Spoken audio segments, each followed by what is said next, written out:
Chapter 1. Senior Brother, I have a great destiny to bestow upon you.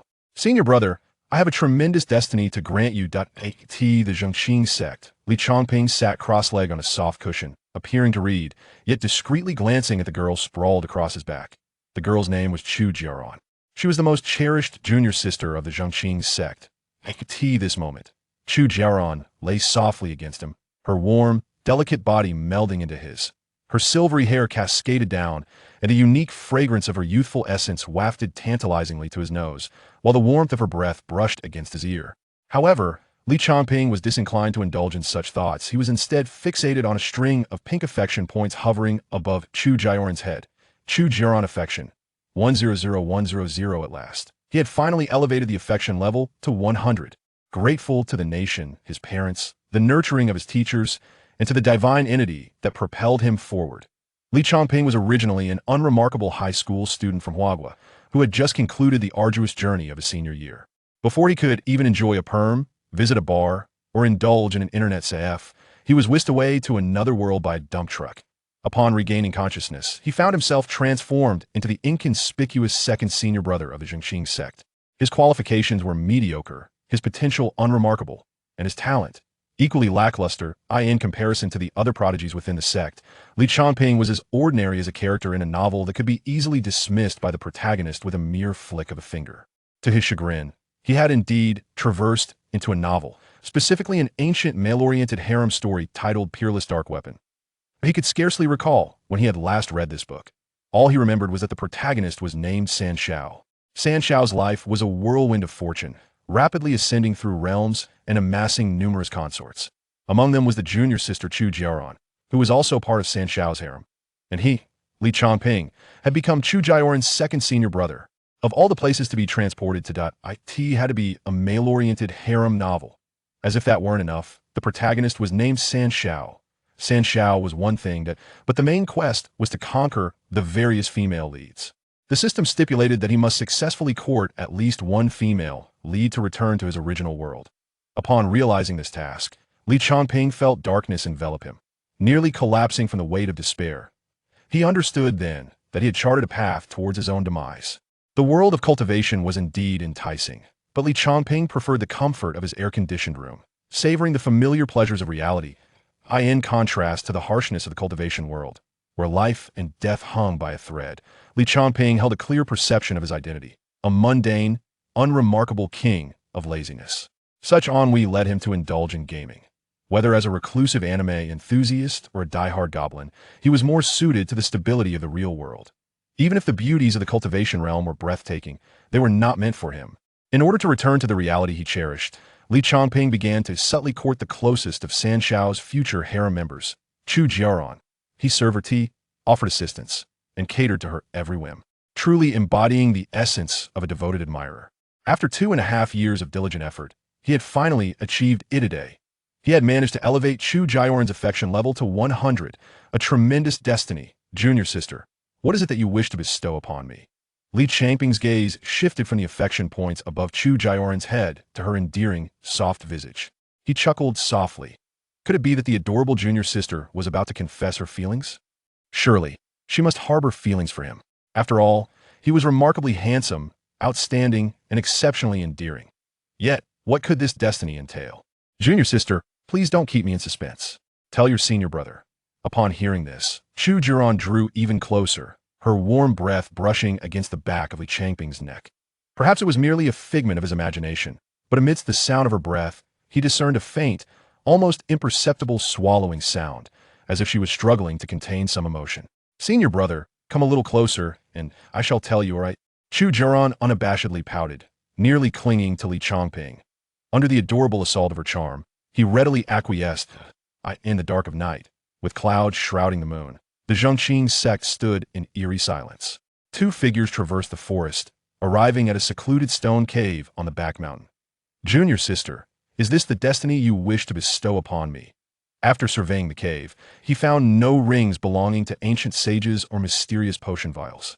The cave was desolate, with only a few scattered stones littering the ground.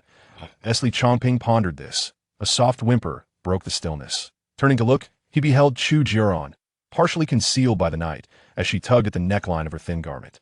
A petite, fragile, and irresistibly charming figure came into view. No, it can't be. This is the so-called tremendous destiny. This is rather inappropriate. Junior's sister. Upon witnessing the scene, Li Changping's heart raced. He hadn't anticipated such swift developments.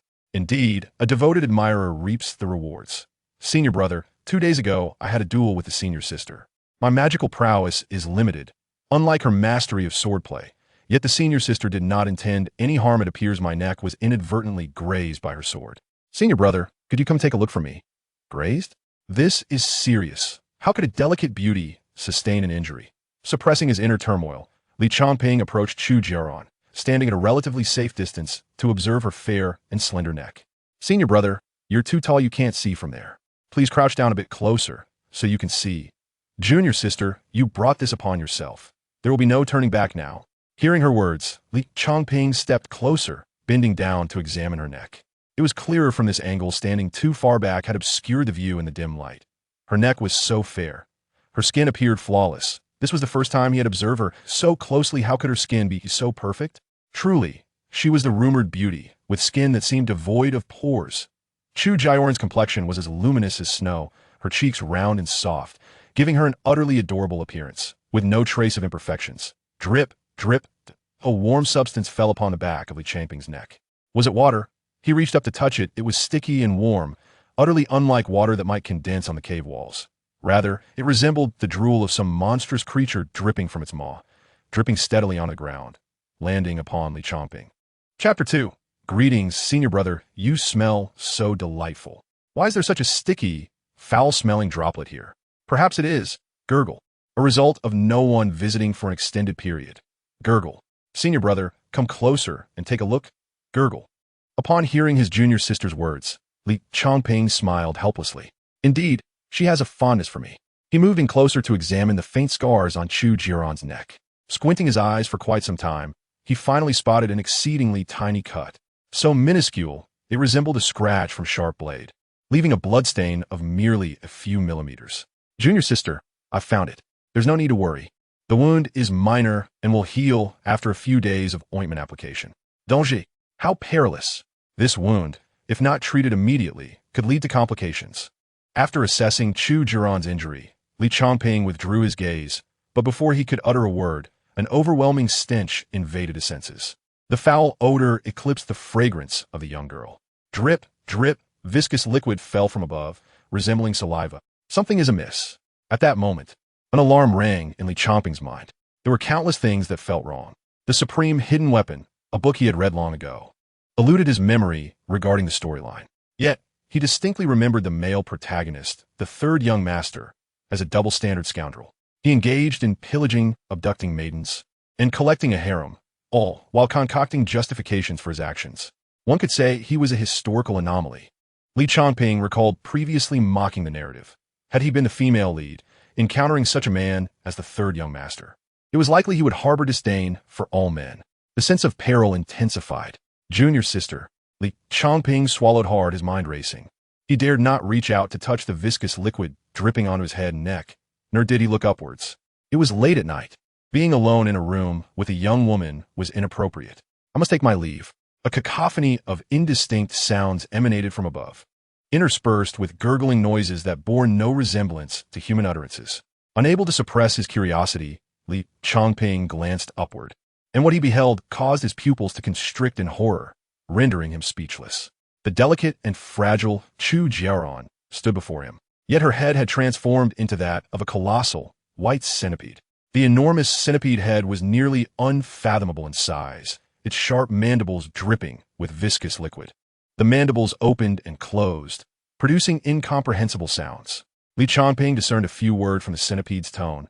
Fragrant, so fragrant, senior brother, you smell so delightful. In the next heartbeat, blood gushed forth.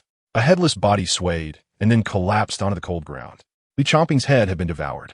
The immense centipede mandibles opened and closed, crunching on something hard. Finally, the girl's form vanished from sight, replaced by the enormous centipede's body. In the cave, a gigantic centipede coiled against the stone wall, the remnants of the girl's garments strewn across the floor. The centipede lay atop a warm, still body, burying its massive head into Li Changping's abdomen. The sound of relentless chewing filled the air, accompanied by Chu Jiaoran's gluttonous voice. Senior brother, you smell so delightful. I can't help it. I just want to devour you. All of you, he. By the heavens. Li Changping bulta obrit. Heart racing as he surveyed his surroundings. The sensation of having his head bitten off lingered vividly, as if it had just transpired. He reached for his neck, confirming his head still resided upon his shoulders. Excellent. It remains in place. However, Li Changping was utterly convinced that this was no mere dream, but an event that had genuinely occurred. The feeling of having his head consumed by his junior sister was alarmingly vivid. The moment the centipede's sharp mandibles grazed his neck, an icy chill coursed through him. So, has it come to this? Have I already perished once? After a moment, he began to assess his surroundings. It was still his room. The tea he had just poured continued to emit steam, and a collection of esoteric, intricate texts lay on the table. Viewed from a modern perspective, Li Changping found them incomprehensible. Now was not the time to ponder such matters. Gazing at the open books and steaming tea, his pupils dilated. If this rebirth was a chance bestowed by some system, judging by the time and setting, had he merely returned to the hour preceding his death? Realizing this, cold sweat began to cascade down his brow. The good news was that he had been reborn. The bad news was that it was less than an hour before his mischievous, ghostly junior sister would arrive at his door. The thought of that horrifying, colossal centipede had sent chills down his spine. He merely wished to charm the characters and return home, not to court death. Furthermore, no one could assure him that after another demise, he would have the chance to resurrect. Would he dare to gamble? There was no resurrection save point. It was a wager he could not afford to make. Was there any mention in the original text of Chu Jiaoran's prototype being a white centipede? Or had I simply forgotten due to the passage of time? In Li Changping's recollection, Chu Jiaoran, as one of the female leads, was a docile and charming character, fulfilling the desires of those with a penchant for the young and innocent. Her greatest delight was running energetically behind the third young master in the supreme hidden weapon. Had he overlooked Chu Jiaoran's true characterization, or had the roles of the leading ladies shifted in this world of cultivation?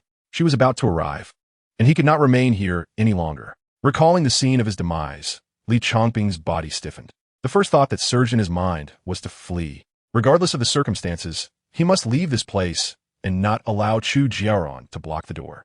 Moreover, given her incessant swallowing of saliva moments ago, it was evident that she had long harbored a craving for Li Changping. Who would have imagined that his adorable junior sister was a pervert? The moment he considered the words like so fragrant that had escaped Chu Jiaoran's lips, Li Changping felt his scalp tingle. There was no time to linger any longer. He hastily gathered his belongings, creating the illusion of an empty space, and promptly exited the door. He intended to take a longer route to evade her, but to his surprise, the sound of her light footsteps reached him first. Chu Jiaoran was here. In that instant, there was no time left to escape. He could only conceal himself amidst the tall spiritual herbs, completely shrouding his presence. Senior brother. Senior brother. Chu Jiaoran's voice, clear, lively, and tinged with a hint of playful reproach, grew nearer. Senior brother, I'm here to play with you. Accompanying her words were the barely perceptible sounds of her swallowing. Gurgle, gurgle, gurgle. Chapter 3. I really like Senior brother, and Senior brother likes me too. Senior brother, Senior brother. The reason Li Changping chose to pursue Chu Jiaoran among the many candidates was largely due to her seemingly harmless demeanor. Compared to the fierce characters who could cleave heaven and earth, Chu Jiaoran, petite and adorned with a delicate and adorable face, fulfilled all of Li Changping's fantasies regarding the young and innocent. Most importantly, she possessed a stunning mane of silvery white hair. Cough, cough. It is well known that individuals in Huagua are typically enamored with white hair characters. But now, listening to her sweet, sticky voice laced with a hint of coyness, Li Changping, hidden among the herbs, felt his nerves fray. He was on the verge of being petrified. All he wished was to complete his pursuit of the character and return home. How had it come to this? Where had the process gone awry? Chu Jiaoran lingered at the door, pondering when she might leave. Hidden among the spiritual herbs, Li Changping held his breath, terrified that she might hear him. Senior brother? A delicate, pale hand tapped gently on the wooden door. As silence stretched, the bright smile on Chu Jiaoran's face waned noticeably. Is Senior brother not here? How strange. Where could he possibly be at this late hour? She knocked again, but when no one responded, she turned around in mild frustration. At that moment, Li Changping's body tensed. Instinctively, he held his breath. If memory served him right, centipedes had poor eyesight and relied on their sense of smell for hunting. Surely, He couldn't have been discovered while hiding among the herbs? The mere thought sent a wave of anxiety through him, causing his heart to race as he frantically considered what excuse he might use to escape if she found him. The girl with silver-white hair stood at the doorway, her nostrils flaring slightly as if savoring the scents in the air. This was Li Changping's abode, infused with his essence. As she inhaled deeply, a loud grumble emanated from her stomach. She was hungry. The scent of Li Changping intensified her hunger. Her empty stomach yearned to be filled. She adored Li Changping, cherished him deeply, so much so that she envisioned consuming him whole, starting with his head, then savoring his tender insides, ultimately merging into one entity within her being. The thought thrilled her, causing an involuntary shiver as she stood at the door. What to do? Why isn't he here? I've held back for so long, but I can't resist any longer. Embracing her shoulders, she trembled with excitement, attempting to suppress her fervor. It was only in solitude that she dared to express herself so openly. Senior brother, where are you? I miss you so much every moment. I long to see you. Just a second without you feels sorrowful. Surely, you must like me too, and wish to be together. Covering her face, she murmured shyly, reminiscent of a love-struck girl. Yet, the absence of Li Changping tonight left her disheartened. Little did she know that he was mere meters away, crouched among the herbs, observing her descent into madness. Though he relished the notion of a yandere in anime and novels, encountering one in reality was an entirely different matter. Upon hearing her words, Li Changping's initial reaction was to deem her unwell, followed by disbelief that this peculiar girl harbored affection for him. The third thought was a frantic urge to flee and alert the authorities. Officer, it's her. Having lingered there long enough, it was time to depart. But Chu Jiaoran showed no signs of leaving. He remained frozen, maintaining his position in the underbrush. After circling the entrance without finding him, any sensible person would have exited, planning to return another day. However, Chu Jiaoran appeared anything but ordinary. It's such a pity that senior brother isn't here. I had an extraordinary celestial gift intended for him peering through the window, confirming the house was empty. She chose not to leave, but instead pushed open Li Changping's door. The wooden door creaked as it yielded to her touch. As the second disciple of the ordinary Qing sect, Li Changping embodied mediocrity. His talents and capabilities were unremarkable. His dwelling contained only subpar weapons and spiritual elixirs, with the simplest, most mundane cultivation texts scattered about. The house's only value lay in its very structure. And aside from the training materials, it housed only standard everyday items, seasonal clothing, bedding, and various trinkets. Upon entering, the air thickened with Li Changping's scent, saturating every corner of the space. On the desk, the bed, the clothing, each area bore his unique aroma, enveloped by this rich fragrance. Chu Jiaoran trembled with overwhelming satisfaction, greedily inhaling the air. How delightful! Senior brother's scent is intoxicating. Standing in a room felt akin to being cradled in his embrace.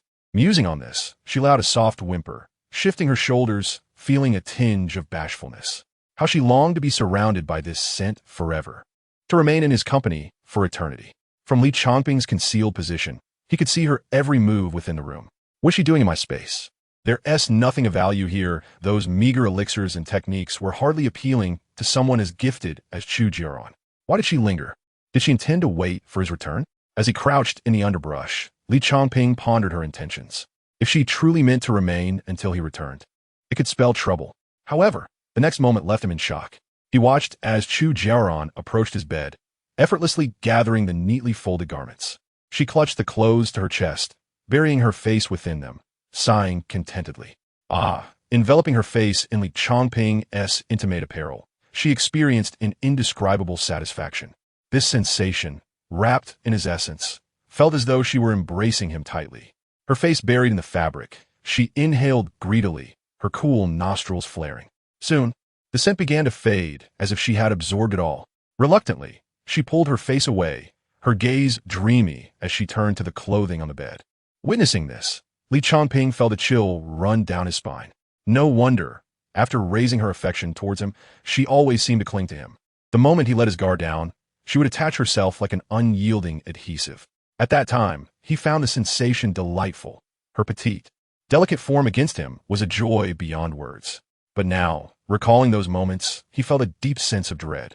What had seemed cute was, in fact, her insatiable hunger, suppressed during their intimate moments.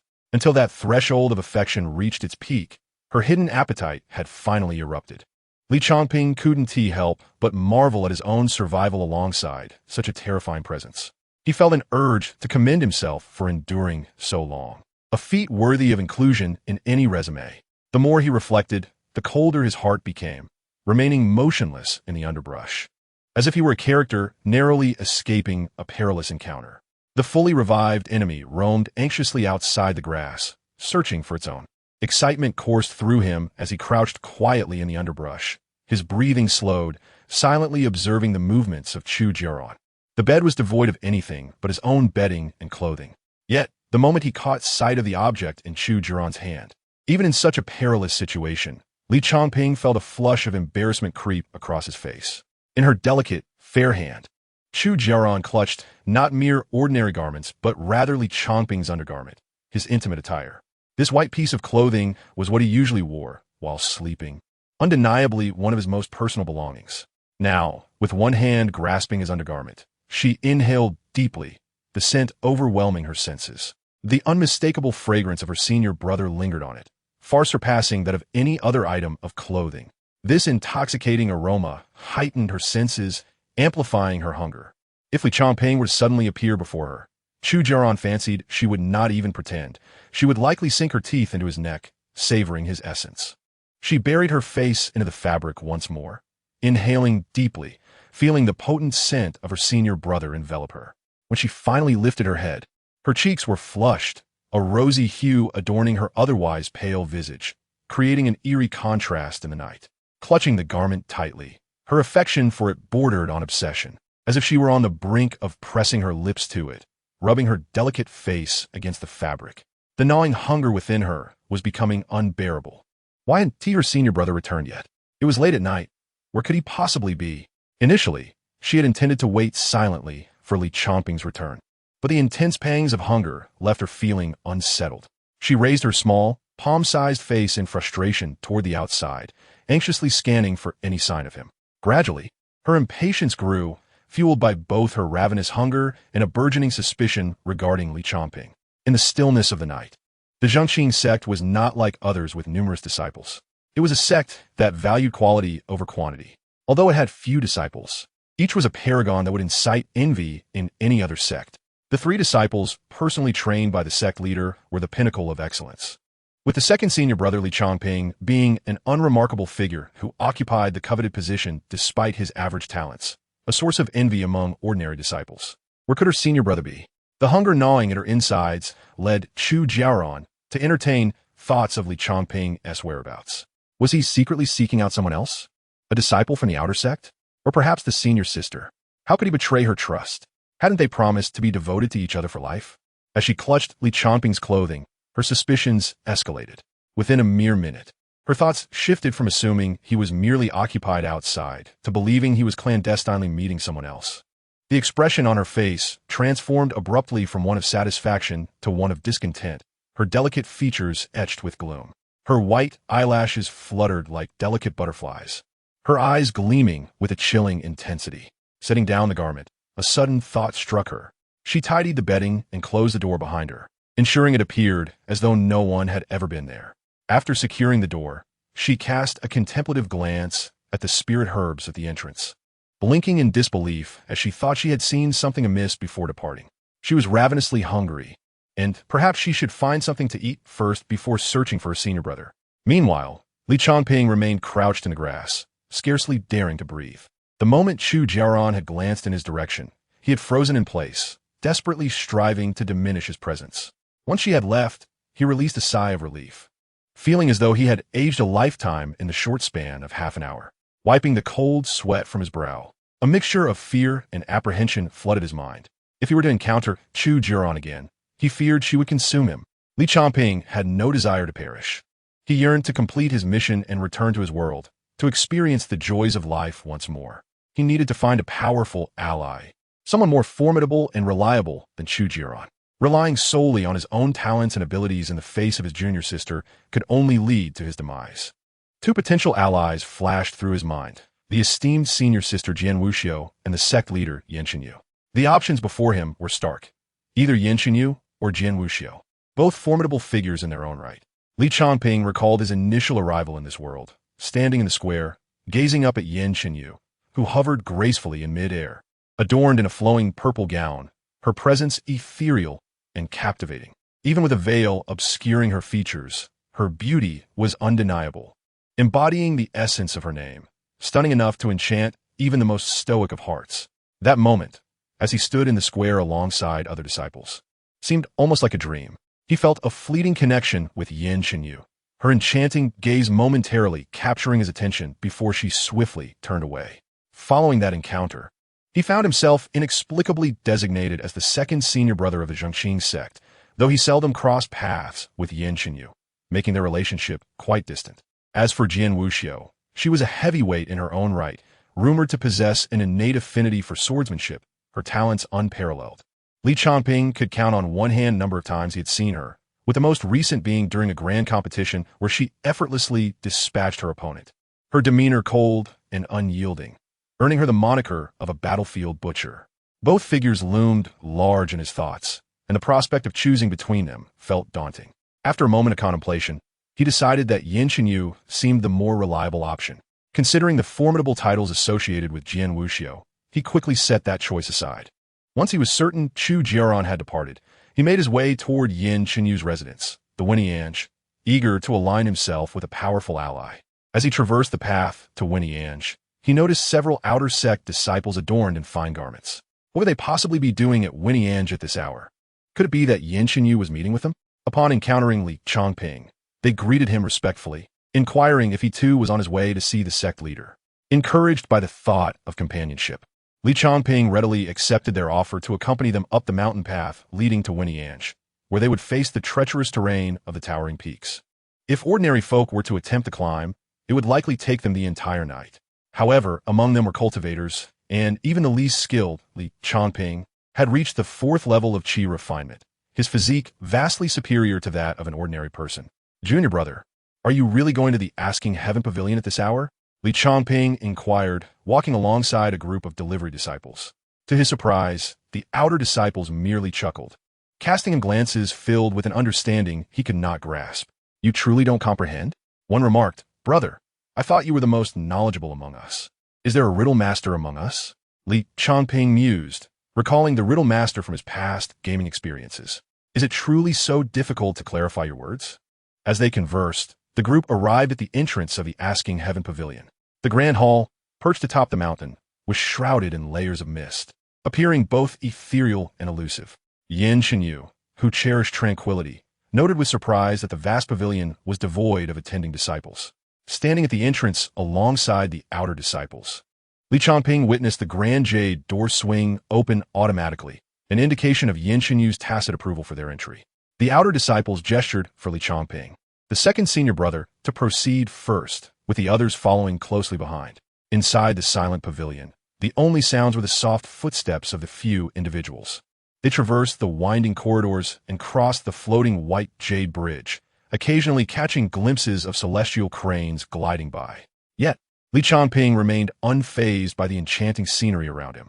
Guided by the outer disciples, they soon stood before an opulent and exquisitely adorned room, from which wafted a delightful aroma.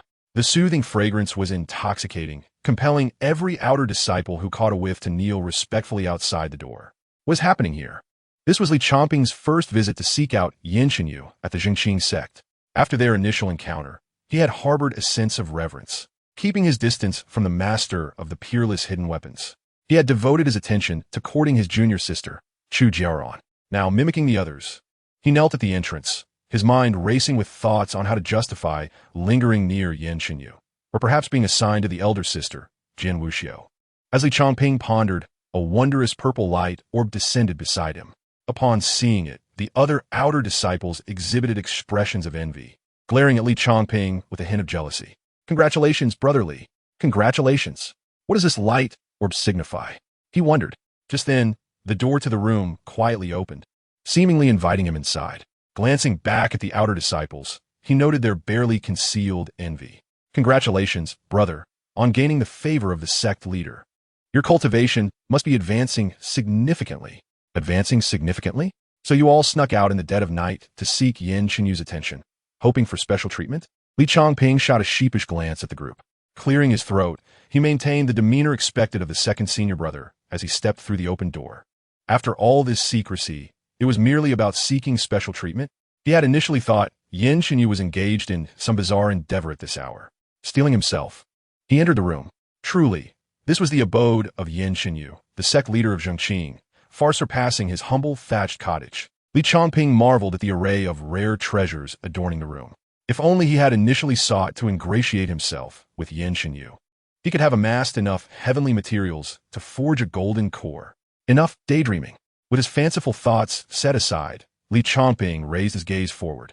Yin Xinyu favorability, 10-100. Due to the veil obscuring his view, he had yet to catch sight of Yin Xinyu herself. But the prominent favorability score above her head was already visible. What? Wait a moment. Hold on. Li Changping stared in astonishment at the favorability score, blinking several times to ensure he was not mistaken.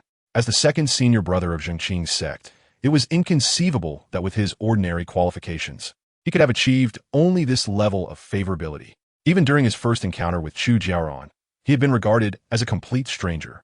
Yet his favorability with her had been a solid 50. Why was it that with Yin Xinyu, he only had a meager 10? Something must be amiss. Gazing at the glaring 10 favorability, Li Changping felt his steps grow heavy. He suddenly hesitated to advance further. A favorability of 10 was a perilous number. And in this context, he could not guarantee that the sect leader, Yin Xinyu, would not suddenly turn against him. He had hoped to find a strong ally to escape Chu Jiaoran's grasp. Yet it seemed he had merely leaped from the frying pan into the fire. Li Changping. A soft, ethereal voice floated through the delicate veil. Through the fine fabric, a graceful figure was faintly discernible. Yin Xinyu reclined languidly on a plush bed, her purple silk robe cascading around her, her alluring eyes peering through the veil as she quietly observed the individual standing outside. As the youngest, nascent soul cultivator and the sect leader, she had sensed his presence the moment he set foot on the mountain and had been scrutinizing him with her spiritual sense. From the foot of the mountain to its summit, her gaze remained fixated on Li Changping, unwavering. What a face so reminiscent of another, oscillating between disdain and nostalgia. Yin Xinyu gazed at Li Changping, her heart churning with a tumult of emotions. He resembled that person. Was it a blessing or a curse? Despite her years of cultivation, waves of turmoil surged within her. After so long, seeing that familiar face again stirred both suppressed affection and resentment. The youngest, nascent soul cultivator, her crimson lips parted slightly, and her delicate white foot lifted, playfully tugging at the veil beside her bed. Li Changping, am I some sort of demon or ghost? Do not be so reserved. Come closer, so I may have a good look at you. Chapter 6. The substitute plot twist happening to me. As her ethereal voice lingered in Li Changping's ears, he felt an overwhelming sense of reverence, not daring to entertain any rebellious thoughts. He dutifully advanced a few steps, halting a few meters from the bed, kneeling on one knee. Yin Xinyu smiled subtly, her lips pursed. Am I a demon or ghost? Li Changping. I am your master. What is there to fear? Her words were light-hearted, laced with evident mirth. You are the second senior brother of Changping's sect, my personally nurtured disciple. And I have missed you. Why would you fear me? Big sister, I truly am frightened. That favorability of 10 could very well lead to my demise. Upon hearing this, Li Changping dared to glance up, taking in the alluring figure partially hidden behind the veil. However, his focus was not on her physical form, but rather on the favorability score hovering above her head. Yin Xinyu favorability, 9-100, as he remained stationary. The favorability did not increase, but rather decreased. Could it be? Li Changping raised his gaze, feigning a captivated stare at the alluring silhouette behind the veil. Yin Xinyu favorability, 10-100. After pondering for a few moments, he respectfully bowed and stood, cautiously advancing. Yin Xinyu favorability, 11-100. Yin Xinyu favorability, 12-100. With each step forward, Yin Xinyu's favorability increased incrementally. Did the sect leader harbor such a peculiar inclination? Li Changping meticulously observed the favorability score above Yin Xinyu's head, cautiously testing his way forward. This was a perilous endeavor. Before me stands a formidable being at the nascent soul stage, a power capable of extinguishing my life with but a thought. For someone like Li Changping, a mere novice at the fourth layer of qi refinement, the only course of action is to discern the preferences of such a formidable individual. Much like his previous attempts to win over Chu Jiaoran, He must navigate the situation according to her likes in hopes of securing a sliver of survival in this perilous world of cultivation, where disagreement can swiftly lead to demise. Suddenly, Li Changping halted, mere half a meter from the bed. The refreshing aroma lingered enticingly in the air. He could even perceive the subtle rise and fall of the figure behind the sheer veil, the rhythm of her breath. Half a meter. Should he advance further? At this moment, the affection level above Yin Xinyu's head had reached 15. Li Changping fixated on the vibrant display of her affection, hesitating over whether to take another step. After a brief moment of silence, and before Yin Xinyu could voice her impatience, he stepped forward. Yin Xinyu affection level, 3100, with just a single step. The affection surged by 15. Li Changping swallowed nervously. He pressed onward, and the affection level immediately climbed to 50. The speed was astonishing. Yet, standing here, he dared not advance further. The bed was now less than 20 centimeters away, tantalizingly within reach. The figure behind the veil had been observing Li Changping's every movement, her gaze sweeping over him from head to toe, scrutinizing every detail, finally settling on his familiar face. In her eyes, he appeared bashful and helpless, embodying the innocence of youthful infatuation. The gaze he directed at her was both naive and resolute, a look she had seen countless times on the faces of those who admired her beauty, men driven to madness in their pursuit of her, even resorting to violence. All of this only served to bore Yin Xinyu. Yet there was one exception, the wandering cultivator who had gazed upon her with an unperturbed demeanor, devoid of any admiration. As if she were not a peerless beauty at all. Young Yin Xinyu found this perplexing and maddening. She exerted herself to capture his attention and affection, even if only a fragment. But ultimately, until his departure, she felt no warmth from him. He had said, Yin Xinyu, my heart is solely devoted to the pursuit of immortality. I do not love you. We cultivators should not squander our energy on matters of love. Years later, after a period of madness, Yin Xinyu attained enlightenment, secluded herself for decades of cultivation, and through astonishing talent, broke through to the nascent soul stage, becoming the youngest nascent soul cultivator in history. Upon her success, she fervently sought the whereabouts of that wandering cultivator, only to learn he had perished in the unforgiving path of cultivation. Thus, she established the Changping sect, content to serve as its leader. Yet, in the stillness of midnight, the image of that cultivator lingered in her dreams, becoming her greatest inner demon. With this demon unresolved, her path of cultivation was obstructed. When Yin Xinyu encountered Li Changping among the outer disciples, she noticed the striking resemblance of his face. Her long-dormant heart suddenly fluttered. What was his name? Li Changping, a newly admitted disciple of humble origins, with average talent and no affinity for the divine, merely performing the most mundane tasks at the sect. I find him quite appealing. I am in need of a personal disciple. I shall take him under my wing. Through the veil, Yin Xinyu observed the remarkably similar visage, noting the affection evident in his expression. He is infatuated with me, she mused, smiling inwardly. Yet, he was merely someone with a familiar face, not the individual from her past. Just a single encounter, and he was captivated, developing an uncontrollable admiration akin to the countless cultivators she had met before. How utterly tedious. Li Changping, how do you perceive your master? Naturally, Master Yin treats me exceptionally well, granting me a place here and imparting celestial arts, guiding me along the path to greatness. Li Changping hurriedly flattered her. Teach me something. Guide me. Since joining the Changping sect as the second elder brother, Yin Xinyu had adopted a hands-off approach, making her difficult to find, let alone mentor. Yin Xinyu affection level, 55-100. Observing the rising affection, Li Changping exhaled, realizing he had struck the right chord. He knelt outside the bed, eager to express his desire to study by her side, hoping to evade Chu Jiaoran's attention. Suddenly, a pair of delicate, smooth hands emerged from the veil, cold and slender fingers grasping Li Changping's chin. The icy touch held him captive, and her nails danced dangerously close to his throat. He froze, cold sweat cascading down his back, fully aware that such delicate fingers could effortlessly pierce his throat in an instant. Since your entry into the sect, I have never instructed you nor imparted any celestial arts. You speak such absurdities to curry my favor, uttering whatever lies come to mind, akin to that tiresome creature. I could easily end your life right here. Her tone was calm, yet an unmistakable malice radiated from her words. Li Changping desperately sought to defend himself, but before he could utter a word, His eyes widened in disbelief as a pair of soft, cold lips pressed against his own. The fingers that had threatened his life remained steadfast at his throat. Chapter 7. Master, I yearn a progress. The sensation of her soft, frigid lips was surreal. Li Changping stared, utterly astonished by the unfolding events. Just a moment ago, she had threatened to kill him, and now she was kissing him. He was utterly bewildered, unable to comprehend Yan Qinyu's motives and intentions. Her enchanting face loomed before him, her captivating eyes gently closed, her lashes fluttering with emotion. Li Changping remained motionless, too afraid to act, especially given the powerful figure's grip on his life. All he desired was to survive. He had no wish to face a tragic fate due to defying Yan Qinyu. What was happening with Yan Qinyu? He dared not move his head, instead casting his gaze upward to the affection level hovering above her head. Yan Qinyu affection level, 8100, just a simple, gentle kiss. And her affection soared to 80. This was utterly incomprehensible. Or perhaps the esteemed leader of the Changping sect harbored peculiar tastes.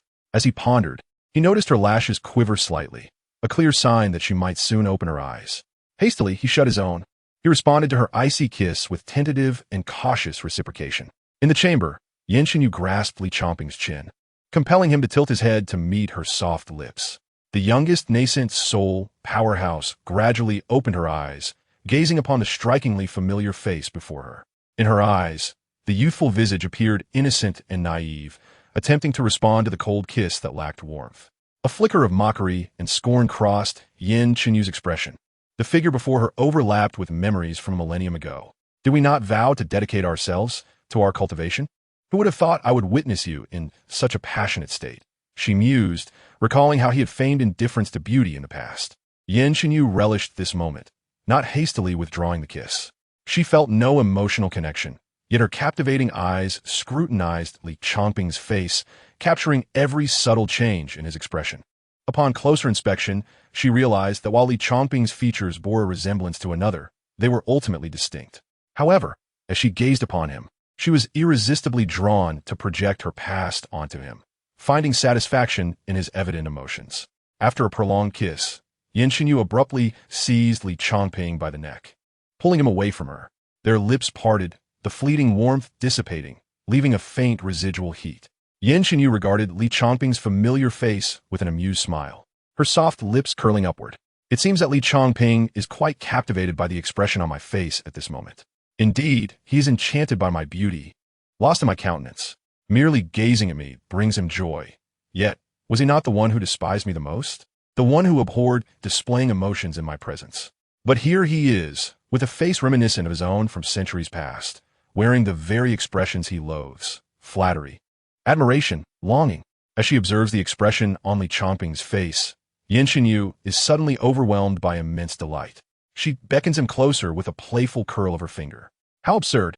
Li Changping squats to the side, dazed, staring at Yan Qinyu, his mind swirling with questions. How could the sect leader be so peculiar? Just moments ago, their intimacy had a favorability rating of a solid 80. He was contemplating how to elevate it further when he was abruptly pushed away by a firm grip on his neck. He hardly paid the kiss any mind. Upon opening his eyes, he sees that, within the span of those few brief actions, the favorability rating plummeted to 50, and it continues to decline at a terrifying pace. In his previous life, even stocks would not dare to fall so drastically. 50, 49, 48. With each decrease, his heart trembles. He looks up at Yan Qinyu, her stunningly beautiful face revealed before him without reservation. Even after having seen countless enchanting figures in his past life, Li Changping is momentarily taken aback by her visage. In terms of beauty, Yan Qinyu is undeniably invincible. Her flowing hair cascades like a waterfall, her skin is as smooth as jade, and her facial contours are exquisitely gentle, exuding an aura of grace and charm. Yet, he knows that beneath that alluring facade lies a soul that is treacherous and capricious. Observing Yan Qinyu's beckon, Li Changping remains silent for a few moments. For the sake of favorability and to align himself with her, he maintains his kneeling posture, moving 2 steps closer, once again narrowing the distance between them. Yan Qinyu favorability, 5100, a cause for celebration. The downward trend has finally halted and is steadily improving, even showing an upward increase. Li Changping begins to comprehend that this formidable Yuan-Ing cultivator actually enjoys his adoration, regardless of their previous closeness or the kiss they shared. Every time he displays his infatuation for her, Yan Qinyu's favorability significantly rises. Conversely, whenever he distances himself, it immediately diminishes.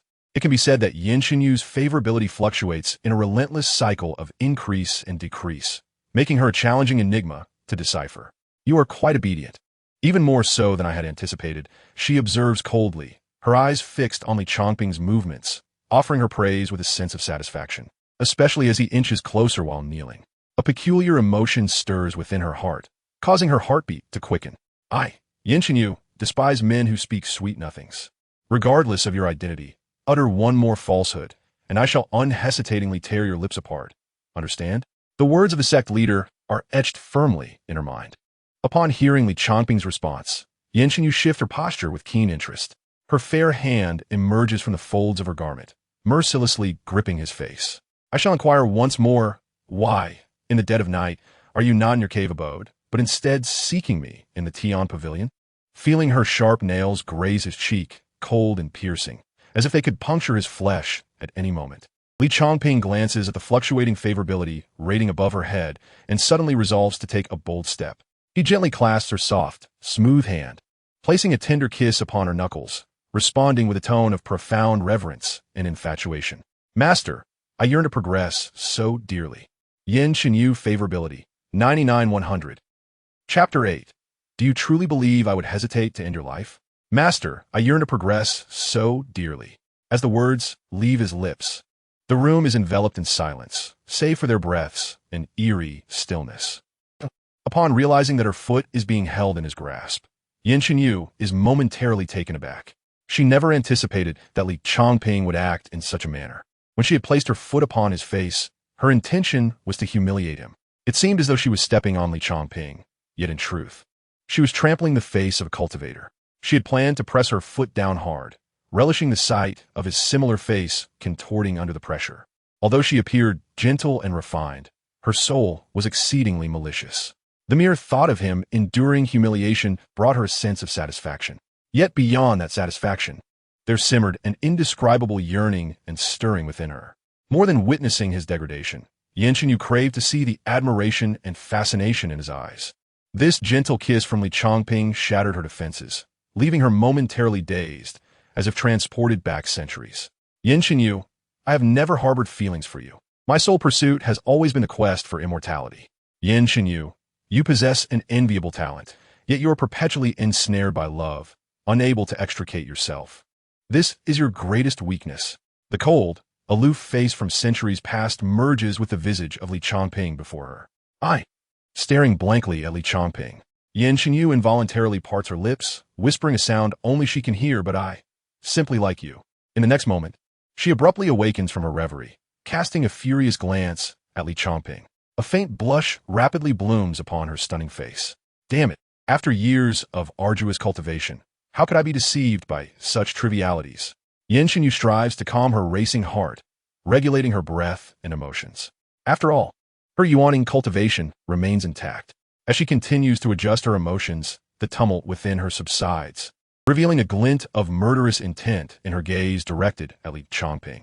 As cultivators, we must pursue the ultimate path. How can we allow ourselves to be blinded by love? Her enchanting eyes narrow slightly, a chilling gaze fixed upon Li Changping, her slender fingers tracing circles upon the bed. What madness is this? Is Yan Qinyu truly so capricious? Just a moment ago, Li Changping had reveled in the 99 favorability rating, buoyed by the belief that navigating his way through the complexities of Yan Qinyu would be a simple feat, drawing from his previous life's experience with pure love tales.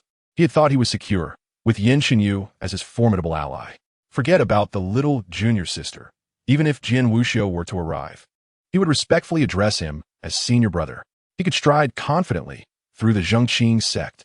Yet, in the next heartbeat, a bucket of cold water was doused upon him. Yan Qinyu's favorability plummeted dramatically. The drop was disheartening. This Yan Qinyu is far more difficult to manage than the little sister Chu Jiaoran. She embodies an unpredictable temperament, oscillating between extremes. Li Changping is baffled, unsure where he went amiss, and hastily sets aside his belongings, kneeling straight on the ground. The capricious woman. He mentally tags Yin Xinyu as a bad woman. Li Changping, do you even realize what you just did? You, a mere chi refining cultivator, have shown such audacity. With your actions, you could be condemned to death 100 times over. Yin Xinyu gazes down from her elevated position, her eyes narrowing as if she finds amusement in his predicament. Disciple acknowledges my transgressions, fully aware that I deserve the gravest of penalties. Li Changping knows. His forehead striking the ground with a resounding thud, performing an exaggerated bow of apology. Disciple simply adores the master to the point of obsession. Seeing the master alone day after day, with no companion, I fear for your solitude on the path of cultivation, frustrated by my own inadequacies and ordinariness. I only wish to advance in my cultivation, to remain by your side, even as a servant, whether in the abyss of demons or the silent immortal cavern. Should you desire it, I would willingly brave fire and water without hesitation. With each utterance, Li Changping's head struck the ground with a resounding thud, causing a dull echo to resonate. His forehead quickly swelled and reddened, a trickle of blood meandering down his brow. The disciple loathed his own impotence, lamenting that despite his rigorous training, he still could not control his emotions. The sight of his master had stirred profound sentiments within him, leading to this grave offense. He implored his master for punishment, his voice tinged with sorrow, as if it carried an endless grief intertwined with deep affection for Yin Xinyu.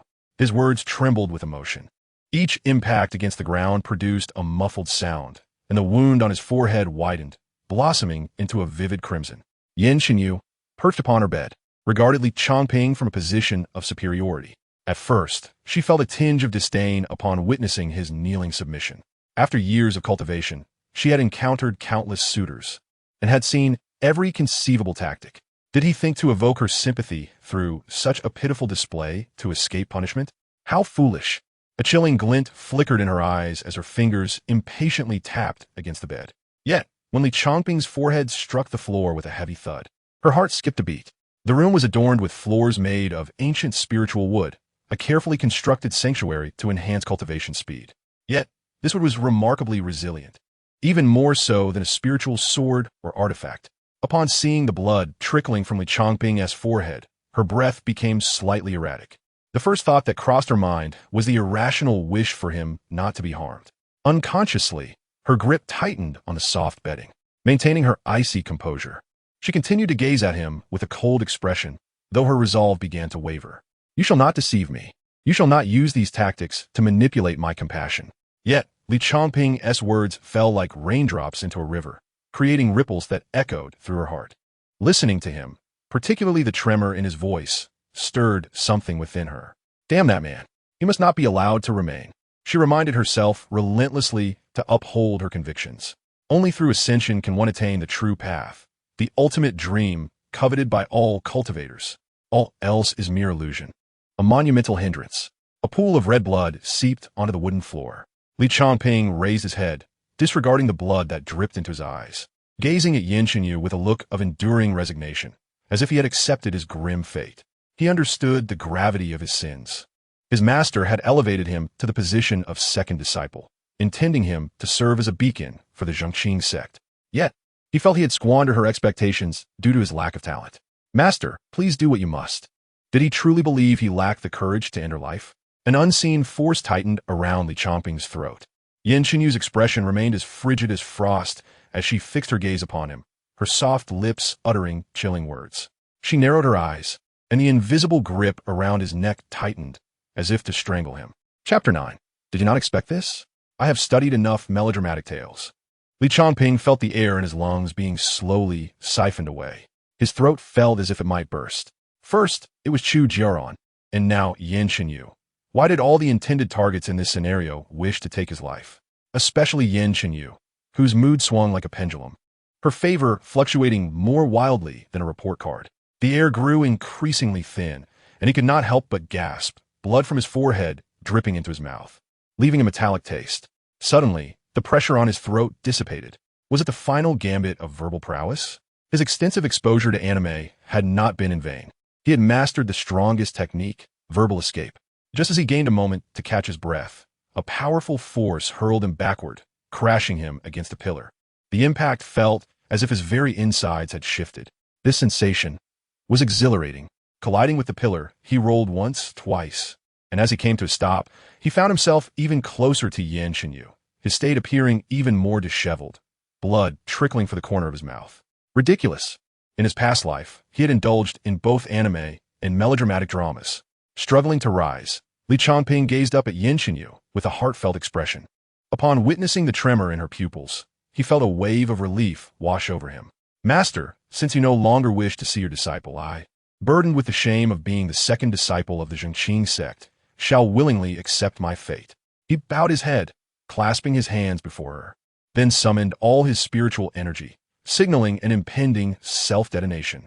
The meager energy within his dantian coursed through his meridians before converging at a single point. Damn it! The drama had escalated to this point. Someone stop me. Li Changping glanced at the stunning beauty upon the bed. Though her expression remained impassive, the tension in her clenched hands betrayed her inner turmoil. Both were gambling, one betting on Yan Shenyu's intervention, the other on Li Changping's bluff. As seconds ticked by, the minuscule energy within Li Changping coalesced, hinting at an imminent explosion. This paltry amount of energy was inconsequential to Yan Shenyu, but concentrated and released. It could indeed claim his life. Cough, cough. With the energy compressing, he uncontrollably coughed blood, staining his attire. Yan Shenyu fixed her gaze on him, observing the energy compressing within his body, still probing and assessing. Finally, as the energy reached its critical point, she raised her hand, and the compressed energy within Li Changping vanished as if it had never existed.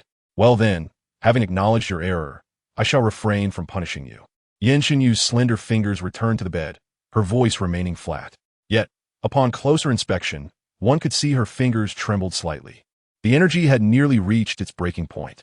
Had she delayed her action for just a moment longer, he might have truly. Yan Shenyu's fingers clenched the soft cushion, her gaze fixed upon Li Changping. In that fleeting moment, she realized that he was indeed unique. A singular existence who genuinely loved her, even willing to forsake his name for her sake.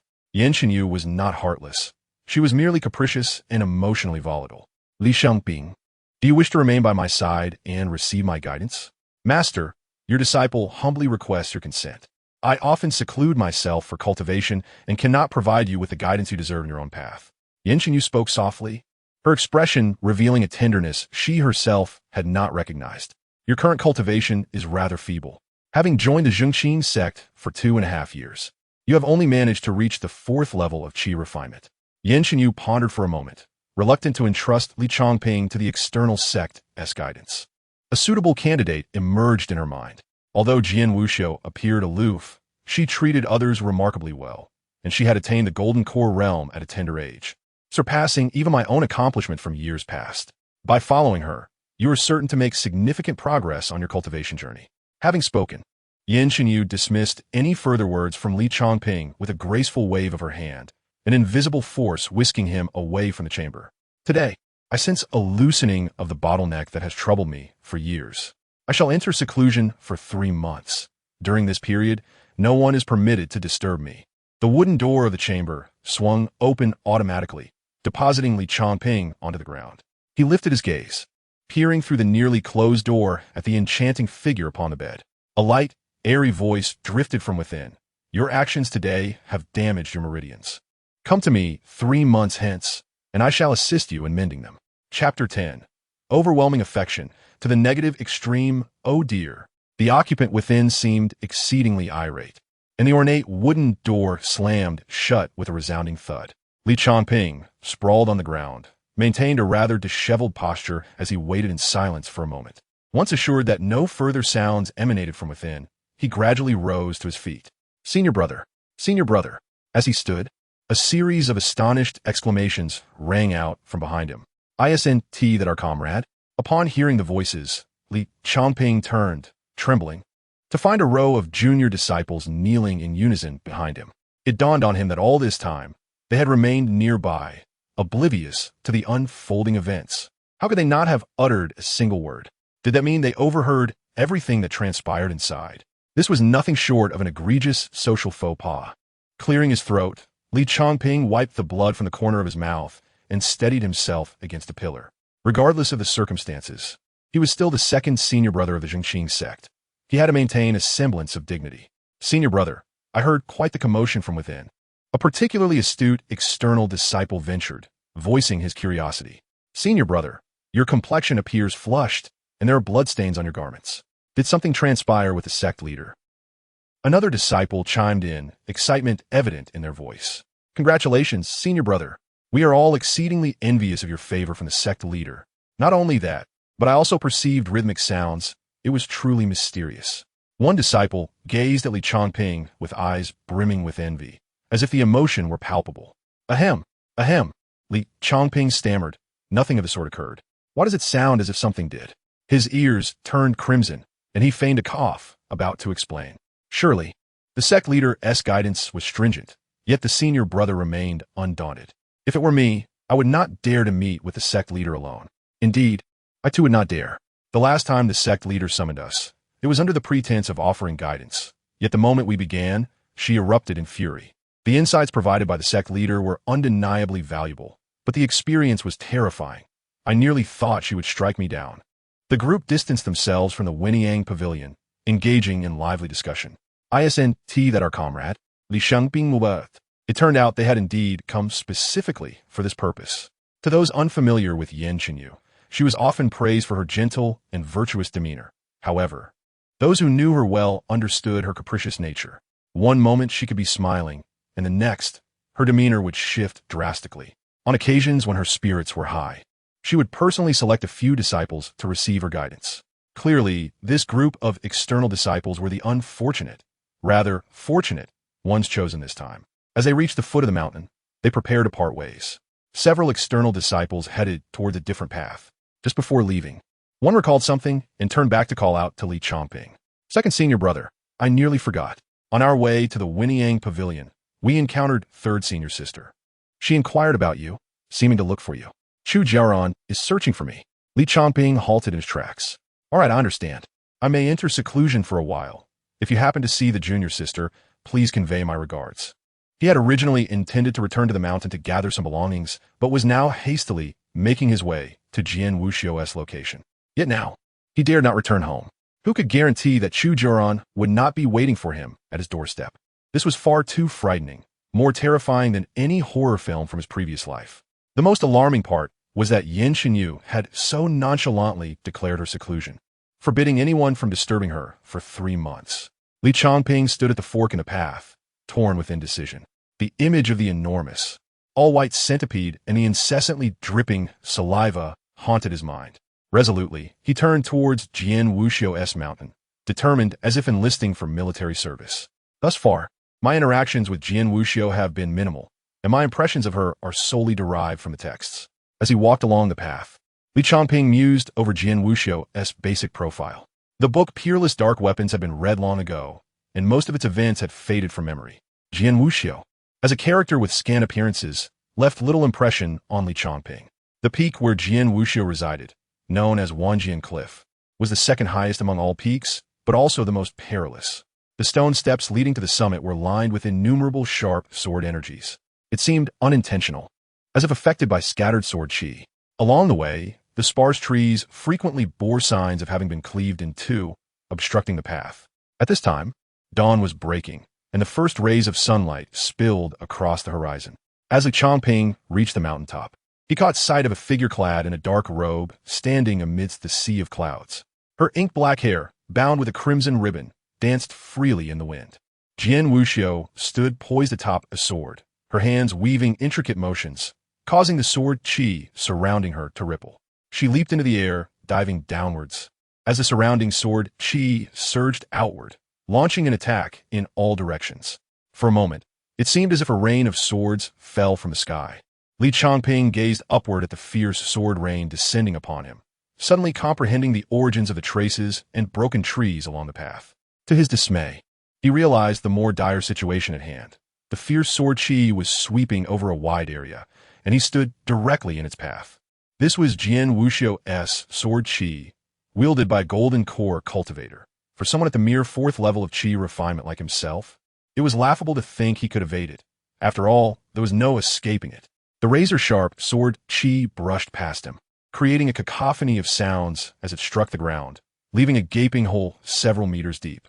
Even standing at the edge of the sword rain, The chilling intensity of the descending sword chi sent shivers through him. Li Changping raised his head, just in time to see a sword aimed directly at the center of his forehead. With that blow, all his troubles would surely vanish. Seeing this, Li Changping calmly wiped the blood from the corner of his mouth, making no attempt to move, his garments rustling lightly in the breeze. Let be as it may. After enduring the dual torment of Chu Jiaoran and Yin Chenyu, he had come to understand.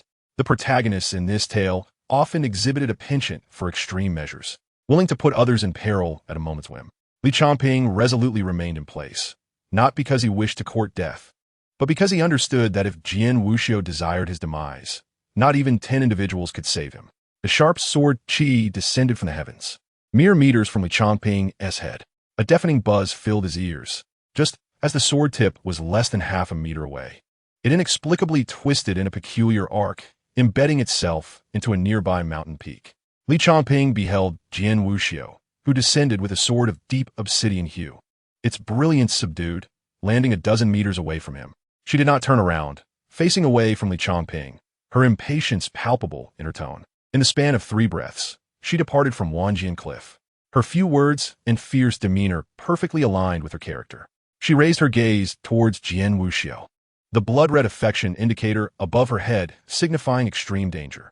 The affection level was off the charts. Jian Wuxiu affection level, 999, 100, Chapter 11. Marvelous. I am gradually coming to comprehend everything. Jian Wuxiu's affection level stood at 999. Li Changping cast a glance at the affection indicator above Jian Wuxiu's head, momentarily doubting his own sight. He intended to look again, but his body, in a fit of earnestness, swiftly pivoted, hastening back down the path he had come. What a jest! An affection level of 999? I might as well give up. Even if Yin Chenyu's affection level plummeted, it would at least rest at 1. A mere trifle compared to Jian Wuxiu's 999. In light of this, returning to seek out my junior sister might not be a bad idea. At the very least, Chu Jiaoran truly holds affection for me. This thought had scarcely taken root in his mind when the image of a colossal, pure white centipede flashed before him, its terrifying visage enough to make one's sanity falter. Li Changping hastily dismissed the notion. He was a furry enthusiast, but not one enamored with delicate feet. Chu Jiaoran was undoubtedly a boon for foot aficionados. Having scarcely encountered Jian Wuxiu since arriving at the Changping sect, how could her affection level be so low? He pondered this as he descended the stairs. In this world, certain narrative elements and settings overlooked by some novels have been rectified. Compared to flat characters, their experiences and personalities seem to bear the mark of authenticity, resembling complete individuals. What could have led Jian Wuxiu to harbor such disdain for him?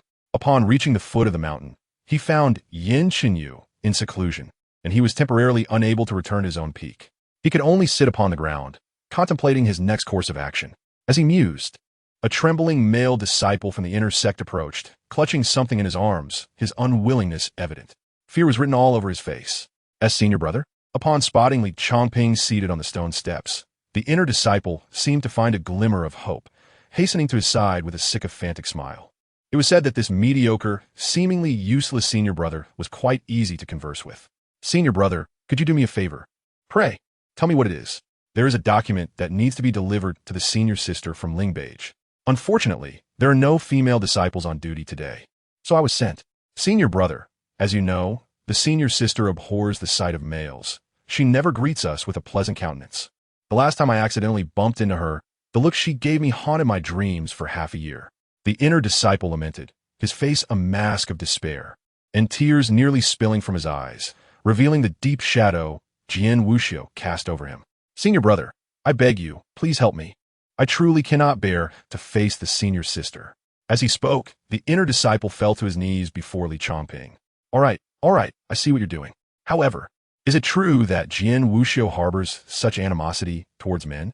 Had this been mentioned in the previous narratives? Li Changping observed the kneeling inner disciple, who was gasping for breath in his distress, and felt a wave of despondency wash over him regarding the future of the Changping sect.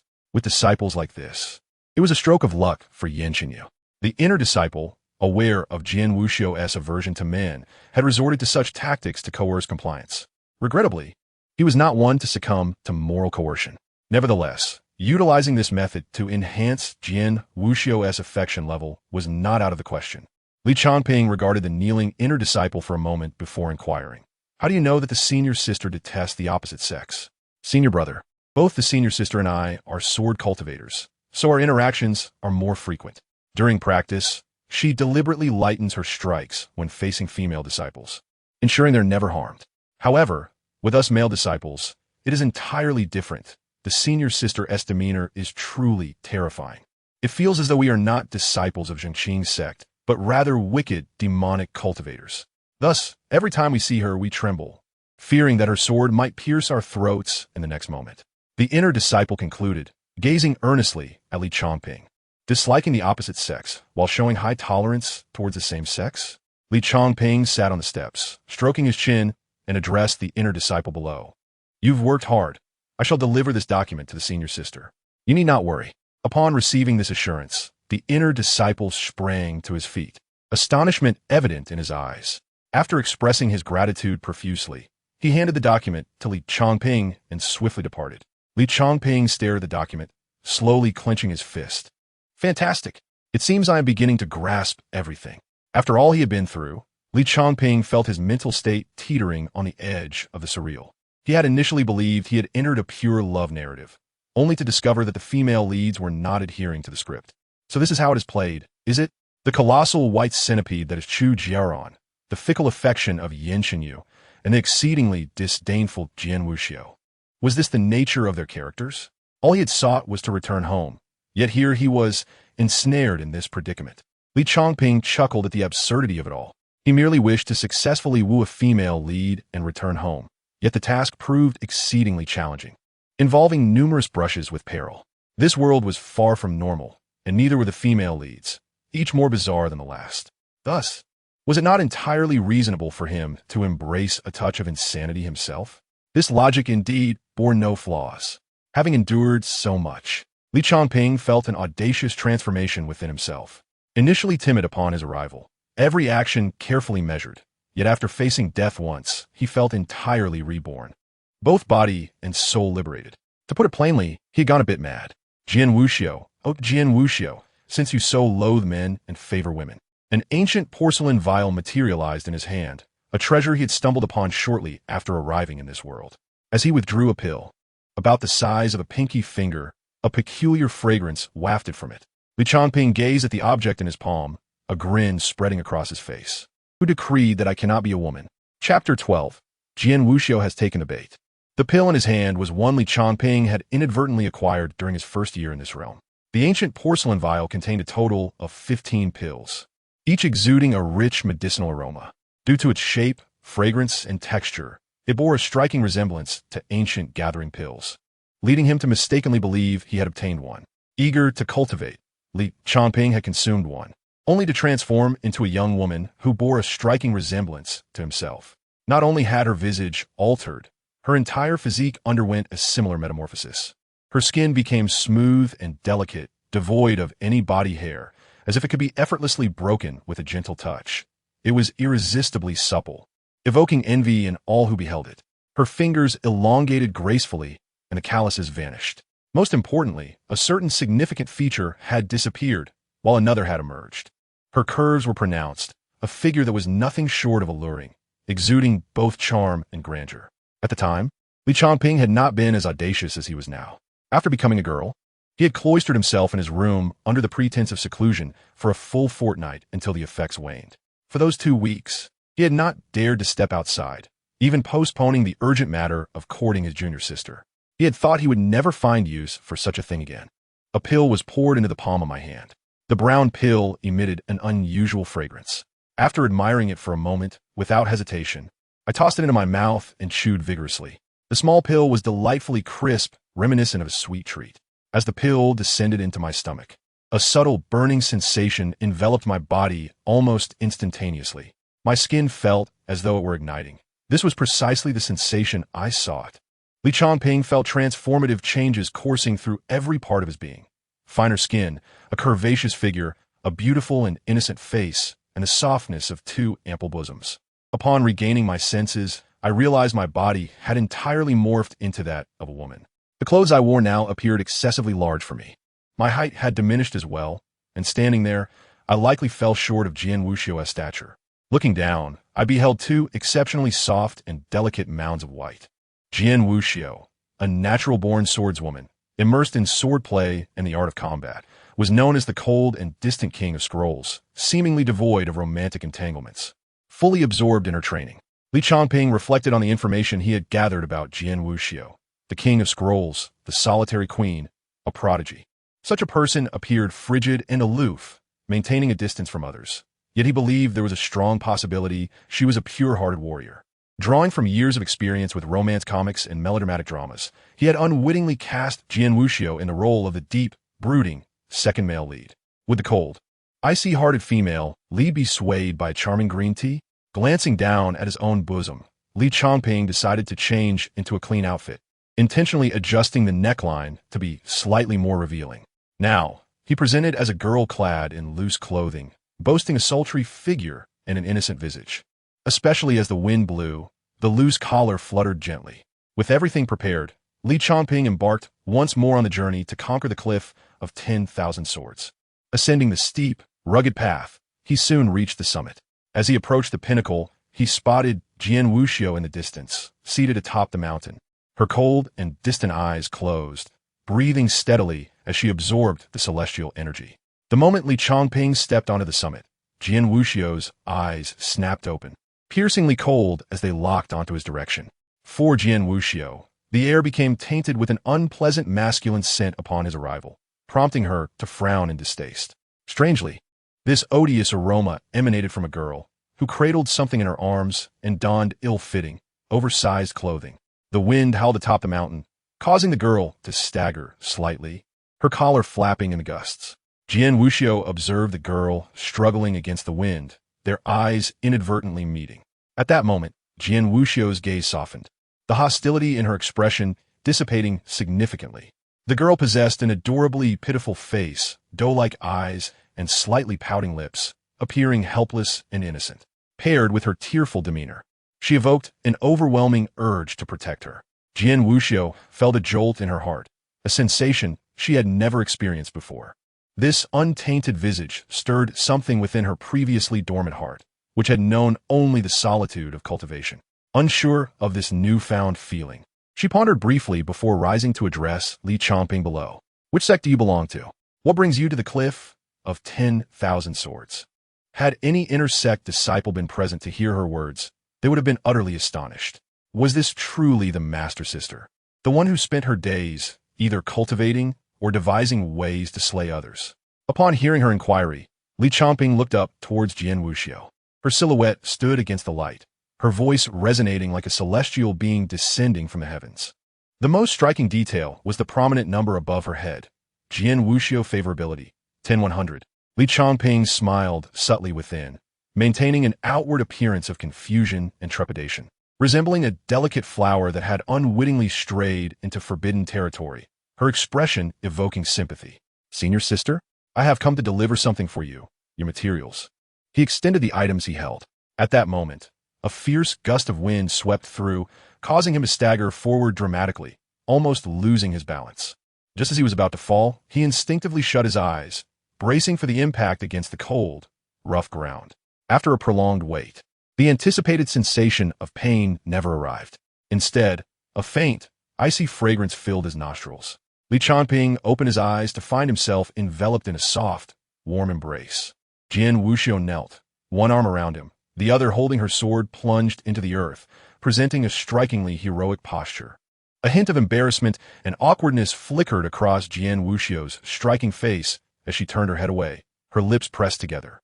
Li Changping could even feel the hand gripping his shoulder trembling slightly, a hesitant yet tender grasp. Who is this person before me? Is this truly the same Jian Wuxiu who just moments ago told me to leave? Furthermore, her embrace, so dramatically poised, exuded an almost juvenile charm, reminiscent of a middle schooler declaring their intention to embrace darkness. Chapter 13. The innocent girl captivates the ice queen. How adorable. This was Jian Wuxiu's first thought upon seeing Li Changping's transformed visage. The innocent face bore a hint of baby fat. Her eyes filled with bewilderment and uncertainty in this unfamiliar place.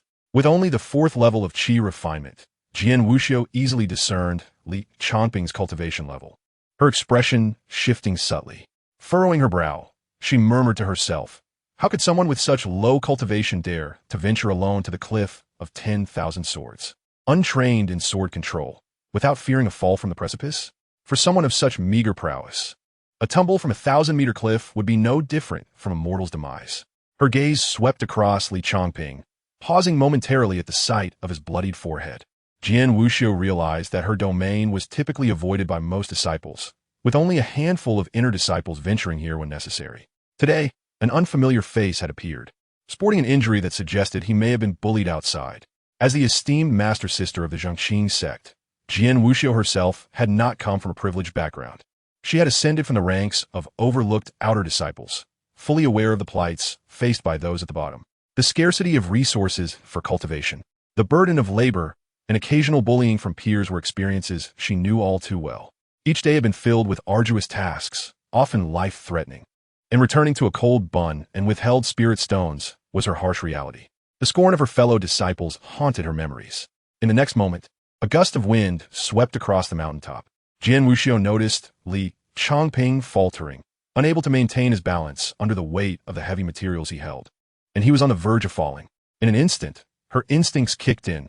Without a moment's hesitation, she vanished from the summit and appeared beside him, swiftly and gently wrapping an arm around his shoulder.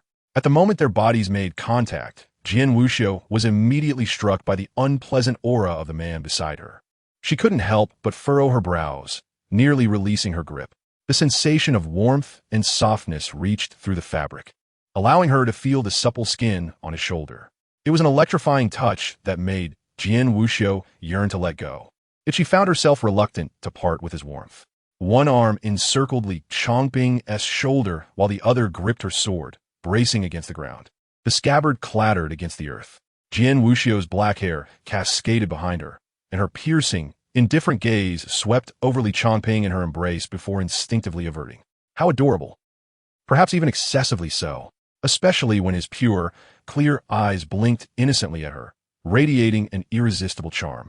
This triggered a defensive mechanism within her. In Li Changping's eyes, Jian Wuxiu glanced at him with a cold, aloof demeanor before swiftly looking away, her hand following suit. He stumbled backward, speechless as he cast a look at Jian Wuxiu. In the next moment, she straightened, wordlessly turning to depart. Wait! As she made to leave, Li Changping, quick of thought and action, seized the hem of her garment. A mere fourth-level refiner dared to grasp the robes of a golden core cultivator. Had it been another male disciple, the grass on the grave would have grown 3 meters high by now. Yet, Jian Wuxiu halted, surprisingly compliant, refraining from advancing. Observing this, Li Changping not only held on, but also wrapped his arms around her leg, pressing himself against her. If a modern passerby had witnessed this, they would have surely exclaimed, "Such a scheming green tea." However, Jian Wuxiu found Li Changping not only charming, but excessively so. Every gesture radiated cuteness. Gradually, a rosy hue crept up to her ears. Li Changping clung to her thigh, gazing up with innocent eyes, noting her flushed ears. So pure. Such innocence from the senior sister. Clearly someone who had never engaged in romance. Such antics could easily lead to ruin at the hands of a heartless woman. Senior sister, I was entrusted to deliver something to you. Realizing Jian Wuxiu would not leave, he carefully handed over the materials he had brought. All right, taking the materials, Jian Wuxiu confirmed they were indeed what she required. After a brief silence, she initiated the conversation. What is your name? Which peak are you from? The fact that she actively inquired about his name was a promising start, and Li Changping had already rehearsed his response in his mind. Upon hearing her question, he displayed an expression of genuine trepidation, lowering himself to the ground by her feet. Raising his head slightly, he revealed his reddened eyes and a pitiful expression. My name is Li Yizhen.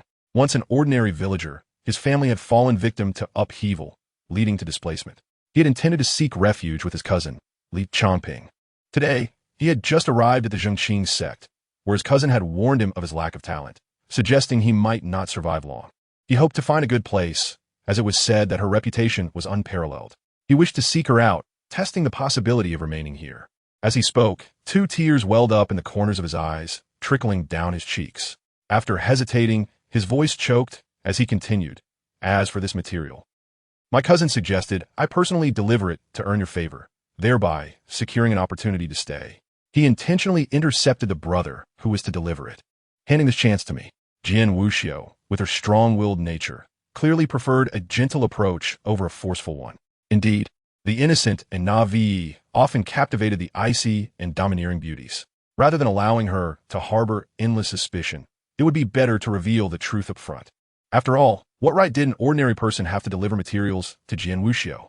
Indeed, following Li Changping's words, he could distinctly observe Jian Wuxiu's favorability towards him rise by 3 points, reaching a total of 13.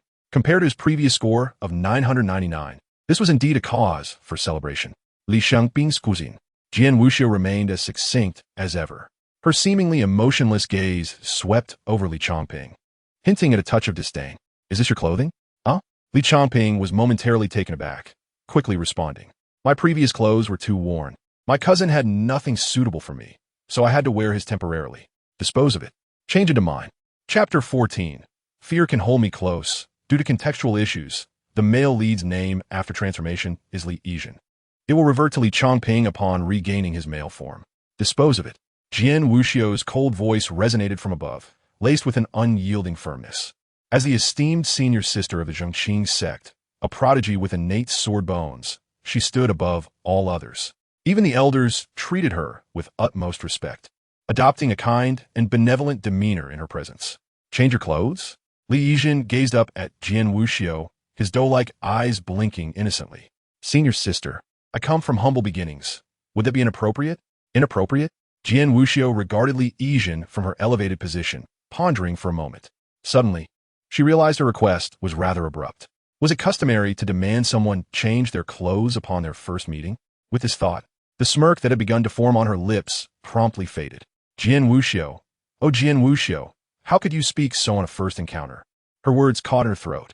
After a moment of silence, her expression remained composed, though her heart stirred with a hint of emotion. Your clothing does not fit you. I shall take you to register. In Jian Wuxiu's eyes, Li Yizhen had just arrived at the Changping sect and had yet to be formally registered. Without a solid status, Li Changping, a rather mediocre disciple, lacked the strength or connections to protect Li Yizhen within the sect. In such a competitive environment, especially among the scheming outer disciples, a pure individual like Li Yizhen could easily fall prey to bullying. Having ascended from humble beginnings, Jian Wuxiu understood this all too well. Therefore, she intended to personally escort him for registration, signaling to others that this person was under her protection, daring anyone to try and harm him. Registration? Li Yizhen stared in shock at Jian Wuxiu, utterly unprepared for her intent to bring him along for registration. His fabricated identity had been a mere pretense. While registering posed no issue, the real concern was whether Jian Wuxiu would continue to accompany him afterward. Li Yizhen sought to stay by Jian Wuxiu's side for 2 reasons. First, there existed an unstable junior sister within the sect, and having Jian Wuxiu as a protector would ensure greater safety. Second, as one of the leading female protagonists, should he successfully cultivate a relationship during their time together, he could smoothly return to the real world. Compared to the perilous existence in the cultivation realm, life on Earth was stable and comfortable. Li Yizhen was acutely aware of his lack of talent and potential. Rather than struggling for survival amidst constant danger, it would be far preferable to return to Earth and live as an ordinary person. He had to remain close to Jian Wuxiu. He would find a way, no matter what. Senior sister. With that thought, Li Yizhen quickened his pace. Having deeply ingrained the persona of a scheming green tea and white lotus into his mind, ever vigilant in maintaining his fa-ade. To his surprise, this archetype, often regarded as kitsch in modern times, seemed to resonate with Jian Wuxiu. He timidly tugged at her sleeve, his voice soft as he inquired, Sister, after I register, will I still be able to stay by your side? A pair of delicate, fair hands tugged at the sleeve of Jian Wuxiu, causing him to pause for a moment and glance back. The girl merely pinched the fabric with her fingertips, her cautious demeanor reminiscent of his own early days at the Changping sect, where he faced numerous frustrations and the scrutinizing gazes of others. Upon hearing Li Yizhen's words, Jian Wuxiu hesitated before responding. I prefer solitude and am unaccustomed to sharing living spaces. The implication was clear. Assisting you with the registration was already a considerable favor. Any notion of remaining at Wanjian Cliff was out of the question. As anticipated, when Li Yizhen approached, he had already considered this. If mere words could sway Jian Wuxiu, securing a place at Wanjian Cliff would be far too idealistic. He recognized that such matters could not be forced. Insistence would only breed resentment. Nodding, he replied softly, "Thank you, sister. Please follow me." The gentleness of Li Yizhen's tone felt like a feather brushing against Jian Wuxiu's heart, causing her to momentarily falter. In that fleeting moment, she recalled that Li Yizhen, with only a cultivation level of the 4th stage of qi refinement, was not yet capable of flying on a sword. Given the numerous peaks of the Changping sect, the journey to the registration area would be lengthy on foot. "Hold on to me." After a brief silence, Jian Wuxiu spoke coldly. "Sister, may I grasp your arm?" Li Yizhen instantly comprehended Jian Wuxiu's intention. He meant to carry her aloft on the wind. With a nod of affirmation from Jian Wuxiu, a smile graced Li Yizhen's lips as she wrapped her arms around his arm. Initially, her embrace was loose, hesitant to hold too tightly. This was a lesson learned while pursuing the younger sister. With someone as reserved as Jian Wuxiu, patience was paramount, and any display of overt eagerness would only yield the opposite effect. As Li Yizhen slowly tightened her hold around Jian Wuxiu's slender arm, the transformation brought about by her new form rendered her shorter than Jian Wuxiu. Tilting her head back, she could see Jian Wuxiu's pristine chin. In the next instant, they soared into the air. After spending so long in the realm of cultivation, this was Li Yizhen's first experience being lifted high above the ground. With no sword to ride, the mountains and earth receded rapidly, a welcome reprieve for one with a fear of heights. Jian Wuxiu had not forewarned her before they ascended, and the sudden lift startled Li Yizhen. The ground vanished beneath her feet, and this time it was no pretense. She was genuinely taken aback. Instinctively, she tightened her grip on Jian Wuxiu's arm, clinging tightly to him. The wind howled past her ears, making her garments flutter wildly. Jian Wuxiu glanced down at the girl who had latched onto him, noting the transition from a gentle embrace to a firm grip, as if she were trying to meld into him. Jian Wuxiu's cold, narrow eyes lowered, quietly observing Li Yizhen, who appeared utterly adorable, especially with her brows slightly furrowed against the wind. It was simply too endearing. After stealing a few glances and feeling the warmth of Li Yizhen's delicate form, a certain string in Jian Wuxiu's heart seemed to resonate. Her recently reddened ears signaled a hint of embarrassment. "You can hold my waist." The strong gusts carried her words clearly to Li Yizhen's ears. Looking up at Jian Wuxiu, her expression remained impassive, a serene mask concealing her thoughts. Yet a subtle increase in their rapport registered, inching up to 14. From initially avoiding her gaze to now allowing her to hold on, even encouraging her to embrace him, it was remarkable progress in such a short span of time.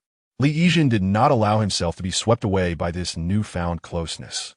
After pondering for a few seconds, he cautiously encircled Jian Wuxiu's slender waist. The delicate form beneath the dark garment offered an unexpected sense of security, perhaps a reflection of Jian Wuxiu's innate character. Drawing closer, Li Yizhen caught a whiff of her faint fragrance, which was neither as heavy as that of Yin Chenyu nor as youthful as that of the younger sister. It was subtle, perfectly aligning with Jian Wuxiu's essence. As Li Yizhen secured his embrace, he felt Jian Wuxiu making no move to resist, and he gradually intensified his hold, clinging to her like an octopus scaling a pole. With the winds howling around them, her wide sleeves fluttered violently, a detail easily discerned by anyone well-versed in modern literature. Yet, Jian Wuxiu remained oblivious to these subtle nuances. Despite her exceptional talent, her emotional intelligence had not risen in tandem with her status. She had endured much hardship at the bottom, and now that she had ascended, she remained somewhat naive. Upon sensing the tightening around her waist, Jian Wuxiu felt the tickling sensation of Li Yizhen's fingertips brushing against her skin. Lowering her gaze, she caught sight of Li Yizhen's clothes being tousled by the wind, revealing a delicate expanse of white. In that moment, her crimson ears turned an even deeper shade, nearly dripping with embarrassment. Remarkably, she managed to maintain her composure. Realizing that Jian Wuxiu was observing her, Li Yizhen lifted his head. "Sister?" The soft, innocent inquiry, paired with his wide-eyed gaze, was utterly disarming to Jian Wuxiu. "Cold," she replied coolly, diverting her gaze as her dark, tranquil eyes remained steady ahead. "The wind is a bit stronger, but it's not cold." "Sister, will it be tiring for you to carry me like this?" "Not at all. Thank you, sister. I've fled here from my homeland, and you are the kindest person to me aside from my cousin." Li Yizhen nestled his head against Jian Wuxiu's shoulder, murmuring softly. As he spoke, Jian Wuxiu remained impassive, and Li Yizhen, undeterred, gazed down at the expanse of Changping's sect below. They were nearing the square, conveniently located near the living quarters of the outer disciples, where the registration area was also situated. With Jian Wuxiu by his side, soaring through the air was swift. Li Yijin recalled the imposing mountains that had deterred many visitors upon his arrival at Changping's sect, as he had only recently arrived and dreamt of becoming the protagonist who would conquer all. Suddenly, as he admired the view from above, a warm droplet fell upon his head. What was this warm liquid? In midair, where could such a thing come from? Was he not holding onto Jian Wuxiu, but rather Chu Jiaoran? In an instant, every hair on his body stood on end. The repulsive sensation of a centipede's sticky saliva, coupled with the grotesque form beneath it, invaded his thoughts. Senior brother, you smell so good. I want to devour you, echoed in his mind. That fear was deeply ingrained in his very bones. Not daring to look up, fearing for his life, he cast his gaze downward, relieved to confirm that he was indeed still clinging to Jian Wuxiu. It was truly terrifying. He felt as if he might develop PTSD from the fright. After calming his racing heart, he found humor in the situation. It was neither Chu Jiaoran nor the saliva of Centipede. Perhaps it was simply rain? Just as Li Yijin contemplated looking up, the direction of their flight abruptly shifted, plummeting toward the ground. The sudden change caught him off guard, and he instinctively clutched Jian Wuxiu's garment. In the blink of an eye, they landed safely. Wei arrived.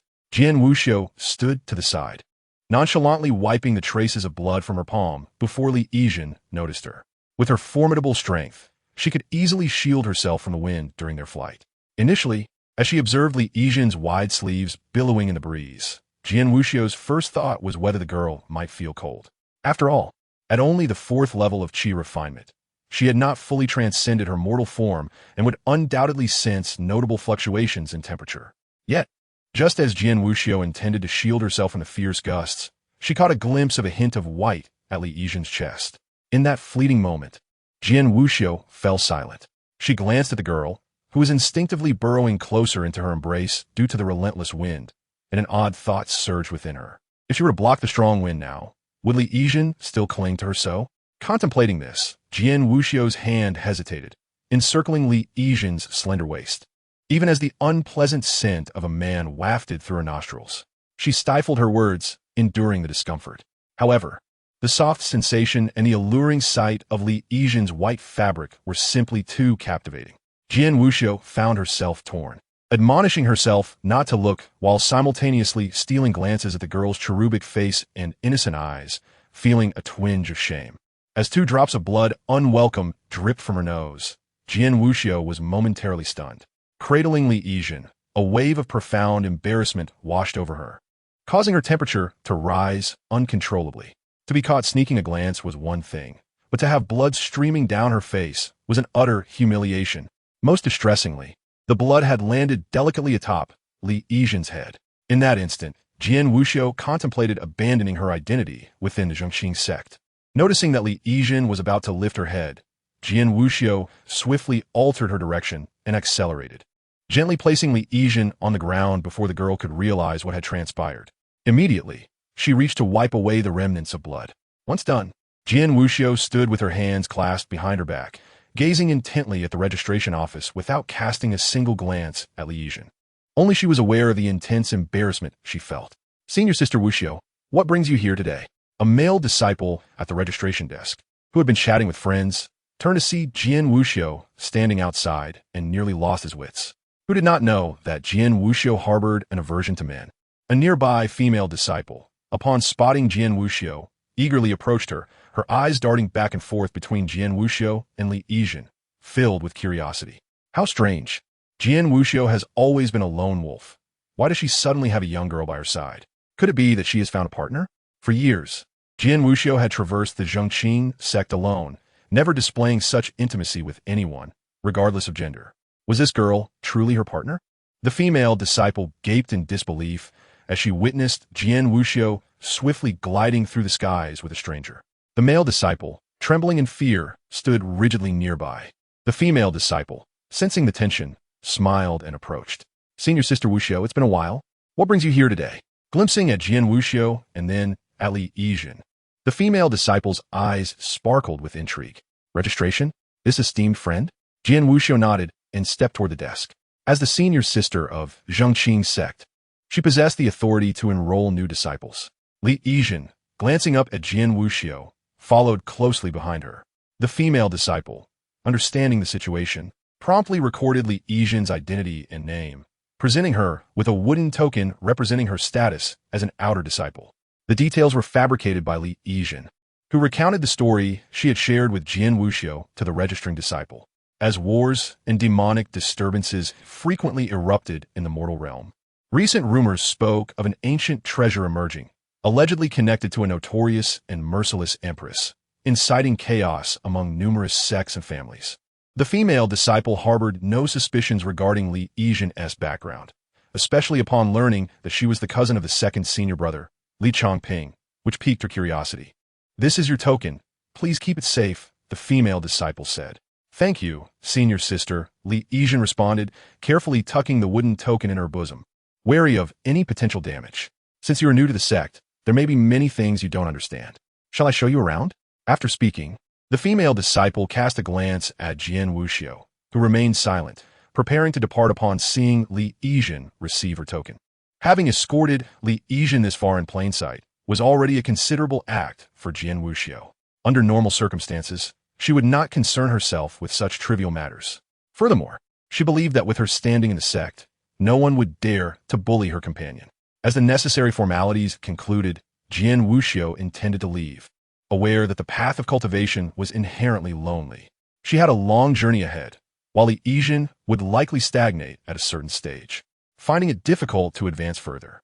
Jian Wuxiu recognized her growing fondness for the girl before her, yet the chasm between them felt insurmountable, leaving little hope for a future together. This parting might well signify a farewell without the prospect of reunion. The female disciple, having completed the registration, was ready to guide Li Yijin to her new quarters. Li Yijin, clutching her token, turned back 3 times, her eyes filled with lingering reluctance as she gazed at Jian Wuxiu. The task of winning Jian Wuxiu's favor remained a formidable challenge. Despite a smooth beginning, her affection for Jian Wuxiu had only reached a mere 14, showing little sign of substantial growth. Contemplating the situation, Li Yijin realized that the complications with Chu Jiaoran had inadvertently become a significant concern for her safety. Yan Chenyu was in seclusion for 3 months, leaving her with only Jian Wuxiu as a viable option. She had to devise a strategy to win Jian Wuxiu's heart, to remain by her side. With these thoughts swirling in her mind, Li Yijin tightened her grip on the wooden token and suddenly halted, turning back. "Thank you, senior sister Wuxiu," she said, kneeling on the ground and bowing deeply toward Jian Wuxiu. Her words were earnest, imbued with profound gratitude and sorrow. The nearby outer disciples were momentarily stunned into silence, their eyes gleaming with curiosity. As the weather in the mountains shifted dramatically, a light rain fell, quickly intensifying into a tempest. Just as Jian Wuxiu prepared to leave, Li Yijin called out to her. Turning to see the girl kneeling in the rain, bowing deeply, Jian Wuxiu's heart quivered. The girl's ill-fitting garments clung to her as the rain drenched her, and when she lifted her head, the expression of sorrow and longing on her face struck Jian Wuxiu deeply. "Senior sister Wuxiu, will we meet again?" The words pierced through the storm, reaching Jian Wuxiu, who stood in stunned silence, captivated by the girl before her. For someone like Jian Wuxiu, who preferred to resolve matters swiftly with a single stroke of her sword, navigating the complexities of emotions was a daunting challenge. Perhaps she should never have brought Li Yijin here in the first place. Instead, she chose to let things unfold naturally on the mountain. However, witnessing the resilient girl kneeling in the storm, Jian Wuxiu's heart trembled violently. She remained silent, hastily turning her head away. In the next moment, her figure vanished within the cascading curtain of rain. Li Yijin observed the direction in which Jian Wuxiu had disappeared, standing despondently amidst the downpour. "Yijin, you need not be sorrowful. Sister Wuxiu has always had that temperament." A disciple who had been eavesdropping quickly approached to console Li Changping. As she offered her words of comfort, she secretly reveled in the drama unfolding before her. It was evident that Li Yijin appeared to be abandoned by Jian Wuxiu. How pitiable she looked, lost and disheartened. Yet, it was only natural. Jian Wuxiu's thoughts had always been consumed by her cultivation, never considering other matters. It seemed that Li Yijin was not truly Jian Wuxiu's companion. Listening to the comforting words, Li Yijin allowed them to flow in one ear and out the other, He felt little sorrow at Jian Wuxiu's departure because, although she had indeed vanished from sight, he soon discovered a vibrant string of numbers amidst the haze of rain and forest. Jian Wuxiu's favorability, 15,100. She had not gone far. Rather, she was quietly observing from the shadows. Li Yizhen exhaled a sigh of relief. What he had expressed earlier was a question of whether they would meet again, not a plea for Jian Wuxiu to take him away. For someone like Jian Wuxiu, who was more receptive to gentle persuasion than forceful imposition, moral coercion would yield no results. It would only provoke her rebellious spirit. Li Yizhen felt it necessary to draft a guidebook tailored for each female protagonist. He followed the female disciple towards his new residence. The vivid favorability indicator lingered in his line of sight. Sister, I trust you will come and find me. Chapter 17. The love-struck cannot cultivate. Amidst the torrential downpour, a slender figure stood tall at the treetops. Jian Wuxiu's presence had entirely concealed itself. Only those whose cultivation surpassed the golden core stage, or who possessed unique investigative techniques, could discern her current location. In the woods, Jian Wuxiu quietly observed Li Changping's direction. Her gaze flickered, and her expression softened involuntarily. The image of the girl kneeling in the storm lingered in her mind. Jian Wuxiu pressed her lips together, watching as Li Yizhen navigated through the forest alongside the female disciple. She maintained a distance, neither too close nor too far, allowing her to perfectly observe their movements without causing undue disturbance. Why does this path seem so interminable? Compared to the inner disciples, the outer disciples' accommodations were quite rudimentary, often consisting of caves they had hewn from the mountainside. Those with particular tastes might construct a cozy little abode. However, many cultivators led transient lives, with only a select few placing high demands on their living conditions. The residence they were heading to was a cave situated halfway up the mountain. The path twisted and turned.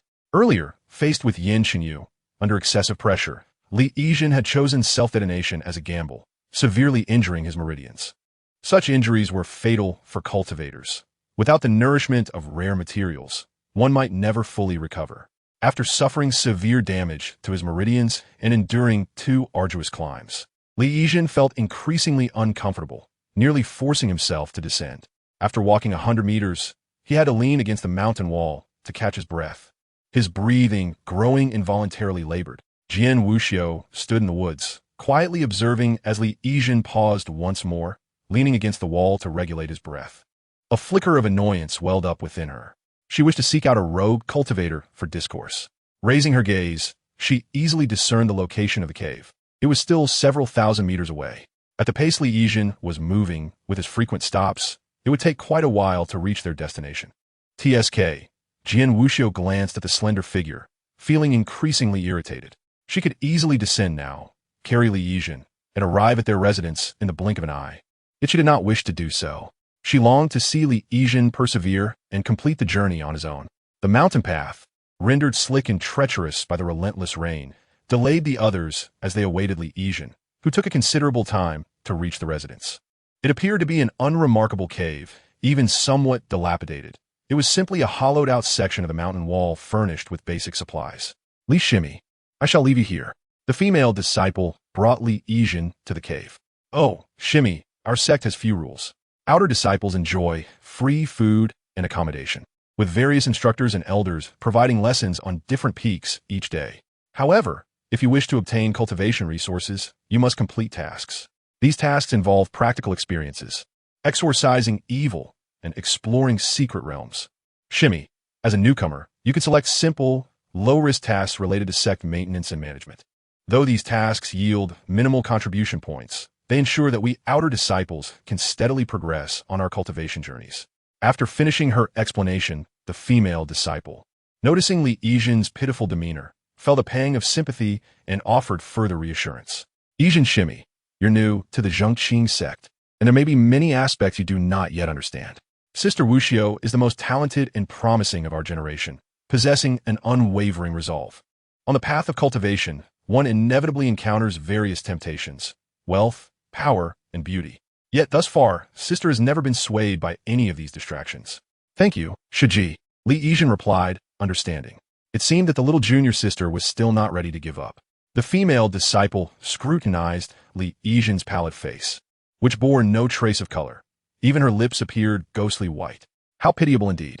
The female disciple sighed inwardly. Though Jian Wuxiu was a woman, she garnered admiration not only from men. It appeared that yet another disciple had developed feelings for the senior sister.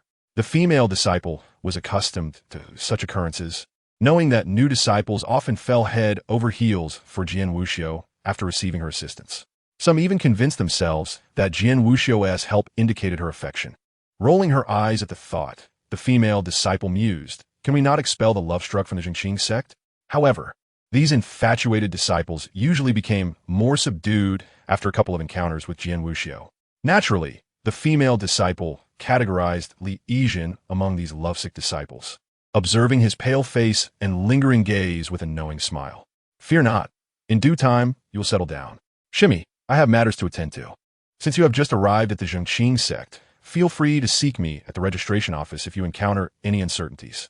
The female disciple, seeing Li Yijin in such a despondent state, made an excuse to depart. The days spent at the registration office were dreadfully tedious, and she could no longer contain her restlessness. She turned and hastened toward the registration office, eager to share the latest gossip with her companions. Before long, it seemed that the Changping sect would have yet another disciple, love-struck and forlorn over Jian Wuxiu. How thrilling! Each year, one or two new disciples like Li Shimi would arrive, oblivious to the steadfastness of Jian Wuxiu's path in cultivation, which would never be hindered by romantic entanglements. As she bid farewell to the disciple at the registration office, Li Yijin took a deep breath. His already pallid complexion turned even more ashen, as if he had burned to ashes after 7 days and nights. Having chosen the perilous path of self-detonation to survive against Yan Xinyu, the pain in his meridians had yet to dissipate, compounded by the grueling climbs he had endured. His body had reached its limit, and the agony in his meridians intensified. The pallor of his face moments ago, as he knelt in the rain, was not a mere act. He could truly bear the pain no longer. Now, with everyone gone, Li Yijin could no longer maintain his facade.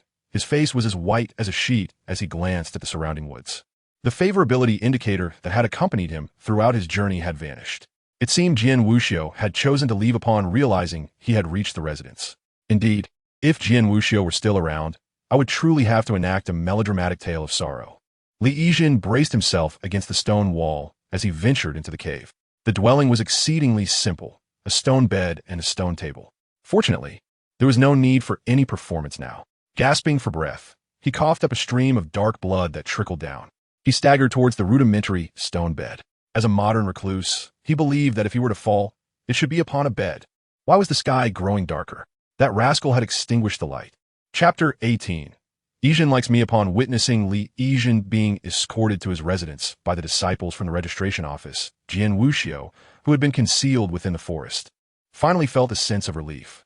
She had followed closely along the winding mountain path, observing the girl as she trudged along with her frail and slender frame, yet tenacious and resolute in her steps, never once soliciting assistance from others. Jian Wuxiu perched atop a tree branch, quietly watching the scene unfold before her. Her heartstrings tugged, causing ripples of emotion within her. She could sense it. Beneath Li Yijin's delicate and fragile exterior lay a resilient soul, brimming with a fervent desire for survival. This yearning for life was something Jian Wuxiu understood better than anyone else. Thus, she refrained from offering help, instead choosing to silently observe. As she watched the girl exhaustively reach the entrance of the cave, Jian Wuxiu's brow unfurled. However, upon overhearing the female disciple from the registration office conversing with Li Yijin, particularly when affectionate sentiments were mentioned, her brow furrowed immediately. Throughout her life, she had encountered countless individuals, even those who were prodigies of unparalleled talent. Yet Jian Wuxiu had never developed feelings of affection for anyone, especially not for those so-called geniuses. There was no admiration, only a drive to surpass them. Jian Wuxiu was no fool. She could discern the implications in the disciples' words. Was it possible that Li Yijin harbored feelings for her? Coupled with Li Changping's expression and the disciples' remarks, those words slipped from her lips. At that moment of utterance, Jian Wuxiu herself was momentarily taken aback. She was aware that many disciples within the sect held affections for her, both male and female. Yet, Jian Wuxiu knew she had never entertained such emotions for anyone. Assisting others was merely an act of kindness which she felt inclined. She had never anticipated that some infatuated disciples would fall for her in return. After a moment of silence, Jian Wuxiu turned to leave. As the senior sister of the Changping sect, she had brought Li Yizhen to register and watched him return to the cave. These were matters beyond her concern. She believed she had already done enough.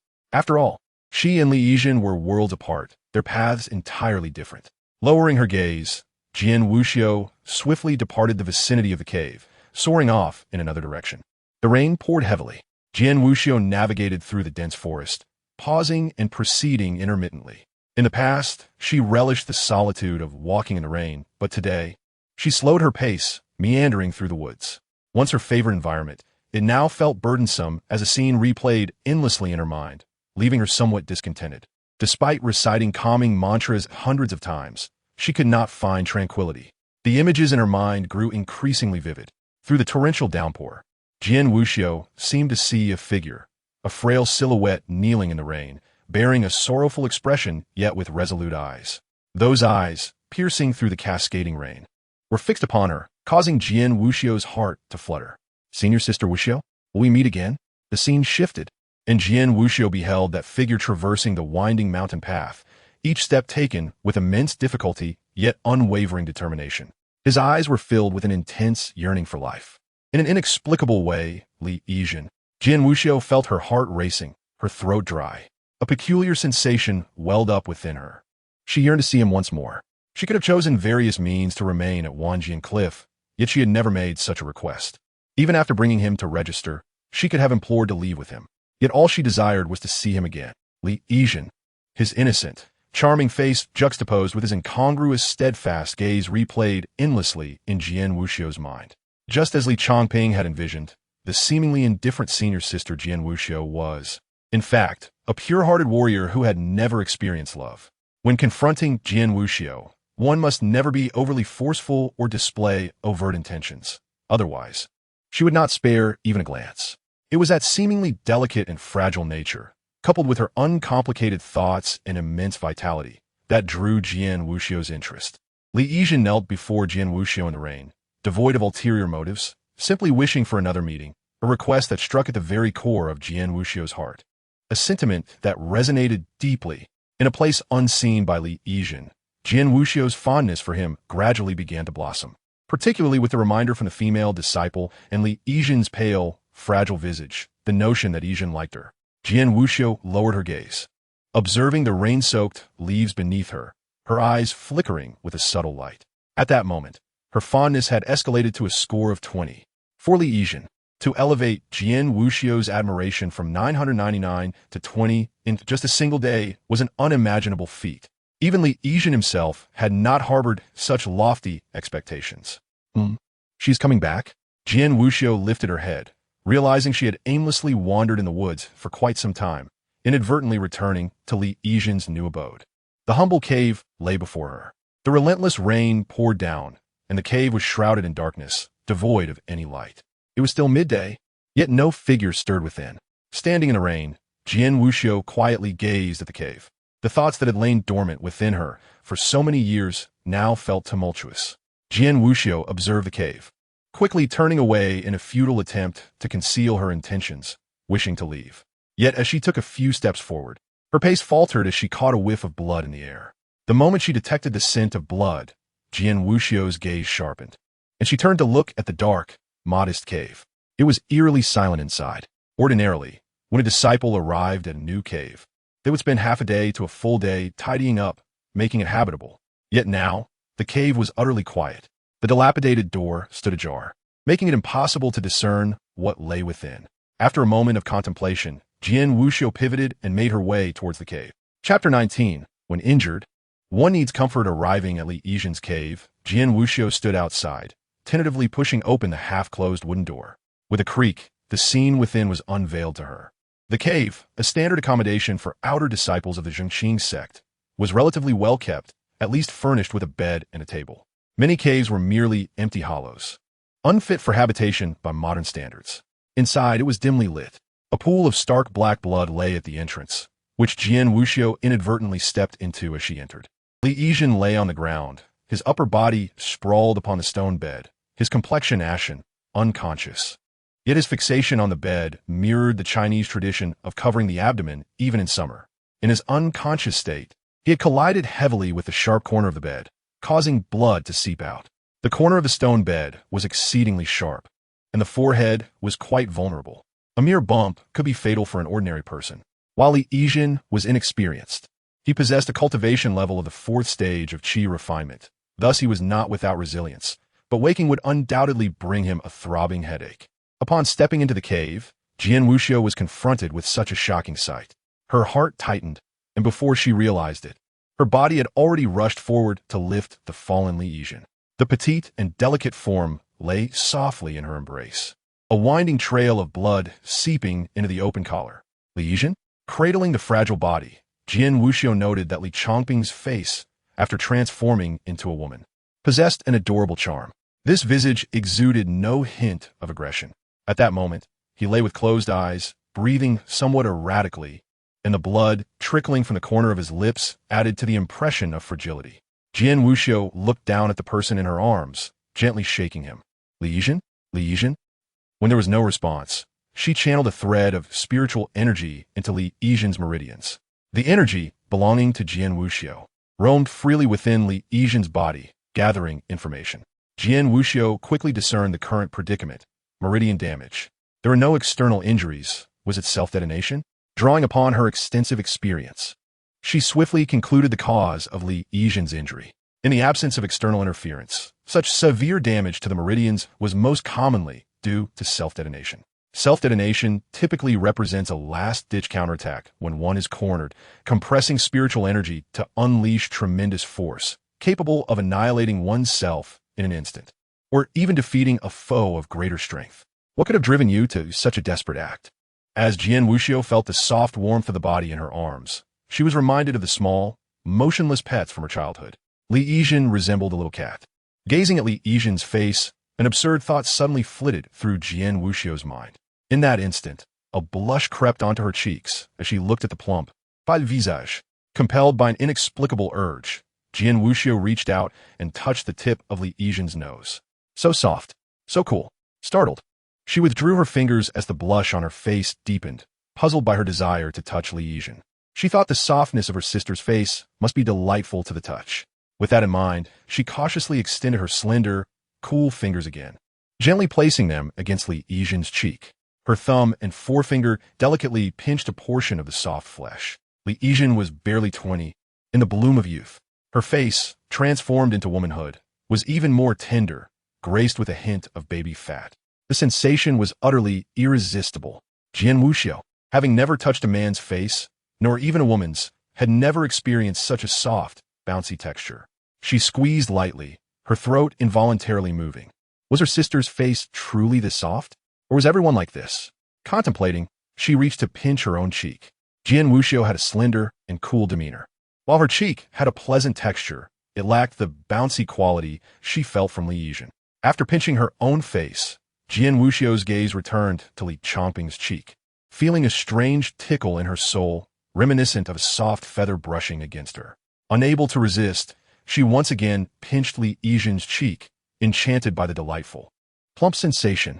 As she playfully pinched Li Yijin's face, Jian Wuxiu intended to withdraw her hand to nurture the injured meridians with spiritual energy. However, just as she retracted her hand, a soft murmur escaped Li Yijin's lips. "Sister, don't go." Upon hearing the word sister, Jian Wuxiu felt as if struck by lightning. Most in the sect referred to her as the elder sister. Even those with ulterior motives would typically address her as young lady or fairy, complimenting her beauty. Yet this term, sister, was one reserved for younger children. This was the first time she had heard it from someone of her own age. She looked down at Li Yijin, who was murmuring in her embrace, her brows slightly furrowed with an unrecognized tenderness. Though her expression remained largely unchanged, it was evident that Jian Wuxiu had tempered her usual fierceness. Gently, she cradled Li Yijin and laid her down on the stone bed. Jian Wuxiu was not accustomed to caring for others. She had always managed her own injuries. Observing Li Yijin's pale, bloodless face, she concluded that the only way to assist was to nurture her meridians. Sitting on the cold stone bed, Jian Wuxiu placed a hand on Li Changping's pulse, a thread of spiritual energy flowing gently into his body, gradually mending the damaged meridians. Reflecting on Li Yijin's backstory, the upheaval at her home, her solitary journey to seek refuge with her cousin in the Changping sect, Jian Wuxiu speculated that she must have encountered perilous circumstances, leading her to resort to self-detonation. Without needing Li Yizhen to explain her meridian issues, Jian Wuxiu sat there, piecing together the narrative, even attributing to Li Yizhen a title of bravery and resilience against fate. In the absence of Li Yizhen's awareness, Jian Wuxiu began to fantasize wildly. A solitary arrival, with her cousin neglecting her and instead entrusting her to me. Gazing at her frail sister lying helplessly on the bed, Jian Wuxiu's eyes dimmed. The image of a detestable figure surfaced in her mind. A man, a figure unworthy of trust. Li Changping, even more so, if she were to encounter Li Changping someday. Jian Wuxiu vowed that she would not allow him to escape as easily as he had this morning. Chapter 20. Sister, don't go. The rain began to lessen. Outside the cave, the rain pattered softly, making the interior damp and chilly.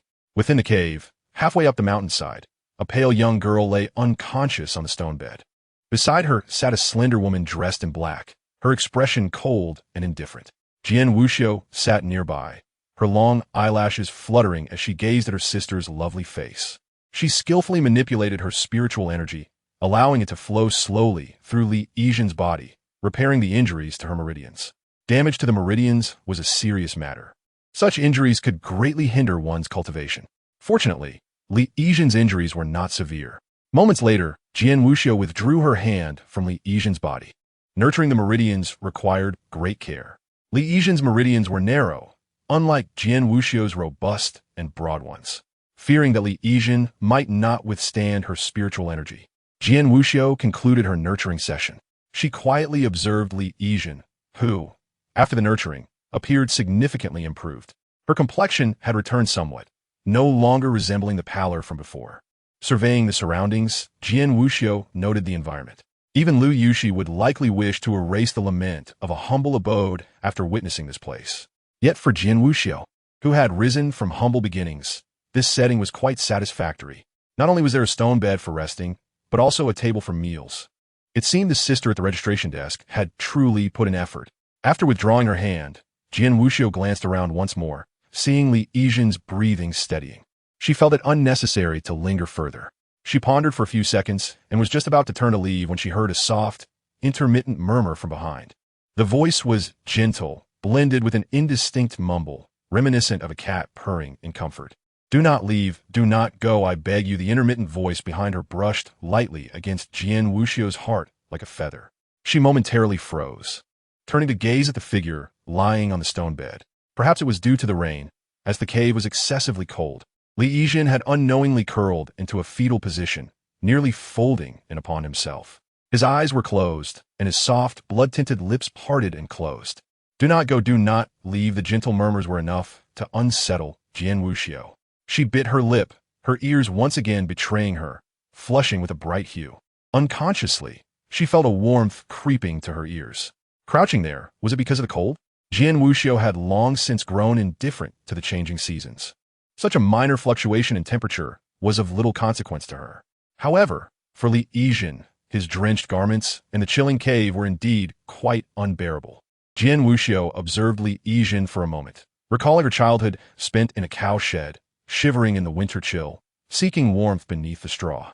After a brief silence, her fingers stirred, and the pervasive cold within the cave was instantly dispelled, transforming the space into a warm and dry haven.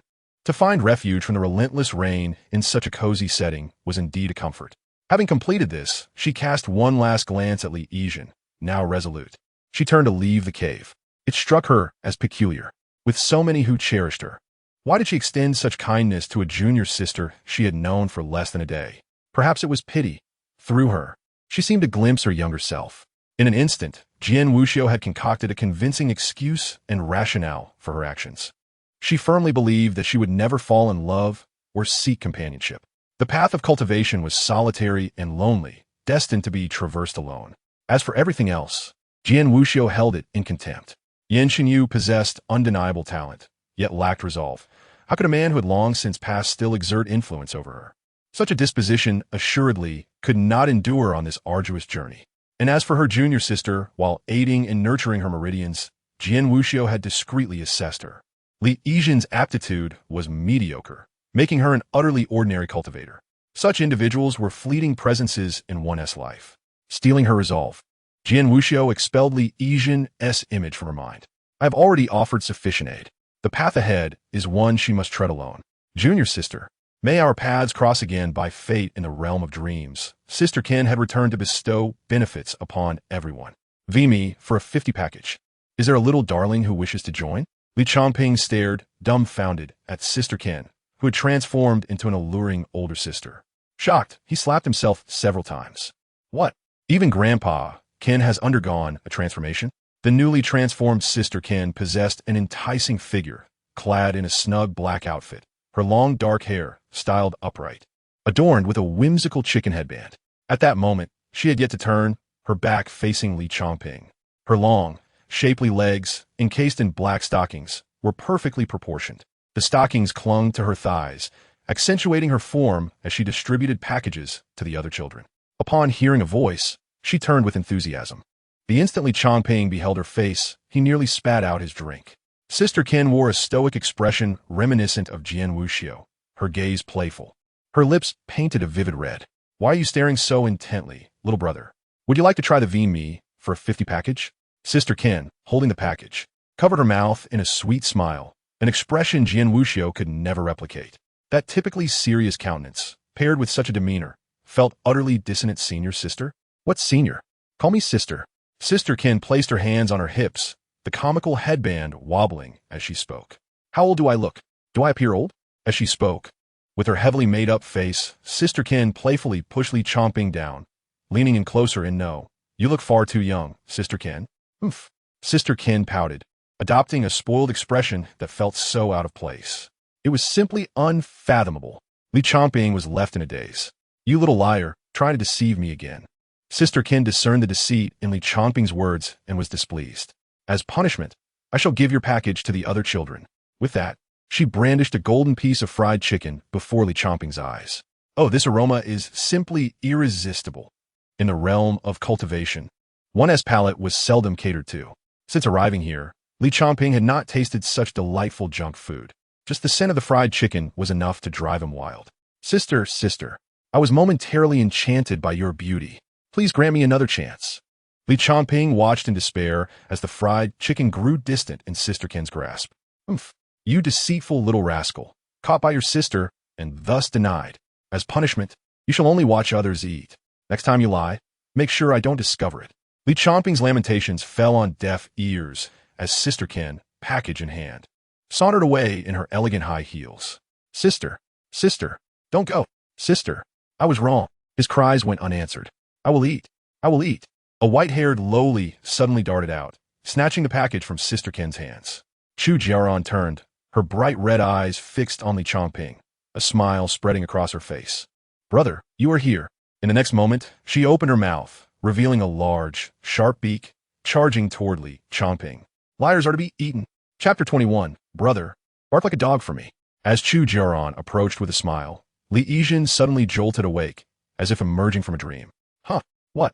He sat up on the stone bed, surveying his surroundings. The rain outside had yet to cease. It appeared that only a short time had passed since he had fallen asleep. What a peculiar dream, rubbing his head. Li Yizhen recalled the last image before losing consciousness, the simple stone bed. How had Jian Wuxiu carried him to become Sister Kin? And what of Chu Jiaoran? The pressure must have overwhelmed him, leading to such bizarre dreams. Rising from the bed, he continued to massage his temples while inspecting the cave. It was dilapidated, hardly suitable for habitation. I wonder how Jian Wuxiu perceives my current standing glancing at the darkening sky. He decided against venturing out just yet and resolved to tidy the cave, for he would be residing there for a while. It cannot remain so rudimentary. His storage pouch contained spare bedding, blankets, and a change of clothes. He would make do for now. He retrieved a clean set of clothing, donned it, and spread the soft blanket on the stone bed to serve as a mattress. The clothes were still somewhat oversized. Let us prepare new garments another day. Li Yizhen never anticipated that he would one day fret over the lack of women's attire. After tidying up the bedding, he did not languish, but rather began to leisurely organize his dwelling. The tranquility he felt while cleaning was due to Li Changping having somewhat settled into his role. After all, each of these strategic characters was more eccentric than the last, and one could never predict who might meet their demise next. He was beginning to accept this reality. Living was undoubtedly the best option, Yet if fate dictated otherwise, it was essential to save her life while one could. With this thought, Li Yizhen began to hum a tune, swiftly tidying his abode. Perhaps it was merely an illusion. After a nap, he felt invigorated. Even the pain in his meridians had lessened. Instead, he sensed a warm essence flowing within him, a comfort beyond measure. Once he completed the cleaning, Li Yizhen admired his refreshed dwelling with satisfaction, clapping his hands before retreating to his warm and soft little bed. Though it could not compare to the plush mattresses of modernity, having something was certainly better than nothing.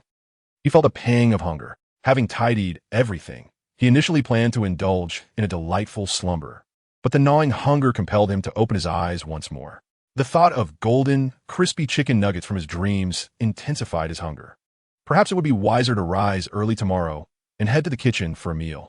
In the dimly lit wooden cabin of second senior brother Li Changping, darkness enveloped the space, devoid of any light. Inside, a petite figure curled up on the bed, her silvery hair cascading like a waterfall. Chu Jiaoran nestled in Li Changping's bed, clutching his blanket, emitting soft, even breaths. A rumble from her stomach interrupted the stillness, prompting the silver-haired maiden to open her eyes in discontent, rubbing them sleepily. Her skin was exceptionally pale, almost ghostly under the moonlight. Starving, Chu Jiaoran rolled over, tightening her grasp on Li Changping's blanket. So hungry, so annoying. Where is senior brother? Where has he gone? Why has he not returned for an entire day and night? Why did he not inform me of his retreat for cultivation?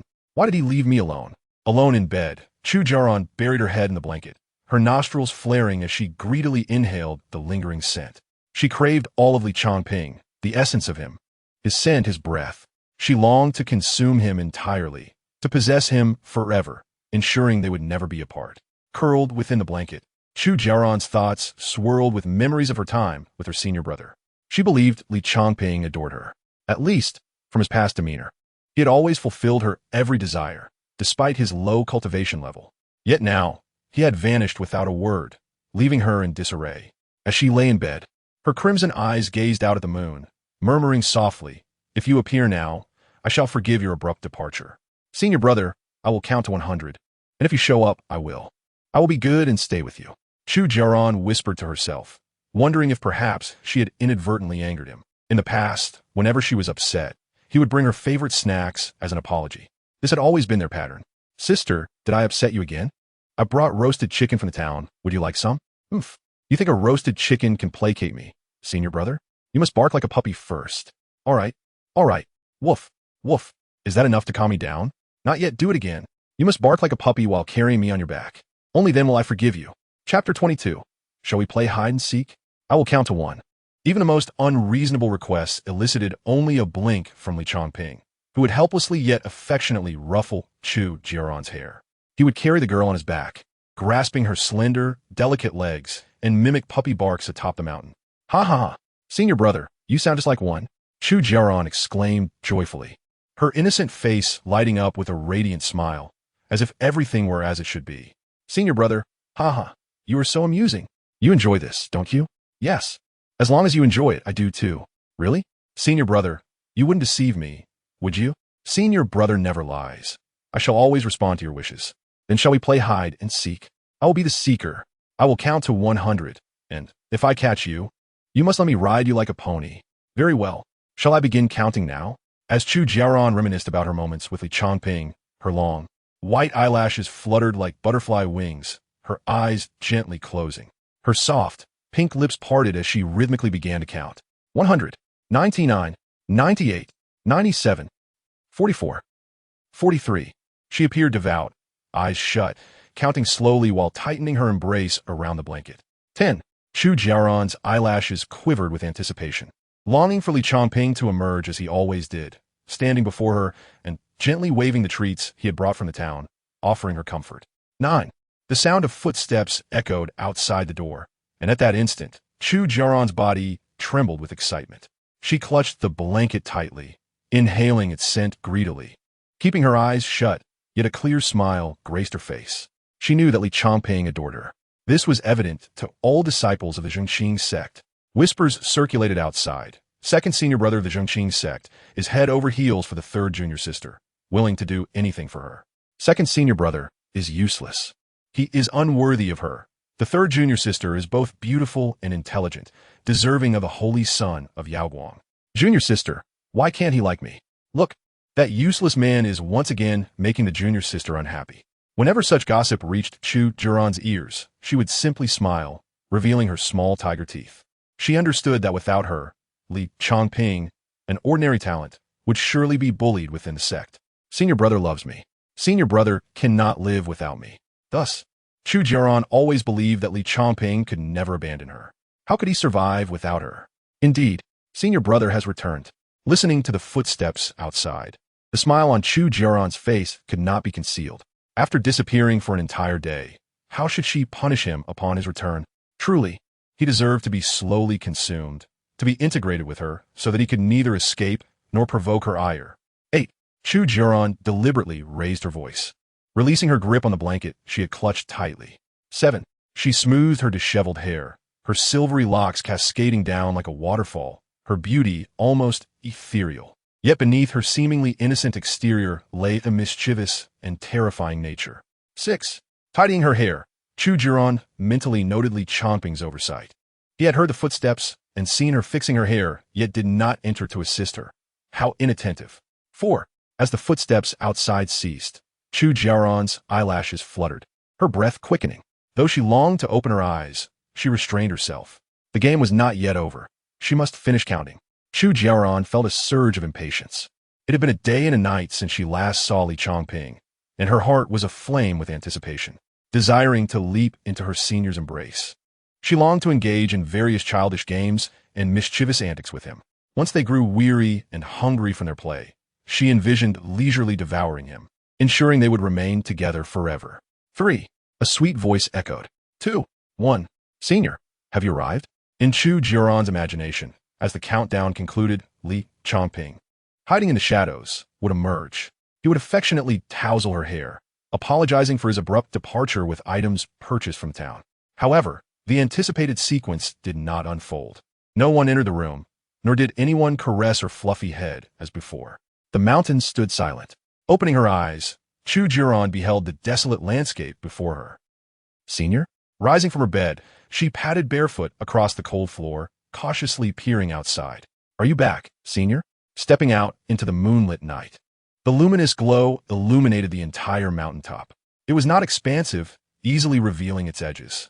Apart from a nearby patch of spirit herbs that could barely conceal a person, there was no other place to hide an adult male figure. Turning her head, she noticed the spirit herbs quivering slightly, as if something were concealed within. Blinking, a faint smile graced her lips, revealing her adorable little fangs. Is Senior playing hide and seek with me? You'd better hide well, for I am coming to find you. Pretending not to notice the trembling herbs, she wandered around before returning to the patch once more. I found you. Parting the tall, spirit herbs, she wore a triumphant expression, her striking red eyes focused intently on the concealed area. Yet, upon clearing the herbs, her excitement faltered. There was no one there, not even Changping. Only a large, plump hare grazed within. Startled by her sudden appearance, it bounded away. At the sight of the hare, her previously cheerful demeanor darkened instantly. Grasping the fleeing hare, her crimson eyes glinted ominously as she regarded it. Senior vanished without a word, and now remains hidden. I am truly furious. Observing the struggling hare in her grasp, it appeared as if she had mistaken it for Changping. Lying will lead to being devoured. The hare, sensing danger, opened its mouth to cry out. Its cries and frantic movements invigorated Chu Jiaoran, her gaze fixated on her prey as she slowly parted her lips. Licking her lips, she wiped away the stray fur clinging to her mouth and patted her flat belly. I'm still hungry. What should I do? I don't want to eat the cafeteria food. Chapter 23. Oh heavens. I can encounter my junior sister here? Phew. In the early morning, outside the cave dwelling, Li Yijin performed a full set of middle school calisthenics, feeling the stiffness from a night's sleep begin to dissipate. Dawn was the finest time for cultivation. With the purple energy rising in the east, all things revived and spiritual energy converged. Many cultivators adopted the practice of meditating at this hour. Injured meridians have rendered my already arduous path to immortality even more challenging. With his meridians damaged, no spiritual energy gathered at sunrise. Isn't this akin to forcing me to rely on others? This isn't dependence, but rather a survival tactic in tumultuous times. Indeed, that is correct. Finishing his thoughts, He ascended the winding mountain path. Man is iron, and food is steel. One meal skipped leads to discomfort. Although cultivators ought not to indulge in gluttony until they reach a state of fasting, even they must consume food to sustain their vital signs. Compared to others, the Changping sect was modest, possessing but a single dining hall which only provided 2 meals daily, breakfast and dinner. Ordinary meals were free, but disciples desiring more delectable fare had to contribute corresponding sect points. Each person's contribution points were stored on a wooden token representing their identity, akin to a high school swipe card system. Yet, even the premium foods requiring contribution points lacked flavor, far inferior to the technological marvels found in street food like King Grandpa's or Spicy Hot Pot. In his first year here, he had witnessed the dining hall's culinary prowess. The meals bore no relation to deliciousness, merely providing the basic nutrition necessary for survival. As he walked up the mountain path, he encountered many outer disciples. Upon seeing Li Yijin walking alone, whispers arose behind him. "Is this the senior sister's partner? I heard she carried him to the registration office yesterday." Jian Wuxiu, a star figure of the Changping sect, attracted attention with every move, amassing a fervent following of admirers, regardless of gender. It seemed the news of Jian Wuxiu escorting Li Changping to the registration office had spread among the outer disciples. What partner? If these rumors about Wuxiu continue, I'll tear your mouths apart, believe it. Look, it seems a suitor can't remain composed. Li Yijin ignored the chatter of the other disciples and made his way directly to the dining hall. Inside the spacious hall sat over a dozen disciples having breakfast. The free food was shunned by the children of noble families, leaving only those from humble backgrounds to partake. He received a meal that appeared utterly unappetizing, a bowl of watery porridge with hardly any rice and a plate of simple pickled vegetables. Finding a seat, he began to eat while contemplating his future.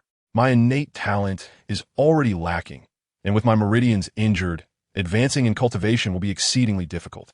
I often envy those prodigies. In the past, he would immerse himself in novels, identifying with the protagonists, exclaiming, 30 years in the East, 30 years in the West. Now, he realized he would only be one of the many stunned by the male lead. Yin Xinyu was in closed-door training. He could seek her out in 3 months. As for Chu Jiaoran, the mere thought of her caused him to choke on the watery porridge. If possible, he truly wished to avoid seeing her again. This seemingly innocent and adorable junior sister proved to be more troublesome than Yin Xinyu and Jian Wuxiu combined. At present, Jian Wuxiu appeared to be the most cost-effective option, possessing high cultivation, a stable temperament, and a hint of pure love. The challenge lay in penetrating her inner world. At this moment, the priority was to remain at Wanjian Cliff. As he sipped the thin porridge, contemplating his next steps, Li Yijin felt a headache coming on. Staying at Wanjian Cliff wasn't as simple as it sounded. Each female lead was more bizarre than the last. Author, just you wait. If I emerge, you won't have a good time. After finishing the last spoonful of porridge, a commotion suddenly erupted outside the dining hall. Who is causing such a ruckus? Can I enjoy my meal in peace? One outer disciple grumbled, but the next moment, he fell silent, staring blankly at the entrance. A girl clad in resplendent garments stood at the door, her features strikingly cute, her smile revealing 2 small fangs. Most notably, her skin was as fair as snow, and her long, cascading silver hair resembled a waterfall. Chu Jiaoran, Li Yijin, taken aback upon seeing her, was astonished. She rarely visited the dining hall. What brought her here today? The moment he laid eyes on Chu Jiaoran, the imposing figure of a colossal, all-white centipede once again haunted Li Yijin's mind. Its foul saliva dripping incessantly from its maw, spitting forth incomprehensible utterances. Upon glancing at Chu Jiaoran, who stood at the doorway, he promptly lowered his head, feigning nonchalance as he resumed his meal. The effects of the elixir were so subtle that even Jian Wuxiu could not discern them. Li Yijin felt confident that under the influence of the potion, Chu Jiaoran would not detect any anomalies. Chu Jiaoran surveyed the dining hall. It had been ages since she last set foot in this place. Before her acquaintance with Li Changping, she had a hearty appetite and had no choice but to frequent the dining hall daily to satiate her hunger. However, since meeting Li Changping, she no longer needed to dine here with the other disciples. Whenever she craved something, all she had to do was inform her senior brother, who would eagerly procure it for her. Even if it meant traversing to the distant town market, he would not hesitate to run errands for her. Senior brother has vanished without a trace, and here I am, left to dine alone, she mused to herself, throughout the day and night. Chu Jiaoran had envisioned numerous methods of punishing Li Changping. Once she captured him, she would ensure he was adequately reprimanded before indulging in a meal, ensuring he could never escape again. With such thoughts, her spirits lifted considerably. Entering the dining hall, she used her points to acquire an abundance of roasted beast meat. As she held the hefty plate laden with the meat, she occasionally felt a wave of nostalgia wash over her. In the past, when her senior brother was around, such menial tasks would never fall to her. He would always insist on taking care of them, fearing she might tire, even slightly. Staring at the plate, she let out an exasperated tsh, pondering whether the plate was too heavy and thinking that these trivialities should be left to her. In that moment, her eyes sparkled with hope as she gazed upward. Had her senior brother returned? Just as the sweet word senior brother was about to escape her lips, it lodged itself in her throat. Upon discerning the speaker, Chu Jiaoran's sweet demeanor faltered, as the one offering to help her carry the plate was an unfamiliar male disciple. The moment she recognized him, her mood plummeted, akin to a roller coaster that soars only to plummet swiftly thereafter. "Thank you, senior brother," she replied, adjusting her demeanor to mask her disappointment, offering a radiant smile as she placed the plate into the male disciple's hands. Li Yizhen, seated nearby, struggled to suppress his laughter, his thigh nearly bruised from the effort. To those unfamiliar with Chu Jiaoran, her tone might seem misleading. However, Li Yizhen understood her character intimately, recognizing that her inflection indicated her irritation. This was precisely why he had chosen to pursue Chu Jiaoran over the others. She was far more approachable.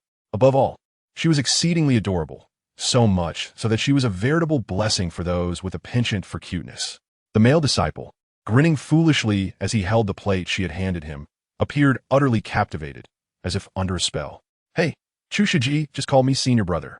He beamed, reveling in the attention. The innocent young man was unable to resist the allure of a sweetly spoken senior brother.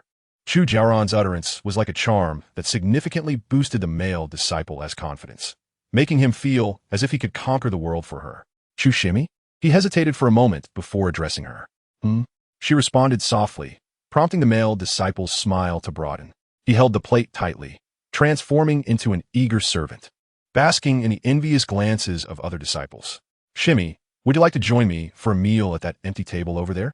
he suggested, gesturing to his previous dining spot. Chu Jiaoran nonchalantly agreed. Once she had consented, the disciple hurriedly placed the food on the table, extracting a fine silk handkerchief from his storage pouch to meticulously wipe the surface, fearful that any dust might displease her. The other disciples in the dining hall watched with envy, wishing to share a meal with Chu Shiji, feeling that even a breakthrough in their cultivation would be worth the opportunity. Chu Shiji is so petite, so adorable, and incredibly understanding. But what a second senior brother. Wasn't it Li Yizhen who used to accompany Chu Shiji? With Chu Jiaoran's arrival, the dining hall quickly filled with male disciples eager to observe. Many noticed the absence of Li Changping, who had previously shadowed Chu Jiaoran, fulfilling her every request with unwavering devotion. His devoted nature had made him the envy of many, earning him the title of the king of liquors among the disciples of Changping sect. Now, without him, the atmosphere shifted and whispers filled the air. In my opinion, Chu Shiji deserves better. Out with the old, in with the new. Chu Shiji, take a look at me. Given that Chu Jiaoran often presented a friendly and playful demeanor, many disciples began to jest about Li Changping, and when they realized she did not intervene, their teasing intensified. Previously, I referred to Li Changping as second senior brother, but within just a year of joining, I've already reached the threshold of foundation establishment. Yet, Li Changping remains at the fourth level of qi refinement. Having someone like him in the Changping sect is undoubtedly tarnishing our reputation. The burly disciple's words, though blunt, struck a chord with the onlookers. Li Yizhen, seated nearby, could not help but nod in agreement. His comments resonated deeply, prompting many disciples to applaud their approval. Clearly, dissatisfaction with Li Changping's position as second senior brother had been brewing for quite some time. Zhu Saizi, rather than choosing Li senior brother, why not consider me? I promise I won't let you down. Encouraged by the crowd, the burly disciple launched into a fervent declaration of admiration for Chu Jiaoran. How delightful! How entertaining! Witnessing this grand display of affection was far more captivating than the act of dining itself. Li Yizhen, seated in the corner, observed the spectacle, utterly unfazed by their gossip and disparagement. It was as if the criticisms directed at him were aimed at a complete stranger. What could be more amusing than eavesdropping on others as they gossiped about oneself? Madness indeed. The more outrageous, the better. compared to the insults from others. Li Yizhen was evidently more concerned with Chu Jiaoran's reaction. If he could diminish Chu Jiaoran's affection for him through slander, as long as he could make the junior sister lose interest in him, he might find himself much safer within the sect. Insult. Haven't you eaten? Hurry up and hurl more insults. Li Yizhen silently implored in his heart. Junior sister. The male disciple who had been wiping the table noticed everything and hurriedly called out junior sister, exuding a sense of possessiveness. Junior sister. The table and chairs are clean now. You can come over. Chu Jiaoran's adorable and innocent face wore her usual smile, her two small tiger teeth adding charm to her grin. She listened to the large disciple's speech without interruption, instead giggling softly and sweetly saying, "What the senior brother said is quite right. Li's senior brother is indeed quite lacking." Chapter 25. A familiar aroma. Are you hidden here? Li's senior brother is indeed quite lacking. Chu Jiaoran's sugary words echoed in the dining hall. Unbeknownst to her, she had perched herself on the table, her legs crossed casually, the fair skin of her calves swinging back and forth. Her enchanting red eyes spun slowly, surveying everyone in the dining hall. Such an endearing pose. Especially her delicate pink feet drew the attention of many disciples. Upon hearing her words, the dining hall erupted in gasps and applause. Many disciples, who had been contemplating shortcuts, felt stirred by Chu Jiaoran's remarks. Since Li Changping had been dismissed by Chu Jiaoran, did it mean an opportunity for them? Junior sister is so wise. What you say is absolutely correct. Junior sister, I've always found Li Changping to be quite displeasing. Unfazed, Chu Jiaoran merely hummed, playing with her white hair while quietly listening to the surrounding disciples. With her acknowledgement, more individuals spoke out against Li Changping, having harbored grievances against him for quite some time. Their discontent stemmed not only from his position as the second disciple of the Changping sect, but also from the fact that a waste like him could woo Chu Jiaoran, while they, far superior, cannot. Among them, the dark-skinned large disciple was the most vocal. Of course, many astute disciples simply nodded in agreement without voicing their opinions openly. After all, no matter how incompetent Li Changping was, he remained the second disciple of the Changping sect. As long as he held that title, he would enjoy protection. The subject of discussion sat in the dining hall, listening to the scorn directed at him with an involuntary smile creeping across his face. My, how much I seem to be despised. How long have you all held this disdain for me? You must have endured quite a bit. Before Li Yizhen could lament his plight, a disgruntled voice interrupted, cutting through the clamor. The disciple who had previously served Chu Jiaoran was now displeased and stood beside the table. His words dripped with jealousy and annoyance. Junior sister, the table is clean. Come eat, or the food will get cold. This statement implied a sense of ownership over Chu Jiaoran, imbued with a tone of subtle arrogance and command, as if he had unwittingly cast himself in the role of Chu Jiaoran's partner. Witnessing this scene, Li Yizhen couldn't help but feel a chill of sweat for the oblivious male disciple. Truly, a novice who feared nothing. In the time spent with Chu Jiaoran, Li Yizhen had come to understand that she loathed being ordered around. Typically, he would adopt a servile demeanor, attempting to placate and coax this headstrong junior sister into compliance. Yet this disciple dared to speak so brazenly in her presence. One could only commend his audacity. Hearing his words, Chu Jiaoran blinked innocently, fixing her gaze on the male disciple for a moment. She then offered an innocent and naive smile, sweetly exclaiming, "All right, senior brother, I'll come over to eat right away." With that, she flicked her silver-white hair behind her ear and, in a cautious tone, inquired softly, "Senior brother, what is your name?" "I." The large disciple, caught off guard, froze for a moment. The next second, an overwhelming joy spread across his face, and he laughed heartily, unable to conceal his delight. "Chu, senior sister, I am Peng Shan.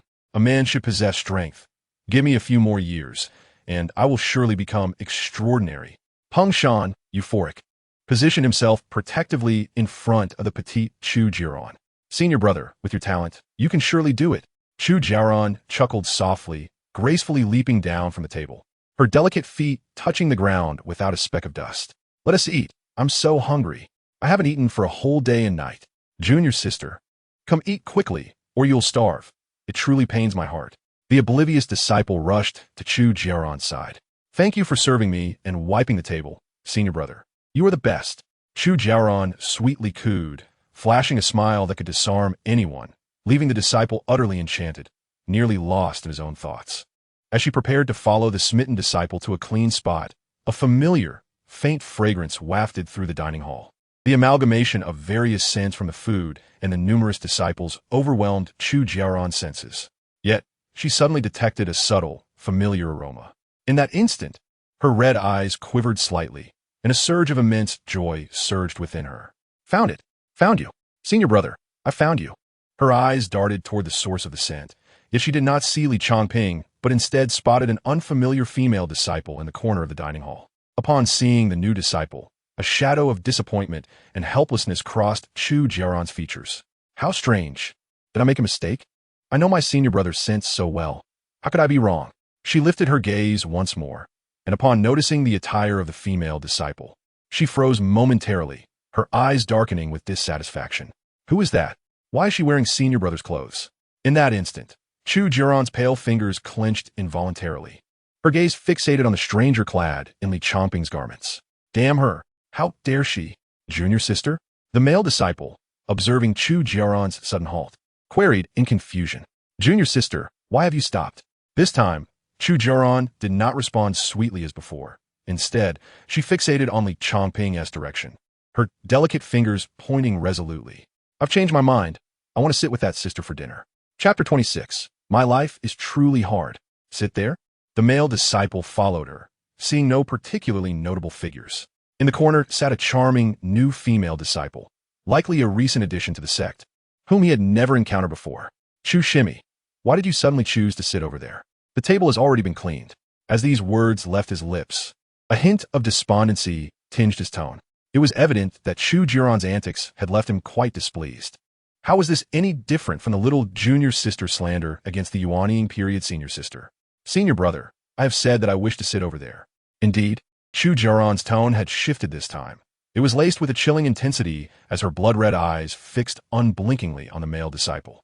He was immediately drenched in cold sweat, suddenly jolted back to reality, dispelling the previous haze of heat and confusion. He felt a sense of dread wash over him. Before him, Chu Jiaoran appeared soft and adorable, yet that did nothing to diminish her standing as a formidable Jiadan period expert. Among those present, none could contend with her. All right, Shimi, you are correct. Please wait a moment. I shall fetch the items for you right away. That fleeting glance had sent a chill down the male disciple's spine. Instinctively, he sought to avoid danger. Just a moment ago, a profound sense of peril had surged within him, as if a red alert had been triggered above his head. In that fleeting second, being scrutinized by Chu Jiaoran felt less like being observed by a mere human and more akin to being targeted by some ferocious and terrifying beast. The chilling aura that penetrated to his very marrow haunted him still. Thank you, senior brother, for your trouble. In an instant, Chu Jiaoran's expression transformed from overcast to radiant, as she bestowed upon him a sweet smile, as if the preceding scene had been naught but a figment of imagination. With that, the girl merrily hummed a tune, disregarding the gazes of those around her, and made her way directly towards Li Yizhen, sitting effortlessly across from him. This senior sister appears rather unfamiliar. Propped up on her chin, Chu Jiaoran gently tapped her cheek with her finger, her eyes gleaming with mirth as she unabashedly gazed at Li Yizhen, who sat opposite her. Initiating a friendly overture, she remarked, "You seem rather new here, having just joined the sect?" Although her words were intended to foster camaraderie, Li Yizhen detected an undercurrent of menace. Shimi, you once again resort to this charade of being a sweet little sister in public while wielding the whip behind closed doors, do you? Present in the dining hall were numerous onlookers, all curiously observing the two adorable young women seated together, a sight that was undeniably pleasing to the eye. Chu Jiaoran, gazing at the timid demeanor of the new female disciple, narrowed her eyes with a dangerous glint. Where did this creature come from, daring to don a senior brother's attire? Such clothing ought to be worn by none but myself. Oh, dear Shimi, it appears your garments are ill-fitting, rather oversized, Chu Jiaoran remarked, casting a disapproving glare at the gathering crowd. Senior brother, keep your distance. Her sharp command instantly seized the attention of everyone present. With her mention of ill-fitting clothing, all eyes turned to scrutinize the new disciple who had, until now, lingered in the shadows. The style of her attire was evidently masculine, and despite her attempts to cinch the neckline, it could not conceal the delicate curve of her neck and collarbone. Previously captivated by Chu Jiaoran, the crowd now harbored their own speculations. Which female disciple, on her very first day, would choose to wear men's clothing? And with that exposed neck and collarbone, It seemed she had no intention of sincerely seeking enlightenment, but rather was pursuing shortcuts. Some male disciples shook their heads in dismay, lamenting the disgrace brought upon the sect by the presence of such a morally dubious individual. Though the matter seemed trivial, the multitude gathered ensured that rumors regarding the new disciple, Li Yijin, would undoubtedly escalate, indirectly affecting her standing within the sect. The fear of public opinion loomed large. Li Yijin, however, displayed no signs of shock or fear. She had grown weary of Chu Shimi's petty games over the past 2 years. With her beguiling visage, who would suspect that the whimsical Chu Shimi was, in fact, a cunning manipulator who relished in control? Chu Jiaoran, with her extraordinary status and star-like aura within the Changping sect, could easily leave a fledgling female disciple floundering, stammering, unsure of how to defend herself. From an external perspective, Chu Jiaoran appeared to be extending a benevolent warning. Yet, unbeknownst to her, such actions could imperceptibly tarnish one's reputation within the sect, especially once the rumors began to circulate and take root. But who was Li Yijin? Observing Chu Jiaoran's narrowed, crimson eyes, she sensed her delight. Chu Jiaoran, reveling in the embarrassment and helplessness of her fellow disciple, appeared to derive immense satisfaction from the suffering of others, as if human anguish were her most cherished sustenance. Yet, this was merely the beginning. Chu Jiaoran intended to push the new disciple closer to the abyss before the eyes of all. Are you pleased to be discovered mingling with men? Humans often savor the taste of their own kind's blood. Wearing a senior brother's clothing, you ought to be ashamed. Chu Jiaoran's voice echoed hauntingly in Li Yijin's mind. Witnessing the sudden shock and disarray on the other's face ignited a thrill within her. Just as she prepared to escalate the drama, her crimson eyes widened in disbelief. Before the gaze of the entire assembly, the petite, adorable figure of the new disciple, clad in masculine attire, was overtaken by a glimmer of tears, which swiftly pooled in her doe-like eyes. Large droplets cascaded down, splattering onto the table. As the crowd witnessed, she wept unabashedly, her voice rising in distress. Woo! Senior sister, you are too kind. Ah, my fate is so wretched, senior sister.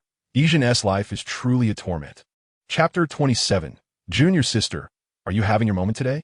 Upon witnessing the female disciple seated across from her burst into tears, not only was Chu Jiaoran taken aback, but the onlookers nearby were equally bewildered. After all, the people of Huagua are known for their restraint. Even in the realm of cultivation, one must maintain a sense of decorum. To wail uncontrollably in public is typically an act reserved for the defeated. It is generally accepted that expressing grievances through tears in public is a behavior befitting the weak, something our cultivators would scorn. If one must weep, it should be in the privacy of their abode, nibbling on a cold meal while quietly shedding tears of sorrow. Yet, this female disciple, despite her delicate appearance, had a voice that could pierce the heavens. Wah wah wah, senor sister, woo woo woo, senior brother, you are all so wonderful. Li Yijin, having grown thick-skinned, let her tears flow freely, cascading down like rain. After all, one's pride cannot fill the stomach. What truly matters is authenticity. Wah, woo, woo, senior sister. I'm so moved that I am at a loss for words, whoa. As she cried, she wiped her tears, her pitiful demeanor eliciting sympathy from all. Senior sister, my name is Li Yijin, and I'm the cousin of second senior brother Li Changping. She wept while diligently establishing her tragic backstory. As the tale unfolded, the onlookers silently perked up their ears, their curiosity piqued. Although my family cannot be considered affluent, it has served as a stable refuge amidst these chaotic times. However, a few months ago, tragedy struck my family, and of the 78 souls, including our beloved dog, I alone survived. Even Wankai, my mother, before she departed, urged me to live on and seek out cousin Changping at Changping sect. As a frail woman, I have journeyed for several months to seek justice, enduring countless hardships and indignities along the way. Not long ago, I encountered a group intent on capturing me for nefarious purposes. At this juncture, the crowd's eyes widened in sympathy for Li Yijin. In these harsh times, a mortal's life is as fragile as a blade of grass. The audience's collective sigh echoed in the air. I would rather self-destruct than succumb to them, she declared, recounting how she fled from her pursuers and arrived at Changping sect just yesterday. By then, I was barely clothed, but I had long since grown indifferent to such concerns. After all, survival is already a monumental challenge. When cousin Changping saw me, he offered me his own garments. I had hoped to rely on him for shelter, but he informed me that he would be leaving the sect for a period of seclusion. I was left to fend for myself. At this point, Li Yijin's eyes glistened with tears, her voice laden with suppressed grievances. I settled in yesterday and had no new clothes to wear. Today was my first meal. I had not savored such delicious food in ages. I know my cultivation has suffered, and I may become a mere shell of my former self. But as long as I have a place to reside, I am willing to do anything. Having woven her tale with an air of melodrama, Li Yijin exaggerated her misfortunes, crafting an image of a tragic heroine. Junior sister. Upon concluding Li Yijin's narrative, the surrounding disciples fell into a contemplative silence, none daring to question the authenticity of her story. Many had endured similar hardships. In these tumultuous times, anything is possible. Junior sister Yijin, I have misjudged you.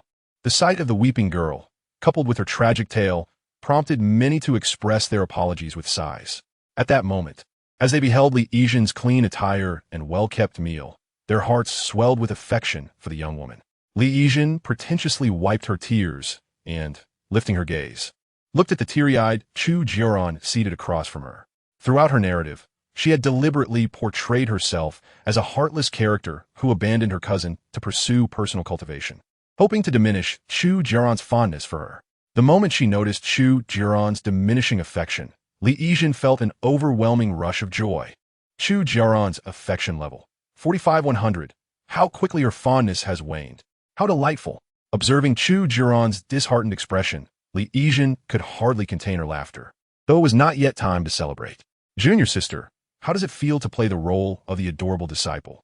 Today, let me show you the allure of moral coercion. She tightened her loose garments and cautiously eyed Chu Jiaoran's exquisite attire, unable to conceal her envy. Senior sister, your clothing is truly beautiful. It suits you perfectly. I once had an entire wardrobe of lovely garments. With that, she lowered her head, a stray lock of hair cascading down, emphasizing her desolate appearance. Chu Jiaoran's lips twitched. If you like it, I shall gift you a set. You wretched person. How dare you?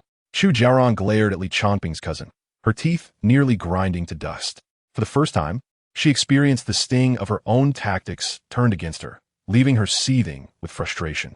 Chapter 28. Oh no, I have encountered a green tea.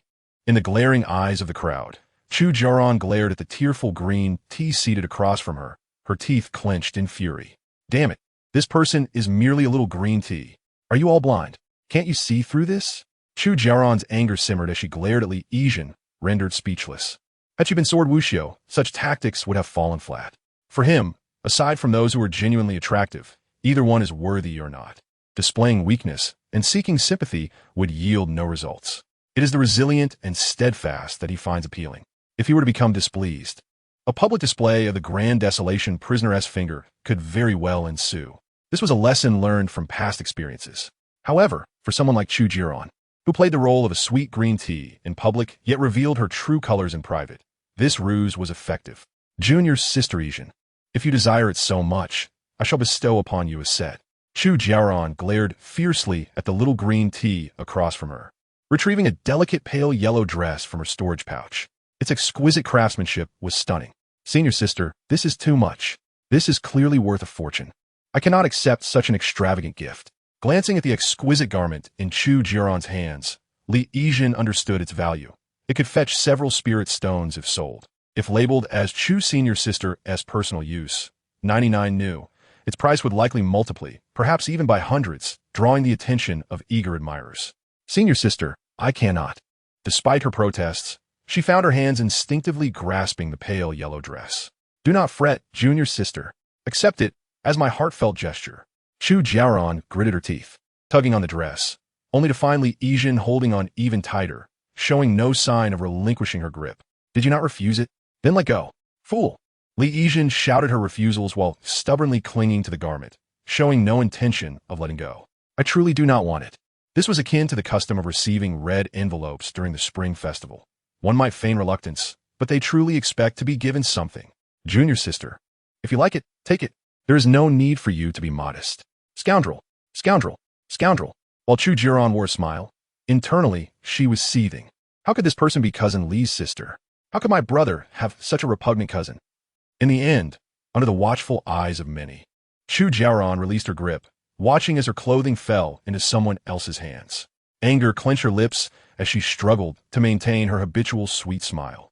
Damn it, just you wait, Li Yijin. You may be my senior brother's cousin. I may spare your life, but I shall ensure you do not find ease within the Changping sect. Chu Jiaoran shot a fierce glare at Li Yijin, pouting in annoyance. She had come to see which woman dared to don her senior brother's attire, only to find herself repulsed instead. The sight was enough to leave her fuming. Gazing at the sumptuous feast on the table, she fell silent and tore off a piece of roasted demon beast leg. The meals offered in the dining hall were known for their simplicity, favoring the original flavors and avoiding excessive seasonings. In terms of taste, they were far inferior to the delicacies of the common folk. The plate of roasted demon meat before her was not cheap. Consuming it would not only sate her hunger, but was crucial for absorbing the beast's blood and flesh to enhance her own physique. Just as Chu Jiaoran put a morsel of meat into her mouth, a conspicuous sound of swallowing echoed from across the table. It couldn't be. The sound was loud and accompanied by a few stomach growls, reaching Chu Jiaoran's ears with startling clarity. She lifted her gaze and met the hungry eyes of the petite Li Yijin, who awkwardly clasped her stomach with one hand while the other tucked a stray hair behind her ear. Realizing she had been caught, she lightly thumped her abdomen in irritation, appearing both pouty and shy. How embarrassing to let the seniors witness this. I have been on the move for so long without a proper meal. Yet, I understand that in this chaotic world, the kindness of others is my greatest fortune. Li Yijin remarked, glancing at her empty bowl. Not a grain of rice remained. Even the last drop of water had been consumed. The bowl was spotless, as if scrubbed clean. The other disciples followed Li Yijin's gaze to her bowl, and upon seeing it, silence fell over the group. The dining hall's daily offerings for breakfast and dinner were hardly sufficient to fill one's belly. They merely allowed survival. Moreover, the food was notoriously unpalatable, leading many to refer to it as dishwater. If one was truly famished, they could use points to purchase paid meals to satisfy their hunger. However, this junior sister had just joined the sect and surely possessed no points, yet she managed to clean her bowl thoroughly. It seemed this little sister was indeed starved. I will take my leave, so as not to disturb you all. Li Yijin feigned shyness and urgency, eager to avoid exposing her embarrassment as she cleaned up her dishes and prepared to depart. Observing her behavior, many in attendance expressed their willingness to treat her to a meal while voicing their anger towards the second senior brother, Li Changping. How could he abandon his cousin after all her struggles to join, not even leaving a single point behind? What a heartless and incompetent cousin. It truly infuriates me. Such a person does not deserve to hold this position. The surrounding disciples were filled with righteous indignation, sympathizing with Yijin and condemning Li Changping. Please, do not speak ill of him. My cousin treats me very well. Li Yijin began to defend herself, but before she could finish, another embarrassing growl emanated from her stomach. Her face instantly flushed, a mix of shame and awkwardness washing over her as she clutched her belly and lowered her head, wishing to vanish into the ground. Damn it, that petite green tea. Watching her exaggerated demeanor made Chu Jiaoran lose her appetite for the meat in her hands. In the past, she had always played such tricks on others, especially when she noticed Jian Wuxiu present. Chu Jiaoran relished the chance to tease him in front of everyone. Not out of need, but purely for amusement. Time and again, she had taken on the role of the delicate and helpless one, casting Jian Wuxiu as the cold and unfeeling counterpart. Now, with the roles reversed, she felt as though she had swallowed a fly. Yijin, I bought too much. Please eat from my plate.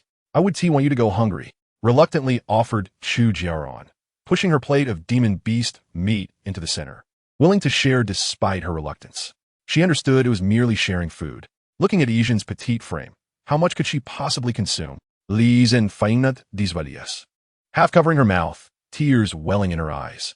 Chu Shiji, I truly do not know how to express my gratitude. After a flurry of pleasantries, Li Yijin smiled subtly, discreetly loosening her belt and rolling up her sleeves. Shiji, may I begin? The demon beast meat is not something one can consume at will. It harbors immense energy. Typically, those in the chi refinement stage will be satiated after a few pieces, as the energy would require a lengthy period to absorb. Only those with a higher cultivation and greater appetite, like Chu Jiaoran, could devour such quantities at once. Hence, Li Yijin had no intention of measuring her limits. Forcing more food into her stomach would only lead to discomfort. But who said that a lack of restraint wouldn't be amusing for Chu Jiaoran?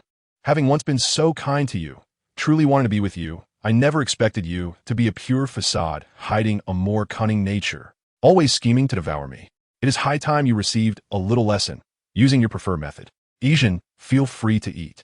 There's more if you find it insufficient, Chu Jiaoran said, resting her chin on her hands and smiling at her counterpart, her adorable canines peeking out.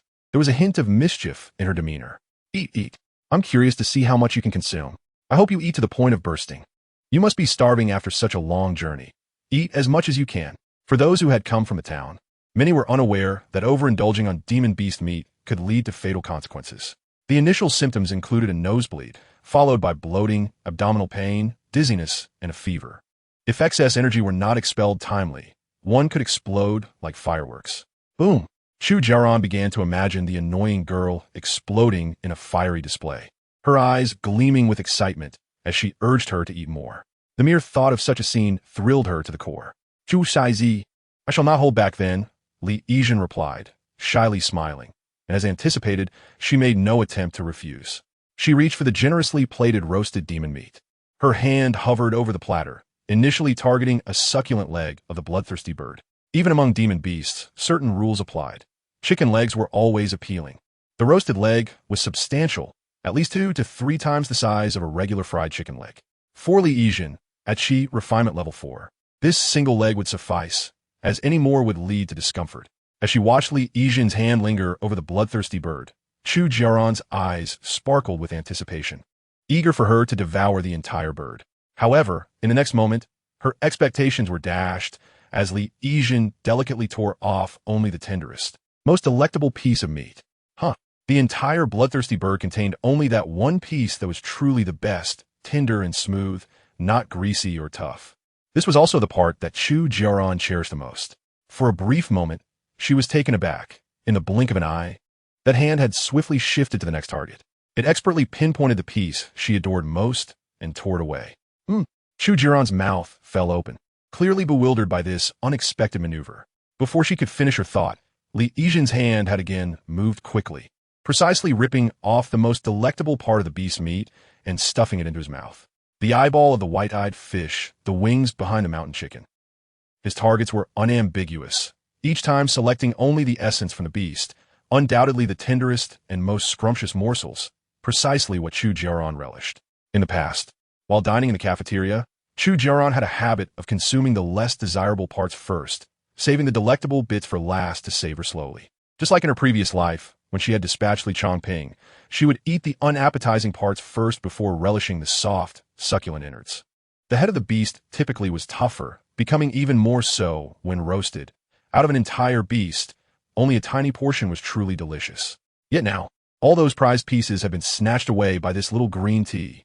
Chu Jiaoran, who adored food above all, regardless of its taste, found herself at a loss. Staring with a look of grievance at the person seated opposite her, Li Yizhen. Since joining the Changping sect, Chu Jiaoran had always been the most favored, blessed with extraordinary talent in her cultivation and a friendly demeanor that made her endearing. With her second senior brother, Li Changping, pampering her, she was accustomed to having everything handed to her on a silver platter, truly the beloved pet of the Changping sect.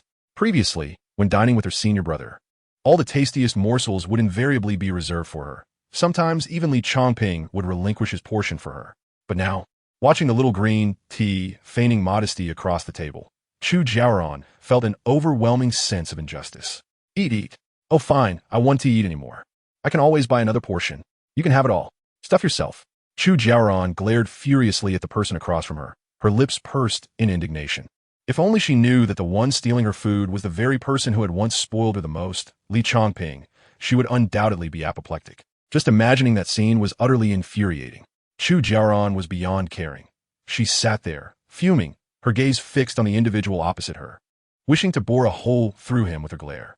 The only solace she found was that the little green tea continued to eat, utterly oblivious to the peril of consuming too much beast meat in one sitting. Go on, eat as much as you want.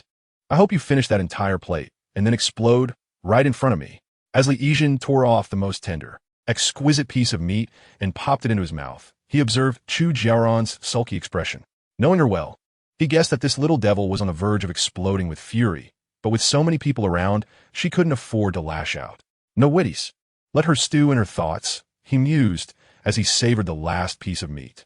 Realizing he had eaten enough, he silently stopped, wiped his mouth with a napkin, and expressed his utmost gratitude. Thank you, senior sister. In this lifetime, being able to taste such delightful food, I truly don't know how to repay you. Just a taste has left me thoroughly satisfied. Ah, how wonderfully naive. As he spoke, he looked up at Chu Jiaoran with a sweet smile. You.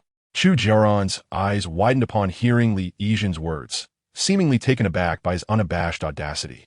Her words caught in her throat as she glanced at the untouched beast meat on her plate. It appeared scarcely touched. Yet all her favorite parts had been devoured by this little green tea. Furious. Furious. Li Yizhen. I want you and them to perish together. Chapter 30. Firstly, I possess exquisite skills in appeasement. During the early class, many onlookers gradually dispersed. Seeing that the time was ripe, Li Yizhen decided to leave. After all, he had acquired his clothes and eaten his fill. He had no desire to linger and continue this silent confrontation with Chu Jiaoran. He lifted his gaze to find Chu Jiaoran beaming at him, though beneath that smile lay a twisted fury. This was truly a situation that could drive one mad. Since joining the Changping sect, she had never experienced such indignation. However, Li Yizhen remained unperturbed. Having spent so much time with her, he had honed his skills in placating her. Senior Sister Chu, I am new to the Changping sect. Could you perhaps show me around? Of course. Chu Jiaoran replied eagerly without a moment's hesitation. She had just been contemplating how to lure this little green tea to a secluded spot to quietly dispose of him. Now, the opportunity had presented itself. Imagining the expression of terror on his face filled her with a sense of relief. Once they had gathered their belongings, Li Yizhen and Chu Jiaoran walked side by side out of the dining hall. Yizhen Junior Sister, the Changping sect isn't expansive. It comprises several peaks. Allow me to guide you. Chu Jiaoran smiled radiantly, leading the way with quickened steps. Thank you, senior sister, Li Yizhen replied, following closely behind her as she led him through the sect. Observing the shifting scenery around them, Li Yizhen couldn't help but smile inwardly as they ventured deeper into desolation, with no other disciples in sight. This girl clearly intended to lead him to an isolated area to devour him. For someone like Li Yizhen, a mere nobody with no power or influence, his disappearance would likely go unnoticed. He sighed quietly, recalling how he had once followed Chu Jiaoran to the back mountain of the sect and had lost his head in the process. Yet he felt no fear. Clearing his throat, he resolved to cater to the whims of this little devil who lacked a moral compass, ensuring to keep her in high spirits. Senior Sister Chu, the first time I laid eyes on you, I thought you were exceptionally beautiful. No wonder my senior brother mentioned you repeatedly in his letters home. As soon as the words left his lips, Chu Jiaoran halted in her tracks. My senior brother mentioned me in his letters? Of course, senior sister, Li Yizhen responded, hastening to her side. He had once been significantly taller than Chu Jiaoran, even surpassing Jian Wuxiu. After consuming some elixirs, he had shrunk in comparison to Jian Wuxiu, but still stood slightly taller than Chu Jiaoran. Little potato, he thought, observing how she was now even shorter than his former self, his tone sincere. Indeed, senior sister. So I was quite familiar with you, even before arriving at the Changping sect.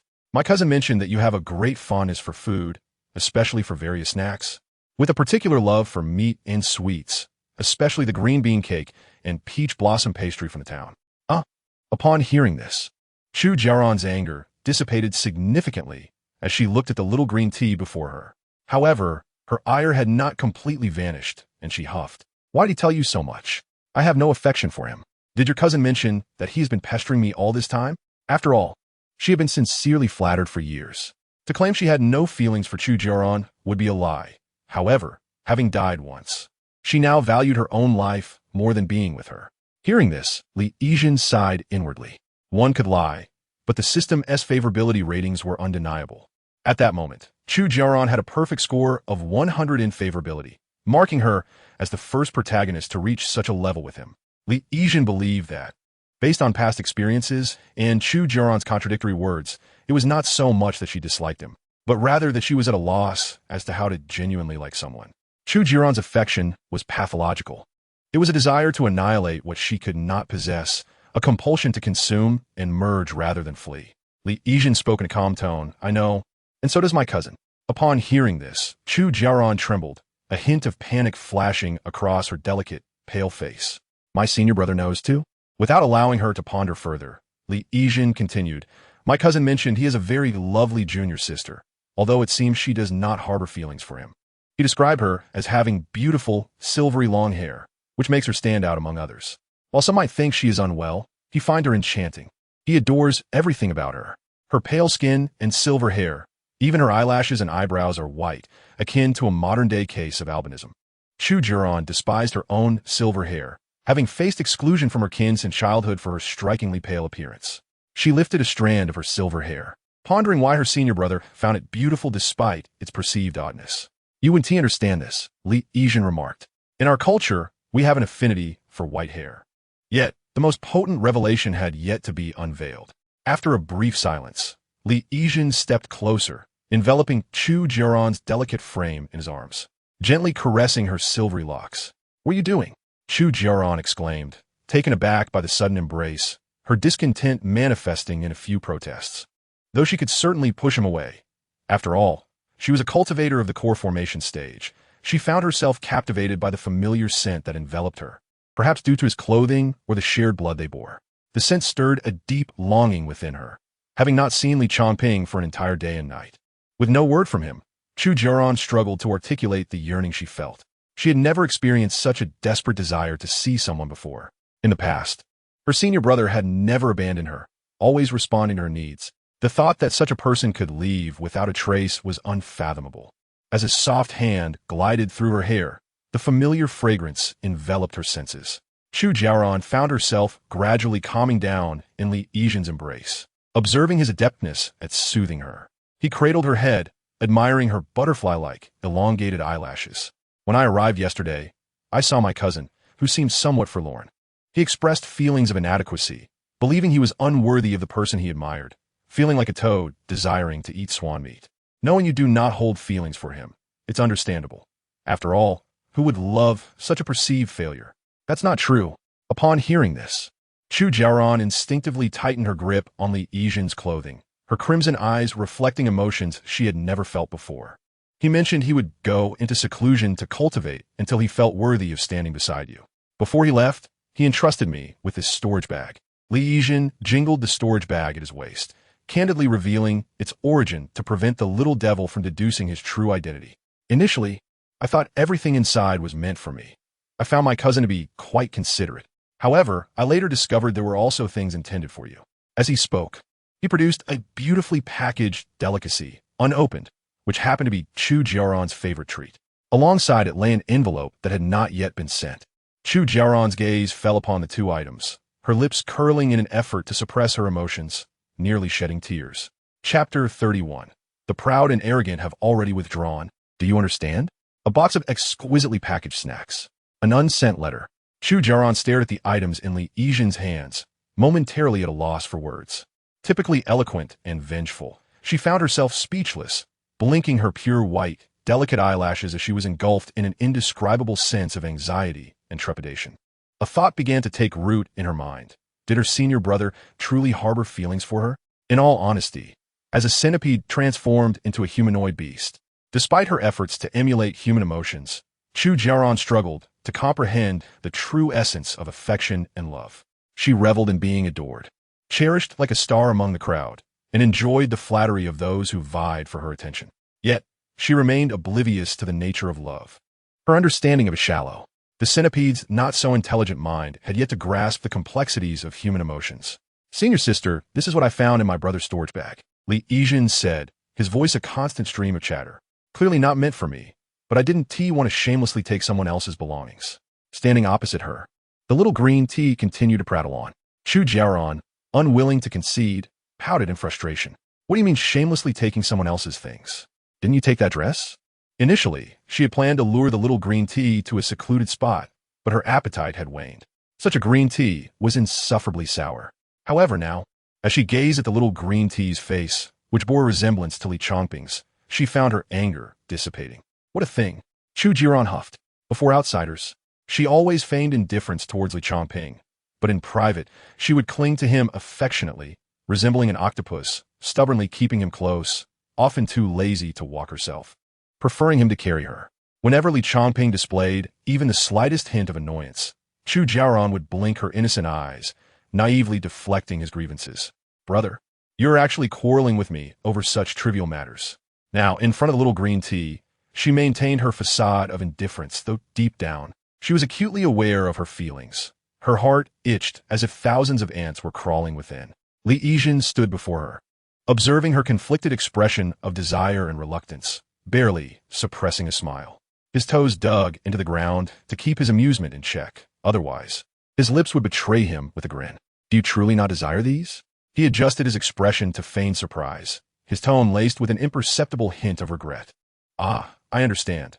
After all, there is quite a disparity between your brother and you. One is a radiant, celestial being, while the other is mere dust upon the earth. With a resigned sigh, he continued, Senior sister, do not blame yourself. When have I ever said I didn't want it? Before he could finish, Chu Jiaoran furrowed her brows, her small face clearly displaying her discontent. With her hands placed on her hips, she hesitated for a long while, exuding an air of ambivalence, as if she both desired and resisted the offer. Slowly she spoke, I am not one to lack manners. Even if it's something left by my senior brother, I must accept it out of courtesy. After much contemplation, Chu Jiaoran finally concocted a rationale for herself. If she wanted it, then she should simply admit it. After all, her pride had already faded. Couldn't she see? Observing this, Li Yijin obediently relinquished the item in his hand, placing it gently into Chu Jiaoran's palm. The exquisitely packaged delicacies had indeed been intended as a gift for her, though little did he know that she had already activated the locking mechanism. Thus, the treat was rendered useless. As for the letter, it was hastily penned that very morning while he was still groggy, fearing an encounter with Chu Jiaoran. He had attempted to soften this little demon's heart with emotional appeal. Depending on the outcome, he planned to turn it into a long-term endeavor if it proved effective. Upon receiving the two items, a spark ignited in Chu Jiaoran's eyes, and her demeanor transformed, becoming much more animated. The clouds of her earlier hesitation dissipated. She quickly stowed the letter into her storage pouch, determined not to read it in front of the little green tea. If she were to read it, it would be in solitude. The delicacies, exquisitely wrapped with a delicate bow, immediately captured Chu Jiaoran's delight. Despite her efforts to feign indifference, she couldn't suppress the smile that broke free upon seeing the bow. Her charming little tiger teeth emerged, and she smiled sweetly. Li Yijin quietly stood by, observing the scene before him. At that moment, Chu Jiaoran resembled a character straight out of a comic, with her silvery hair and fair skin, complemented by her small tiger tooth and sweet smile. It was a sight so beautiful it seemed almost unbelievable.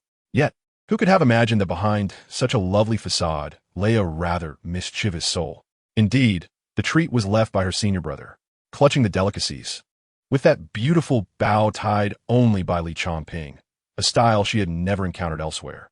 Chu Jiaoran delicately untied the bow and unwrapped the oiled paper to reveal the dainty mung bean cake inside. Yet again, this uninspired offering evoked her disdain. With a soft huff, she gingerly picked up a piece of mung bean cake with her thumb and index finger, placing it into her mouth. It was sweet and grainy, with a rich mung bean aroma from her favorite dessert shop. Not delicious at all. If it was unappetizing, could her senior sister spare her a piece? Upon hearing this, Chu Jiaoran's temper flared, and she quickly tucked the remaining mung bean cake into her storage pouch, resembling a little cat guarding its food.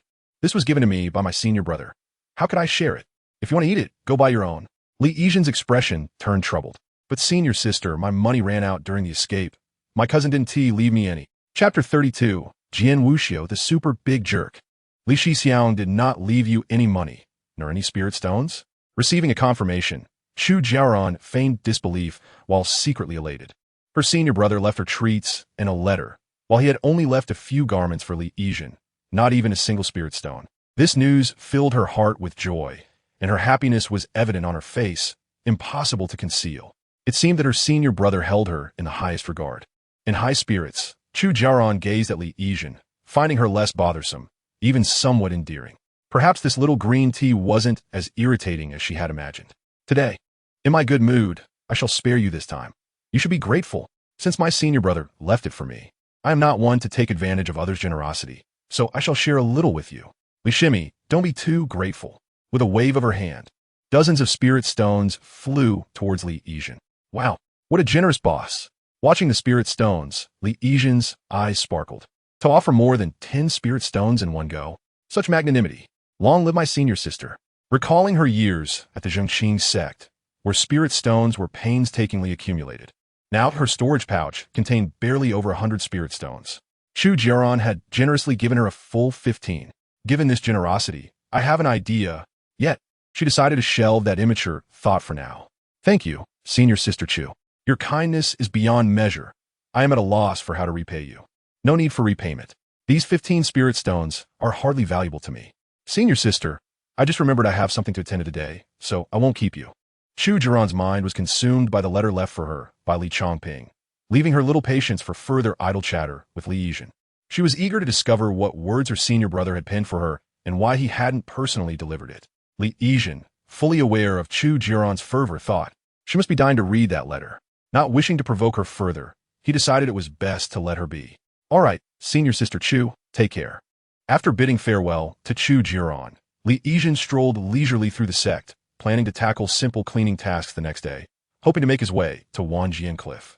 Ideally, he sought to find a way to reside at Wanjian Cliff alongside Jian Wuxiu, both for protection and to seize the opportunity to win her heart. For the moment, Chu Jiaoran had not yet considered this terrifying junior sister.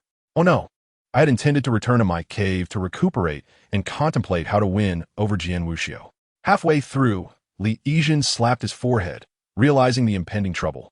That letter had been hastily written in a drowsy state that very morning. It is widely known that one is often muddled and lethargic upon waking. He could barely recall how he managed to complete the letter and seal it. Let us hope there aren't too many errors. Casting a bemused glance in the direction where Chu Jiaoran had departed, he wiped the cold sweat from his brow. Relying on the creative abilities honed through years of language exams, he silently prayed, "Please let everything be normal." After parting ways with the little green tea, Chu Jiaoran hurried back to her mountain peak, clutching the thin letter. Though the letter felt icy, she perceived a searing warmth emanating from it, kindling a comforting heat within her heart. Senior brother, her slender, pale fingers caressed the rough envelope, as if it embodied Li Changping himself. Taking a moment to inhale the scent of the ink and the familiar fragrance of her senior brother, her restlessness gradually subsided. In the core formation stage, she could glide through the air without the aid of magical tools. Chu Jiaoran soared through the sky, eagerly heading towards her mountaintop. As she tucked the envelope into her bosom and looked up, she noticed a dark figure racing towards her at great speed. It took only an instant to recognize that loathsome figure. Who else but Jian Wuxiu could be so bothersome within the entire Changping sect? Chu Jiaoran let out a dissatisfied hum, seizing the opportunity to make a face at Jian Wuxiu as he brushed past her. Hee hee, ha ha ha. After making the silly face, her mood lightened considerably. She relished teasing Jian Wuxiu, who typically resembled a soulless block of wood, singularly focused on her cultivation. Chu Jiaoran harbored a strong dislike for her. Without Jian Wuxiu's presence, everyone in the sect would undoubtedly adore her. Her popularity would be magnified 100-fold, and she would shine as the most radiant figure of the younger generation. However, Jian Wuxiu's existence had stolen much of her limelight. Chu Jiaoran knew that Jian Wuxiu usually couldn't be bothered to engage in petty disputes with her. Mischief and making silly faces were trivial matters that Jian Wuxiu, with her wooden demeanor, would hardly notice. After pulling her prank, Chu Jiaoran hummed a cheerful tune and glanced at the envelope she was clutching before speeding off towards her mountain peak. But suddenly she froze, catching a glimpse of a familiar dark figure rapidly approaching her direction. No way, this rascal usually ignores me. Why is he chasing me today? As Jian Wuxiu drew closer, Chu Jiaoran felt a surge of anxiety. Gritting her teeth, she muttered under her breath, feeling flustered despite having done nothing wrong. The closer Jian Wuxiu came, the more frantic she became, prompting her to hasten her pace. Yet, no matter how fast she ran, she could not match Jian Wuxiu's speed at the Golden Core stage. Damn it, Jian Wuxiu, what madness has overtaken you today? Feeling utterly cornered, Chu Jiaoran landed on the peak and shouted exasperatedly at Jian Wuxiu. After all, they were within the inner sect's territory, where disciples were scarce. She had no need to worry about her image, and her mischievous nature was fully unleashed. Jian Wuxiu remained silent, standing in midair, gazing down upon Chu Jiaoran from her lofty position, holding an envelope in her hand, the very envelope that Chu Jiaoran had been clutching. My letter. Seeing Jian Wuxiu holding her letter made Chu Jiaoran's eyes narrow, her teeth grinding audibly. You shameless scoundrel. You bully me just because of your higher cultivation. What do you want of my letter? Return my belongings, you rogue. Casting a sidelong glance at the raucous Chu Jiaoran, Jian Wuxiu spoke in a calm tone. Do you know who you are speaking to? Upon hearing this, Chu Jiaoran's body trembled. Disbelief etched on her face as her pale complexion flushed with anger. She desperately wanted to retort, but found herself at a loss for words, merely gazing up at Jian Wuxiu in frustration. Jian Wuxiu silently regarded the envelope in her hand. When she had brushed past Chu Jiaoran earlier, she had sensed a familiar aura belonging to Li Yizhen. Chapter 33. Had I known, I should not have let you leave. Though Jian Wuxiu was devoted to her cultivation, she was not entirely oblivious. She simply preferred to handle matters with efficiency and simplicity. For instance, fellow Taoist, please halt. I have a fine sword to share. Jian Wuxiu typically ignored Chu Jiaoran's antics of making faces or uttering nonsensical remarks. However, today, as she soared past Chu Jiaoran, she sensed that familiar aura again. It belonged to Li Yizhen. Had they met? This was the first thought that crossed Jian Wuxiu's mind. Did Chu Jiaoran bully her? That was the second thought. In that fleeting moment, her body moved faster than her mind, prompting her to pursue. The spot where Li Yizhen's aura was strongest was the envelope that Chu Jiaoran was cradling. It was effortless for Jian Wuxiu to snatch the letter from her. Jian Wuxiu coldly observed the flustered Chu Jiaoran, who was cursing on the peak, too uninterested to engage. Is this yours? This is my property, my possession, left to me by my senior brother. You cannot touch it. Give it back to me. Chu Jiaoran shouted, her face flushed with anger. Yet she could not retaliate against Jian Wuxiu, who was far more powerful. You encountered Li Yizhen, did you? Huh? Startled by Jian Wuxiu's inquiry, Chu Jiaoran quickly retorted. What does my encounter with Li Yizhen have to do with you? That letter belongs to me. It was left to me by my senior brother, Li Changping's Balunjings. Upon hearing that name, Jian Wuxiu felt a visceral aversion. It was not that she particularly disliked Li Changping himself. Rather, her disdain for men was deeply ingrained and difficult to erase. It was said that Li Changping was quite close to Chu Jiaoran, so it seemed reasonable if he entrusted his belongings to Li Yizhen for her. Upon hearing Chu Jiaoran's words, Jian Wuxiu frowned and promptly tossed the envelope back to her.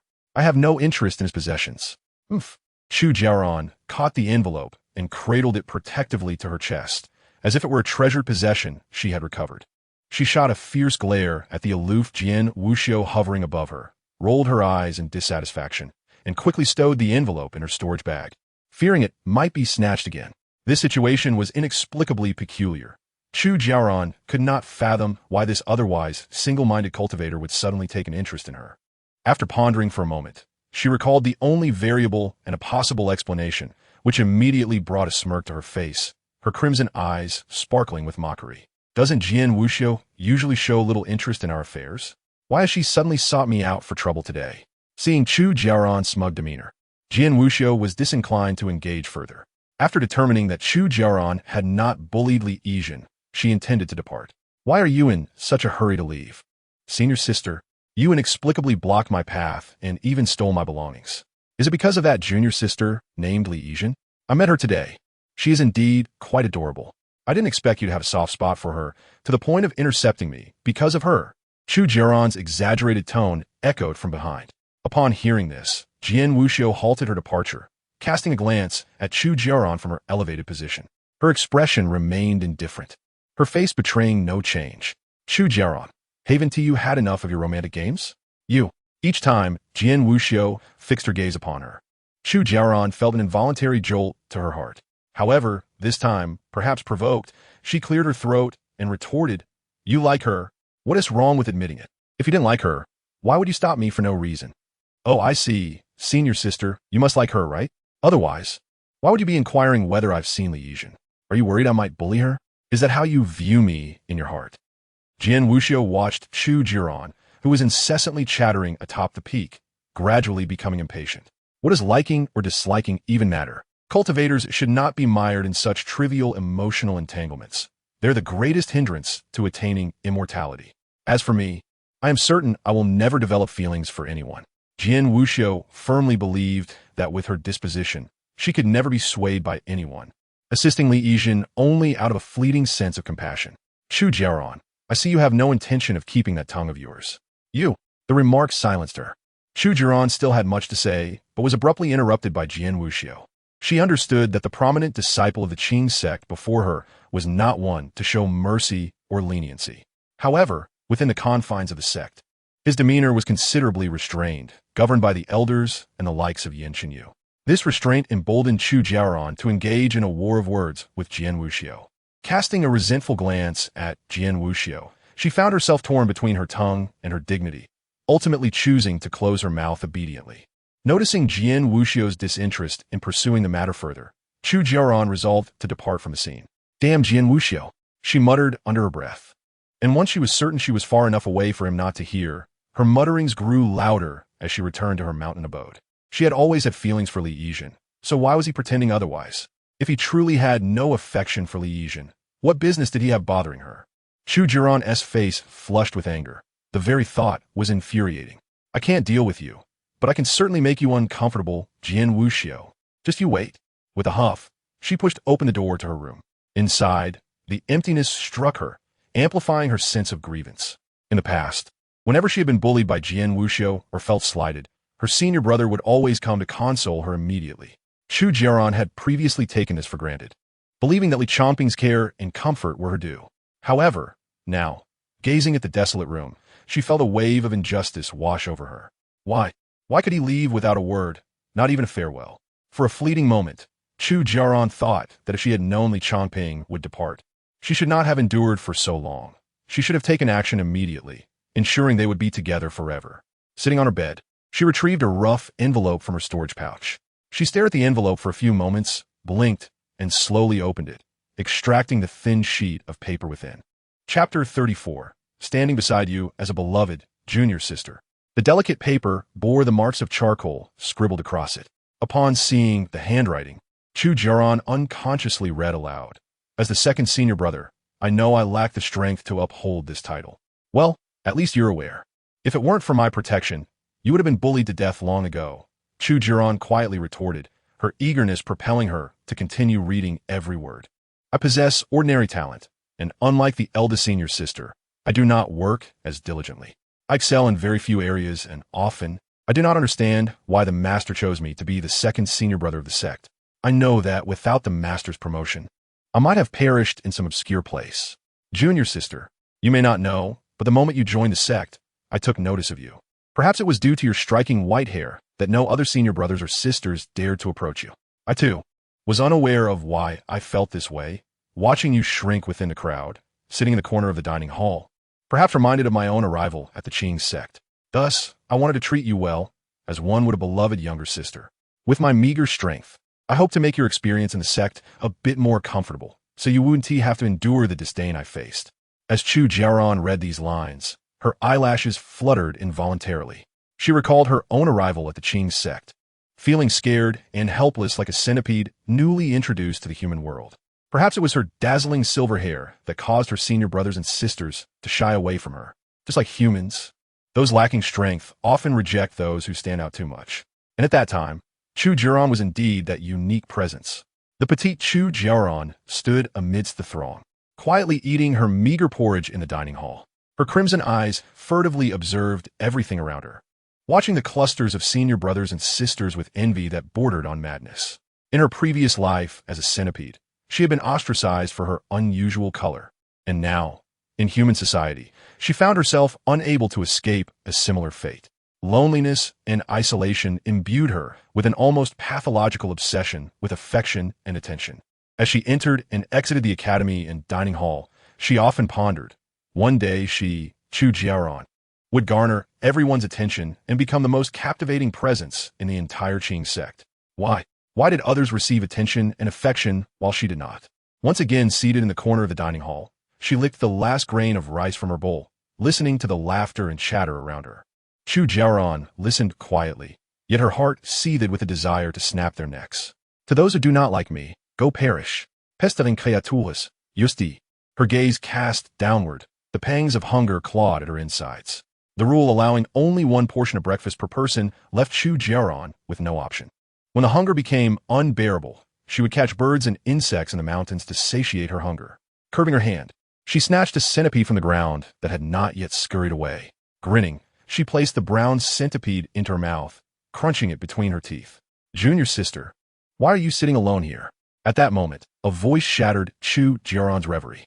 Li Changping had arrived by her side, placing his breakfast in front of her. "Junior sister, I see you staring at others' breakfast with longing. Are you not full? You can have mine. Li Changping. This was the first encounter Chu Jiaoran had with Li Changping. She raised her head, her red eyes locking onto him as she asked, "May I call you senior brotherly?" As she recalled her first meeting with Li Changping, her pale fingers clutched the letter tightly. She continued reading. "I had thought that if your talent was lacking, you could live a stable life within the sect, and I would do my utmost to help you find a safe haven. But witnessing you shine brighter and grow stronger, evolving from the little sister who needed care into someone formidable, fills me with joy. It also brings me sadness. When you stand out among the crowd, I first realized something was amiss within myself. Junior sister, it seems I've been fond of you since the very first moment I laid eyes on you." At this point, a flicker of panic crossed Chu Jiaoran's eyes. He liked her. Images of Li Changping flashed through her mind, from their initial meeting to the myriad moments they had shared. "Senior brother likes me."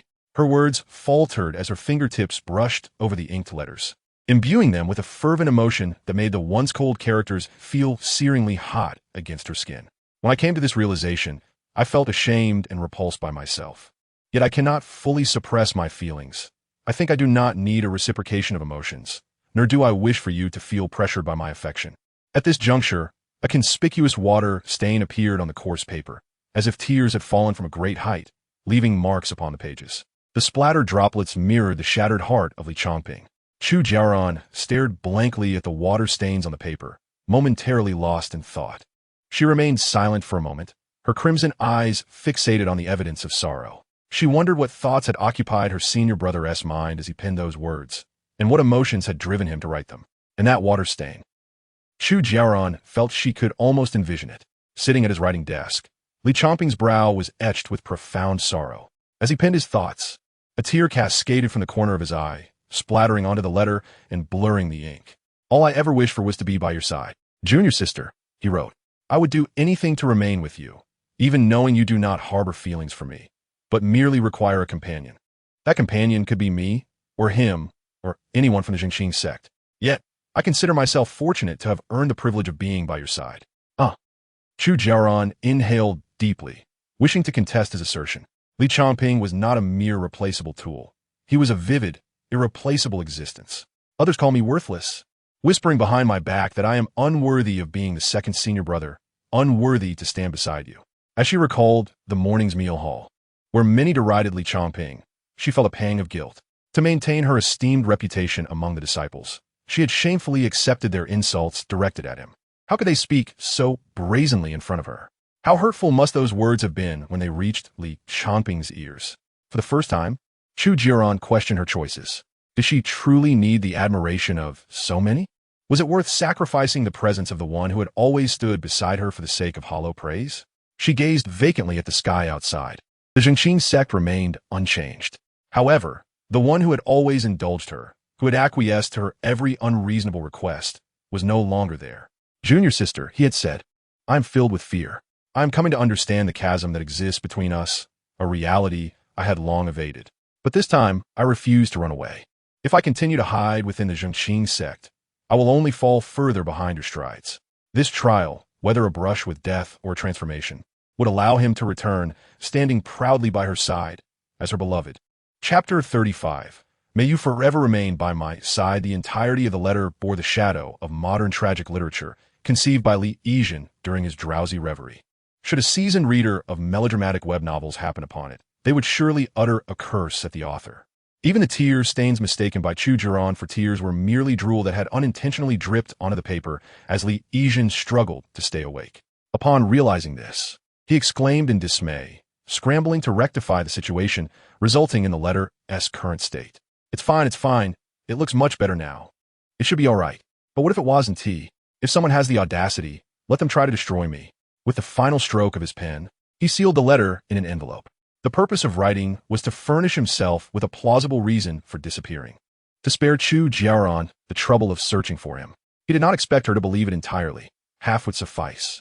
Yet now Chu Jiaoran, untouched by the trials of modern tragic tales, clutched the letter as if it were a precious treasure, her grip so tight that her pale knuckles turned red.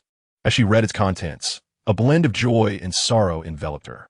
Joy, for her senior brother had confessed his feelings. Sorrow, for she recalled the myriad of admirers who had pursued her since she became the youngest alchemist in the Changping sect. These accolades made her feel as if she had finally attained everything she had yearned for as a child. When the gazes of adoration and envy fell upon her, she experienced immense delight. She cherished the sensation of being revered by all. Thus, when others questioned her bond with Li Changping, she remained silent, choosing to feign innocence. However, in their private moments, she would cling to him, inhaling the familiar scent that enveloped him. She adored her senior brother, yet feared the world, discovering her affections. This internal conflict perpetually tormented Chu Jiaoran. Consequently, when the dining hall's patrons mocked Li Changping for being unworthy of her, she merely smiled, refraining from retorting, playfully stating, "Li's senior brother is indeed quite lacking." But now, as she tightly grasped the letter, her eyes fixated on the words within, she was engulfed by overwhelming sadness and confusion. "Senior brother," she murmured, her pale fingers brushing over the text, lingering on the conspicuous water stains. Never had she witnessed Li Changping shed a tear, nor had he ever complained. Regardless of how unreasonable her requests were, he always complied with a smile. "Senior brother, I want to eat the peach pastry from the town right now. After walking so far today, my feet are sore. You must massage them. Senior brother, I am here. Senior brother, I am here. Senior brother," the girl whispered, but this time there was no answer beside her. The figure who had once stood unwaveringly by her side had vanished. Chu Jiaoran looked vacantly outside, then lowered her gaze to the letter in her hands. In that moment, an immense sorrow surged from within, overwhelming her. With wide eyes, a thin veil of mist gathered in her beautiful gaze, rendering her even more pitiable, evoking a sense of sympathy. In the next instant, a droplet formed in her eye and cascaded down her cheek, landing with a soft thud upon the letter, mingling with the ink stains. Chu Jiaoran paused for a few seconds, incredulous as she brushed her eyes. She stared in disbelief at the water stain on the paper, finally grasping a fragment of human emotion. In novels of the mortal realm, the protagonists always wept bitterly upon parting. Whenever she encountered such scenes, she would laugh derisively, mockingly Changping, "Ah, senior brother, how absurd. Is it truly necessary to react this way over a mere separation? If you truly care, why not use force to keep them by your side?" "Use force to keep them by your side," Chu Jiaoran murmured, gazing at the still damp tears in her hand. "Had I known it would come to this, I should never have let you go. I should have devoured you whole, ensuring you would remain by my side forever. Then you would have no choice but to stay with me for all eternity. Wouldn't my love and affection for you also become eternal?" Chu Jiaoran whispered, lowering her gaze to the cherished letter. If, should she see her senior brother again, she would not allow him to leave. He must remain forever by her side, never to depart. Her pale, delicate hand clutched the letter tightly, and she raised her colorless neck, its graceful curve reminiscent of a swan. The letter, which she had so meticulously safeguarded, was rolled into a cylindrical shape, inching its way toward her mouth. With a series of crisp sounds accompanied by a sweet laughter, the room was filled with the nauseating crunching of chewing. Chapter 36. Rather choose me than him. After a day of diligent training, a robust figure was making his way along the mountain path back to his cave dwelling. This was Peng Shan. Earlier that morning, he had passionately expressed his admiration for Chu Jiaoran in the dining hall, while simultaneously deriding Li Changping, the bulky figure who had been his rival. "Brother Peng Shan, congratulations on winning Sister Chu's affection. I believe you will soon ascend to greater heights." Not only had he brushed against the threshold of Foundation establishment, but he had also captured Chu Jiaoran's favor, which left others envious. Along the way, the outer disciples greeted him with respectful congratulations. Hearing their praises, Peng Shan lifted his head and laughed heartily, his eyes sparkling with confidence about his future. Upon returning to his cave, he took a quick cold shower, feeling invigorated, and practiced a set of boxing moves against the air. After completing the routine, he felt utterly revitalized, brimming with energy. In just a year, he had reached the brink of Foundation establishment. He believed that it would not be long before he achieved it. At that point, he would be considered an extraordinary talent. Peng Shan held immense confidence in himself. In merely a year, he had progressed from ignorance to the threshold of Foundation establishment. Such a feat was rare even within the Changping sect. Moreover, winning over Chu Jiaoran would undoubtedly assist him on his path to cultivation. Chu Jiaoran was not just a gem within Changping. She was a rarity in the entire realm of cultivation. Who in the Changping sect did not know of the shameless sycophant Li Changping, who constantly hovered around Chu Jiaoran? Yet, all disciples were aware that this was merely Li Changping's one-sided affection. No matter how deep his feelings, Chu Jiaoran had never bestowed upon him even a glance. In the eyes of many, the radiant Chu Jiaoran walked proudly ahead, barely acknowledging the ever-following Li Changping. Everyone understood that they belonged to entirely different worlds, devoid of any potential for a relationship. Today, when Peng Shan openly belittled Li Changping in front of Chu Jiaoran, she not only refrained from rebuttal, but nodded in agreement. This action instantly filled Peng Shan with tremendous confidence. It was enough to prove that Chu Jiaoran held no affection for Li Changping. All his devotion was merely one-sided. Perhaps Chu Jiaoran was troubled by him, but had not voiced her concerns due to the status of the second senior brother. Just the thought of Chu Jiaoran's sweet and radiant smile from that morning filled Peng Shan with confidence, believing that she must have smiled at him. A genius like him would surely attract countless fairies, subtly expressing their affection. One of life's grand illusions was that she liked him. Peng Shan was now utterly convinced that Chu Jiaoran's inquiry about his name indicated her interest. Perhaps she had secretly developed feelings, only too shy to express them openly. The mere thought of Chu Jiaoran's charming face and her pale, snow-like skin made his throat dry with excitement. He yearned to claim her immediately, though Chu Jiaoran was admirable. She paled in comparison to Jian Wuxiu. Back in his cave, with no progress yet made, Peng Shan began to weigh his options between Chu Jiaoran and Jian Wuxiu, analyzing their merits. While Jian Wuxiu's character lacked the sweetness of Chu Jiaoran, her assistance on the path of cultivation would be invaluable, should he win Jian Wuxiu's favor. His path to immortality would be unobstructed. As for Chu Jiaoran, while she was indeed remarkable, her white hair was simply not to his taste. Moreover, her cultivation was not as profound as Jian Wuxiu's. Peng Shan listed the strengths and weaknesses of both, as if they were vying to be his partner. However, it was still too early. Once he secured Chu Jiaoran's affection, her resources for cultivation would become his. At that time, with his innate talent, reaching the golden core stage would be effortless, and even Jian Wuxiu would surely be captivated by him.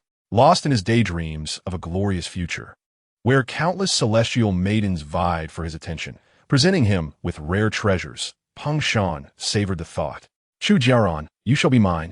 In his eyes, Chu Jiaoran was a harmless and adorable figure, exceptionally gifted, innocent, and utterly charming, a perfect stepping stone. The more he contemplated, the more fervent his desire became. He longed to find Chu Jiaoran immediately.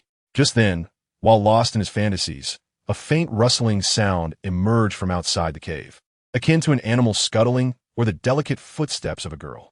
Curiosity piqued, Peng Shan rose from his bed and peered outside, only to find a young woman standing at the entrance, the moonlight casting a gentle glow upon her slender figure, making her appear exceptionally endearing. It was none other than Chu Jiaoran, her silver hair cascading like a waterfall. Sister Chu. Upon seeing her, Peng Shan's eyes brightened, and he excitedly flung open the door, striding toward her. Did I disturb you, Peng Shan? She asked with a gentle smile. Not at all. What brings you here tonight, Sister Chu? In the moonlight, Chu Jiaoran seemed to radiate light, causing Peng Shan's heart to race with an overwhelming desire to possess her. If only he could take advantage of this moment, win her heart, and gain access to all her resources. Such thoughts ignited a fervor within him, and without waiting for her refusal, he grasped her delicate, icy wrist. She smiled slightly, revealing her adorable little fangs, and did not protest, allowing him to lead her into the cave. Sister. Once inside, with Chu Jiaoran so close, Peng Shan's heart raced as he fought to suppress his excitement. The second senior brother was mediocre and would never achieve greatness. Compared to him, he was clearly the better option. Chu Jiaoran blinked, encouraging him to continue. I am on the verge of foundation establishment. With your support, my future is boundless. He is a waste who struggles to establish a foundation. What can he compare to me? Don't be fooled by his current position as the second senior brother. The tides of fortune change, and with your help, I will soon stand at a higher pedestal. In this intimate setting, Peng Shan felt a surge of passion. His thoughts spilled forth before Chu Jiaoran. Help me, and I will treat you better than Jian Wuxiu ever could. What do you say? Sister Chu, you would be better off with me, and I shall ensure you have a place in my harem. Peng Shan saw no issue with his proposition, nor did he perceive any problem with Chu Jiaoran's presence. The atmosphere seemed to shimmer with a delicate mist, enhancing her beauty even further. For reasons unknown, gazing at Chu Jiaoran, Peng Shan suddenly found himself imbued with both strength and audacity. In a bold move, he pushed the charming girl down, and, as a startled exclamation escaped her lips, He leaned in to kiss her face. In that fleeting moment, Peng Shan experienced an odd sensation, as if countless antennae were wriggling and crawling upon his lips, provoking an undeniable itch. This peculiar itch alerted him to the dissonance of the situation. Just as he began to groggily open his eyes, her playful voice pulled him back. "Don't go, Peng Shan. Didn't you say you liked me? I like you too. The moment I saw you this morning, I was smitten." Chapter 37. The little green tea specializes in teasing the proud. Had there been any onlookers at that moment, they would have surely broken into a cold sweat upon witnessing the scene within the room. From beginning to end, there was neither a girl nor a Chu Jiaoran. Outside the door stood a vague, humanoid figure, slender and occasionally emitting a rustling sound. From afar, it resembled a girl, but upon closer inspection, it was revealed to be a grotesque entity composed of countless centipedes, amalgamated into a human shape, producing a rustle as it moved, mimicking human form with its curved fingers and intricate expressions. This perfectly triggered the uncanny valley effect. Chu Jiaoran perched atop the mountain, her crimson eyes fixed intently on the direction of Peng Shan's cave. A malicious smile crept across her face as she cackled, "Ha! This is too amusing, too amusing." She clapped her hands in delight, swinging her dainty feet as she reveled in the scene before her, almost as if she needed a touch of seasoning. An idea struck her. With that, she vanished from the mountaintop, and, in an instant, appeared outside Li Yizhen's cave. It was the dead of night, and the cave lay in silence. Evidently, the occupant had succumbed to slumber. Yet, Chu Jiaoran was not one to adhere to moral decorum or politeness. She rapped her fingers against the door, not waiting for a response before forcefully pushing open the already precarious door. "Who the hell is keeping me awake at this hour?" Li Yizhen, groggy from sleep, poked his head from the comfort of his warm bedding. Before he could clearly discern the silhouette at the door, he glimpsed Chu Jiaoran's distinctive crimson eyes. "Ah, junior sister. I was sleeping." Upon recognizing Chu Jiaoran, Li Yizhen paid her no heed, pulling his blanket over himself to resume his slumber. Chu Jiaoran blinked in disbelief at the scene before her. Shouldn't a normal person be furious at being disturbed from their sleep? At the very least, there should be some grumbling involved. Why was this little green tea so composed? Simply returning to sleep? Her thoughts began to churn. If only she could provoke a response from him. She had every intention of tearing apart his hypocritical facade. But seeing Li Yizhen turn a blind eye and drift back to sleep left her momentarily stunned. In a huff, she marched to his bedside. "Don't sleep. Don't sleep. Oof. I'm in a good mood today. To express my gratitude for you handing over my senior brother's belongings, I'm taking you out for some fun. Stop dawdling and get up," Chu Jiaoran demanded, her gaze unwavering as she focused on the lump beneath the covers, her tone a mix of pride and authority, as if she were ready to unleash her wrath if he dared to remain unresponsive. The stone bed was covered with a soft mat and coupled with a warm blanket. It was exceedingly comfortable for sleeping. Li Yizhen curled himself into the blanket, his legs bent, resembling a worm from the outside. He closed his eyes, clearly unwilling to rise, his mind automatically filtering out Chu Jiaoran's incessant chatter. He had grown accustomed to her boisterous nature during their previous encounters. "Hey, hey!" Noticing the lack of response from within, Chu Jiaoran's irritation flared. She yanked back the outer layer of the blanket, determined to drag Li Yizhen from the bed to see the delightful surprise she had prepared. However, as she pulled back the covers, a hand effortlessly wrapped around her neck. The movement so practiced, it was as though it had been rehearsed countless times. Drawing her onto the bed while tucking the blanket back around her, startled and wide-eyed, Chu Jiaoran found herself enveloped in the warm embrace of the blankets, her pupils dilating in shock. She opened her mouth, ready to unleash a torrent of invective upon this little green tea, only to be met with the warmth of his breath brushing against her face. Li Yizhen held her gently, one hand cradling the back of her head, the other resting on her waist, still lost in a dreamlike state, his breathing deep and rhythmic. "You scoundrel! I'll kill you." Chu Jiaoran's teeth clenched in fury as she contemplated a violent retort against her most despised little green tea. Yet, as the hand on her neck began to pat her gently, soothingly, as if comforting a child, her anger dissipated in an instant. "Be good, don't make a fuss." The moment she heard those words, her fury evaporated. In the past, her senior brother would often caress her head in such a manner, his touch tender and indulgent. Was this a familial skill passed down through generations? As the gentle patting continued, Chu Jiaoran was struck by an uncanny resemblance between Li Yizhen and her senior brother, particularly in their scent.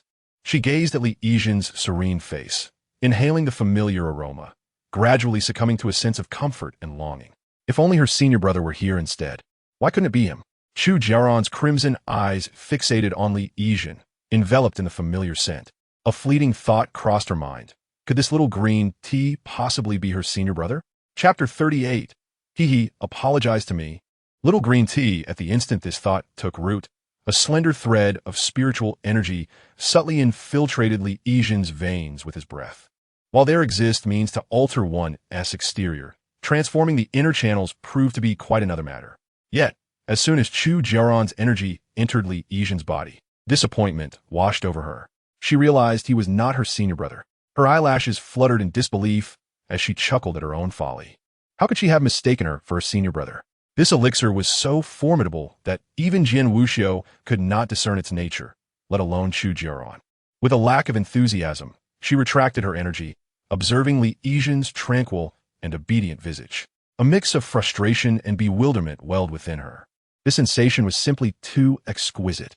Previously, such a feeling of relaxation and assurance could only be found in her senior brother's presence.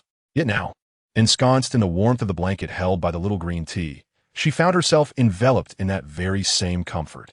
Could it be that her senior brother's lineage was her nemesis? Chu Jiaoran classified this sensation as a form of bloodline suppression.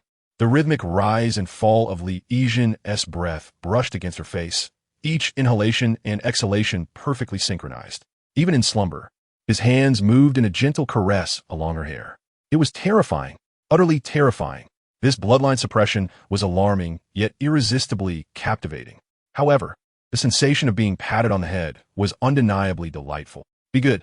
Don't cause trouble. Li Yijin murmured softly in her dreams, embracing Chu Jiaoran, as if she were cradling the plump cat they had kept at home for many years. In the past, when she would drift off to sleep, the chubby feline enjoyed leaping about, and she would pull the cat close, gently patting it into a state of bliss. So, very comfortable. The warmth of the blankets enveloped her. The softness of the quilt was truly soothing, rendering Chu Jiaoran unable to open her eyes. Yet in the next moment, she jolted awake, flinging off the covers. Her teeth gritted as she glared at the drowsy Li Yijin. She had almost dozed off. Stop sleeping. Get up. Hurry. Chu Jiaoran's teeth ground together audibly. In an effort to avoid sinking back into the gentle embrace of slumber, she yanked her arm, pulling her from the warmth of the bed. The sudden chill of the air roused Li Yijin completely. What the heck? I just took a nap. And where did this come from? The once repaired wooden door was now in shambles. Most alarmingly, upon seeing Chu Jiaoran clutching her arm, Li Yijin felt a wave of darkness wash over her. Oh my goodness, this is too sudden. I must be dreaming. Perhaps I should just go back to sleep. Just as she contemplated diving back into her dreams, she was yanked up again by Chu Jiaoran. This time, she was truly awake. After a moment, she glanced at where she lay. Indeed, she was properly nestled in her bed, the quilt still draped over her. She and made a mistake in her sleeping arrangements. She then turned her gaze to Chu Jiaoran, who was also lying on her bed. Wait, isn't that my sister? Why are you climbing into my bed in the middle of the night? The mere thought of Chu Jiaoran appearing unexpectedly in her sanctuary was startling enough. But sharing the same bed, and even under the same blanket, was a whole new level of shock. Li Yijin fell silent for a few seconds before looking up at Chu Jiaoran. Sister Chu, what brings you to my bed at such an hour? This hardly seems appropriate. Hearing this, Chu Jiaoran nearly exploded with anger. What do you mean I came to your bed? You yanked me over here. Grinding her teeth in frustration, she contemplated tossing this little green tea into a pile of centipedes. Yet, recalling that this green tea was the cousin of her senior brother, she restrained her fury. Thank you for the items you gave to my brother, Yijin. I've come to invite you to a performance. With a wicked grin, Chu Jiaoran revealed her sharp little canines. A performance? Sister Chu, you aren't going to charge me an admission fee, are you? Li Yijin's incredulous remark left Chu Jiaoran speechless for a moment. Shouldn't a normal person express fear and show some basic respect in this situation? Or at least inquire about the performance? This little green tea was devoid of fear or curiosity. How annoying. Sensing that Chu Jiaoran was becoming increasingly irritable, Li Yijin slowly sat up. Sister, wait for me. I'll change my clothes and join you. Change? How long will that take? No changing.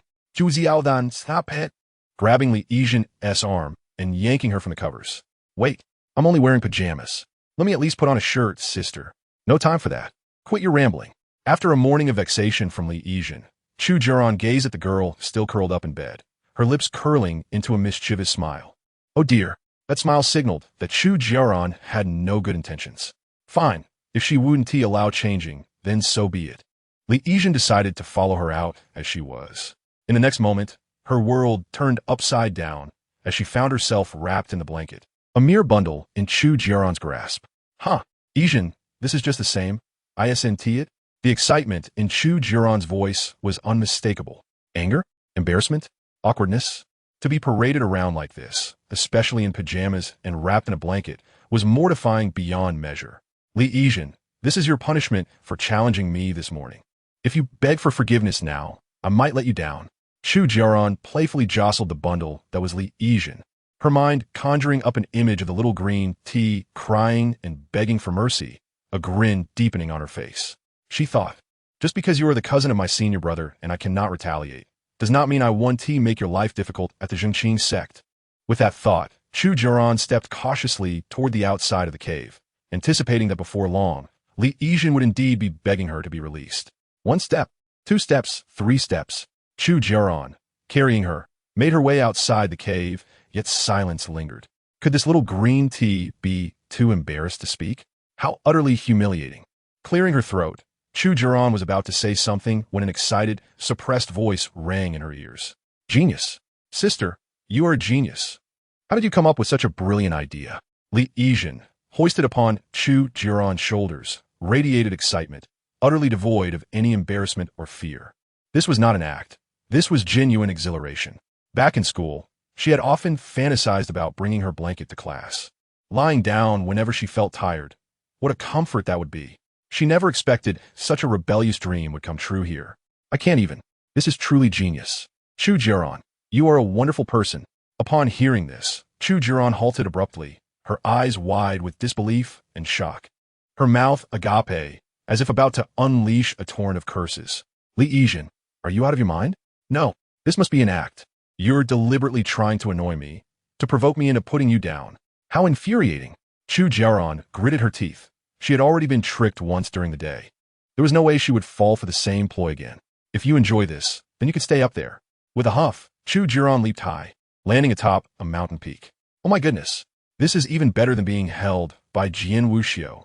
The speed and rush of that leap surpassed even the thrill of a roller coaster.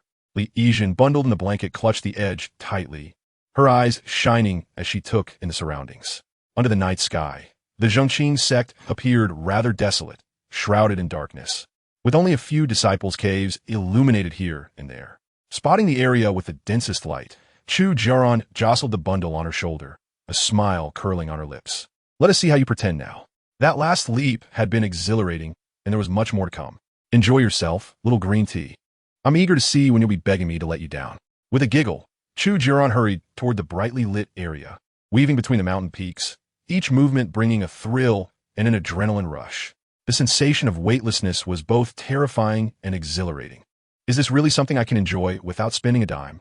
In the blink of an eye, the two landed steadily on a mountaintop. Chu Jiaoran tossed Li Yijin's quilt onto the ground and took pleasure in observing the pained expression on her face. Senior sister, did Yijin do something wrong? Li Yijin dramatically placed her hand over her heart, gazing up at Chu Jiaoran with tear-filled eyes, her tears poised to fall, evoking deep sympathy. Thank you, younger sister, for allowing me to experience a roller coaster ride akin to a plus version. I understand now, emotional value must keep pace. Senior sister Chu, if I have erred in any way, please just inform Yijin. Oomph. Chu Jiaoran raised her chin with pride, thoroughly captivated by Li Yijin's performance. A wickedly triumphant smile gracing her lips, her small tiger teeth glinting in the moonlight, clearly satisfied. If you had apologized earlier, you wouldn't be suffering. Stop your sniveling. Look ahead. The main event is about to commence. Ha ha. Chu Jiaoran laughed unabashedly, shedding all pretense before Li Yijin. Unaware that she had lowered her guard in front of this girl she had known for merely a day, much like she had done with Li Changping in the past. Following Chu Jiaoran's words, Li Yijin turned to gaze ahead, where ominous murmurs echoed from a brightly lit cave. That voice, Li Yijin had heard it in the cave. At the very moment she had her head bitten off. The indistinct and distorted sounds emanating from the cave were accompanied by chilling rustling. Looking down, Li Yijin saw that the path was inexplicably crawling with countless centipedes, covering the entire surface. Chu Jiaoran stood atop the mountain, bathed in moonlight, her fair hands gently waving, causing the swarm of centipedes to spread like a tide into various caves. Senior Sister Chu? Li Yijin felt a wave of discomfort as she watched the centipedes scatter below. If only her junior sister were an animal-eared girl, why did it have to be centipedes? Chu Jiaoran turned to look at Li Yijin, her eyes brimming with delight. Junior sister, do you think I am a good person? Of course, Senior Sister Chu is exceptionally good, beyond reproach. Li Yijin pondered for a moment, choosing to speak from the heart rather than deceive. I will provide you with new clothes. I will give you spirit stones. Because you are the cousin of my senior brother, I am willing to treat you well. As Chu Jiaoran spoke, she burst into wild laughter, holding her stomach, her lips stretching into an unabashed grin. But what about them? Why do they dare to speak ill of my senior brother in front of me? Who do they think they are? I merely wish to teach them a small lesson, just a little lesson. Chu Jiaoran's crimson eyes fixated on the cave below, filled with hatred and madness. It's all their fault. Their idle chatter drove my brother away. Indeed, it's all their fault. It's all they're doing. The rustling grew louder, as if thousands of insects were crawling simultaneously, the dense sound of their movement eliciting a sense of nausea. Peng Shan gazed at the enchanting Chu Jiaoran before him, taking a deep breath. Senior Sister Chu, no. Junior Sister Chu, just come with me. Soft arms slowly wrapped around Peng Shan's neck. Sure, Peng Shan, you are the true man in my eyes, unlike the others. Hee. I sought you out tonight because I believe you have a boundless future. A faint tingling sensation arose where her arms touched him, an odd feeling akin to hundreds of tiny insects crawling over him, their legs moving slowly across his skin. Feeling slightly lightheaded, Peng Shan noticed this peculiarity and instinctively scratched at the spot where Chu Jiaoran had touched him. What is happening today? Why am I so itchy? He scratched his neck, yet found no relief. What is wrong? Shall I take a look? The stunning girl leaned closer, blowing gently on the itchy spot, igniting a fire within Peng Shan, compelling him to kiss her soft, cool lips. As he made contact with her delicate mouth, the unbearable itch surged again, this time accompanied by a faint, peculiar odor. What is going on? Why is it so itchy? Peng Shan sprang up from beside the girl, scratching furiously at his entire body. The areas he had scratched turned red, but the itchiness persisted, intensifying instead. Senior brother, let me help you. Hee. The girl nestled against his back, her soft warmth enveloping him, her arms naturally entwining around his neck. Chapter 40. Amusing. This is not child's play to others. An eerie entity composed of centipedes clung to Peng Shan, as countless centipede legs traversed his body, leaving a trail of winding marks. This bizarre creature occasionally emitted strange sounds, merely observing from the side, eliciting goosebumps. Yet Peng Shan felt nothing, his expression dazed as he whispered sweet nothings to the creature, his demeanor oddly peculiar. The itch where the centipedes had crawled became unbearable. Peng Shan could not help but scratch incessantly, his sharp fingers grazing his skin, momentarily alleviating the itch, but soon his skin was left raw and bloody. Yet he seemed oblivious, lost in the beautiful illusion of Chu Jiaoran's affectionate embrace. Meanwhile, the rustling sounds of centipedes emerged outside many outer sect disciples' caves. One drowsy disciple opened the door, gazing at the pitch-black surroundings, perplexed by the sudden appearance of centipedes. As he stepped forward, a loud, squelching sound echoed, followed by something crawling up his pant leg. Is it going to rain tonight? Hearing the incessant rustling outside, another disciple turned over, and upon glancing at the door, froze in shock.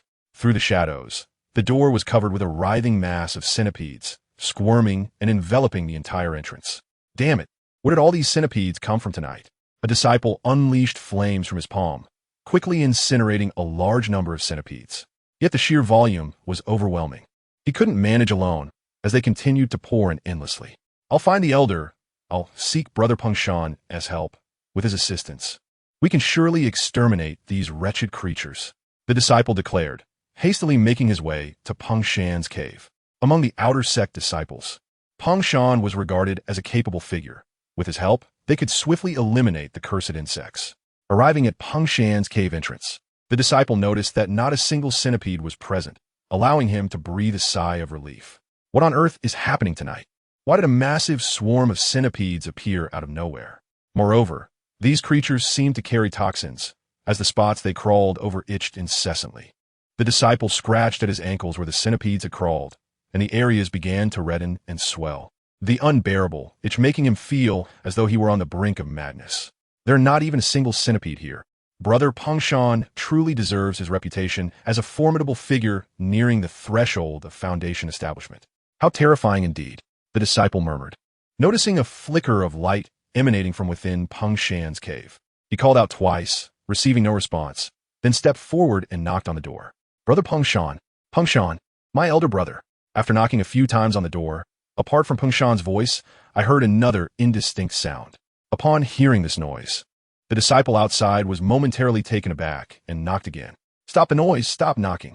Peng Shan's voice sounded impatient, as if he were disturbed in the midst of some important affair, exuding an air of menace. Brother, something has happened outside. What could possibly have happened that requires me to be informed? Came the intermittent response from within. Do I need to bear this too? How troublesome. Fine. I shall bear it. Who is my elder brother conversing with inside? Why does he still speak in such a tone? You must hold on to me. Once I handle this matter. Do not be angry. Do not be angry. Once I take care of this, I shall certainly accompany you. Heavy footsteps echoed from within, significantly weightier than usual, as if he were burdened with a heavy load. Creak. In the next moment, the door was pushed open from the inside. What is the matter that you have come to seek me at such an hour? Upon raising my head to see Peng Shan, the disciple's mouth fell agape in shock, staring at the figure before him, rendered speechless. Peng Shan bore upon him a shadowy form, which clung to him with movements reminiscent of a youthful maiden. However, upon closer inspection, it was not a maiden, but rather a colossal creature composed of centipedes. As the centipedes swarmed, they emitted a rustling sound, and the creature crawled up to Peng Shan's ear, whispering incomprehensible murmurs. The disciple had never encountered such a thing before, his eyes widening in terror, rendering him motionless. Brother, what is that on you? Peng Shan had already clawed at himself to the point of being bloodied and raw, his face marred with numerous cuts. He seemed to be entranced, oblivious to the pain. What? Can't you see? It is. The arrival of the outsider appeared to shatter Peng Shan's illusion. He had just been proudly introducing the figure on his back, Chu Jiaoran, when a sense of unease suddenly washed over him. The area encircled by Chu Jiaoran felt an undeniable itch, as if thousands of insects were crawling over him, unbearable in its intensity. In astonishment, Peng Shan turned to look, witnessing the image of the maiden dissipate, nearly merging with the horrifying face of the creature composed of insects. Had he just kissed that thing? In that moment, Peng Shan's eyes narrowed in shock, instinctively attempting to shake off the creature, but it tightened its grip. The creature unnaturally stretched its neck, looping around an impossible angle to bring its face close to Peng Shan's. You found out, Why do you want to shake me off? Did you not say you love me the most? The living quarters of many outer disciples had descended into chaos, engulfed by a tide of centipedes, with cries of despair echoing from all directions. Among them, Peng Shan suffered the most, having mutilated himself in a frenzy, leaving his exposed skin in tatters. The instigator of this turmoil stood atop the mountain, delighting in the symphony of wails rising from below, bursting into fits of laughter. Ha ha! They deserve it. They brought this upon themselves. Chu Jiaoran clutched her belly, tears streaming from her eyes as she reveled in this grand amusement. They dared to treat my elder brother this way. They only have themselves to blame.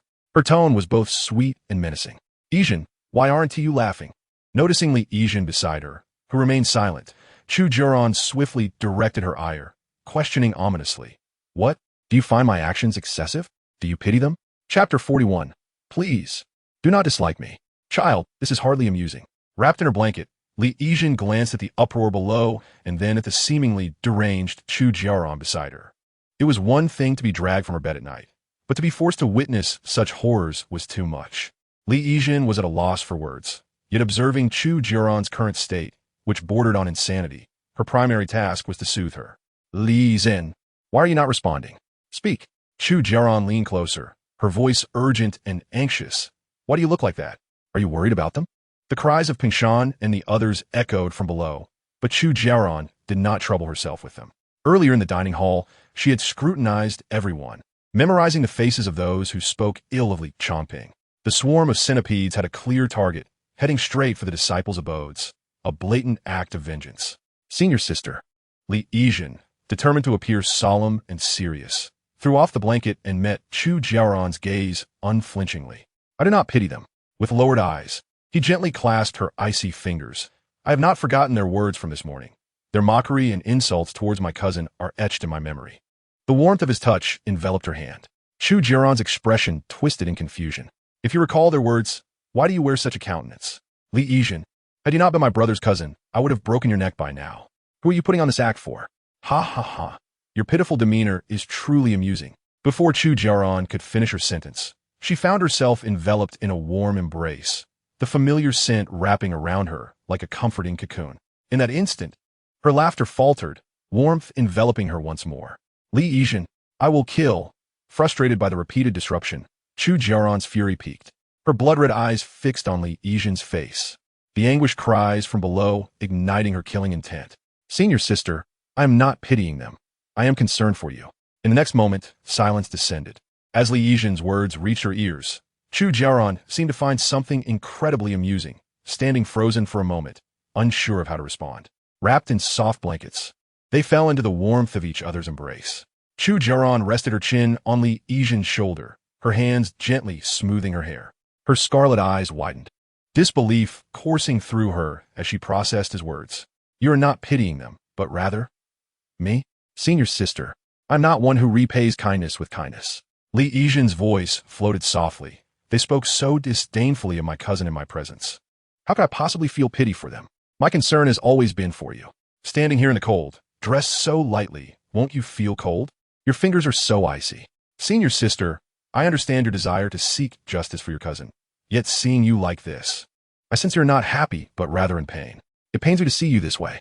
Li Yijin's heartfelt words, coupled with the gentle motion of her fingers and the familiar scent, gradually calmed Chu Jiaoran's turbulent emotions. As Chu Jiaoran's state gradually stabilized, the previously tumultuous centipedes swiftly retreated, disappearing into the surrounding woods with remarkable speed. Embracing the warmth and the soothing motions that lulled her into a state of drowsiness, Chu Jiaoran found herself momentarily dazed. Soon, however, an overwhelming sense of grievance and helplessness enveloped her. This sense of grievance had quietly taken root in her heart on the day Li Changping departed and erupted fully upon discovering the letter he left behind. She transformed her feelings of injustice and anger into a deep-seated hatred for those disciples who had spoken ill of Li Changping. Perverse in her desire to seize this opportunity to unleash it completely. Yet, now held in Li Yijin's embrace, Chu Jiaoran lost her point of attack, and her grievances manifested as mere surface emotions for the first time. Rising from the arms of the petite green tea girl, she stared blankly at the face that bore a striking resemblance to Li Changping, and in the next moment, a tear fell unbidden from the corner of her eye, landing with a soft plop on Li Yijin's hand. Li Yijin, taken aback, had witnessed many facets of Chu Jiaoran over their time together. Her innocence, her charm, her mischief, her malice. But this was the first time he sensed her weeping. And it was. Li Yijin lowered his gaze, observing the tear that had fallen on his hand. Crying for me. In the haze of tears and the dominance of emotion, Chu Jiaoran stared at Li Yijin's face, that similar visage momentarily merging with Li Changping's. In that instant, her longing and guilt for Li Changping erupted entirely. Senior brother, she suddenly cried out, throwing herself into Li Yijin's embrace, her arms tightly wrapping around his slender frame. With her pale face buried in his shoulder, enveloped by the familiar scent, she fully came to regard the person before her as Li Changping. Wailing uncontrollably, the silver-haired girl expressed her vulnerability and her yearning for her senior brother in a most unrefined manner. Senior brother, I miss you so much. I truly miss you. Why did you leave without a word? Did I do something wrong? Do you hate me? Hot tears streamed down Chu Jiaoran's face. You must be angry. Please don't be mad at me. I beg you, don't be angry with me. I've taught them a lesson. I've taken care of it. Chu Jiaoran choked on her sobs, fully overwhelmed by emotion, all her grievances and helplessness bursting forth, flooding onto Li Yijin. Unsure of what to say, Li Yijin could only hold her in silence. I understand. You're not really angry with them, are you? You're angry with me, right? You hate me, don't you? I'll change, I promise. Chu Jiaoran tightened her hold on Li Yijin, whispering pleadingly in his ear. Please, please, senior brother, don't be mad at me. Li Yijin cradled Chu Jiaoran, gently stroking her hair, just as he had often done in the past. After venting all her emotions, the girl nestled into his embrace and gradually fell asleep. Listening to her breathing steady, Li Yijin sighed quietly and whispered in her ear, Junior sister, I don't blame you. Chapter 42, Jian Wuxiu. So, are you a part of their play? Perhaps it was because little green tea bore such a resemblance to Li Changping. In that moment, Chu Jiaoran channeled her longing and feelings for Li Changping into Li Yizhen.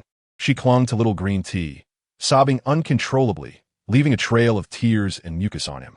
Senior brother, please don't blame me. I will change, I promise. Resting her head on Li Yizhen's lap, inhaling the familiar warmth, Chu Jiaoran gradually closed her eyes, not forgetting to wipe away her tears on him once more. Confirming that Chu Jiaoran had fallen asleep, her breathing becoming calm and prolonged. Li Yizhen found himself at a loss, gently tousling her silver hair, feeling an indescribable emotion within him. The proud and willful demeanor had faded, you see. In her dreams, Chu Jiaoran did not hear his words, but nuzzled closer to him like a little cat. It's rare to see you so obedient. Why have you never been like this before? He mused. And yet, you've smeared tears and snot all over me. Junior sister, if only you weren't always thinking about eating me. As he tidied the disheveled strands of hair from her forehead, Li Yizhen noticed that the clamor from below was gradually fading, leaving behind the incessant curses of the outer disciples. It was time to leave. Observing the dispersal of the crowd below, he understood he could no longer linger here. The performance Chu Jiaoran mentioned was less for the eyes of others and more a balm for her own spirit. Truly, a malicious and mischievous temperament indeed. Li Yizhen slowly shifted Chu Jiaoran's head from his lap, standing up with the blanket in his arms. Just as he was about to make his way down the path, he glanced back at the curled-up figure of Chu Jiaoran lying on the grass. Suddenly, his heart softened. He could not bear to leave her like that. Chu Jiaoran, so small and curled up, her silver hair sprawled around her, fingers still clutching at his sleeve. It must be said, her face was indeed beguiling, even knowing her unruly spirit. Yet, seeing her pitifully curled up on the ground, with traces of tears still visible, Li Yizhen felt a pang of sympathy. Perhaps he should bring her down with him. No, forget it. Why should he? This was her own doing. Let her bear it. With that thought, he smirked coldly in her direction. Li Yizhen intended to head down the mountain. 1 step, 2 steps. And as he reached halfway down, he sighed and turned back. Returning to the summit, he found Chu Jiaoran still showing no signs of waking, a small, pitiful ball. Approaching her, he looked down from above. Li Yizhen squatted beside her, pinching her face with exasperation. Considering you did give me spirit stones, I suppose I'll be kind and take you down. But afterward, the price will be different. In her sleep, Chu Jiaoran seemed to sense something, nuzzling against Li Yizhen's hand like a small cat, mumbling indistinctly. There was no way around it. Since he was already there, he might as well find a way to take her along. Sighing, Li Yizhen hoisted the small Chu Jiaoran onto his back, ensuring to keep his blanket secure. The blanket and Chu Jiaoran. He wanted both. As he began descending the mountain with her on his back, Li Yizhen felt like a protagonist from a Japanese anime, promptly dismissing that peculiar thought from his mind. Humming a tune, he carefully made his way down the path. Chu Jiaoran seemed to be in a deep sleep, her head resting softly against Li Yizhen's back. With her eyes closed, her eyelashes fluttered occasionally, and she mumbled some nonsensical words, appearing not entirely at ease. Senior brother. Hearing her murmur, Li Yizhen lowered his voice to listen intently. So, fragrant. No. What on earth was she dreaming about all day? He recalled the scene of Chu Jiaoran contentedly smelling his clothes. Li Yizhen silan li skufa. What an aberration, coupled with the peculiar penchant for sniffing others' garments. It would be prudent to intensify efforts. Don't leave. I miss you. Don't leave. Chu Jiaoran furrowed her brows, seemingly haunted by some dreadful thoughts, whispering incessantly. Do not depart. Do not depart. Her face was etched with anxiety and terror, and in the throes of sleep, she suddenly opened her mouth, her sharp little tiger fangs mercilessly sinking into Li Yizhen's shoulder. What the hell? Damn it. This bite was imbued with considerable force, her fangs embedding deeply into flesh. Li Yizhen, caught off guard by the bite, could not help but exclaim a string of expletives, grimacing in pain. He instantly regretted his decision to carry Chu Jiaoran down the mountain rather than leaving her behind. After all, she possessed the cultivation of a core formation, while he merely fretted uselessly by her side. In stark contrast to Li Yizhen's agony, Chu Jiaoran, having bitten into flesh, appeared to derive immense satisfaction. Not only did her tightly furrowed brows relax, but a hint of a contented smile graced her features. Her lips stained with Li Yizhen's blood. Her teeth were deeply embedded, unconsciously, greedily sucking the warm red liquid as it trickled down.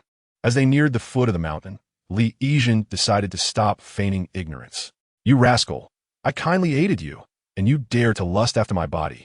Truly, a physical craving for flesh.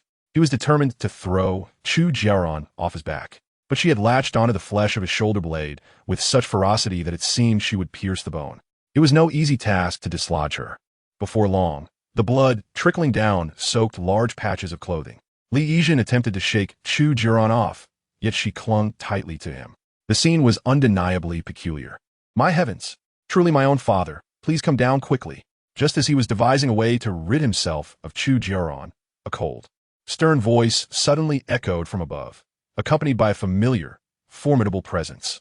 Li Yizhen looked up in astonishment, his gaze colliding with a pair of indifferent, frosty eyes.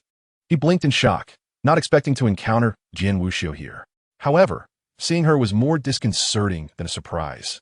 Although he was not particularly acquainted with Jian Wuxiu, there was an inexplicable sense of guilt washing over him at the sight of her slender, upright figure. Wuxiu, you've come. Chapter 43. What exactly am I? Awkwardness, an extraordinary awkwardness. The air was permeated with a deathly silence. Li Yizhen maintained his position, clutching the blanket while carrying Chu Jiaoran. For a fleeting moment, he felt akin to the protagonist of some film, having unwittingly become embroiled in a grand spectacle. Wuxiu, why are you here? Just passing by. Jian Wuxiu cast a cold glance at Chu Jiaoran, clinging to Li Yizhen, and upon observing her octopus-like grip, a sense of displeasure arose within her, prompting her to quickly turn her face away. Her brows and eyes clearly conveyed her dissatisfaction, and even the curve of her lips seemed to diminish by several pixels. Initially, she had heard rumors of pestilence plaguing the outer sect, with swarms of centipedes attacking the disciples' quarters. Jian Wuxiu had no intention of involving herself in such matters, and she could easily surmise who was behind it all. Only one individual in the entire Changping sect possessed such a talent for poison, the untrained prodigy, Chu Jiaoran. For what purpose? Contemplating Li Changping's departure from the Changping sect and Chu Jiaoran's recent erratic behavior, Jian Wuxiu scoffed at the thought, doing such things for a man. To what end? Moreover, she found it incomprehensible that Li Changping, a mere waste, remained at the fourth level of qi refinement, would attract Chu Jiaoran's attention. Truly, Chu Jiaoran was not discerning at all. Jian Wuxiu remained indifferent, showing no inclination to assist the outer sect. The path of cultivation was fraught with obstacles. She was not a benevolent saint with an abundance of compassion. Having witnessed too much deception and treachery along the way, she had little inclination to concern herself with others' affairs. Jian Wuxiu had been meditating peacefully on the Wanjian cliff when a pure and innocent face abruptly invaded her thoughts, causing her to slowly open her eyes, her emotions churning. She belatedly realized something. Li Yizhen is also in the outer sect. The moment that thought crossed her mind, Jian Wuxiu instinctively prepared to rise, only to forcibly suppress her body's initial reaction, resuming her seated position on the massive stone as if nothing had occurred. After adjusting her breath, Jian Wuxiu's long, slender eyelashes fluttered as she sat there for a while. However, this time, her emotions were far from tranquil. A torrent of thoughts surged within her mind. Li Yizhen is also in the outer sect. The pestilence is likely of Chu Jiaoran's doing. Chu Jiaoran would go to such lengths for a man. Li Yizhen is Li Changping's cousin. Could Chu Jiaoran take action against Li Yizhen? At the very instant that thought emerged, Jian Wuxiu's eyes snapped open. The usual calmness in her gaze rippled with subtle turbulence before quickly reverting to stillness. Jian Wuxiu recognized the absurdity of this notion. Li Yizhen was Li Changping's cousin, and for both emotional and logical reasons, Chu Jiaoran should not unleash her wrath upon her. Yet, Chu Jiaoran was not a person who could be understood through reason or emotion.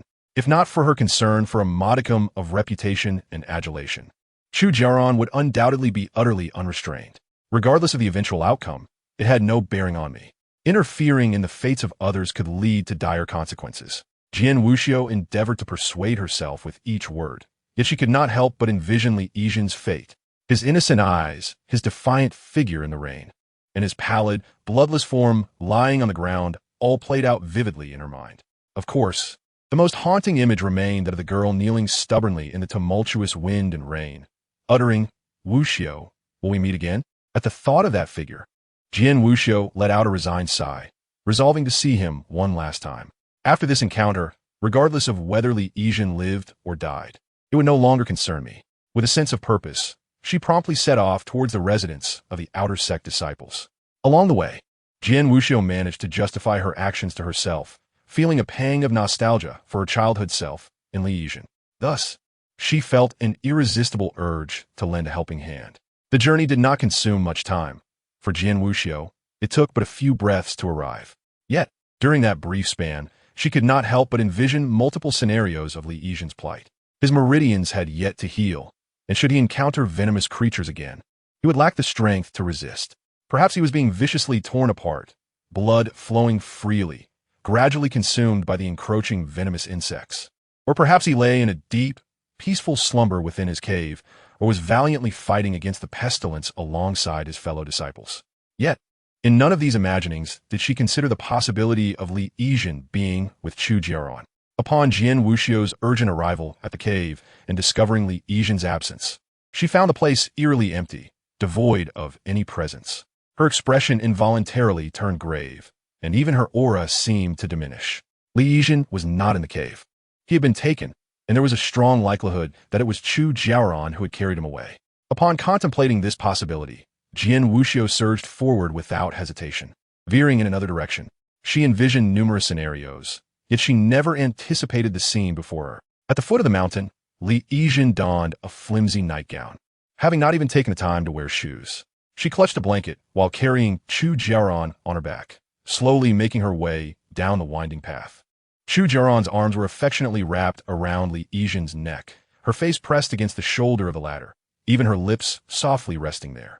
Their intimacy was unmistakable. In that fleeting moment, Jian Wuxiu, suspended in midair, was rendered speechless. She gazed intently at the two below, her mind awash with a multitude of questions. How could they be so intimately entwined? What was their relationship? Why was Li Yizhen here in the middle of the night, carrying Chu Jiaoran? An overwhelming tide of inquiries flooded Jian Wuxiu's thoughts, and she found herself yearning to confront Li Yizhen with countless questions. She even contemplated asking, "Didn't you claim to have feelings for me? What does your current relationship with Chu Jiaoran signify?" Yet, Jian Wuxiu forcibly suppressed these thoughts, deeming them absurd and incomprehensible. What connection did she share with Li Yizhen that warranted such inquiries? Watching Li Yizhen complain while dutifully carrying Chu Jiaoran down the mountain, Jian Wuxiu ultimately lost her patience. After a brief pause, she coldly inquired, "What are you two doing here?" "Calm. Remain composed. It's merely a trivial matter." Li Yizhen looked up, her eyes fixed on Jian Wuxiu, the construction of her toe project still underway. As she passed, a succinct statement escaped her lips, and Jian Wuxiu swiftly turned her face away, clearly disinterested in further conversation. Yet she lingered. This indicated that there remained a possibility for resolution. Li Yizhen scrutinized Jian Wuxiu hovering above, sensing an oppressive atmosphere surrounding her. Most notably, she felt her own favorability towards Jian Wuxiu gradually diminishing. Jian Wuxiu favorability, 9-10. Jian Wuxiu favorability, 8-10. Jian Wuxiu favorability, 7-10, as she observed Jian Wuxiu's favorability decline. The sensation mirrored that of hard-earned pocket money being snatched away. Gaining her senior sister's affection was far more challenging than that of her junior sister. After much effort, she had finally accumulated 10 points, only to see it plummet by 3 in an instant. Li Yizhen felt a pang of heartache. The urgent task at hand was to halt the downward trajectory of her favorability and to clarify the situation to Jian Wuxiu. People are invariably drawn to sweet words, and even Chu Jiaoran and Jian Wuxiu were not immune to this truth. However, it was evident that Jian Wuxiu was not one to appreciate insincerity. She could tolerate sweet nothings, but they must not come across as disingenuous flattery. For Jian Wuxiu, sincerity was paramount. Thus, Li Yizhen cleared her throat and shamelessly called out to Jian Wuxiu above, "Senior Sister Wuxiu, could you please come over and assist? Chu Jie has fallen asleep, and I find myself in a bit of a predicament." Upon hearing this, Jian Wuxiu regarded Li Yizhen's innocent visage, contemplating for a moment before gracefully descending beside them.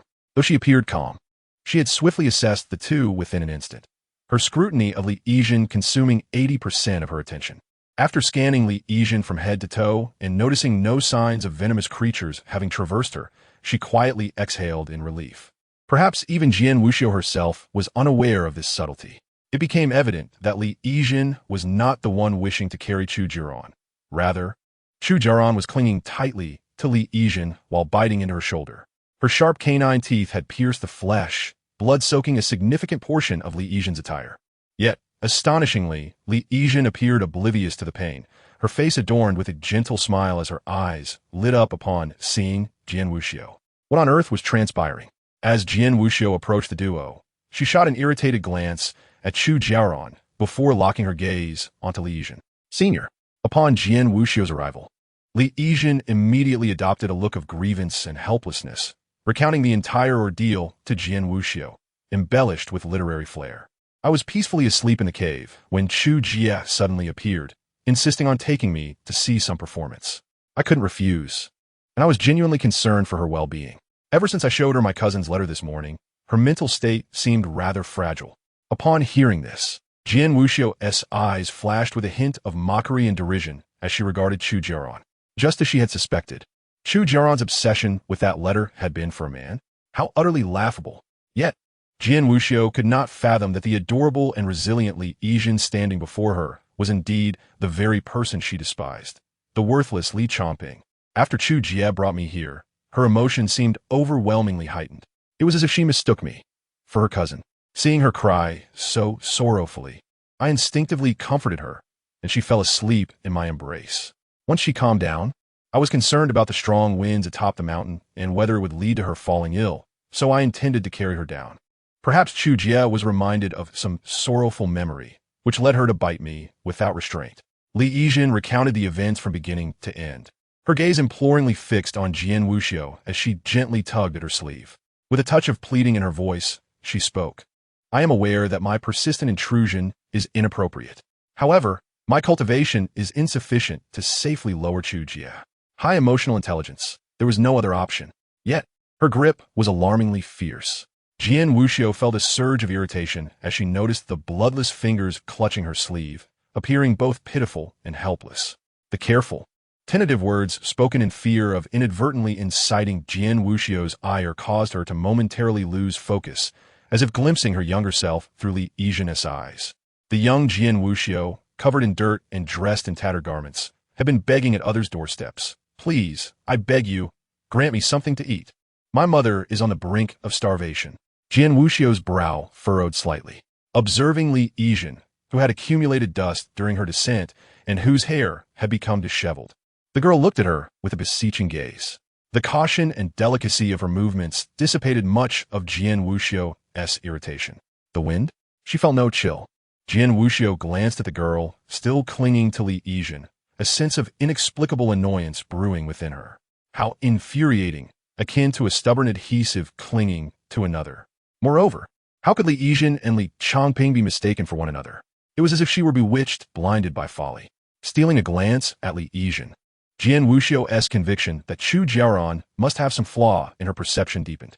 Though they belonged to the same sect, Jian Wuxiu had encountered Li Changping only a few times, the most recent being yesterday, when he intruded upon Wanjian Cliff. Jian Wuxiu acknowledged that there were indeed some resemblances between Li Yijin and Li Changping, yet Li Yijin's charm far surpassed that of the latter. Jian Wuxiu felt a mounting sense of agitation regarding Chu Jiaoran's mistaken identity of Li Yijin as Li Changping, causing her actions to grow more forceful. Enduring the moment, Li Yijin softly reminded Li Yijin, while Jian Wuxiu effortlessly lifted Chu Jiaoran by her collar, akin to a chick being carried. With a soft thud, as Chu Jiaoran's teeth released their grip, two deep wounds emerged on Li Yijin's shoulder, blood gushing forth in a steady stream. Jian Wuxiu, noticing the situation, callously tossed Chu Jiaoran to the ground. The elder would surely punish her for manipulating the poisonous insects against her fellow disciples. As for you, Jian Wuxiu cast a cold glance at Li Yijin, who was crouched on the ground, pitifully clutching a quilt. For Chu Jiaoran, whose body was laced with poison, timely intervention was crucial. Failure to act would mean dire consequences once the toxins infiltrated her meridians. Chapter 45. Are you really planning to return this way? I must express my gratitude, for your presence has warmed the world. Thank you, my dear junior sister. Upon hearing Jian Wuxiu's words, Li Yijin suppressed the urge to curse. No wonder she felt dizzy and weak after being bitten by Chu Jiaoran. She had initially thought it to be mere fatigue, but it was merely poison. Li Yijin expressed her sincere thanks to Wuxiu, acknowledging the great favor she had received. Still clutching the quilt, Li Yijin perceived that Jian Wuxiu showed no inclination to retain her. She had no intention of stubbornly seeking assistance for the antidote. Dealing with someone like Jian Wuxiu required a gradual approach to avoid annoyance. This minor affliction could easily be resolved by spending a few spirit stones on the sect's alchemist. After thanking Jian Wuxiu once more, Li Yizhen felt relieved when her favorability rating stabilized at 7 points, not plummeting further. Clutching the quilt, she decided to return to her cave dwelling first. Thank you, sister, for your assistance. I shall take my leave now. The sweet tone of the girl echoed in the air. Jian Wuxiu nodded, observing Li Yizhen, whose smudged face only accentuated the brightness of her doe-like eyes. The girl, barefoot and clad in a thin nightgown, hugged the quilt tightly. After bidding farewell, she walked along the narrow path in the mountains, occasionally glancing back at Jian Wuxiu with a shy, enchanting smile before quickly turning away. Li Yizhen's innocent shyness was on full display. How utterly charming! This technique, even in modern times, would effortlessly captivate the hearts of many single souls, inflicting maximum emotional impact.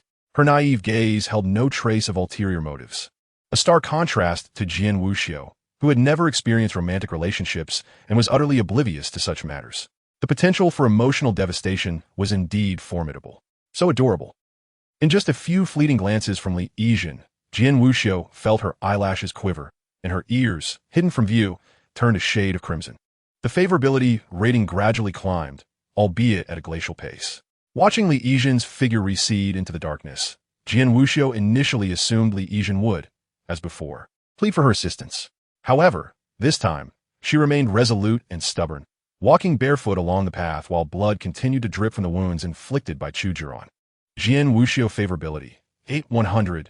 Jian Wuxiu favorability, 9-100. Jian Wuxiu was not one known for her boundless goodwill or desire to assist others without recompense. Yet aiding Li Yizhen felt like an inconsequential task, easily achievable without exertion. As she observed Li Yizhen's retreating silhouette, Jian Wuxiu fell into silence for a moment, her mind racing, and her mouth spoke before she could restrain it. Are you truly planning to return this way? The moment the words left her lips, a wave of awkwardness washed over her. Li Yizhen had not uttered a single plea for help, yet she found herself unable to contain her response. Avoiding eye contact, she rationalized her unusual behavior as merely an attempt to mend her childhood regrets, seeing Li Yizhen as a reflection of her younger self. Wuxiu, you finally spoke. Li Yizhen exclaimed, her body already partially turned, her eyes sparkling with excitement. I was beginning to think I'd have to take the bus back. Your words have put my mind at ease. Her joy was evident, but curiosity lingered. Clutching the quilt, Li Yizhen's seemingly innocent eyes discreetly assessed Jian Wuxiu. So, Sister Wuxiu, you're the type to lend a hand. Your hesitation is quite endearing. From here, it will take about half an hour to return. Li Yizhen said with a sweet smile. Are you going to accompany me, sister? Jian Wuxiu's eyelashes trembled slightly, avoiding Li Yizhen's teasing gaze. She turned her head, maintaining a stoic expression, though her ears, concealed by her dark hair, were tinged with red. Her tone remained icy, devoid of emotion. If that is the case, you may proceed on your own. Wait, hold on. As Jian Wuxiu turned to leave, Li Yizhen hastily set down her quilt and ran to grab her arm. This time, she was less tentative. Wrapping her arms around Jian Wuxiu's arm, she gently swayed once she confirmed that the other did not resist. The previous teasing had gone too far. It was time for some sweet words to smooth things over. I was just joking. Sister, would you mind escorting me? In that moment, Jian Wuxiu's arms stiffened beneath her dark robe, only to relax almost immediately, accompanied by a barely audible sigh. A single sentence had saved her an hour. Sister, may I hold on to you like last time? I can carry you. This time, Jian Wuxiu took the initiative, and without waiting for Li Yizhen's response, she effortlessly hoisted her onto her back. Jian Wuxiu's slender shoulders, though slight, offered a sense of security that surpassed broader frames. Hold on tight, she instructed in her usual calm tone, but Li Yizhen detected an unexpected hint of jealousy. Having just seen her carry Chu Jiaoran, now she was being carried herself. What an inexplicable sense of rivalry. Though she teased, Li Yizhen did not refuse.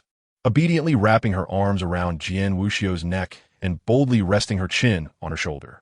Noticing Jian Wuxiu's muscles tense for a brief moment, Li Yizhen chuckled softly and whispered to her already flushed ear, Sister, my quilt, I forgot to take it. Realizing Jian Wuxiu was about to leave, Li Yizhen quickly pointed to the quilt lying abandoned on the ground. We can't leave it here. It's my only quilt. It simply could not be discarded. It could be washed and reused. Although Jian Wuxiu said nothing, the next moment, the quilt levitated behind them as if pulled by an unseen force. Hold on tight. In the next instant, a gust of wind rushed past their ears. Clinging to Jian Wuxiu, Li Yijin glanced back at the floating quilt and suddenly pondered, "Sister, why are we carrying it with us instead of putting it in the storage bag?" With a swish, the quilt disappeared into the storage bag. Chapter 46. What are you afraid of? With Jian Wuxiu carrying her, they swiftly returned to the cave dwelling. "Sister, we have arrived." As Li Yijin dismounted, she lit a candle to illuminate the surroundings, having rushed in earlier without taking a proper look at the environment. Jian Wuxiu stood at the entrance, glancing at the shattered wooden door beneath her feet. She swiftly surveyed the interior. Although the cave abode was modest, it exuded a sense of cleanliness and warmth, starkly contrasting with the squalid conditions of her residence at Wanjian Cliff, which resembled a mere dog kennel. Jian Wuxiu had no high demands for food and shelter. She could comfortably rest upon a mere pile of straw. Observing Li Yijin's meticulously organized cave, she stepped over the remnants of the door and entered. "Senior sister, would you care for a cup of tea?" "No, thank you." Li Yijin had initially intended to wait until dawn to seek out the alchemist to tend to the wound on her shoulder. If necessary, she could wait for Chu Jiaoran to awaken and then leverage this situation. The memory of Chu Jiaoran's fierce bite lingering on her shoulder still sent shivers down Li Yijin's spine.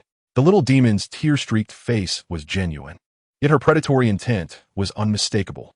If Jian Wuxiu had not arrived in time, her bones might have been crushed.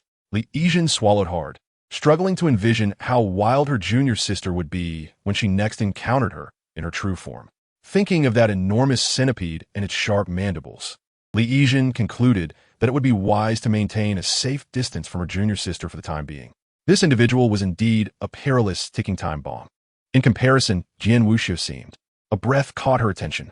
Li Yijin turned her head to find herself locked in a gaze with Jian Wuxiu, the youngest ever to attain the Jidan stage, who had taken a seat beside her, intently examining the wound on her shoulder. Initially, Jian Wuxiu had only intended to inspect the injury, but her gaze inexplicably drifted from the shoulder to Li Yijin's cheek. The moment her eyes met the cheek, memories of the last time she had pinched her junior sister's face while she was unconscious flooded back, an odd and delicate sensation, entirely unlike her own, cool and smooth to the touch. It was irresistibly tempting, and Jian Wuxiu found her slender fingers trembling slightly, yet she ultimately restrained herself. How much better it would be if her junior sister were asleep. This sudden and peculiar thought jolted Jian Wuxiu back to reality. She blinked, her eyes colliding with Li Yijin's as she turned her head. In that fleeting moment, the tips of Jian Wuxiu's ears, which had only just cooled, turned crimson once more. "What are you thinking about, Wuxiu senior sister?" "Nothing." Her cool words escaped her thin lips as she quickly averted her gaze. With several hours still remaining until dawn, it would be too late then. "Allow me to tend to your wound." "All right. I appreciate your efforts, senior sister. It would be ungracious to refuse such a generous offer." Li Yijin feigned surprise, joyfully embracing Jian Wuxiu for a brief moment before releasing her. "You are the best, senior sister. Why don't you call me sister like last time?" The embrace was fleeting, and Jian Wuxiu had scarcely registered Li Yijin's warmth before the latter withdrew. A sense of loss washed over her as she recalled the day Li Yijin had been unconscious, repeatedly murmuring for her sister. Did Yijin treat others in the same manner? Jian Wuxiu paused, tugging at her collar. "I will draw out the poison that has entered your meridians." "Okay, senior sister." Upon hearing this, Li Yijin turned, obediently loosening her collar. Some fabric had adhered to the wound, causing a slight sting as she pulled it away. The areas where Chu Jiaoran had bitten were marred with dark splotches, appearing quite gruesome. Li Yijin never imagined she would one day remove her clothing in front of Jian Wuxiu. Had this been in the past, she would have felt as if she had died 1,000 deaths. But it was fine. After all, they were both women. Jian Wuxiu collected her thoughts, focusing on the two gaping wounds and the charred flesh surrounding them. Chu Jiaoran had truly bitten down with ferocity. However, for Jian Wuxiu, expelling the poison from Li Yijin's body with her formidable spiritual energy was a task she could accomplish effortlessly. It may hurt a bit, bear with it. With that, Jian Wuxiu gently grasped Li Yijin's shoulder. In an instant, her powerful spiritual energy surged into Li Yijin's body, coursing through her veins and expelling the dark poison hidden within. "All right, I will endure." The moment the energy entered her body, Li Yijin suppressed a curse that threatened to escape her lips. A torrent of black blood, laden with toxins, gushed forth from the wound. The process of using spiritual force to eliminate the poison was a long and agonizing one, and the pain was excruciating. Li Yijin felt Jian Wuxiu's energy racing throughout her body, ruthlessly targeting the poison. Yet, the situation felt oddly delicate and peculiar. They had only known each other for a few days, and already they were laid bare before one another. Was it truly appropriate? Though it was merely her unilateral honesty, Jian Wuxiu's feelings toward her remained ambiguous. Li Yijin found herself unable to discern whether she was liked or disliked. After all, the affection gauge above her head stood at a glaring 9 points. It was hard to raise, but it could easily plummet, enduring the burning pain coursing through her veins. Li Yijin fixed her gaze on the cave's ceiling for an extended period, deciding to break the oppressive silence. Seizing the opportunity, she sought to gather more information about Jian Wuxiu, hoping to understand her preferences and pave the way for future endeavors. Wuxiu's senior sister. Yes, Jian Wuxiu, thinking Li Yijin was simply in pain, slowed her pace slightly. What do you like? You have been busy helping me from yesterday until today. I'm unsure how to repay you. What I like? Cultivation. Jian Wuxiu silently dismissed the option of killing. Cultivation? You truly are remarkable, Jian Wuxiu. No wonder you have reached such heights. I envy you, wishing I could become someone as formidable as you. Li Yijin offered a flattering compliment, quickly following up with a question. What you dislike? Dislike? Without hesitation, Jian Wuxiu replied, I do not have many dislikes. Men, lies, and betrayal. At the mention of her dislikes, Jian Wuxiu's tone turned icy. For a fleeting moment, Li Yijin felt disoriented. 2 of those dislikes applied to her. Even though she was presently seated calmly beside Jian Wuxiu, the fact that she was a man was unalterable. Her current identity was a mere fabrication. Li Yijin lowered her gaze, unable to contemplate the consequences if the truth were to be revealed. How enraged would Jian Wuxiu be upon discovering the deception? She might very well be inclined to kill her in a fit of rage. What is it? Jian Wuxiu furrowed her brow, keenly sensing Li Yijin's unease. A thin sheen of sweat had formed on Li Yijin's brow, and her breathing had become irregular in an instant. She halted her movements, leaning in closer to observe. You are trembling. What are you afraid of? Chapter 47. Does Li Yijin harbor feelings for Chu Jiaoran? What are you afraid of? Jian Wuxiu's cold, hard words came from behind her. Nothing, it was just a bit painful. Li Yijin stammered, struggling to find an excuse to deflect the attention. Upon hearing this dismissive response, Jian Wuxiu's brow furrowed deeper. Her spiritual energy continued to flow within Li Yijin's body, amplifying even the slightest fluctuations and changes, all of which Jian Wuxiu perceived with clarity. Upon hearing something he detested, Li Yijin's emotions visibly fluctuated, his body trembling with honesty, even breaking out in a fine sheen of sweat. Such physiological changes cannot be masked by mere acting. In that moment, Jian Wuxiu found himself unable to suppress a cascade of imagined scenarios. Predominantly, his thoughts were consumed by visions of Li Yijin with Chu Jiaoran. Li Yijin carried Chu Jiaoran on his back, allowing her mischievous bites on his shoulder, not even considering stopping her. Instead, a sense of helplessness and indulgence danced in his eyes, as if he were about to softly confess, Senior Sister Chu, to earn your affection. I would willingly give my life. As he envisioned this, Jian Wuxiu's expression darkened, nearly capable of dripping ink with its intensity. What is your opinion of Chu Jiaoran? Li Yijin was taken aback by Jian Wuxiu's sudden inquiry regarding Chu Jiaoran. After pondering for a moment and carefully choosing his words, he replied, I haven't spent much time with Senior Sister Chu. Most of my knowledge comes from my cousin. I've always heard she is quite adorable, and upon meeting her today, I can confirm that. As for the rest, I cannot say much, for my understanding of her is limited. Senior Sister, what's wrong? Nothing at all. Jian Wuxiu retracted her hand from Li Yijin's shoulder. Yet, outwardly, her expression remained largely unchanged, maintaining her usual aloof demeanor. The poison has been completely expelled. There is no major concern. With that, disregarding Li Yijin's attempts to retain her, Jian Wuxiu strode away, swiftly disappearing into the depths of the forest. Li Yijin was utterly perplexed. What has happened? Everything seemed fine a moment ago. Why this sudden change? He sat dumbfounded on the bed, unable to process her abrupt departure. Most importantly, Jian Wuxiu had labored to build up her favorability towards him, only to watch it plummet.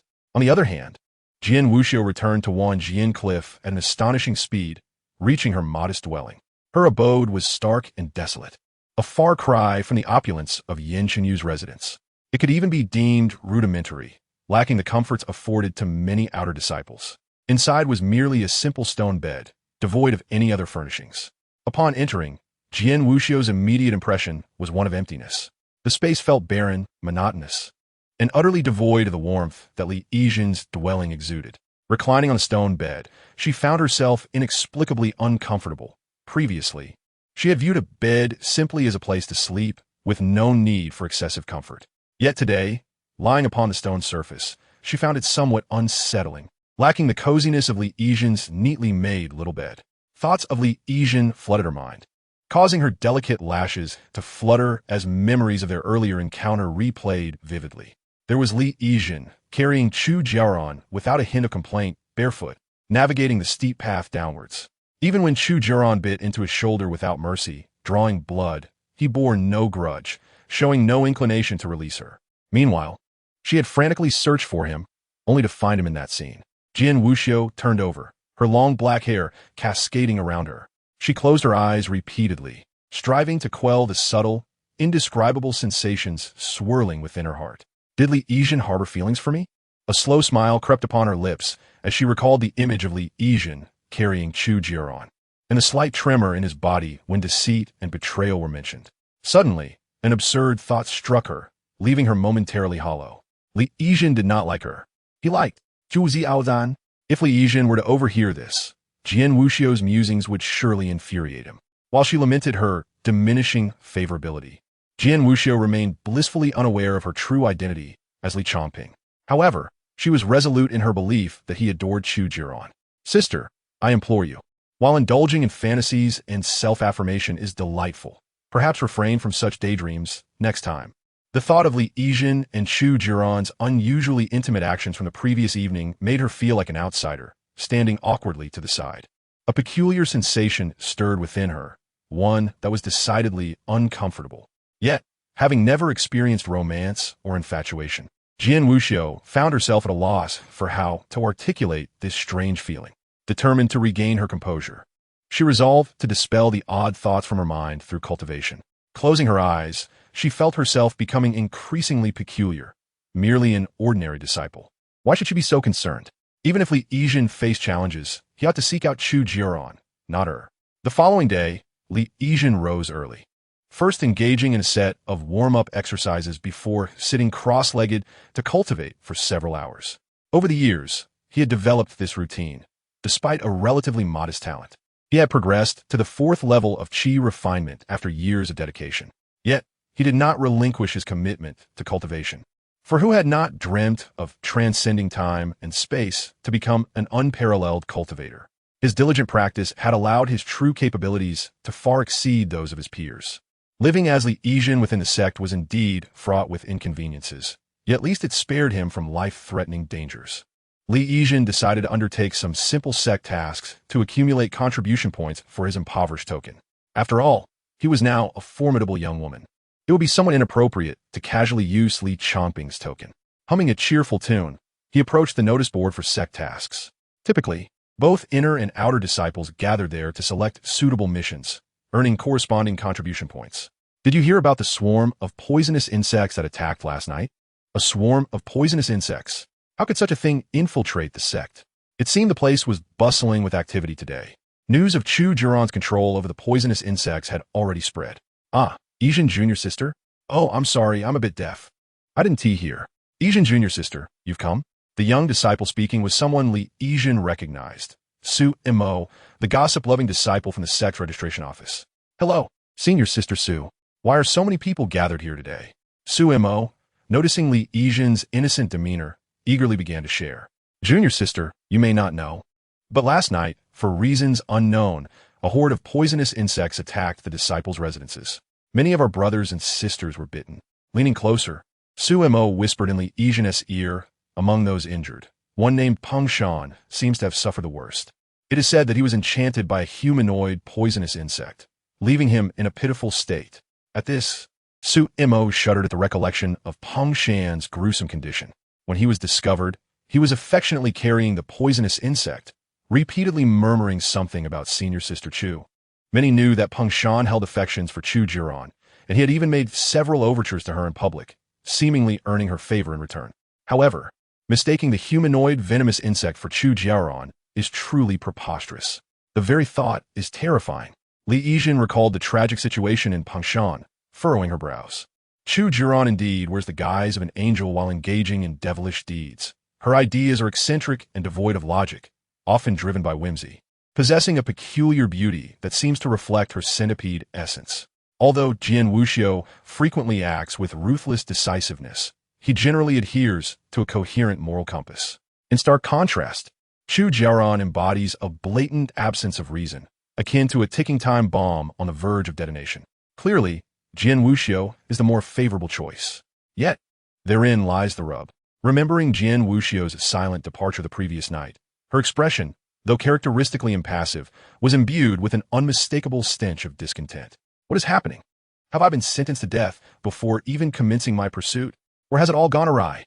Noticing Li Yijin's discertana damiano, Suemo seemed to catch a whiff of gossip and hurriedly approached. Junior sister, have you encountered a dilemma? Why do you appear so glum? Sister Su. It's nothing. I understand.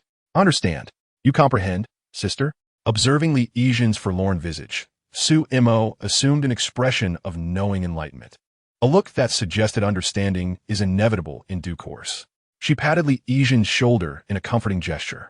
Dear Yijin, girls like you are a dime a dozen. Jian Wuxiu is not only formidable, but also strikingly beautiful. Admirers of hers in the Changping sect are as numerous as the stars. I've seen many a girl wear her heart on her sleeve like you. You mustn't take it to heart. After all, the chasm between us and Jian Wuxiu is wider than that which separates us from mere mortals.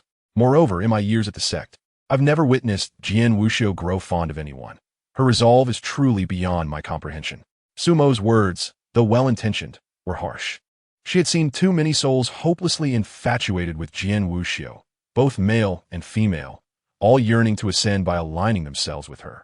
Yet, such aspirations were but fleeting fantasies. Jian Wuxiu is a name etched on the heavenly prodigy list, destined to ascend to the pinnacle. How could she possibly form any bonds with these mediocre disciples? Su Mo recognized the cruelty of her words for Li Yijin, yet preferred to jolt her from unrealistic daydreams rather than allow her to languish in delusions. All right, sister, I understand. Li Yijin blinked, her expression tinged with despondency and helplessness. Indeed, not contemplating a relationship with Jian Wuxiu, her mind preoccupied with how to salvage her dwindling favorability. Should she approach Jian Wuxiu to apologize? No, that might exacerbate the situation. What on earth has made her so upset? Is a woman's heart truly as inscrutable as the depths of the ocean? Bidding farewell to Su Mo, she quietly grumbled in her heart and proceeded to the mission board. Li Yijin lifted her head, surveying the myriad tasks available, deciding to select a simple one first. Eliminate a 250-year-old chicken essence. Pass. Clean the peak inside and out for Elder Kai. Reward, 10 contribution points. Elder Kai. Could you possibly be more stingy? Pass. After filtering out several tasks, Li Yijin finally settled on one to assist the herbal garden in weeding. This task posed little danger, albeit laborious, yet the reward of contribution points was quite favorable. This will do. Li Yijin tore the notice from the board, clutching in her hands. The herbal garden. Confirming the location of the herbal garden, she tucked the notice into her storage pouch and headed in that direction. Although the Changping sect's territory pales in comparison to other prestigious sects, it is still vast by mortal standards. The herbal garden is nestled among the mountains, a land rich in spiritual energy, fertile soil, and home to numerous herbs, some over 100 years old, with a few even over 1,000 years. As Li Yijin stepped into the realm of the herbal garden, she instantly felt the difference, even without consciously cultivating her skills. She could sense the abundant spiritual energy circulating around her. Such a splendid place. Why would anyone be reluctant to come here? Immersed in the surrounding vitality, Li Yijin felt her mind clear. Simply standing here brought a sense of tranquility. Hey, you over there, are you the one here to work today? Stop dawdling and hurry up. A female cultivator clad in the garb of an outer disciple snapped impatiently at Li Yijin. Beside her stood a male cultivator in resplendent attire, exuding an air of superiority. Li Yijin quickly glanced at the two, then averted her gaze, beginning to understand why no one wished to work here. The haughty demeanor of the pair suggested they were either scions of a noble family or had connections with an inner disciple, exerting their influence over newcomers in the herbal garden. Oh no, I've stumbled upon the bullies. Are you deaf? Haven't you heard me calling you? After being ignored multiple times, the female cultivator shot a furious glare at the male in splendid attire, marching angrily towards Li Yizhen. Are you deaf? You just arrived and already don't know the rules? As the female cultivator approached, Li Yizhen innocently turned her head, pointing at herself. Sister, were you calling me? Chapter 49. Willing to be a beast of burden indeed. I was calling you. Are you truly deaf? I called you so many times, and you didn't respond. The female cultivator, having received the green light, strutted over with an air of arrogance. She scrutinized Li Yizhen's attire and cultivation level, noting her outer disciple garb and relatively low cultivation, finding her to possess an expression that was easy to bully. Such a soft target was hardly worth passing up. If you come to work in the herbal garden, you must adhere to our rules. We have 100 acres of land. For every acre of weeds you clear, you can earn 10 contribution points, but you must first submit 7. Submit 7 contribution points? You're taking a whopping 70 cut? Isn't that a bit excessive? Furthermore, the audacity of these individuals suggested they had some backing. Only naive newcomers would endure such exploitation.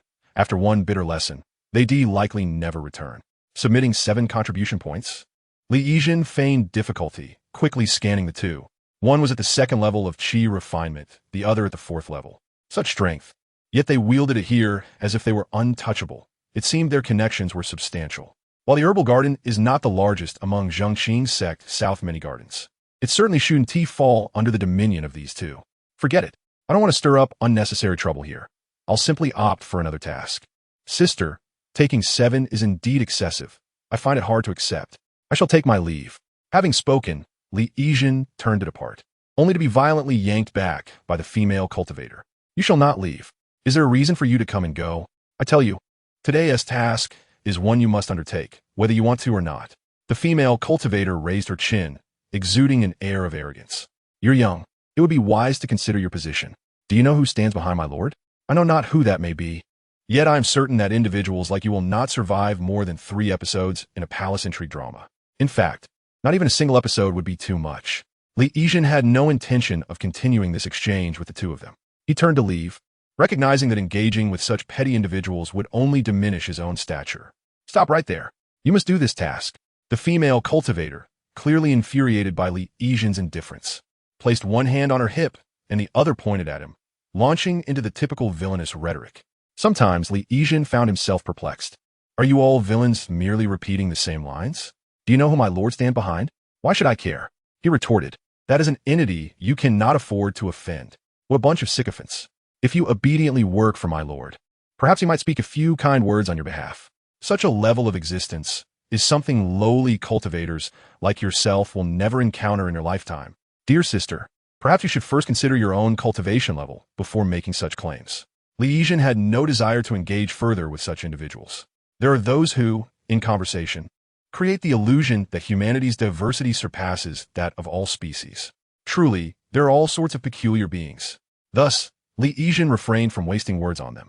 Otherwise, drawing from his extensive experience of internet surfing in his past life, he would need to demonstrate to these two what linguistic violence truly entails. With a cold demeanor, he turned to leave. The person behind my lord is none other than the 3rd sister of the Changping sect. Upon seeing Li Yizhen's intent to depart, the female cultivator felt her pride wounded. With her chin held high, she spoke fiercely, Chu Jiaoran. Li Yizhen paused momentarily. However, turning the matter over in his mind, he thought it inconsequential whether or not he received contribution points. He was mainly seeking a bit of amusement. Facing away from the two, a slow smile formed at the corners of his mouth. So it's Chu Jiaoran from above. This could be quite entertaining. Have you had a change of heart? The female cultivator, seeing Li Yizhen's momentary halt and interpreting it as fear of Chu Jiaoran's name, puffed her chest with pride, believing she shared in the glory of her prowess. You must be trembling at the mention of Sister CH. How naive. My lord shares a deep friendship with Sister CH. If you assist us diligently, when my lord ascends to the inner sect, the benefits will surely be yours. Seated comfortably in the back, the richly clad cultivator listened with satisfaction to the flattery directed at him, nodding appreciatively, unable to hide the delight in his eyes. He closed his folding fan and pointed it toward Li Yizhen. Indeed, I have touched upon the threshold of the 5th layer of chi refinement. Foundation establishment is just around the corner.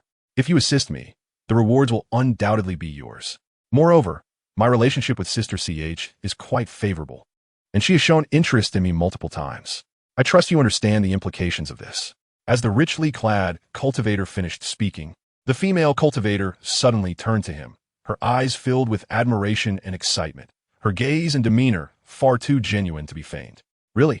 If I assist you both, will I truly have the chance to meet someone as esteemed as Sister CH? Can someone as humble as me have such an opportunity? Li Yijin's tone of admiration was immensely satisfying to the richly clad cultivator, further enhancing his smile, particularly upon noticing Li Yijin's delicate features and well-proportioned figure. He could hardly contain his excitement. For him, easily persuading someone so inexperienced in the world was a delight. A few common texts and some candy-like pills would suffice to keep her content. Indeed, if you assist me dutifully, not only will you meet CHG or N, but perhaps even the likes of Jian Wuxiu may not be beyond your reach. Do you understand? Fearing that Li Yijin might not grasp his meaning, the richly clad cultivator was about to elaborate further when Li Yijin suddenly knelt, an expression of adoration and flattery on her face, her smile uncontainable. I beg of you, esteemed seniors, I was blind and disrespectful to you both. Not to mention 7 contribution points, I am willing to dedicate all my contributions today to you both. Please allow me to work for you. Even if it means toiling endlessly, I would be more than willing. As she spoke, Li Yijin lowered her head shyly, perfectly portraying an innocent and bashful demeanor. Chapter 50. Nonsense. How could Yijin possibly be a treacherous minister?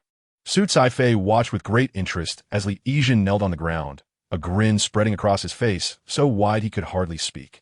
Glancing at the female cultivator, Hua Pan, standing beside him, he pointed at Li Yijin with his fan. Look at this. A true gem. Those who recognize the times are indeed wise.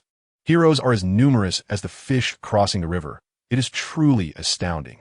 Excellent, excellent. Su Caifei exclaimed, closing his fan and clapping his hands in approval. His admiration unmistakable. A clever one, a clever one. I adore such intelligence. What is your name? Little girl, Li Yijin. Li Yijin, Yijin. Both true and false. A splendid name. From this day forth, you shall work alongside me, and I shall ensure you flourish within the Changping sect. With that, he retrieved a brownish-green pill from his storage bag and placed it in Li Yijin's hand, as if rewarding her.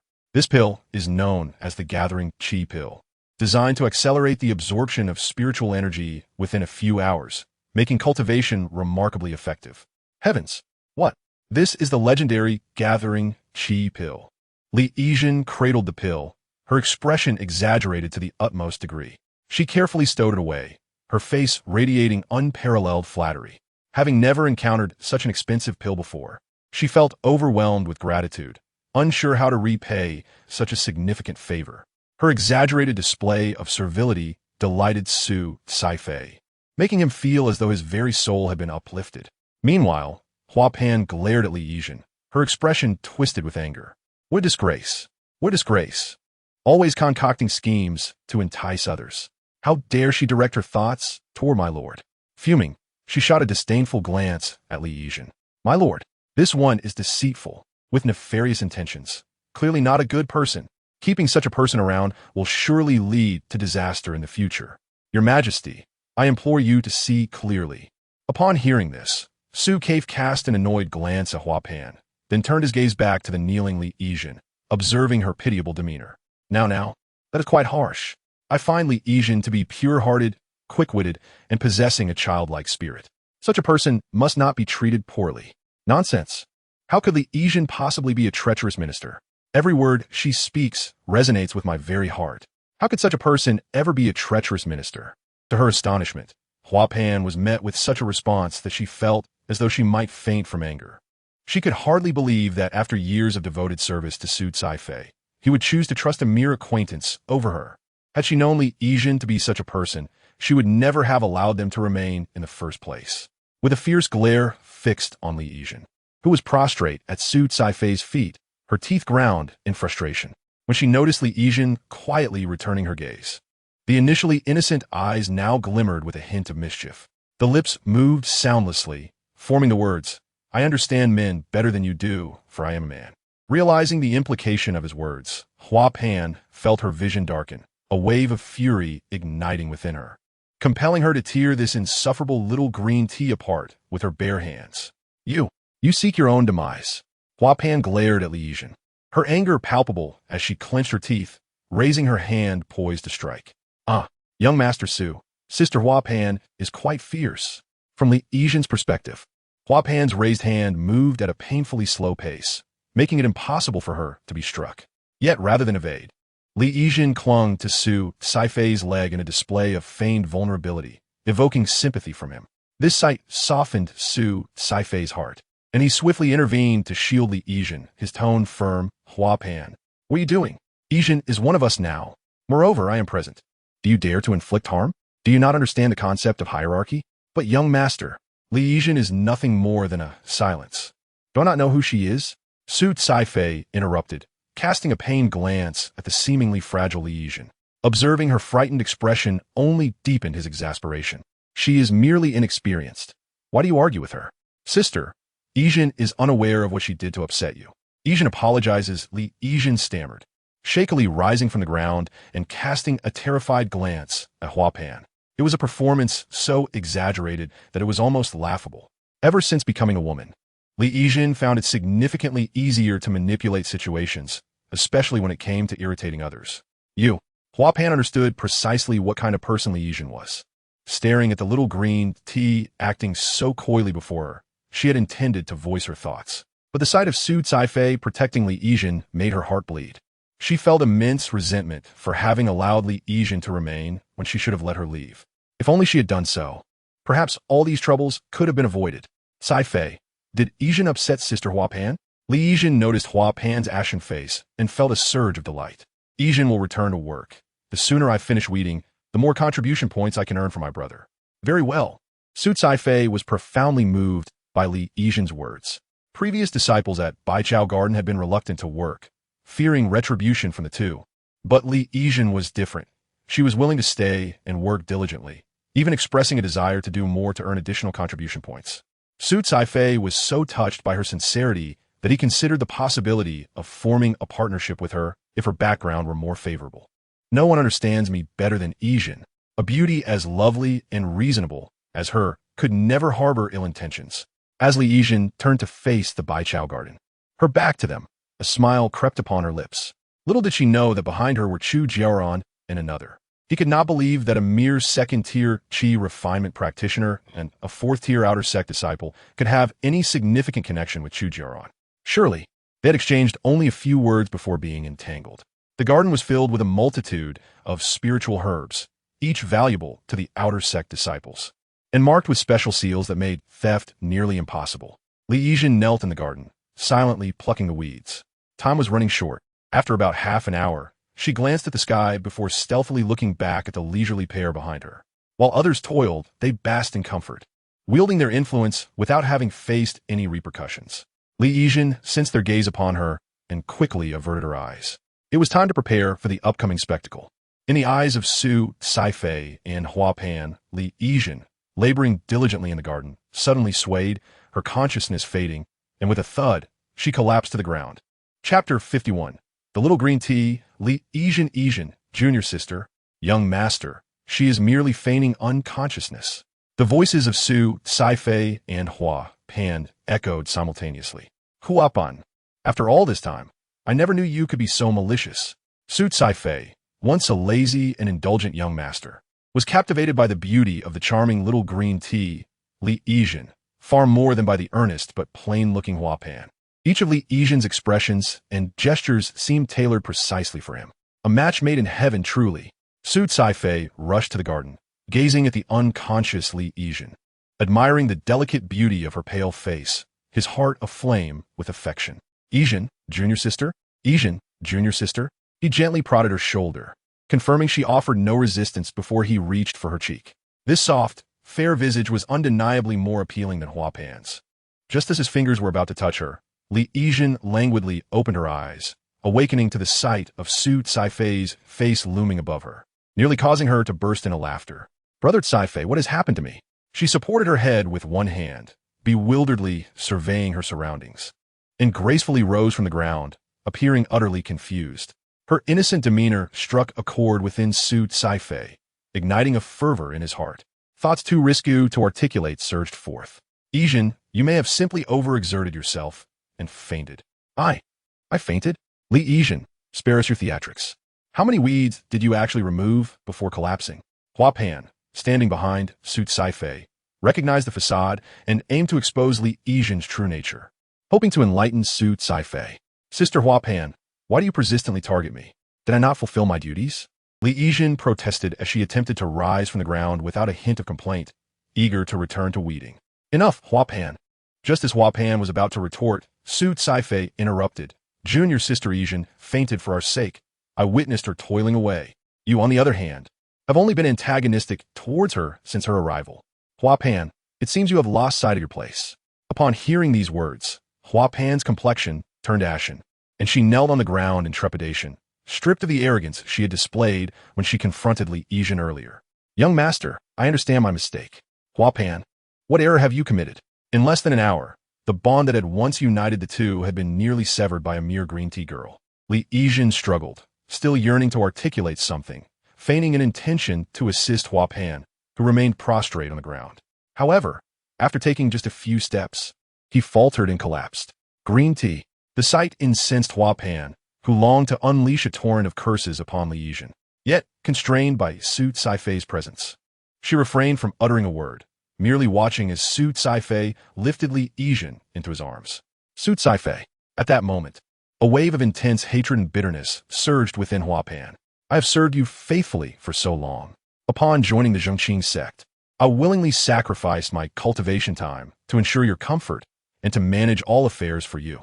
I have played the villain, oppressed fellow disciples, seized others' resources, and even taken lives, all for you. Yet now, you treat me thus for the sake of a woman you barely know. Li Yijin, Su Caifei, I wish for your demise. May you both perish. Oblivious to Hua Pan's inner turmoil, Su Caifei settled Li Yijin in a shaded area. Junior Sister Yijin, how do you feel now? Are you better? Li Yijin blinked, momentarily dazed, glancing at Su Caifei and then at Hua Pan, who remained kneeling in the medicinal garden, a hidden smile lurking in her eyes. Upon learning Chu Jiaoran's name, she had already devised a plan to address those who casually humiliate their fellow disciples. My apologies, Brother Caifei. I must have embarrassed you. My health has not been well of late, but I believe I can manage to clear a plot of weeds. As she attempted to rise, Su Caifei gently pressed her back down. Observing Li Yijin in his embrace, Su Caifei felt increasingly assured of his control over her. Such a lovely and delicate beauty was far too enticing to resist. Life in the Changping sect felt unbearably dull without her presence to alleviate the monotony. If he grew weary of her, he could simply find another. He had no desire to gaze upon Hua Pan's ordinary visage day in and day out. Such a face evoked no desire in him whatsoever. Ah, junior sister, you are unwell. You need not exert yourself. Then, what shall I do? Li Yijin feigned surprise, her expression hesitant. Brother, I absolutely must finish my share of the work. No need, not at all. You can leave it to Hua Pan. She has been with me for many years and will certainly oblige. You need not worry.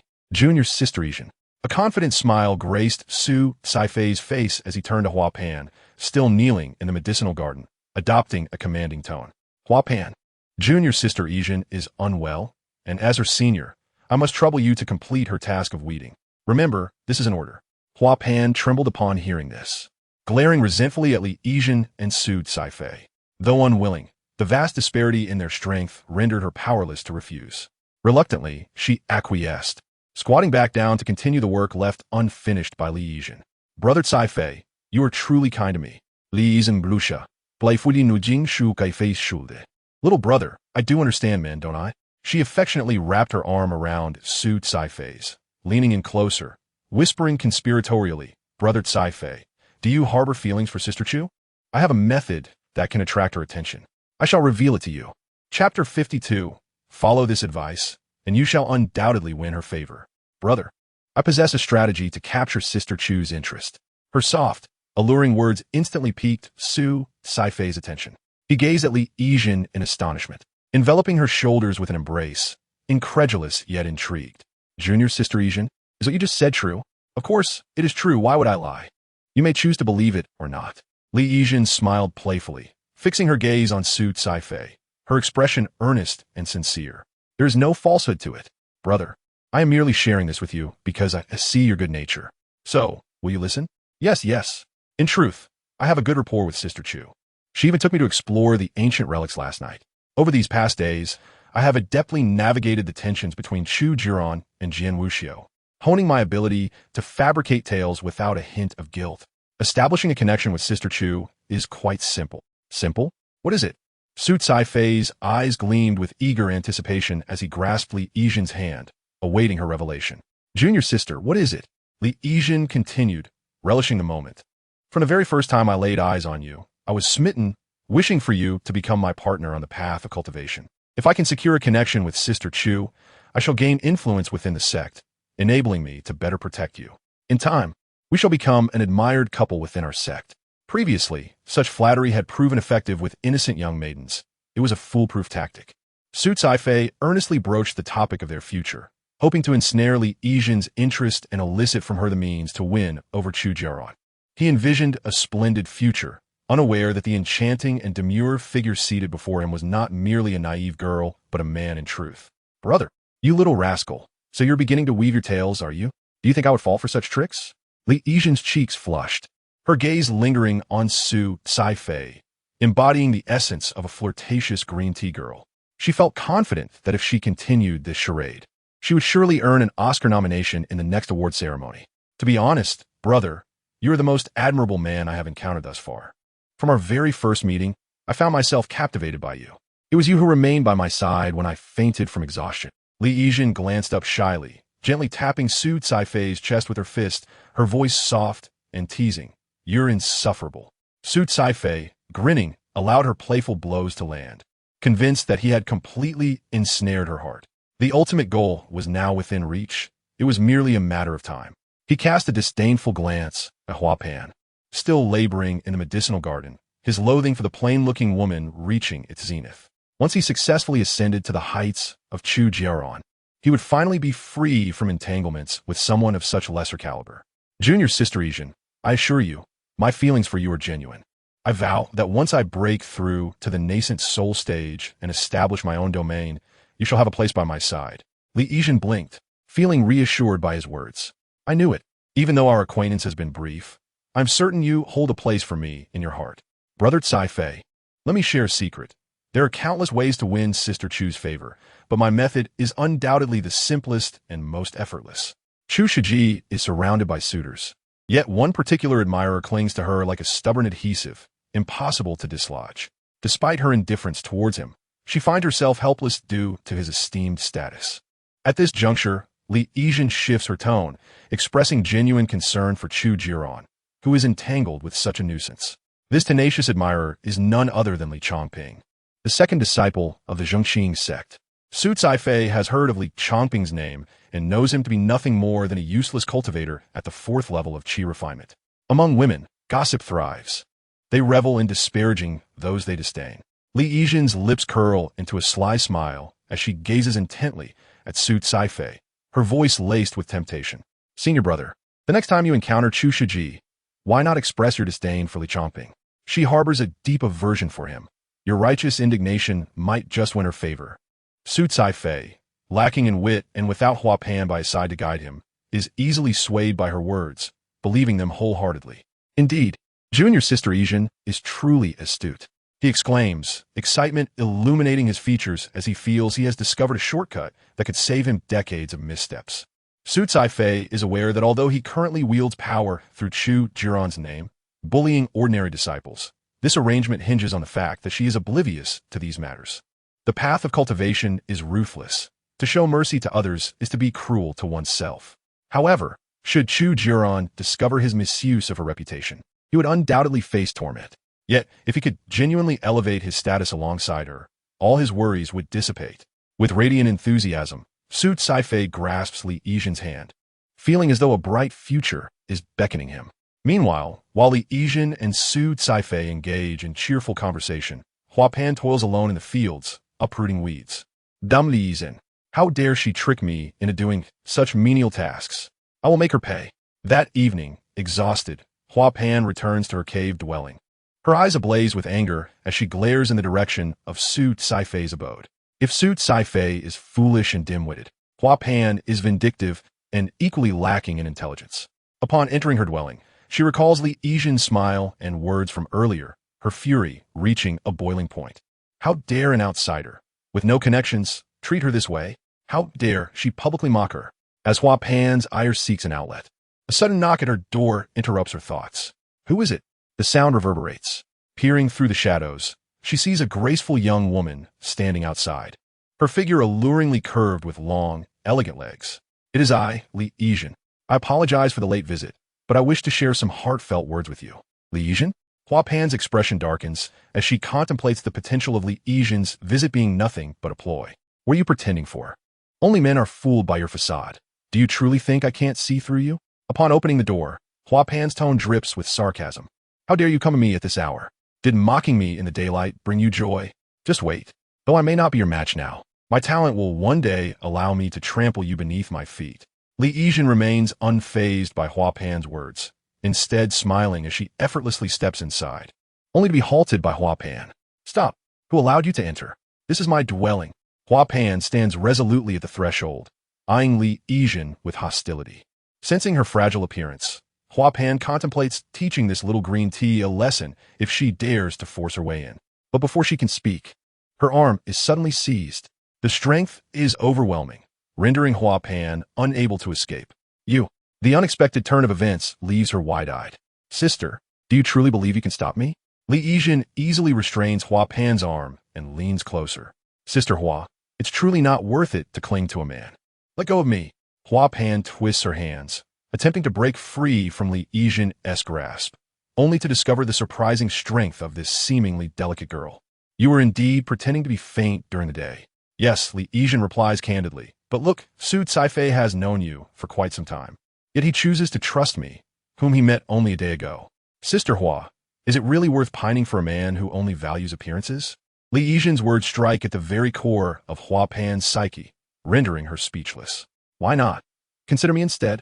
What did you say? Hua Pan gasps, stunned. Her hands immobilized as Li Yizhen's warm breath brushes against her face. She can hardly believe what she has heard, her heart racing and cheeks flushed, nearly too shy to meet Li Yizhen's gaze. Sister, glancing around, Li Yizhen pushes Hua Pan into the room and shuts the door. Sitting on the bed, she adopts a nonchalant tone. To be honest, my presence here tonight is not merely because of Chu Jiaoran, but because of you. Me? Rather than favoring Su Caifei, a man without merit and fickle of heart, why not choose to like me instead? Have you finally seen through Su Caifei's true nature? Li Yizhen's words are a gradual seduction as she observes Hua Pan seated opposite her. Do you truly wish to spend your life serving such a man, rather than striving for greatness and stepping upon him? Her words pierce through Hua Pan's heart, recalling Su Caifei's earlier behavior. Her gaze sharpens with resolve as she listens to Li Yizhen's sweet nothings. A bold thought begins to materialize in her mind. She yearns to ascend, to dominate both Li Yizhen and Su Caifei. What if Li Yizhen is attracted to women? If she can help Hua Pan rise even a little, what does it matter if a woman is infatuated with her? With this realization, Hua Pan's gaze toward Li Yizhen ignites with fervor, her eyes fixed intently on the girl before her. After a moment of contemplation, she interrupts, grasping Li Yizhen's hands tightly. Yizhen, do you truly have feelings for me? Of course. If I didn't like you, why would I go to such lengths to help you see through Su Caifei's true character? Li Yizhen's hands are now captured in Hua Pan's grip, her cheeks flushed as she shyly glances at Hua Pan before quickly lowering her eyes. It must be said, the green tea act is irksome only when it does not benefit oneself. When it does, the feeling is simply delightful. Hua Pan gazes at Li Yizhen's rosy face, her heart racing, feeling exhilarated. Su Caifei, how surprising it is that the one you cast aside for another is fond of women. She almost bursts into laughter, but manages to stifle it in front of Li Yizhen. As for Li Yizhen, she is determined to find a way to rise higher, plotting to deal with both Li Yizhen and Su Caifei in due time. What matters most now is to extract the methods for advancement from Li Yizhen's lips. Yizhen, my dear junior sister, if you truly have feelings for me, you ought to assist me. Once I acquire strength and authority, I will surely kick that despicable Su Caifei aside and be with you. Hua Pan suppressed her revulsion and disgust, grasping Li Yizhen's hand with heartfelt intensity. Junior sister, to be honest, from the very first moment I laid eyes on you, I was smitten. I just found it hard to voice my feelings. In Hua Pan's eyes, upon hearing these words, Li Yijin's face instantly flushed crimson, her doe-like eyes glimmering with emotion. Clearly, she was enamored and dazed by love. Unbeknownst to her, Li Yijin, or rather Li Changping, would not be easily swayed by romantic sentiments. Sister, the method for rising in ranks is quite simple. Come closer, and I shall discreetly share it with you. You must promise me not to disclose this to anyone else. 3 days later, a petite and charming figure soared through the air, landing lightly in the herb garden. Chu Jiaoran's silver hair cascaded around her, her expression dark and brooding. The smile that often adorned her face had vanished. Ever since that day, when she commanded the insect swarm to assault the outer disciples, as Jian Wuxiu had foretold, she was indeed reprimanded by the elders. However, the reprimand and punishment were of little consequence to Chu Jiaoran. What truly troubled her was Li Changping's departure. Chu Jiaoran stood forlornly in the herb garden, gazing at the expensive herbs at her feet, yet feeling no joy. Senior brother, it has been a week since I last saw you. Senior brother, she longed for him, her mind filled with thoughts of Li Changping, whether her eyes were open or shut. Her unfocused gaze remained fixed on the ground, and she recalled that night. The silhouette of Li Yijin merging with that of Li Changping, 2 similar faces becoming one. How wonderful it would be if Li Yijin were her senior brother. How splendid indeed. Just as Chu Jiaoran murmured to herself, a voice emerged from beside her. She turned to see Su Caifei and Hua Pan, both wearing sycophantic smiles. After a moment, she dredged up her memories of Su Caifei and Hua Pan. These two, she seemed to have exchanged a few words with them in the past, but had since lost contact. Is there something you wish to discuss? Chu Jiaoran turned, her beautiful ruby-like eyes scrutinizing the approaching Su Caifei and Hua Pan. Chu, senior sister, I have come specifically to congratulate you, to celebrate your liberation from the burden of Li Changping. Chapter 54. How could anyone dance on Chu Jiaoran's last nerve? I have come specifically to congratulate you, to celebrate your liberation from the burden of Li Changping. In the past, such words might not have held much weight for Chu Jiaoran.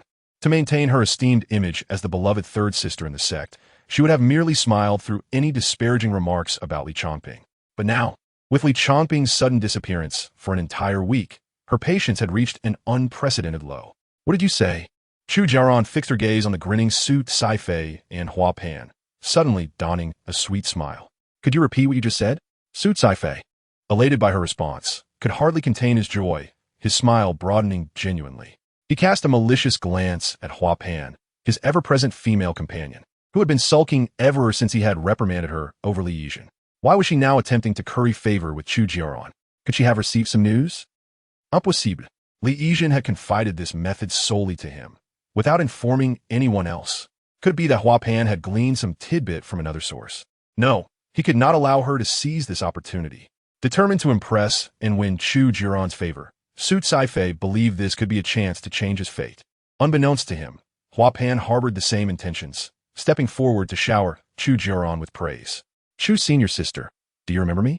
We crossed paths last time you visited the herb garden, and you complimented my sweet tongue. You specifically asked us to keep an eye on this herb garden during your absence. Chu Jiaoran regarded the sycophantic smiles of Su Caifei and Hua Pan, her eyes slowly rolling as she rummaged through her memories. Indeed, she recalled these two. I remember you, Su Caifei and Hua Pan, correct? What were you about to say? Please continue. Su Caifei and Hua Pan exchanged gleeful glances, as if receiving a great reward, and eagerly spoke before Chu Jiaoran. We have come to congratulate you. We've heard that not only have you touched upon the threshold of the golden core, but you've also rid yourself of that waste. Li Changping, this is indeed a momentous occasion. Congratulations, Chu, senior sister. Celebrations are in order. Noticing that Chu Jiaoran remained unresponsive, the duo assumed their flattery had struck the right chord and grew bolder, discussing Li Changping without restraint. I've never liked him, Su Caifei remarked. He is a useless individual, yet he occupies such a lofty position. Such a waste should not exist within our Changping sect. His presence is a disgrace to us. As I had surmised, Li Changping foolishly believed he could win Chu Jiaoran's heart by leveraging his status as a second senior brother. But how could you, senior sister, ever find someone like him appealing? Yet Li Changping is like a stubborn adhesive, impossible to shake off or scold away. Truly a nuisance. Sister, as a fellow woman, I understand the mentality of dealing with such pesky suitors. Hua Pan added, unwilling to be outdone, following closely behind Su Caifei. Neither wished to concede ground. Believing this was a golden opportunity to alter their fates, each eager to speak, afraid that a moment of silence might lose them Chu Jiaoran's favor. Hua Pan, being a woman, understood well that discussing gossip or disparaging a mutual dislike could rapidly forge closer bonds. She exhausted every term in her vocabulary to heap scorn upon Li Changping. Chu Jiaoran stood still, her red eyes unblinking, quietly listening to the disparagement directed at Li Changping. She found herself perplexed, reflecting on her past, wondering why she had tolerated such harsh words against her senior brother, and even joined in the ridicule. Despite her deep affection for him, why had she allowed it all to transpire? Chu Jiaoran felt her heart clench painfully, a mix of bitterness and sorrow overwhelming her. Yet she could not comprehend the meaning of this heartache. Her mind, still youthful and naive, could grasp only a fraction of emotions, simplistically categorizing them as anger. Blinking her eyes, she resolved to stand up for her senior brother. With that, she lifted her foot and forcefully kicked Su Caifei in the shoulder, sending him sprawling 100 meters away. Sister. Su Caifei was utterly unprepared for this turn of events, knocked off balance and landing awkwardly on the ground, his shoulder indenting grotesquely from the force of Chu Jiaoran's kick. What on earth is happening? Hua Pan was left in a state of shock as she witnessed Su Caifei being forcefully kicked away, his anguished screams echoing in her ears. Cold sweat broke out on her forehead. How could this be so different from what Li Yizhen had described? Was it possible that Chu Jiaoran had discovered the use of her name to intimidate her disciples? Hua Pan pondered, still unaware of her own missteps. Yet her body had already betrayed her, kneeling before the imposing Chu Jiaoran, too afraid to look up. In what felt like an instant, the once angelic smile on Chu Jiaoran's face morphed into that of a vengeful specter. With a soft sound, a pair of pristine feet came into view. Chu Jiaoran, enamored with beauty, had painted her toenails a striking red with plant juice, accentuating her porcelain skin. They were indeed delicate and exquisite feet, yet to Hua Pan, they appeared horrifying beyond measure. The blood of Su Caifei mingled with the red polish, rendering it indistinguishable whether it was blood or mere lacquer. Or were you just saying? The bloodied feet halted before Hua Pan, making her tremble uncontrollably. Chu Jiaoran's face broke into a smile as she recounted in an innocent tone. Li Changping is a worthless fool. He should be expelled from the Changping sect. He is utterly useless, a bothersome presence that one cannot shake off. Is this what you meant to convey? No. As the word barely escaped her lips, Hua Pan felt a hand abruptly seize her hair. Senior sister. I realize my error. I understand now. Senior sister, I beg you let go of me. She cried out in a heart-wrenching wail, feeling her hair being ruthlessly yanked from her scalp. Li Changping is not worthless. He is my destined partner. Should I hear anyone speak ill of him again, it will not merely result in broken bones. Chu Jiaoran's voice echoed from above. Hua Pan trembled at her words, an overwhelming sense of regret and anger swelling within her. Li Yizhen, this is all you're doing? Isn't it? You orchestrated all of this. It was at that moment that Hua Pan realized, much like Su Caifei, she had been manipulated by Li Yizhen. Her voice quivered with unrestrained hatred. Senior sister, I didn't intend to do this. I was told to say this. Chapter 55. Li Yizhen, you truly are a wretched person. Senior sister, this was never my intention. Someone compelled me to act this way. Please, senior sister, I implore you, release me. Hua Pan, in agony, looked up at Chu Jiaoran, her face a mixture of tears and snot. Someone made you do this? Chu Jiaoran abruptly released her grip on Hua Pan's hair, her lips curling into a mischievous grin, revealing her small fangs as she burst into laughter. Ha ha ha, how amusing, how utterly delightful that so many are displeased with senior brother. As she laughed, she clapped her hands, tears of mirth welling up in her eyes. It was genuinely funny to her that within their sect, so many harbored disdain for Li Changping, all eagerly waiting for an opportunity to usurp his position. Hua Pan and Su Caifei cowered in fear at the sight of the uncontrollable Chu Jiaoran. How had their sweet and lovely senior sister transformed into someone so deranged? Suddenly, Chu Jiaoran halted her laughter, turning to face them with a radiant smile that contrasted strangely with her blood-stained feet, creating a disjointed yet bizarre beauty. Look, Hua Pan, this spiritual herb must be consumed within 15 minutes after being plucked, or it will wither away. I shall grant you a quarter of an hour. Bring that person to me. Otherwise, next time, it will not merely be a matter of dislocated shoulders. Chu Jiaoran narrowed her eyes, plucking a spiritual herb from the ground. As the herb was removed, the once lush leaves rapidly began to yellow, showing signs of wilting. Yes, yes, I will go at once. Hua Pan, seeing this, dared not hesitate any longer. She scrambled to her feet and dashed toward the exit as swiftly as her legs could carry her. She had to find Li Yizhen, yet fleeing was not an option.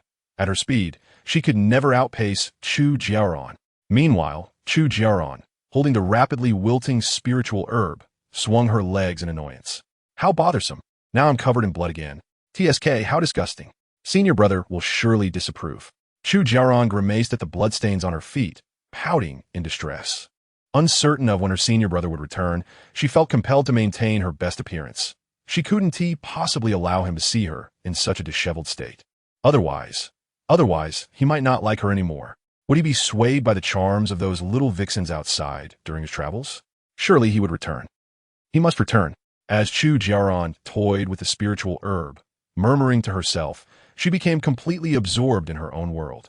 Su Kai-fi, clutching his injured shoulder, gazed in astonishment at the scene unfolding before him, feeling as if his mind might explode. The sight of Chu Jiaoran talking to herself, with her ethereal silver hair and crimson eyes, was utterly bizarre. The spiritual herb in her hand was visibly wilting before his eyes, the leaves withering first, followed by the stem. Su Caifei stared fixedly at the herb, beads of cold sweat trickling down his brow. Finally, just as the herb completely withered, Hua Pan came rushing back, accompanied by a slender figure. It was none other than Li Yizhen. Senior sister, I have returned. It was her. She was the one who incited me to speak ill of second senior brother. It was her, it was you. Why would you incite us to speak badly of senior brother? Why? Upon witnessing Hua Pan successfully return with a person, hope rekindled in Su Caifei's eyes. Struggling to rise, he shouted toward Li Yizhen. Wretched woman, why have you ensnared us? Wretched woman, after all my devotion to you. The spiritual herb in Chu Jiaoran's hand crumbled into powder under her grip. Her red eyes blinked as she gazed at Li Yizhen, who reciprocated the glance. In that moment of eye contact, Chu Jiaoran stifled a laugh. You claim Li Yizhen incited you to defame senior brother? Chu Jiaoran's melodious laughter filled the air as she turned her head toward Su Caifei and Hua Pan. No, indeed, it is true. It was all Li Yizhen's doing. The two spoke in unison, their eyes gleaming with anticipation, hoping that in the next moment, she would sever the neck of this deceitful vixen. No, not just sever it. She needed to be torn to shreds. Senior sister, it was Li Yizhen. He has harbored resentment toward second senior brother for a long time. All of this was his instigation. Hua Pan pointed at Li Yizhen, her voice rising in a desperate shriek. This venomous woman wishes to see us dead over a mere grudge. Li Yizhen, do you not agree? Chu Jiaoran fixed her gaze upon Li Yizhen, whose face bore a striking resemblance to Li Changping. She inquired playfully, Li Yizhen, is that so? Li Yizhen, with a pitiful expression, looked at Chu Jiaoran, sniffling as he prepared himself for his signature act. I wish everyone a happy new year in advance. He fell to his knees, his eyes reddened, looking sorrowfully at Su Caifei and Hua Pan. Why do senior brother and sister accuse me? When did I ever slander you? Upon seeing Li Yizhen's lifeless expression, Hua Pan anxiously jumped in agitation, pointing at him and unleashing a torrent of invective. What are you pretending for? It was clearly you who incited us. Senior sister Chu, it truly is him. He is the one who prompted us to say this. Chu Jiaoran smiled radiantly. Li Yizhen, do enlighten us. Did you indeed instruct them to act in such a manner? Hearing this, Su Caifei and Hua Pan believed that Chu Jiaoran would not let Li Yizhen off the hook. Both displayed expressions of vengeance, fulfilled, their eyes gleaming with the anticipation of triumph over their adversary, fixated intently on the kneeling figure before them. Particularly Su Caifei, whose eyes were aflame, stared daggers at Li Yizhen, muttering to himself, You wretch, I shall torment you in every conceivable way. However, in the next moment, both were left dumbfounded. Li Yizhen spoke softly, his voice tinged with a sob. Senior sister Chu, you know well that I could never incite others to insult my cousin. Without my cousin, I would never have been able to join the Changping sect. Given such immense gratitude, how could I ever act in such a way? He then turned to Su Caifei and Hua Pan. Yet you too, under the guise of senior sister Chu's name, have been bullying me. Just because I refuse to comply with your wishes and relinquish my contribution points, you resort to such intimidation? Li Yizhen's feeble words, coupled with his reddened eyes, created a compelling narrative that rendered him virtually invincible. Li, Is Li Yijin truly the cousin of Li Changping? Upon hearing this, Su Caifei and Hua Pan felt overwhelmed. What a scoundrel! How dare he scheme against me? Chapter 56. An urgent retreat. Is it still possible? Contribution points? It seems you have been up to much more behind my back. Chu Jiaoran pointed at Li Yijin, feigning ignorance with a mock gasp. Watching Li Yijin's lips twitch, he pleaded, "Sister, please stop pretending." In truth, such individuals, who exploit the reputation of their superiors to wield power within the sect, were not uncommon. The higher-ups were well aware of this, but as long as no powerful family intervened and it did not escalate to their own detriment, they generally turn a blind eye. Unfortunately for Su Caifei and Hua Pan, they had been caught red-handed by Chu Jiaoran. "Ah, you insulted a fellow disciple, using my name to create chaos." Rising to her feet, Chu Jiaoran clapped her hands in delight, exclaiming how thrilling it was. "You are quite fortunate. The Changping sect has rules that allow for sparring among disciples, but mutual slaughter is strictly forbidden. Otherwise, today would not have been as simple as merely losing one as cultivation." As she applauded, she approached the two, her previously innocent visage now adorned with a bloodthirsty grin. Her smile widening like a child anticipating a new toy. "Run! Quick run!" Su Caifei, witnessing Chu Jiaoran's slow advance, was the first to lose his nerve. He clutched his shoulder and scrambled to his feet, frantically fleeing. Yet, just as he took a few steps before he could even scream, a blood-stained hand pierced through his dantian, withdrawing with a sickening squelch. Li Yijin observed the scene with indifference, fully aware that Su Caifei had been rendered a cripple. No matter how great his talent, it could not prevent him from becoming a waste. Unless he could acquire the ring of the old man or suddenly channel the spirit of his brother, the likelihood of that was exceedingly slim. Li Yijin did not believe another with a system would emerge in this world. If there were, should there be, he would simply demonstrate a farcical spectacle. At the moment Su Caifei screamed in agony, Hua Pan was already racing in the opposite direction. Upon seeing Su Caifei's dantian pierced, her terror reached its zenith. What sweet and charming third senior sister. This was clearly a malevolent specter, a demon, a demon. Hua Pan gazed toward the direction where Chu Jiaoran stood. But in less than a second, that figure vanished from sight, reappearing before her with crimson eyes and a blood-stained smile, causing her features to twist in horror. She opened her mouth in shock, but before she could scream, a hand had already pierced through her dantian. Just as her scream threatened to erupt, Chu Jiaoran's foot forcefully silenced her mouth. "Chu!" Chu Jiaoran gestured for silence, her expression a blend of cuteness and eeriness. "Don't be too loud. My brother dislikes loud noises. He says, if you encounter trouble, what good is screaming?" Hua Pan's tears streamed down her face. Unable to speak due to Chu Jiaoran's foot, she could only nod vigorously, indicating she would not make another sound.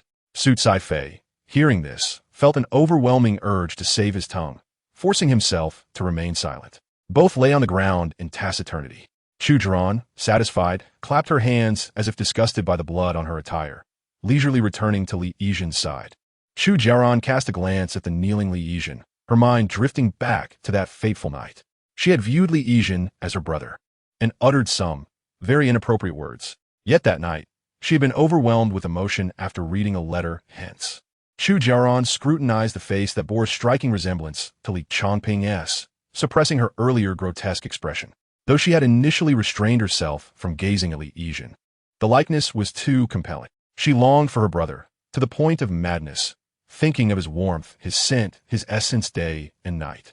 Ultimately, she could not contain herself, turning her gaze to Li Yijin's face, her red eyes slowly studying every detail, every contour, not even overlooking his eyelashes or the lines of his lips. "Li Yijin, you haven't revealed the events of that night to anyone, have you?" Li Yijin felt uncomfortable under her scrutiny, but upon hearing her words, he felt somewhat relieved. "Rest assured, senior sister, I am known for my discretion. I have not disclosed anything to anyone." He hadn't disclosed it to anyone, but Sword Wuxiu had witnessed it. Could that be deemed a lie? Matters concerning cultivators could hardly be classified as deceit. Hearing Li Yijin's declaration, Chu Jiaoran's heart found a measure of solace. Her bloodied lashes fluttered, a drop of blood cascading down. Gazing at Li Yijin's face, her yearning for Li Changping surged to its peak. If only she could catch another glimpse, just one, that would be sufficient. An absurd thought took root in her mind. The moment it emerged, her heart raced.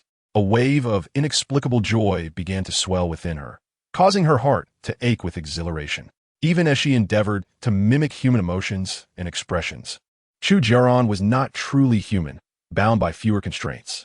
What governed her actions more profoundly were primal desires. Li Yizhen, do not assume I am oblivious to your thoughts.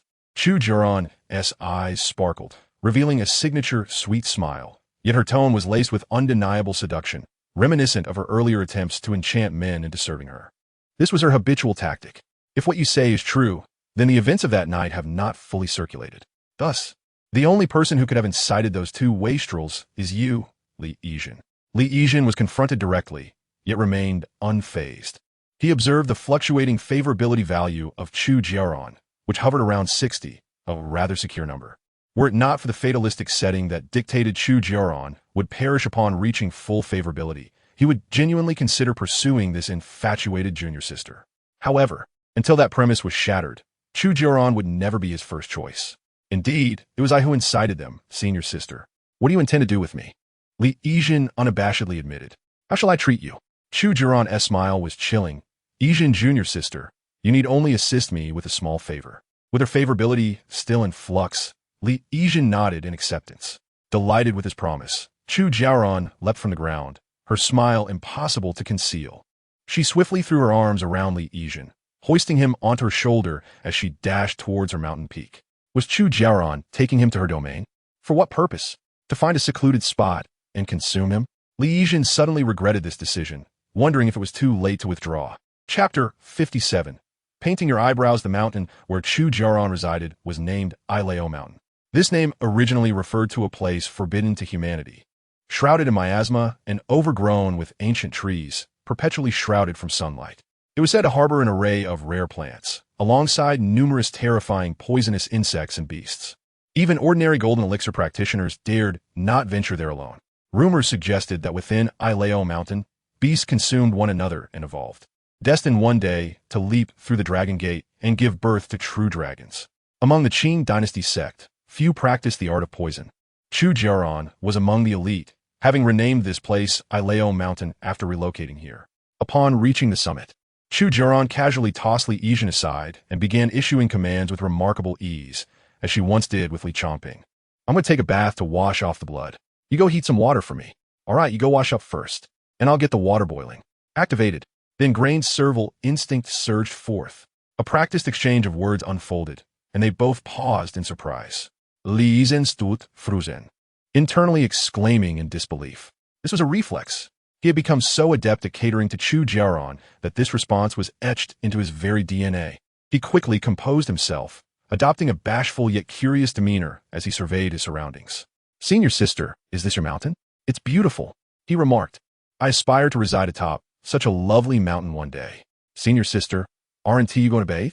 Allow me to heat the water for you. I often do so for my parents at home. They call me the bathwater immortal. Was it a mere illusion? Chu Jiaoran blinked in astonishment at Li Yizhen standing behind her. In that fleeting moment, Li Yizhen had evoked an impression akin to a senior brother. A sense of warmth emanating from within, stirring her desire to draw closer. Yet, in an instant, that loathsome taste of tea permeated the air around Li Yizhen once more. That detestable little green tea. How dare you mimic my senior brother and disrupt my peace of mind, were it not for your current usefulness. After witnessing so many blunders, I would certainly snap your neck. The bathtub is over there. Hurry and heat the water.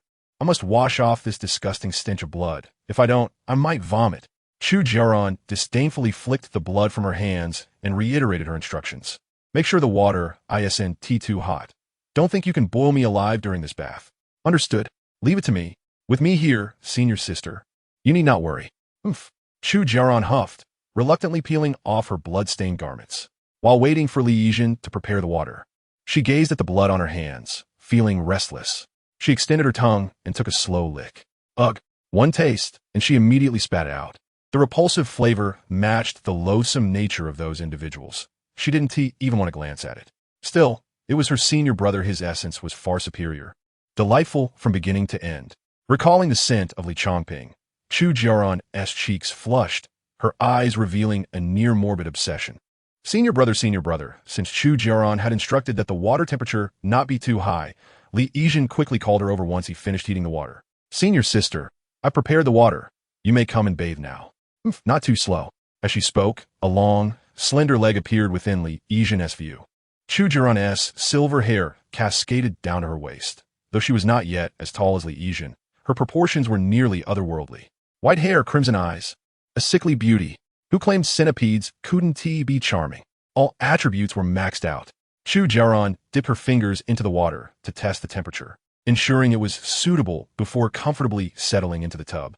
Upon entering the water, she let out a satisfied sigh, completely relishing the moment. This might not be appropriate after having served Chu Jiaoran for so long. Witnessing this scene was a first for Li Yijin. He stood by, maintaining a facade of calm, while internally tumultuous emotions surged. Ahem, ahem. Being a woman is indeed delightful. It's true there are only 0 and countless instances of cross-dressing. Chu Jiaoran did not linger in the tub for long, primarily focused on washing away the blood that clung to her. Once she had cleansed herself entirely, she casually donned a red outfit, her damp silver hair cascading down her back. Standing barefoot, a thin veil of steam lingered in her eyes, her adorability skyrocketing. Truly, this character was designed to satiate the desires of those with a penchant for lowness, maximizing all attributes and cuteness. You promised to fulfill a request of mine. Having led Li Yijin to her room, Chu Jiaoran rummaged around, retrieving several items, which she placed on a tray before eagerly approaching Li Yijin. What elaborate scheme was Chu Jiaoran concocting? Li Yijin remained seated, but upon seeing the items on the tray, his composure shattered. Men's clothing, a comb, hair ties, eyebrow makeup, and cosmetics. Was she intending to make me up? Transform me into whom? The thought barely crossed his mind when Chu Jiaoran was already before him. Her small, delicate hands, now clean and pale, unceremoniously grasped his chin. Her passionate red eyes swept over his face. Li Yijin's features were strikingly similar to Li Changping's, even down to the aroma. Yet why? Why couldn't he resemble him just a little more? Recalling that night when she momentarily mistook Li Yijin for Li Changping, Chu Jiaoran picked up the eyebrow pencil, leaning closer to his face. Her lips parted and closed as she uttered peculiar phrases. Senior brother's eyebrows should be thicker. Yours are too thin. As she spoke, she meticulously began to outline Li Yijin's brows, striving to recreate the image she held in her heart. Senior brother's lip color should be lighter. Yours is too strong and doesn't resemble him. Senior brother's hair should stand up. It needs a black hair tie for a better look. In the dimly lit room, the two sat facing one another. Chu Jiaoran firmly held Li Yijin's jaw with one hand, while the other hand slowly traced his face. From features to hairstyle, even to attire. Before long, Li Yijin was clad in the familiar garments that Li Changping would wear. He glanced at the clothing adorning him, and then back at the Chu Jiaoran sitting opposite him. Chu Jiaoran set down the objects in her hands, her pure white eyelashes fluttering slightly before she lifted her gaze to scrutinize the person before her. Li Yijin, after some grooming, bore resemblance to her senior brother, though not identical. The similarity had reached about 60 to 70%. As Chu Jiaoran's eyes met Li Yijin's, her crimson irises trembled violently, veiled by an immense joy. She suppressed the excitement bubbling within her and commanded, "Call me junior sister." Li Yijin, seated across from her, fell silent for a moment, observing the increasingly peculiar Chu Jiaoran. He chose to follow the voice of his heart, as always. He finally spoke, "Junior sister, it has been a long time." Chapter 58. If you love him, stay with him forever. What the hell? Now we're doing cosplay. Junior sister, you really are something. Upon realizing Chu Jiaoran's intentions, Li Yijin ceased his movements, allowing her to create as she pleased. Go ahead, let loose, he remarked. But, junior sister, your eccentricity has become more pronounced lately, even indulging in cosplay. I'll just play myself. Li Yijin stifled a laugh at the absurdity of it all. Who would have thought that after consuming a pill and temporarily becoming a woman, he would find himself playing himself one day? Yet, in the presence of Chu Jiaoran, he continued to comply with her wishes. Junior sister, it's been a long time, he said, deliberately lowering his voice to mimic his original male tone. At that moment, Chu Jiaoran's eyes widened in astonishment, her lips parting slightly, her red irises quivering in disbelief. To her, it seemed as if the person before her was not the little green tea, Li Yijin, but her long-lost second senior brother, Li Changping. Senior brother. Senior brother. Looking at the individual before her, Chu Jiaoran felt a surge of longing for Li Changping. She could hardly contain the yearning in her heart. He was the first person in the Changping sect who had treated her well. He always answered her calls and thought of her first whenever he came across something good. Yet, such a wonderful person had been lost to her. Gazing at the person across from her, Chu Jiaoran sniffled, an unexplainable sense of grievance washing over her, reddening her nose. How she longed to see Li Changping again, to rush into his arms and embrace him tightly, just like before, resting comfortably against his back, wrapping her arms around his waist from behind, and sharing all the experiences she had encountered during this time. She wanted to complain about how Li Yijin, that little green tea, had bullied her. But Chu Jiaoran knew she could not. She understood that looking at the person before her, who bore a 6 to 7% resemblance to her senior brother, was a dream she could not touch. The moment they became intimate, every part of Li Yijin reminded her that he was Li Yijin, not Li Changping. Senior brother, I have so much to say to you. Chu Jiaoran pouted, gazing at the person before her, a thin layer of mist gradually forming in her eyes. She extended her delicate, soft hand, hesitating momentarily in the air before slowly caressing Li Yijin's face. His face, which bore an uncanny resemblance to Li Changping's.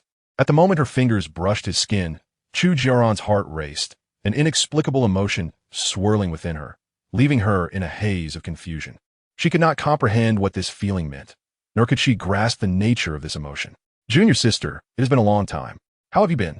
After a brief silence, Li Yijin felt the gentle touch of her delicate hand on his cheek and sighed softly in his heart. If it weren't for this deadly mechanism, was there truly no way to be with Chu Jiaoran without facing death? He did not know. So, Li Yijin remained silent for a moment, gazing at the girl whose nose was now flushed. Junior sister, do you truly love me? Love? Chu Jiaoran was taken aback for a moment before eagerly nodding her head. Of course I love you, senior brother. No one in this world loves you more than I do. You are my one and only in this world, in this realm. You can only be with me. Chu Jiaoran's red irises darted anxiously, her mouth opening as she desperately tried to prove something. Next time, can you not leave? I beg you, please don't abandon me again. Upon hearing Chu Jiaoran's words and witnessing her eager expression, Li Yijin continued, Junior sister, do you love me? I. Chu Jiaoran froze, her white brows knitting together. Senior brother, of course I love you. Why would you doubt me? I truly love you. Junior sister, do you know what love is? The slow release of those words left Chu Jiaoran rooted to the spot. The silver-haired girl opened her mouth, staring at the face that bore a 6 to 7% resemblance to Li Changping. Just as she was about to speak again, she suddenly halted. What is love? Love? Chu Jiaoran murmured, glancing helplessly toward Li Yijin, her expression bewildered, like a child newly entering society. Love is forever staying by my side? Upon hearing this response, Li Yijin fell silent. Junior sister, do you think this is love? If forever staying by your side is love, does that mean every blade of grass and every tree around you loves you?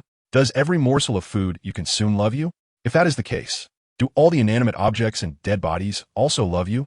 Chu Jiaoran's eyes suddenly narrowed. A wave of immense fear washed over her.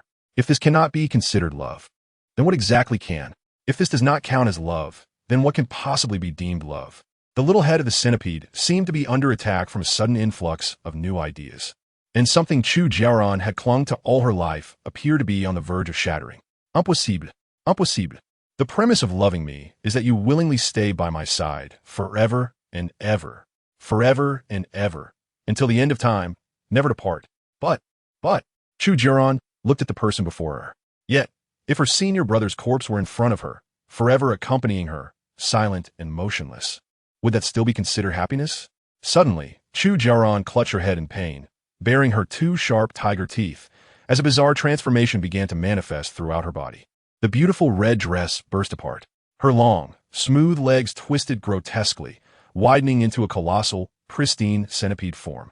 Countless white legs covered her body, supporting her massive frame, which now occupied half the room. No! Chu Jiaoran squinted at the person before her, her head retaining its human shape as she gazed in agony at the horrified expression on Li Yijin's face. In that moment, her heart seemed to shatter. Senior brother, am I truly wrong? Have I been misguided all these years? Yes. You're absolutely right.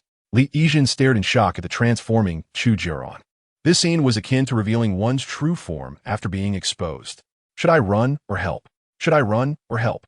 Li Yijin gazed at the enormous, writhing figure, listening to the cacophony of legs moving all around him.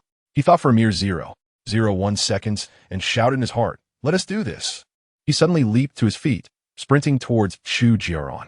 He wrapped his arms around her remaining human head, desperately trying to ignore the terrifying enormity of her body, suppressing his fear to offer comfort. Chu Jiaoran, when feeling distressed, wishes to avoid such thoughts. You are right. Perhaps you are indeed right. If you love him, let him remain with you forever. Chapter 59. Do not ponder any longer. Your mind truly cannot comprehend. Love him. Let him be with you eternally. The colossal white centipede nearly filled the entire room. Beneath its nearly transparent exoskeleton, one could see Chu Jiaoran's internal organs. The flowing blood and the heart, pulsating vigorously, were all visible. The scene could only be described as bizarre. Overcoming the fear within, Li Yizhen rushed forward, cradling the head of Chu Jiaoran, which had not yet fully transformed into a centipede, and shouted into her dazed eyes. Junior sister, you are correct. Stop thinking. You are right. I'm not wrong. Chu Jiaoran's unfocused eyes blinked, regaining their clarity. I'm not wrong. Looking at Li Yizhen standing before her, he seemed more like a senior brother, not just in appearance, but also in aura. Senior brother. Senior brother. Stay. In the next moment, the massive centipede began to retract and diminish. The girl's pure white form reappeared within sight. The enormous body that had nearly filled the room transformed back into its petite and adorable shape in mere seconds. Whenever matters concerning Li Changping arose, Chu Jiaoran's emotions would become particularly unstable. It appeared that this topic must be avoided in the future. Li Zhen. Chu Jiaoran donned a crimson garment, her silver hair cascading chaotically upon the ground. She blinked, gazing intently at the figure before her, who bore a striking resemblance to her senior brother, and in the next instant, her hand shot out, grasping Li Yizhen's throat. Li Yizhen. Ha! How did you see through it all? Did you really think I wouldn't kill you? You are too clever for your own good. Thinking you could live after witnessing my true form? The corners of Chu Jiaoran's mouth curled upwards, her slender fingers exerting tremendous force. How dare you play me like this? Li Yizhen cursed inwardly, while outwardly maintaining an expression of understanding and sorrow. After playing the role of a naive girl for so long, he had become adept at it. His eyes reddened momentarily, and he released his grip with a nonchalant expression, as if indifferent to life and death. Chu, cough. Senior sister Chu. Actually, if you fear this matter leaking, just tell Yizhen. My life was already borrowed. What does it matter? Chu Jiaoran did not ease her grip due to Li Yizhen's words. Having seen her true form, this person could not be spared today, no matter who came to save him. Her face darkened, her eyes frosted over. In truth, my cousin, cough, has long known senior sister's original form, is that of a centipede. Feeling the pressure on his neck loosen, a tear fell from Li Yizhen's eye. He pressed on. He specifically instructed me that if he is not around and senior sister's identity is exposed, please help her. As the words fell, the hand gripping his neck trembled, and the long-lost air rushed back into his lungs. Look, if one does not strive, one can only be a plaything. Li Yizhen collapsed to the ground, coughing vigorously, greedily inhaling air. That was too perilous. Being beside Chu Jiaoran felt like playing with death. Senior sister is still better. Even if she's been sulking and ignoring him lately, she is still the pure-hearted senior sister. Chu. Senior sister Chu. Li Yizhen attempted to speak, only to realize his throat had been rendered hoarse by Chu Jiaoran's grip. That girl truly intended to choke him to death. You can go now. Chu Jiaoran did not look at him, but curled up, hugging her knees tightly, becoming a small ball. She buried her face in her knees, her voice sounding soft and innocent, devoid of the previous murderous intent. She sounded like a pure and harmless little girl. I hate it. If it weren't for senior brother. I hate it. Noticing that Li Yizhen had yet to leave, Chu Jiaoran's voice broke intermittently, sniffling as if on the verge of tears. Leave? Before I change my mind. Get out. Upon hearing this, Li Yizhen swiftly got up, demonstrating goodwill by rolling on the ground before dashing out with lightning speed. Face. What does that matter? Life is paramount. He ran out of Chu Jiaoran's territory, finally catching his breath and finding a pond to wash off the makeup, letting his hair down. Damn, surviving this ordeal is truly impressive. After resting for a moment and regaining his composure, Li Yizhen then realized how far he had run. It seemed he had dashed all the way to the entrance of the Changping sect's cave. Yan Xinyu had made a name for herself years ago, collecting unique stones and paintings imbued with special restrictions and consciousness, all displayed here. Many were incomplete or had lost their efficacy due to prior comprehension. Yet numerous ancient stelae remained, inscribed with profound meanings that, if understood, would greatly benefit one's cultivation. How did I end up here in one breath? When he first arrived, he had tried earnestly to cultivate and become a formidable figure, but his qualifications were simply too lacking. After spending a long time in the Zhengdao cave, he gained no insights whatsoever, akin to a blind man reading a book. Junior's sister Yijin. Just as Li Yijin intended to leave, a familiar voice called out from behind him.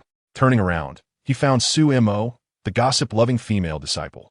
Junior's sister Yijin has also come to the Zhengdao cave to comprehend the wisdom left by the sages?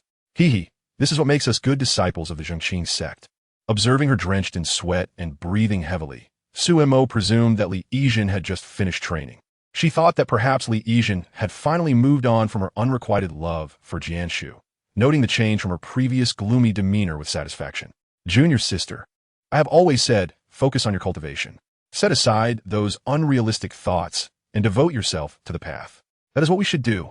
Li Yijin's eyes widened, once again in awe of Su Mo's imaginative capacity. Cultivate? Me?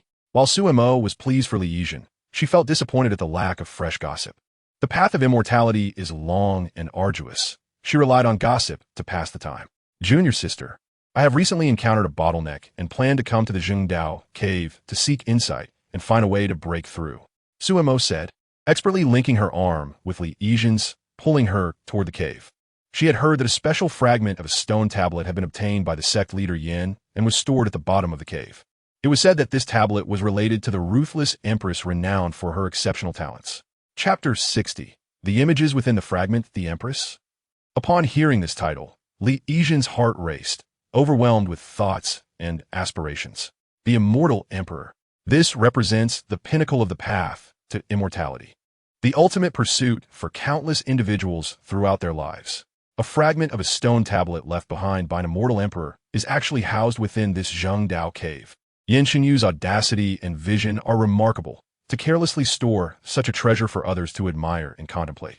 Initially indifferent to the treasures within the Zhengdao cave, Li Yijin found himself intrigued upon hearing a particular statement. The remnants of an immortal emperor, even if merely fragments, possess an irresistible allure. It seems you are indeed interested, Su Mo remarked, pulling Li Yijin deeper into the cave. Inside, the dimly lit cavern housed an array of peculiar stone tablets, fragments, and scrolls. Many had lost their luster, appearing as mundane stones, while a select few shimmered with enchanting brilliance, hinting at profound mysteries. The cave's vastness was matched by the number of seekers. Numerous disciples, having reached their bottleneck, sat cross-legged before glowing artifacts, hoping to glean insights that might help them transcend their stagnation. Others were covered in a fine layer of dust, remnants of their prolonged meditation within these ancient walls. It was said that Yan Xinyu had placed this fragment of the immortal emperor in the deepest part of the cave. As Li Yijin and Su Mo descended further, they encountered many more items radiating strange light. This sight evoked memories of Li Yijin's first arrival in this realm, when he too sought resonance with the treasures of Zhengdao cave, yearning to unlock ancient techniques that would set him upon the path of invincibility. Alas, he had failed. Their pace quickened, and soon they reached the cave's innermost sanctum. One would expect a greater throng gathered around the remnants of the immortal emperor. Yet the number of individuals present was far fewer than anticipated. A few inner disciples, seated before the fragment, reluctantly opened their eyes upon hearing footsteps. Since the day Yan Xinyu had placed this remnant here, Lu Hongyu had remained steadfast at this spot. After all, who would wish to miss out on the legacy of an immortal emperor? Initially, many shared Lu Hongyu's enthusiasm, congregating around the ancient relic in hopes of enlightenment. However, it soon became evident that the fragment merely contained a fragmented image devoid of any substantial value. Perhaps that was the reason Yan Xinyu had carelessly left such a treasure in the cave, never to revisit it. There was nothing of use within this so-called remnant of the immortal emperor. Many disciples began to doubt, speculating whether the notorious emperor's intentions were merely to play tricks on future generations. How detestable! Truly, he was the most malevolent immortal emperor in history. Yet, Lu Hongyu remained undeterred, convinced that the stone tablet was intended to challenge the masses. He spent countless hours scrutinizing and contemplating the significance of the image. A year passed, and still no progress was made. Doubt began to creep into Lu Hongyu's mind. Perhaps it was all a misguided endeavor, merely a meaningless illusion. Upon seeing Li Yijin and Su Mo enter, he lifted his eyelids and sighed heavily. Outer disciples? You too wish to observe this remnant of the immortal emperor? With a discerning glance, Lu Hongyu quickly assessed the abilities of Li Yijin and Su Mo. He sighed, having encountered many like them throughout the year. He had already relinquished any hope of gaining insight from the fragment. As a member of the Changping sect, he did not wish to witness his junior peers squander their precious time here. Thus he advised them, "A year has passed since I and my fellow disciples began to investigate this object, yet we have gained nothing." Even senior Sister Wuxiu mentioned that this fragment merely depicts a senseless image, lacking any spiritual resonance or rules. I urge you not to waste your time here. Instead, focus on elevating your cultivation. After Lu Hongyu spoke, he rose from his seated position. He had spent an entire year here, achieving nothing, and now he felt profound regret. Perhaps this fragment is simply beyond my reach. Thank you for your counsel, senior brother. Li Yijin responded gratefully. Sister Su Mo and I merely wish to observe this legendary remnant of the immortal emperor. With that, Li Yijin and Su Mo turned their attention to the fragment before them. The ancient, dark stone tablet revealed no glimmer. Appearing almost as a mundane shard of a broken stone, its presence was far less impressive than the other artifacts surrounding it. Could this truly be the remnant left by the immortal emperor? Su Mo's eyes widened. Her earlier excitement dissipated into disappointment upon seeing it in person. Despite this, Su Mo and Li Yijin settled down before the stone tablet, closing their eyes to channel their spirits, attempting to connect with it and uncover the nature of the so-called image. Lu Hongyu stood to the side, arms folded, quietly observing the two outer disciples. Time passed slowly. Before long, Su Mo opened her eyes, her expression filled with confusion and uncertainty. What did you see? Lu Hongyu had a hunch, but still inquired, holding onto a flicker of hope regarding the fragment. I saw a red-robed immortal. Presumably the legendary immortal emperor, Su Mo recounted, trying to describe the vision. I couldn't see her face, but I felt as if I could hear her speaking. Then, everything faded into nothingness. Lu Hongyu nodded, recognizing that her description matched perfectly with his experience of the fragment. Meanwhile, in a realm of pure darkness, a strikingly handsome man opened his eyes. He looked down at his now broader hands and body. It seems that in this conscious space, I am inhabiting my original form. Li Changping stood firmly on the ground. In this void, there were no directions, no sense of up or down. This was the space within the fragment, which, according to Lu Hongyu, merely recorded a useless image of the immortal emperor. He began to wander aimlessly in one direction. Gradually, a figure emerged from the dark void. In the distance stood a breathtaking figure clad in red, the fabled immortal emperor. Chapter 61. A vision of unparalleled beauty. The red-clad woman stood there, her long, jet-black hair casually pinned up. Even without seeing her face, Li Changping had no doubt that her beauty was extraordinary. Is this truly the image left by the immortal emperor? Recalling Lu Hongyu's words, he remembered that the fragment contained only a senseless image, devoid of any utility. The figures within it seemed trapped in a loop, endlessly repeating a single phrase, as if they were machines caught in perpetual cycles. Li Changping steadied his heart and pressed forward, eager to learn more about the figure. As he approached, the ethereal figure seemed to sense his proximity and suddenly turned to face him. At that moment, a chill ran down his spine. Due to the fragment's shattering, the stunning figure possessed no face. Her features appeared as if they had been smoothed away, akin to a mask devoid of features, revealing only impossibly smooth skin. Alone in the dark, with the faceless empress standing mere paces away, the scene was utterly chilling. Li Changping instinctively halted, maintaining a safe distance. Fortunately, the faceless empress did not seem to regard him. Without uttering a word, an ethereal, resonant voice emerged from her. Drifting within this realm upon hearing a sound, Li Changping's expression abruptly changed as he gazed curiously at the figure before him. No! Wait, is this really normal? Or am I merely dreaming? The disjointed echoes of a voice reverberated in his ears, incessantly repeating a phrase. It resembled a mantra, or perhaps a riddle, awaiting someone to unravel its meaning. She uttered, "Odd changes even remains. Odd changes even remains." The crimson figure appeared like a homeless specter, traversing this void. Faintly, one could hear the sound of a woman's sorrowful weeping, plaintive and melodious, akin to a lament. Suddenly, DNA stirred. Li Changping fell silent for a moment before, slowly speaking, "Symbol, observe the quadrant." His somber words drifted from his lips. At that instant, the persistent voice that had echoed in his ears vanished. Not only that, the red figure stood motionless, as if someone had pressed pause. This unexpected turn of events startled Li Changping. Lu Hongyu had even mentioned that what was recorded here was merely a meaningless image. How could such a transformation occur? Perhaps it would be best to withdraw now? No. Perhaps it's wiser to wait a while longer. Filled with trepidation, Li Changping remained rooted in place, a thought blossoming in his mind. Could this so-called red-clad immortal emperor share origin with him? Unbeknownst to him, the crimson figure shifted direction, trembling as it approached him. Its faceless visage emitted a series of mournful wails, which morphed into low, deranged laughter, only to occasionally fall silent. Found you. At last, I have finally found you. We are destined, a pair written in fate. The figure in red drew nearer, extending an alabaster arm that slipped from her sleeve. Remember, I am Han. Together, let us return home. In the blink of an eye, the red silhouette stood before Li Changping, reaching out to caress his face. The eerie countenance devoid of features betrayed no emotion. It did not hinder the voice that floated forth. Han. Li Yijin suddenly opened her eyes, realizing she had escaped the void and returned to the Jingdao cave. Moreover, she felt the breakthrough of a long-standing bottleneck, ascending from the 4th level to the 6th in the Qi refinement stage. Yijin, you've broken through. Congratulations. Lu Hongyu and Su Mo had been observing her state from the sidelines, their eyes widening in astonishment at her progress. What did you see inside? Lu Hongyu inquired eagerly. Senior brothers and sisters, it was pitch black. I saw a woman in red, continuously repeating something. Li Yijin chose to convey only half-truths, deeming the matter too enigmatic to share fully. Upon hearing this, Lu Hongyu and Su Mo appeared somewhat disheartened, for they had witnessed similar scenes at the dilapidated stone tablet. Moreover, even Jian Wuxiu had stated that the fractured tablet merely recorded a segment of endlessly repeating imagery. With his silver tongue, Li Yijin easily deceived Lu Hongyu and Su Mo.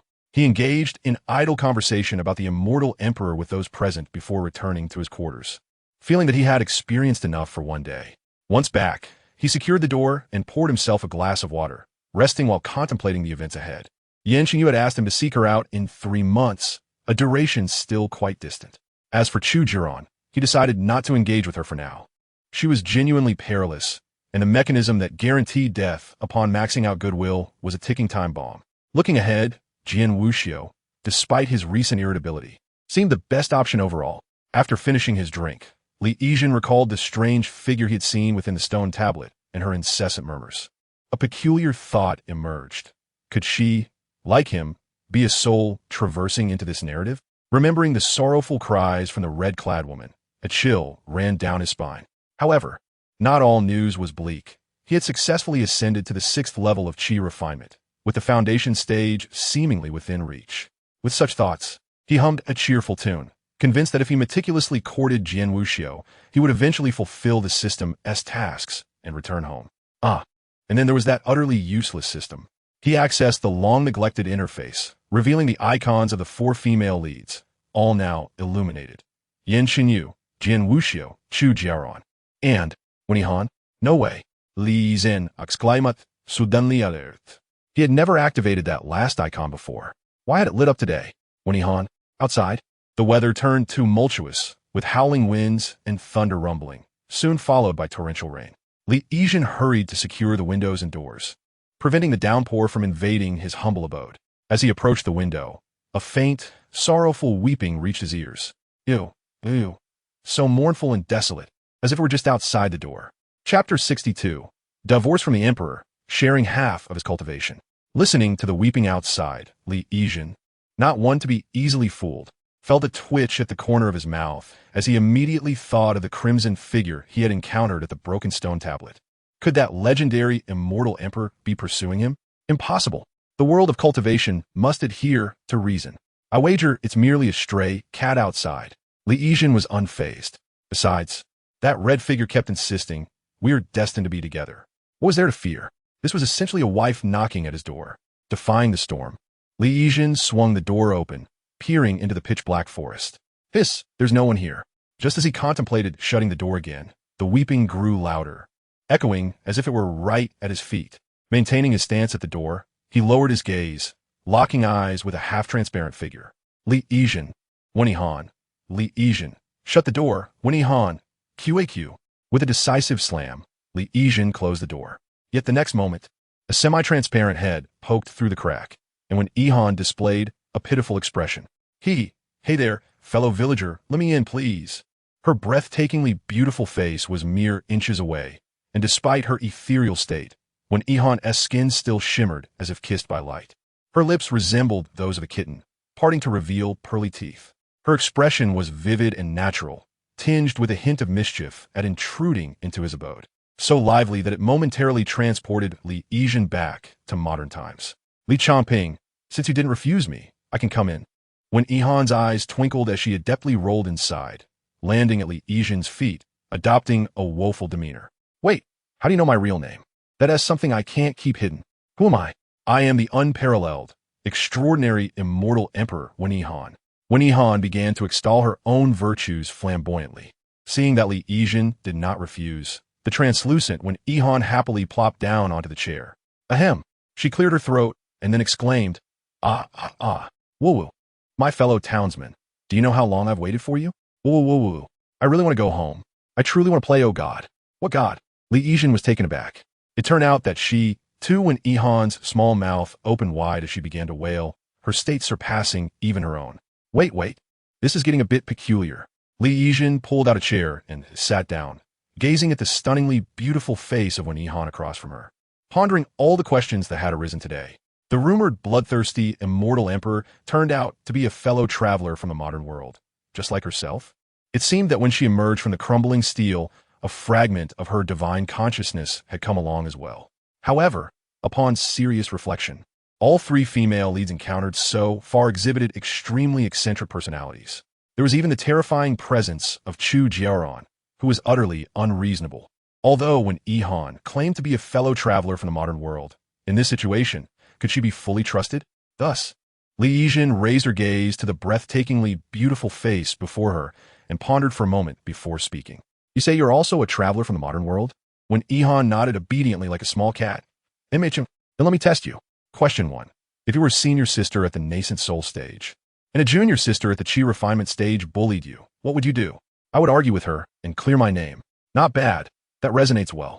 Hearing this answer, Li Yizhen's lips twitched slightly as she nodded in satisfaction. Yes, that's the right flavor. Question 2. After divorcing the emperor, what would you want from him? When Yihan's eyes sparkled, and before Li Yizhen could finish her question, she eagerly raised her hand to answer. I understand this one. After divorcing the emperor, I would take half of his cultivation. Not bad. It seems you truly are from the modern world, without a doubt. Otherwise, a person from the cultivation world wouldn't give such a cheeky response. With her suspicion and vigilance replaced by intense curiosity, Li Yizhen thought, an immortal emperor, surely one of the elite in this world. How did she end up in such a predicament? Let us exchange information. Tell me how you got here and what happened after you arrived in this realm. At this mention, Wen Yihan appeared even more aggrieved. She lifted her chin and pondered for a moment, delving into her distant memories from those long-ago years. The charming cat-like lips of Wen Yihan parted as she fluttered her long, delicate eyelashes. Let me think. It has been so long since I came here that I've almost forgotten how I arrived.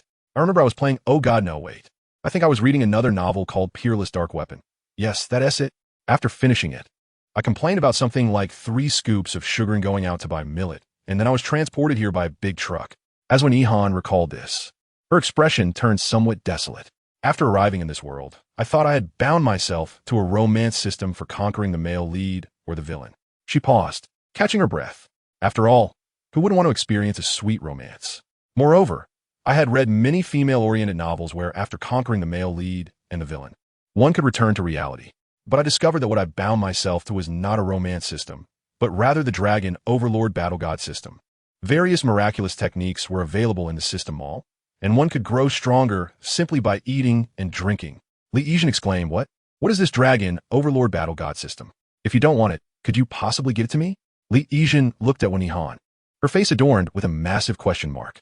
Wen Yihan gazed back at Li Yizhen, her eyes sparkling as she sweetly said, Fellow townsman, you must also have the dragon overlord system, right? Sigh. I know, boys usually end up with the dragon overlord system in these stories. But I genuinely wanted the romance system. When Yihan chattered on, leaving Li Yijin feeling as if her mind was exploding. Suddenly, an idea struck her. She and Wen Yihan had swapped systems. Chapter 63. Finding a way to fall in love with me. The Dragon Overlord Battle God System. Li Yijin's mind was now consumed by those words. He couldn't even imagine how exhilarating it would be to possess that system. Forget it. Everyone has their fate. I'm not jealous. I'm not. Watching Wen Yihan, who was sitting across from him with her long, graceful legs crossed and her petite feet swinging playfully. He noted how perfect her arches appeared from this angle. Her waterfall-like black hair was casually pinned up with a single hairpin, with a few stray strands floating in the air. She truly possessed an exceptionally beautiful appearance, exuding an air of sanctity and untouchability. However, once she began to speak, that holy aura vanished instantly. Since you have obtained the Dragon Overlord system, how is it that you currently find yourself in such a dire situation? Li Yijin asked, glancing at Wen Yihan, who gave off the impression that she might start chatting casually while munching on sunflower seeds any moment. Upon addressing this topic, the ethereal Wen Yihan's face flushed crimson. She slightly pouted, appearing a bit embarrassed. It's just that there was a slight issue, but it shouldn't be anything serious. What exactly was the issue? The specific problem is that he launched a surprise attack, and I was careless and didn't dodge. Under Wen Yihan's rambling defense, Li Yijin managed to piece together the truth of the matter. It appeared that thousands of years ago, Wen Yihan, aided by the Dragon Overlord system, successfully embarked on the path of cultivation. As in all novels, it was an era brimming with prodigies. When Wen Yihan achieved the position of emperor, she was ambushed by a group of old immortal emperors lying in wait in the Forbidden Zone. She single-handedly battled multiple immortal emperors without losing ground, wielding boundless divine power, leaving a river of blood in her wake. Ultimately, the old immortal emperors, taking advantage of their numbers, managed to gain the upper hand and struck her down. However, as a top-tier dragon overlord, Wen Yihan could not be completely killed. Thus, the immortal emperors dismembered her body and sealed her remains in different locations. The Wen Yihan before Li Yijin now represented merely zero, one of her original power, a mere wisp of consciousness. After hearing Wen Yihan's story, Li Yijin couldn't help but feel a pang of regret. If the two had not swapped systems, they likely would have been traversing a relatively comfortable path, avoiding so much turmoil. But as it stands, Li Yijin glanced up at Wen Yihan, discreetly assessing her. Perhaps because this was not her true form. There is no display of favorability above Wen Yihan's head like others possessed. If she could check Wen Yihan's feelings towards her at any moment, she would undoubtedly be the most worthwhile target to pursue. However, without being able to see her favorability, Li Yijin was left speculating about Wen Yihan's intentions. Given their current circumstances, it seemed wise to temporarily set aside Chu Jiaoran and Yin Shenyu as options, with the best choices remaining as Jian Wuxiu and Wen Yihan. Fellow townsman, Li Xiong, darling, what are you thinking about? Perhaps it had been a long time since she encountered someone from her hometown, and Wen Yihan appeared quite excited. Noticing Li Yijin's silence, the ethereal Wen Yihan floated right in front of him, her small mouth chattering incessantly, fully embracing her chatty nature. Darling? What darling? Li Yijin was taken aback by this term of endearment. While he could still maintain a facade when facing Chu Jiaoran and Jian Wuxiu, he had no intention of playing the role of a little green tea in front of Wen Yihan. Wen Yihan resembled that lively, chattering girl one might encounter in high school, bursting with energy and whimsical thoughts. Confronted with such a person, the innate warmth emanating from them rendered Li Yijin utterly unable to continue performing. Observing her deep in thought, he chose to tease her a little, hoping she wouldn't take offense. Wen Yihan's lips immediately drooped, adopting a pitiable expression, pleading with Li Yijin not to be angry. She had simply not encountered anyone from her homeland for far too long. Finally meeting someone from the same place, she felt an overwhelming urge to converse. What are you thinking about? The strength of two is always greater than that of one. If you share your thoughts with me, I might be able to offer some suggestions. Suggestions? Li Yijin's hand, which had been tapping on the table, came to a halt. If one spoke of strategies, Wen Yihan surely possessed far more than he did. After a moment's contemplation, he directed his gaze toward Wen Yihan's beaming face. Do you wish to go home? Absolutely. I desperately want to go home. At the mere mention of home, Wen Yihan visibly became excited, nearly jumping for joy within the confines of the cave. I possess a love system. As long as I can elevate a heroine's affection to a score of 100, I will successfully complete my quest and return home. Upon hearing this, Li Yijin glanced up at Wen Yihan's sparkling eyes. And you, are one of my targets as well. Once I fulfill my mission, if I can take you with me, I will certainly bring you along. When Yihan's expression turned serious, her delicate teeth nibbling her crimson lip, fearing she might miss a single word. Having read so many novels aimed at women, you must be quite adept at strategies, right? Of course, strategy is second nature to me. It's so simple, it feels effortless. The mere mention of strategy transported her to her comfort zone, with her nose held high. When Yihan confidently patted her chest, brimming with pride, I am well versed in numerous novels, such as the pampered Wyfandot move. The red-eyed CEO gives you his life. Who can I not strategize against? For me, it's a piece of cake. So, you excel at strategizing against the icy CEO, do you? When Yihan raised a finger. That is my forte. In this realm, I am simply formidable. Very well. Li Yijin leaned closer to Wen Yihan, his gaze fixed on her breathtakingly beautiful face. Assist me in strategizing against someone who is taciturn and icy, perfectly fitting your comfort zone. Upon success, I will take you home. Or, when Yihan's long, delicate lashes fluttered, her autumn-like eyes gazing intently at the suddenly close Li Yijin, the previously chatty girl fell silent. You must endeavor to fall in love with me. Wait, what? When Yihan stammered, her eyes wide with disbelief as she stared at Li Yijin's face, absorbing his suggestive words. In her ethereal state, she was unable to blush. Otherwise, she would surely display a suspicious flush.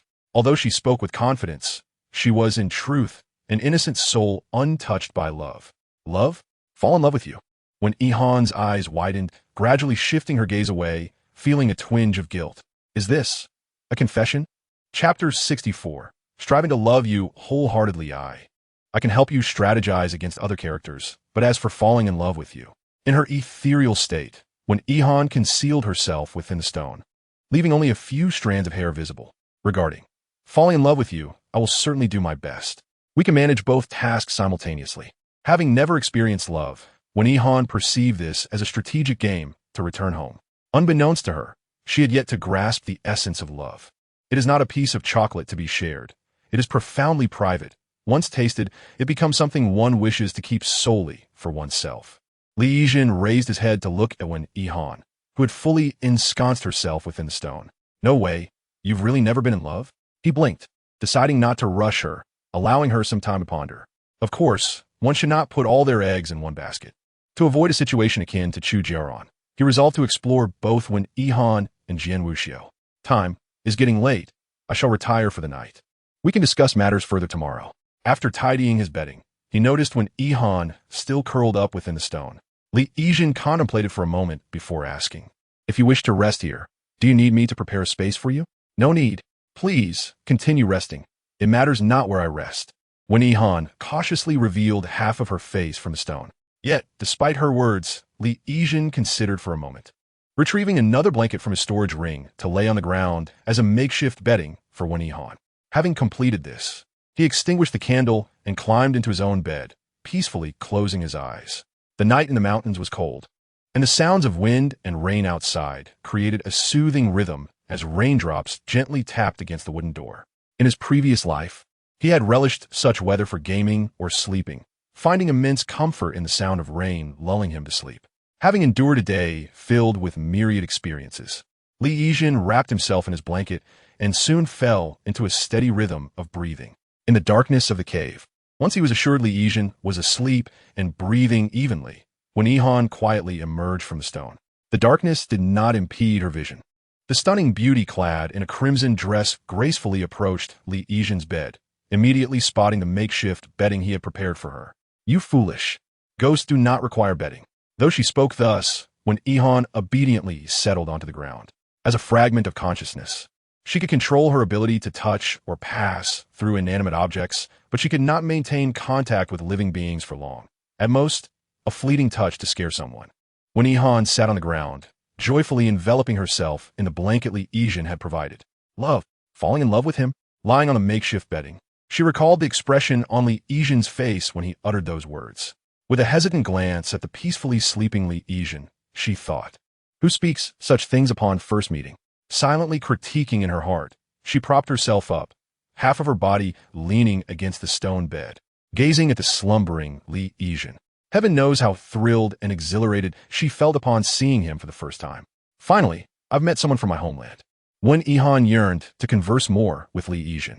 Throughout these many years since arriving here, others only recognized her strength. No one knew this rapidly ascending empress secretly shed tears in her chamber at night. She missed her home, constantly longing for that place. Had it not been for Li Changping's arrival, she feared she might have lost her sanity, destined to remain here like a wandering spirit, consumed and worn down by everything around her. Thank goodness you came. Wen Yihan lay against the stone bed, gazing at Li Yijin's serene, sleeping face, observing the gentle rise and fall of his chest, his brows, his nose, his lips, everything about him. Perhaps due to her current female form, she felt little resistance to physical contact. She extended her finger, a translucent digit slowly caressing his cheek, adopting an intimate gesture. Li Changping, I truly thank you. Without your presence, without your arrival, I might have believed everything prior was merely a figment of my imagination. I might have thought I'd lost my mind. Thank you. Retracting her finger, though she could not feel his warmth, simply being in the same room with him was enough to bring her immense satisfaction. Listening to the howling wind and rain outside, Wen Yihan lay quietly on the ground. Her consciousness did not require sleep or rest. Such things were not essential for her. After wandering alone within the stone tablet for over 1,000 years, she had never rested, nor had she felt fatigue. Yet now, lying beside Li Yijin, Wen Yihan suddenly sensed an overwhelming weariness. It was reminiscent of the deep-seated sense of security she once felt at home long ago, allowing her to finally drift into a comfortable slumber. I will strive to love you, she thought, her long eyelashes fluttering slightly as she slowly closed her eyes. I will strive to love you. I only wish you wouldn't abandon me, that you wouldn't leave me here alone. Please, I truly fear being here by myself. Please. As dawn broke, the relentless wind and rain outside finally subsided. Li Yijin opened his eyes, rubbing the sleep from them, and turned to see if Wen Yihan had emerged from the stone. To his astonishment, he found himself face to face with an exquisite countenance. Wen Yihan's beauty, akin to that of a sculpted figure, was mere inches away. Their faces were so close that Li Yijin was struck by the realization that Wen Yihan had quietly climbed up beside him in the night. As he propped himself up, he felt her translucent arm glide across his chest. Looking down, he noticed their legs intertwined, her ethereal calf merging with his. Well. Not only did she sneak up to sleep beside me in the middle of the night, but she's also curled up like an octopus. Fortunately, she was in a spiritual form. Otherwise, sharing a bed with an immortal emperor might have led to an accidental suffocation in sleep. Perhaps Li Yijin's movement was too abrupt. Wen Yihan let out a soft murmur and slowly opened her eyes. Upon seeing Li Yijin so close, she suddenly recalled her actions from the previous night. What on earth? How'd I end up in someone's bed while sleeping? In a fluster, Wen Yihan slipped off the bed, a hint of embarrassment coloring her expression as she gazed at Li Yijin and quietly stammered, I made up my mind. During the time I assist you in courting others, I will do my utmost to fall in love with you. This should be quite simple, right? Chapter 65, Baby or Husband. Did this fellow ever have a romantic relationship before? Li Yijin observed the anxious expression on Wen Yihan's face, half of her head peeking out, and strongly suspected that she had never experienced love prior to arriving here, just like himself. Love? Love is truly not permissible. All right, I believe you can do it. Li Yijin reached out his hand to Wen Yihan. After a moment's hesitation, she slowly extended her translucent hand. Their palms met in midair, yet there was no tangible sensation. For the sake of returning home, I can do this. Wen Yihan nodded emphatically, exuding determination. She gazed at their overlapping hands, perplexed by the unexplainable sense of reassurance that washed over her, despite the absence of contact. Shifting her nervous gaze, she suddenly had an idea and quickly proposed, Baby. Can I call you that? At that instant, Li Yijin, who had just put on his clothes, felt his heart race and swiftly turned away. Why that name? Oh. Wen Yihan seemed momentarily taken aback, hastily defending herself. Because I mentioned wanting to love you, so I thought calling you by a name would prevent it from feeling too distant. I've seen in other novels and anime that using an affectionate nickname helps draw two people closer. I don't know what else to call you. Your name feels too unfamiliar, and I can't think of any other terms of endearment. She peered back over the edge of the bed, revealing half her head to look at Li Yijin. I have no other intentions. I'm also doing this to return home. Or is it that you dislike the name Baby? Wen Yihan earnestly justified her choice, her expression vividly animated, warming Li Yijin's heart. Indeed, this was the genuine expression of a living person. After spending so long with three eccentric female leads, he had nearly forgotten what a normal person's expression looked like. Such warmth. It almost makes the corpse spots fade. Or do you dislike the name baby? She tilted her head, a strand of hair brushing against her nose. Then, when Ihan presumed Li Yijin did not like the term baby, after a moment's thought, she softly suggested, husband? Perhaps we should stick with baby. Compared to husband, I suppose baby is more acceptable. All right. When Ihan's face broke into a radiant smile, her eyes sparkling with joy, she reveled in her delight for a moment, then slipped back into the stone, only to emerge once more. This was the happiest she had felt in thousands of years. Not only had she encountered a friend from the same world with shared topics, but she had also glimpsed the hope of returning home. Home! When Ihan's spirit nestled within the stone, cautiously peeking at Li Yijin. The thought of returning home filled her with uncontainable joy and excitement. Baby, I am so happy. This is undoubtedly the most wonderful day of my life. Oh, how I truly like you, baby. Li Yijin glanced at the exuberant Wen Ihan, choosing not to interrupt her. He silently accepted the endearing nickname. Fine, babies. After tidying up, he left the room in search of a suitable spot to meditate. The early morning was the most opportune time for cultivation. Several hours later, Li Yijin slowly opened his eyes, exhaling a breath of stale air, and focused on his dantian. Yesterday, by chance, he had broken through to the 6th level of qi refinement. However, his innate talent was still lacking, and, coupled with his damaged meridians, his cultivation speed was exceedingly slow, far inferior to prodigies like Chu Jiaoran or Jian Wuxiu. Was this the chasm separating ordinary individuals from geniuses? No wonder so many people spent their lives unable to break through to foundation establishment. As Li Yijin opened his eyes, he noticed when Ihan perched on a tree branch. The breathtaking woman sat gracefully, her red dress swaying, her long, fair legs swinging, and her beautiful eyes fixed intently on him. I saw you cultivating and thought it best to find a quiet place to sit without disturbing you.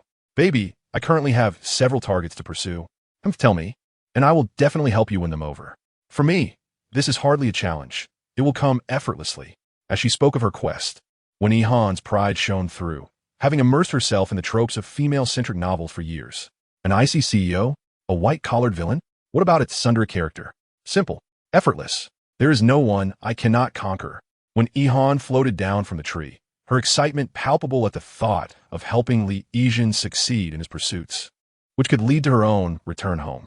Li Yijin glanced at the ethereal figure hovering beside him. Since they had formed an alliance, it was only natural to discuss the other three female leads. Moreover, given when Ihan's demeanor, she likely possessed greater insight into how to navigate these pursuits than he did. Counting you, there are 4 female leads in total. Li Yijin picked up a twig and began inscribing 3 names in the earth. Their cultivations from highest to lowest were Yin Shenyu, the sect leader of the Changping sect, Jian Wuxiu, the talented senior sister, and, pausing at the mention of Chu Jiaoran, he hesitated. The Centipede demon, the 3rd junior sister of the Changping sect, Chu Jiaoran. After writing down these 3 names, Li Yijin first marked a big dot next to Yin Shenyu's name. She instructed me to seek her out again in 3 months. This individual possesses extraordinary abilities, and her ability to change her demeanor is equally remarkable, making her a challenging target for conquest, so I decided to pass for now. Next, I marked a dot next to Chu Jiaoran's name. I had previously elevated her favorability to a perfect score of 100, which should indicate my success. 100. When Ihan's beautiful eyes widened in surprise. Darling, that means you're just 1 step away from success. Why would you cross her off? She was perplexed. Why abandon the perfectly suitable Chu Jiaoran and choose to start anew at such a critical juncture? Wasn't he that foolish? Mentioning this caused Li Yijin's expression to darken. You think I'm insane for not pursuing Chu Jiaoran, huh? But it seems I've triggered some strange mechanism within her. After raising her favorability to 100, all she desires is to devour me. What? She's actually a Yandra? Chapter 66. 3 words to warm her all day long. She only wants to consume you. What? How bizarre. How explosive. What kind of love potion is this? When Ihan leaned closer to Li Yijin, and upon hearing this, her gaze towards Chu Jiaoran suddenly brimmed with respect. War God. Now this is the pure love war God. You've done well with the conquests, but perhaps it's better to wait until the next life. When Ihan was baffled. After all, Chu Jiaoran was a centipede spirit. Did her understanding of love differ from that of ordinary people? Why, instead of cherishing someone, would she contemplate how to consume him? At this thought, when Ihan discreetly glanced at Li Yijin, as if peering through the facade of femininity to glimpse the soul of a man within, she silently pondered that if she were to fall in love with him, she would never entertain thoughts of keeping him. For when Ihan, the longing for her beloved's happiness outweighed the desire for companionship. As you can see, the conquest of Chu Jiaoran has hit a snag, so I have temporarily abandoned her. Li Yijin marked a large dot next to Chu Jiaoran's name and shifted her gaze to the last remaining name, Jian Wuxiu. With the other two eliminated, my current target for conquest is Jian Wuxiu, and you.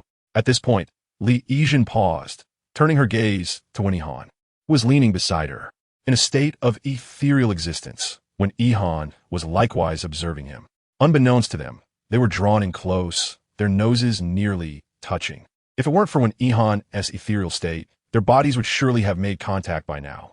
When Ihan blinked, her lips forming a delicate M shape as she thought, we're too close.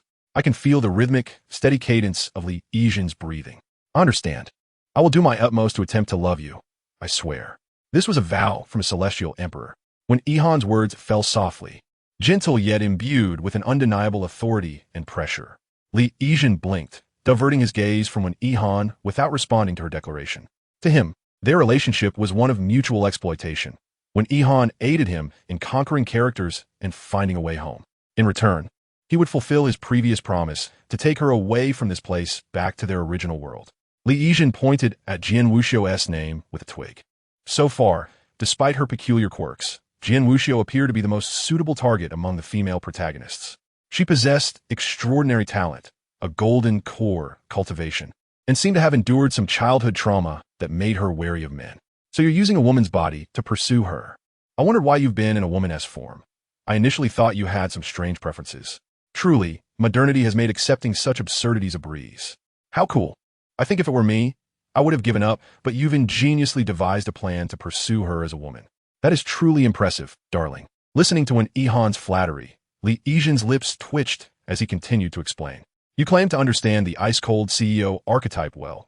Coincidentally, Jian Wuxiu embodies this type as well. Li Yijin articulated his understanding of Jian Wuxiu thoroughly. A genius, a stoic king, with a cold demeanor. Yet, she is surprisingly not malevolent, possessing a hint of Tsundere traits, and will assist those she cares for. This is familiar. ISNT, this precisely the ice-cold CEO from romance novels? Carrying a touch of childhood trauma, appearing aloof, yet not truly unkind. I'm well acquainted with this. When Ihan's spirit trembled with excitement, and she felt as if the dog-headed strategist had finally made her mark. In this instant, a plethora of similar novels flooded my mind. Her eyes sparkled. Conquering Jian Wuxiu seemed like a piece of cake. Once she took action, there would be no ice-cold beauty that could resist her.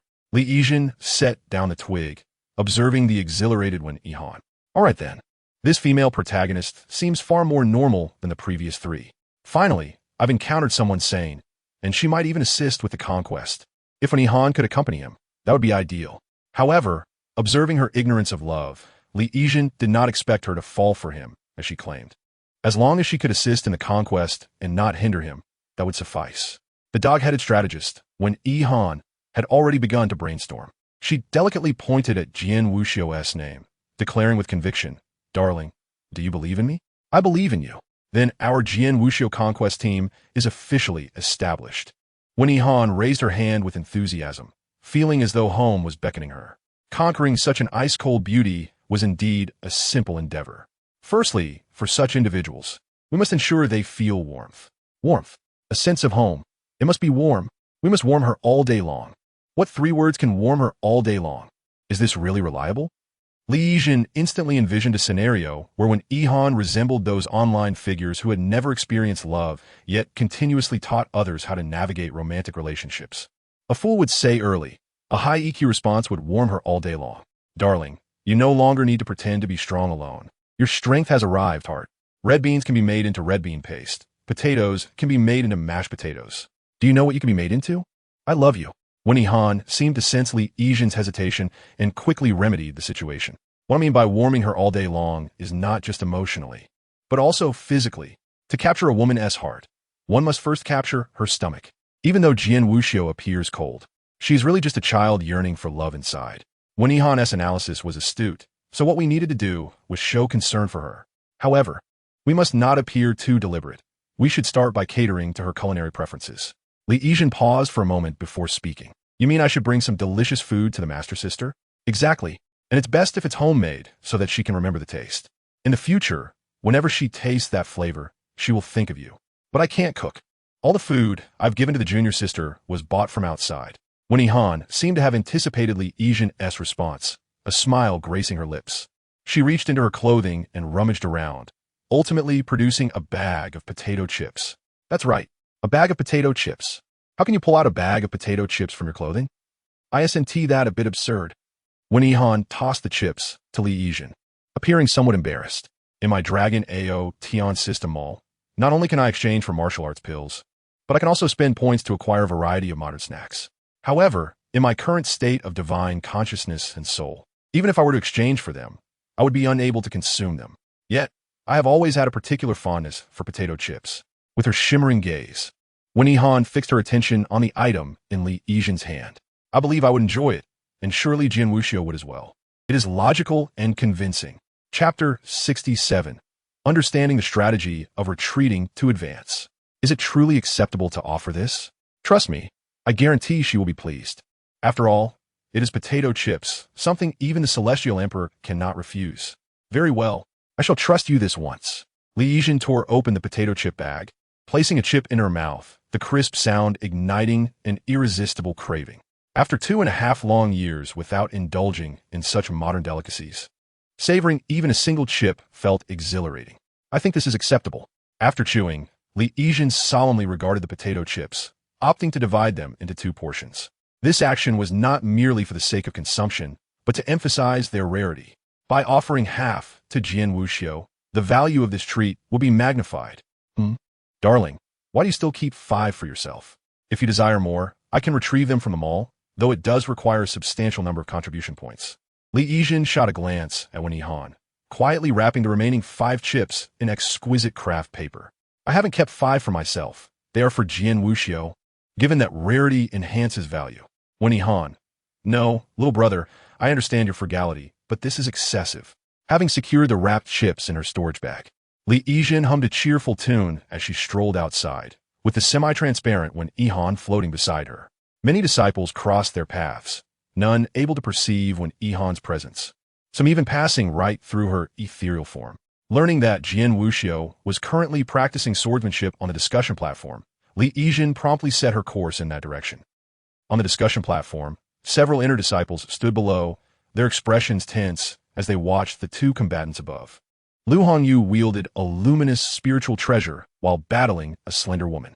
Opposite him, Jian Wuxiu, clad in dark garb, had yet to unsheathe her sword, instead wielding a blade of grass, effortlessly dominating Lu Hongyu. The delicate blade in her hand was akin to an indomitable weapon. I concede, truly, the innate sword bone is no lie. Senior sister possesses exceptional swordsmanship. Without drawing her blade, she overwhelms me with just a single blade of grass. Lu Hongyu gazed in shock at the grass poised before his neck, utterly convinced. Jian Wuxiu, upon hearing the praise, maintained her customary stoic demeanor, her expression unyielding. Casually discarding the grass blade, she coldly addressed the onlookers below. Is there anyone else who wishes to step up? As Li Yizhen approached the discussion platform leisurely, she coincidentally encountered Lu Hongyu descending from above. Junior sister Li, what brings you here? Despite their brief acquaintance, he held a favorable impression of this innocent and charming junior. Junior sister, are you in the wrong place? This is the discussion platform. Believing Li Yizhen had mistakenly wandered here, Lu Hongyu hastily urged her to reconsider. He was well aware of Jian Wuxiu's temperament. Observing Li Yizhen's naive expression, he grew concerned that she might inadvertently provoke Jian Wuxiu's ire, complicating her standing in the Changping sect. Senior brother, it's good to see you again. Li Yizhen smiled, skipping over to Lu Hongyu, her doe-like eyes sparkling as they fixated on Jian Wuxiu on the platform. Lu Hongyu, no fool, quickly discerned her intent, realizing, another enamored girl. Having spent considerable time in the Changping sect, and witnessing Jian Wuxiu's captivating presence, he often observed disciples gazing at her with similar admiration. However, despite her allure, He had never seen Jian Wuxiu show any interest in anyone. She seemed to possess an icy demeanor, detached from human emotions. He often suspected that Jian Wuxiu lacked a certain emotional depth compared to others. Junior sister, senior sister is here teaching the senior brothers and sisters swordsmanship. You should leave. It would be unfortunate to incite her displeasure. Very well. Li Zhen Ruplia. Cautiously, she cast a lingering glance at Jian Wuxiu, dramatically pursing her lips. What a look! Such a green tea act! When Ihan, who had been silently observing, could not help but scoff inwardly. All this time, I regarded you as a normal person, only to find you secretly playing the role of a green tea. But I must admit, this green tea act is rather compelling. Well then, I, Li Yijin, have intruded upon the distinguished brothers and sisters. I shall take my leave for now. Li Yijin's gaze lingered on the slender, upright figure of Jian Wuxiu on the platform, before she lowered her head in melancholy and turned to depart. Is she truly leaving? She came here without expressing anything to me? On the discussion platform, Jian Wuxiu had keenly noticed Li Yijin's presence from the moment she appeared. Perhaps it was merely a few days of acquaintance, but Li Yijin's visage and scent had already imprinted themselves in Jian Wuxiu's mind. She had even begun to accept the strangely masculine aroma that lingered on Li Yijin. As she caught a glimpse of Li Yijin fading from view, a wave of inexplicable agitation surged within Jian Wuxiu. Is she truly leaving? Wasn't she here to seek me out? If one were to dissect Jian Wuxiu's thoughts, 99 would be devoted to training, while the remaining one would solely revolve around the name Li Yijin. The seemingly unflappable senior sister of the Changping sect was, in truth, a master of overthinking. In the fleeting moments of Li Yijin's departure, Jian Wuxiu had already spiraled into a frenzy of speculation regarding the reasons for her leaving. Enough of this, she thought, as her gaze grew increasingly cold, and her strikes became more ferocious. If she chooses to leave, then so be it. I have already declared that I will have no further ties with Li Yijin. Even if she departs, what concern is it of mine? Our paths are forever divergent, and there will be no intersection in the future. This connection, which began with me, must be severed here. After delivering a thorough lesson to all present disciples, Jian Wuxiu concluded her swordsmanship instruction. Senior sister, I shall take my leave. Senior Wuxiu, today was enlightening. I feel I have touched upon the threshold of forming a core. Another disciple remarked as they departed. Soon, only Jian Wuxiu remained on the discussion platform. She tidied up her surroundings, preparing to leave this place. Emerging from a sword-fighting platform, I lifted my gaze to behold a familiar silhouette seated not far away. Li Yijin sat there in tranquil meditation, his eyes closed. As a gentle breeze tousled his hair, a scene of serene beauty. Jian Wuxiu found herself momentarily stunned, her earlier gloom dissipating like mist. Li Yijin had left he had been waiting outside, but was he waiting for me? As these thoughts swirled in her mind, the girl sitting beneath the tree slightly opened her eyes, and upon seeing Jian Wuxiu, a spark of surprise illuminated her gaze. Li Yijin sweetly called out, Wuxiu Shiji, I missed you so much. Chapter 68. She's my catastrophe Wuxiu Shiji, I've missed you so much. Radiant, simply dazzling. When Ihan, having conjured a gentle breeze that swept past Li Yijin, was utterly astonished by his smile. The shock was palpable as she marveled at the sweetness of his expression. What idol of beauty could compare? Perhaps it is better that this woman takes the stage instead. Jian Wuxiu's expression remained impassive, standing as still as a bamboo stalk. Yet, only she knew that her heart raced faster than ever before. Li Yijin exuded vibrant energy, resilience, and an invigorating spirit that struck at Jian Wuxiu's very core. Li Yijin, what brings you here? Jian Wuxiu keenly noted that in just a few days he had advanced to the 6th level of qi refinement.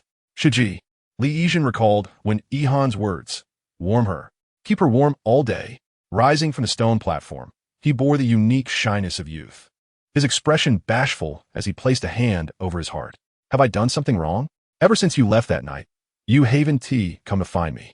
As he spoke, a suspicious blush crept across his cheeks. Uncertain of where he had displeased his Shiji, he merely knew that perhaps to embody the innocence of budding affection. His voice dwindled to a whisper, swallowing the last few words. Jian Wuxiu, taller than Li Yijin, instinctively inclined her head. From this angle, he appeared even more endearing. I am not unhappy, she replied coolly. We were merely passing acquaintances, Yijin Shimi. What do you truly wish to convey? A cold glance swept over Li Yijin. but her innate intuition suggested that he might be her calamity. Since their initial encounter, her once tranquil heart had begun to stir with unexpected emotions. If this connection deepened, Jian Wuxiu feared she might inadvertently capsize her own vessel. Despite her desire to remain, her instincts urged her to depart. Suppressing her feelings, she cast a frigid glance at Li Yizhen. Just as she prepared to leave, a delicate hand seized her wrist, compelling her to turn. Li Yizhen's slender fingers gripped Jian Wuxiu's, his touch cool and tender, a curious sensation.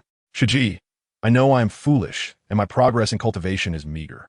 I'm also aware of the vast chasm between us. Lowering his gaze, his eyelashes fluttered, and his voice softened. I merely wish to repay your kindness with my humble efforts. Jian Wuxiu's obsidian eyes remained fixed on Li Yizhen for an extended moment. Perhaps she ought to leave. Time spent in cultivation was precious. How could she squander it on Li Yizhen? Yet, her lips parted to utter a single word, good. In her heart, she resolved that this would be her final concession to him. After this encounter, she must swiftly sever their ties and conclude this entanglement. This was the last time, she swore it. Beside the sword-fighting platform, a stone table was laden with an array of confections. Many little trinkets purchased from the mortal realm. Mung bean cakes, osmanthus pastries, delicacies she cherished. In truth, many of these items were remnants meant for Chu Jiaoran, now superfluous and better used to warm Jian Wuxiu's heart. Sitting on the stone bench, she surveyed the offerings with an indifferent expression, momentarily lost in memories of her younger self, standing before a stall, yearning for the tantalizing treats she could not afford. Kind-hearted vendors sometimes took pity on the famished girl, while others shooed her away with a wooden stick. Wuxiu Shiji, I'm unsure what you like, but these are gifts I had my senior brother bring from the city. Li Yizhen proffered a pastry towards Jian Wuxiu, his eyes twinkling with mirth as he retrieved a beautifully wrapped package from his storage bag. Shiji, I have something delightful for you. Behold, potato chip fairy. Whether it can win Jian Wuxiu's favor rests upon you. Just as he was about to extol the virtues of the chips, a peal of silvery laughter echoed from above. In the next moment, a petite figure clad in silver white descended from the heavens, her ruby-like eyes surveying Li Yizhen and Jian Wuxiu with keen interest. Dressed in a striking black and red ensemble, Chu Jiaoran cast a haughty glance at Jian Wuxiu, garbed in her sleek black attire. While she refrained from vocalizing her disdain, inwardly she mocked the elder for her lack of style, before shifting her focus to the spread of delicacies.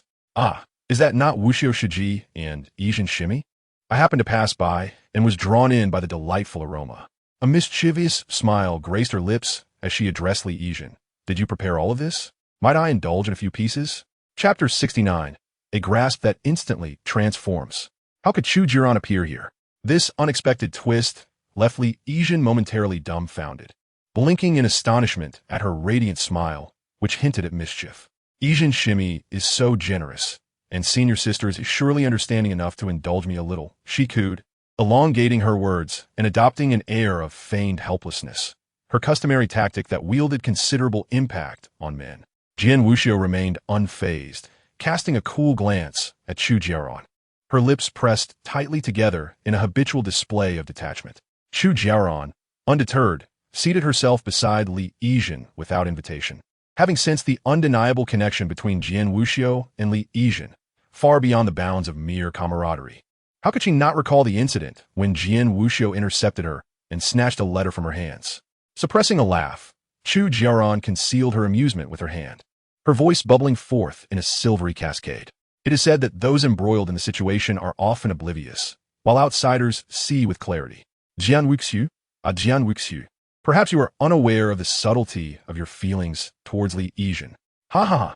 Chu Jiaoran's mind erupted in near-manic laughter as she slyly observed the frostily composed Jian Wuxiu. Why must I suffer the loss of my senior brother while you get to sit here, chatting with Li Yizhen, engaging in sweet nothings? Why must the world conspire against me, allowing you to possess what I cannot attain? I desire only a senior brother, a Li Changping. What I cannot have, you shall not possess either. Chu Jiaoran's eyes glinted with malice as she plotted to make Jian Wuxiu's path more arduous, believing this would ease her own heartache. Thus, Chu Jiaoran turned her gaze towards Li Yizhen, acutely aware that Jian Wuxiu harbored feelings for her. Although he feigned indifference, displaying a facade of aloofness as a woman, Chu Jiaoran could sense the depth of his concern.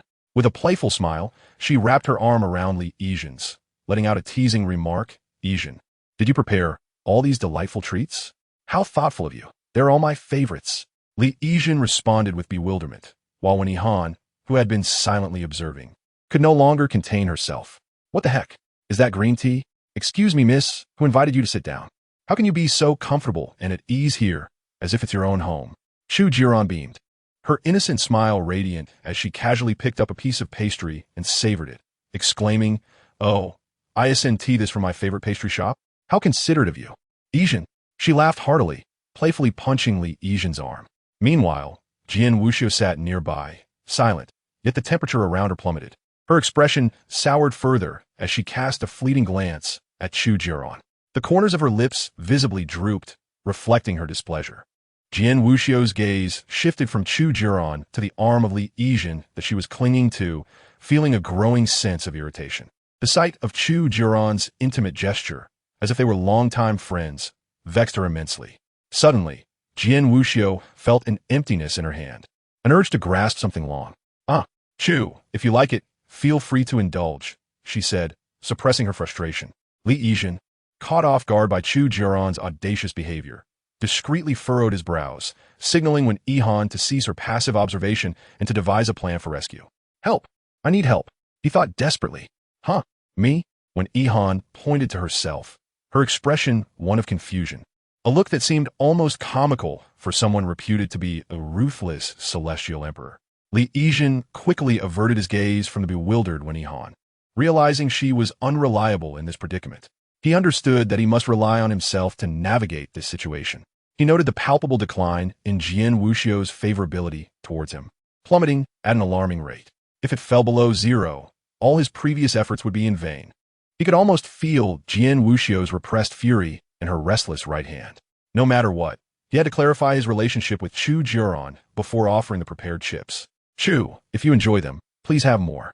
By the way, these shops were recommended by my cousin. I didn't expect them to be your favorites as well, he said with a compassionate smile, deliberately emphasizing cousin as he nudged the pastries closer to Chu Jiaoran. As he did so, he sensed Jian Wuxiu's displeasure intensifying. The icy beauty wore a sullen expression, her deep-set eyes fixated on the table. How dare Chu Jiaoran touch her possessions? Normally, she would have drawn her sword by now. Yet, perhaps out of consideration for Li Yizhen's presence, Jian Wuxiu bit her lip, remaining silent. All right, I understand you're upset, but please, don't be angry. Li Yizhen picked up a piece of osmanthus cake and cheerfully offered it to Chu Jiaoran. He then turned to Jian Wuxiu, gently tugging at her sleeve. Sister, this is a snack called potato chips, a family heirloom of sorts. While they may not be extravagant, they're my favorite and took much effort to prepare. I hope you like them. Leaning close to Jian Wuxiu, his lips brushing against her ear, he whispered, Sister, do try them quickly. There are only 5 pieces, and if Chu sees them, she will surely want to take one. He cautiously presented the chips towards Jian Wuxiu, wary of Chu Jiaoran's gaze. Jian Wuxiu felt his words graze her ear, and for a fleeting moment, her earlobes flushed with warmth. As she contemplated the golden chips, ready to respond, a delicate hand snatched one away right before her eyes. What a delightful treat. I hope you don't mind, sister, Chu Jiaoran exclaimed, her face glowing with mischief. She took a whiff of the chip, grinning triumphantly. Yizhen, you're so generous to share such delicacies with us. However, Jian Wuxiu was not one to prioritize appearances. With a swift motion, she seized Chu Jiaoran's hand, instantly reducing the chip to ashes. You! Chu Jiaoran stared in disbelief at the remnants of her snack, her eyes wide with fury. Jian Wuxiu, are you out of your mind?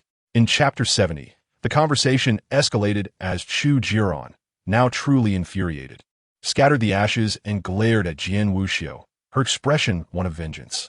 Damn you. Just wait. One day, I will strip you of your essence and leave you to be devoured by insects.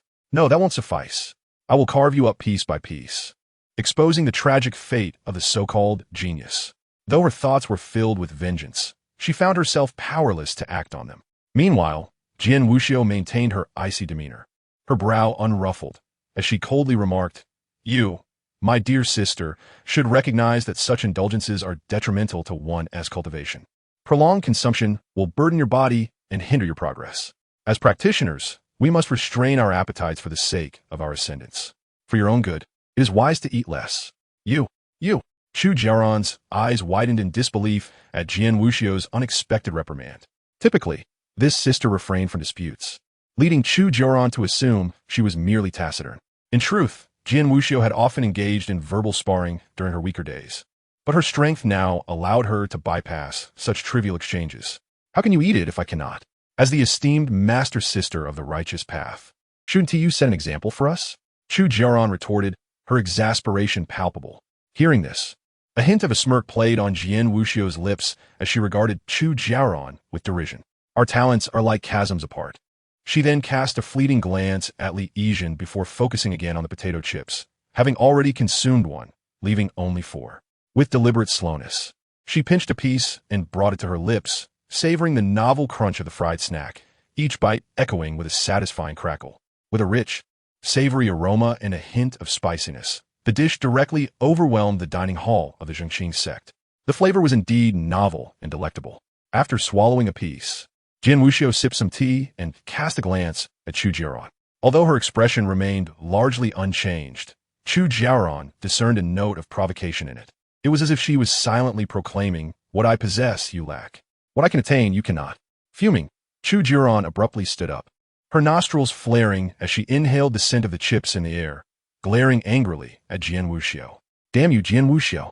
You all bully me, one after another." Pouting, Chu Jiaoran appeared slightly aggrieved, completely disregarding the fact that she was the one who instigated the trouble. Such was her mischievous nature. Whenever her expectations were unmet or she encountered any displeasure, she would become infuriated. In the past, when her pranks failed or Jian Wuxiu rebuffed her, she would cry and seek comfort from Li Changping. But now, with her senior brother absent, no one was there to care for her, as Li Changping once did. In that moment, memories of her senior brother flooded her mind, and she felt a wave of sorrow wash over her. For Chu Jiaoran, Li Changping, now a mere qi refining stage for practitioner, was out in the world facing perilous trials. As she mulled over these thoughts, a tear slipped down her cheek, falling unceremoniously onto her foot. "With you all here, you simply know how to bully me." Sniffling, she gazed at Li Yizhen and Jian Wuxiu sitting side by side, feeling even more wronged. Why were they able to sit together peacefully while she was left to curl up alone in the dim room? Her sense of grievance and tears reddened her nose and eyes, making her cherubic face evoke a protective instinct in anyone who saw her. If there were male disciples present, they would likely be unable to resist the urge to wipe her tears. Yet this tactic had no effect on the 2 individuals present, particularly Jian Wuxiu. She glanced at the tear-streaked Chu Jiaoran, her eyes brimming with derision and mockery. A man? Is this all for a man? Jian Wuxiu was not the type to exhibit compassion. A scoff escaped her lips as her cold gaze swept over Chu Jiaoran. "What, do you feel wrong now?" Jian Wuxiu's cutting words struck the ground, prompting Li Yizhen, who sat nearby, to swallow hard in response. Chu Jiaoran stammered, "You have no reason to feel wronged, Chu Jiaoran." With a finger resting on the sword hilt, Jian Wuxiu lightly tapped. "Are you lamenting that Li Changping, that useless fellow, is no longer here to indulge you?"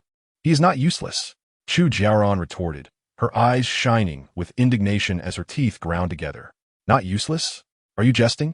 After 2.5 years, he remains at qi refining stage 4. What else could he be? In truth, he has already reached stage 6, Li Yizhen thought silently, not daring to speak.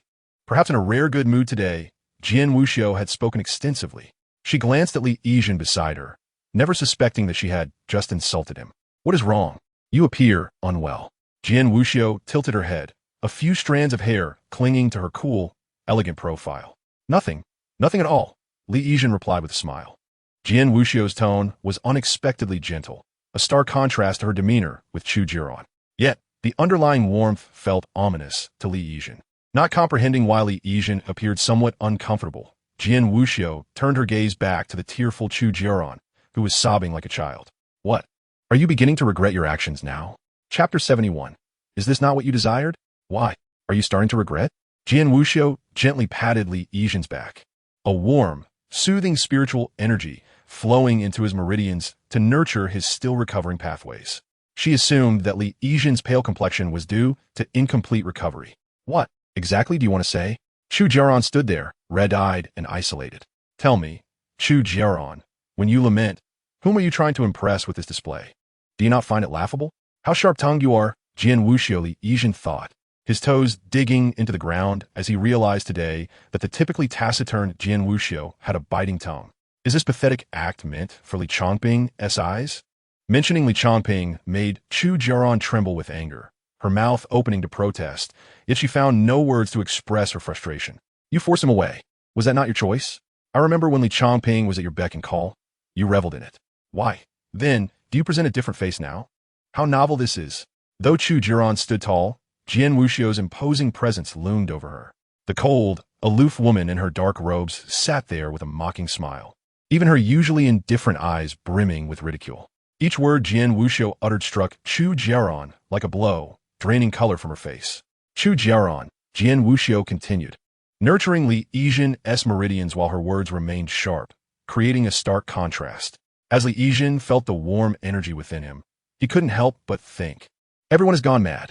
What a delightful chaos. Chu Jiaoran, I'm curious to know, are you truly reminiscing about Li Changping, or are you lamenting the loss of a useful servant? After all, finding another as obedient and capable as he was not an easy task. Her words, seemingly light, landed like a heavy fist on Chu Jiaoran's heart. She shuddered, her body trembling uncontrollably as she stared blankly at Jian Wuxiu, struggling to articulate her thoughts. Am I really missing my senior brother? Or am I simply regretting losing a useful servant? Do you all see him this way? Chu Jiaoran gazed vacantly at Jian Wuxiu, her crimson eyes welling with tears. The scorching liquid surged in her eyes, bringing forth a profound sense of bitterness. I believe it is not just me. Is this not what you wish to reveal? I am not. This is not how I feel. Chu Jiaoran pressed her lips together, lowering her head as large drops of tears fell onto the grass.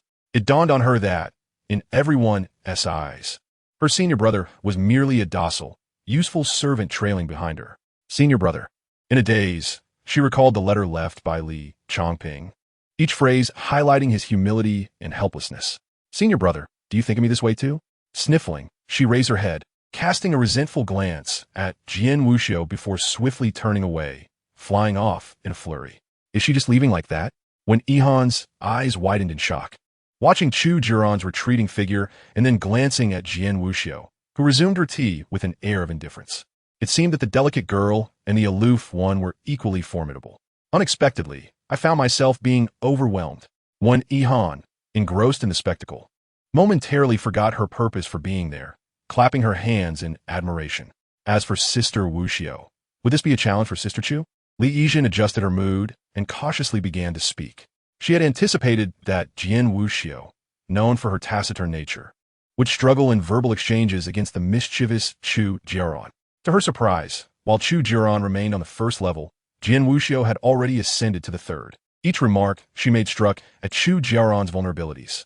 Sister Wuxiu, your words are commendable, but perhaps it would be best to remain silent next time. You're quiet.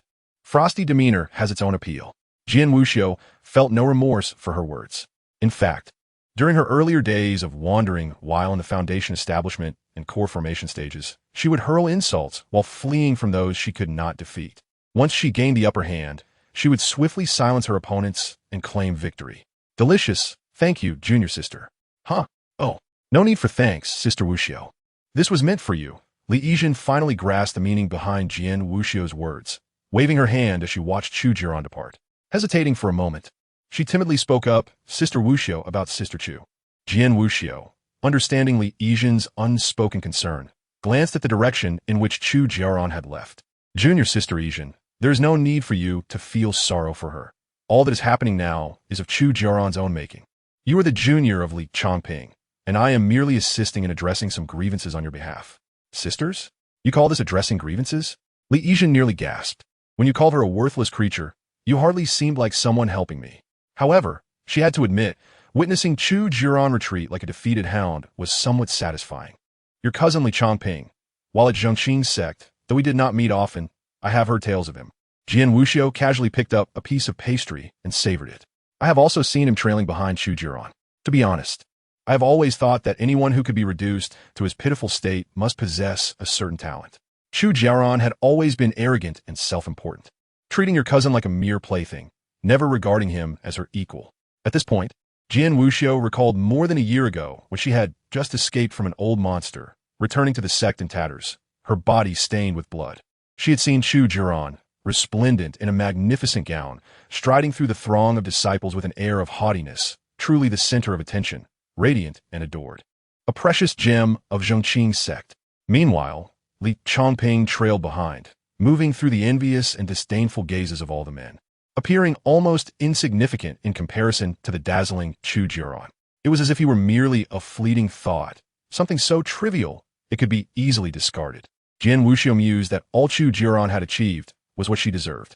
Such a person, who toys with emotions, would ultimately face retribution for her actions.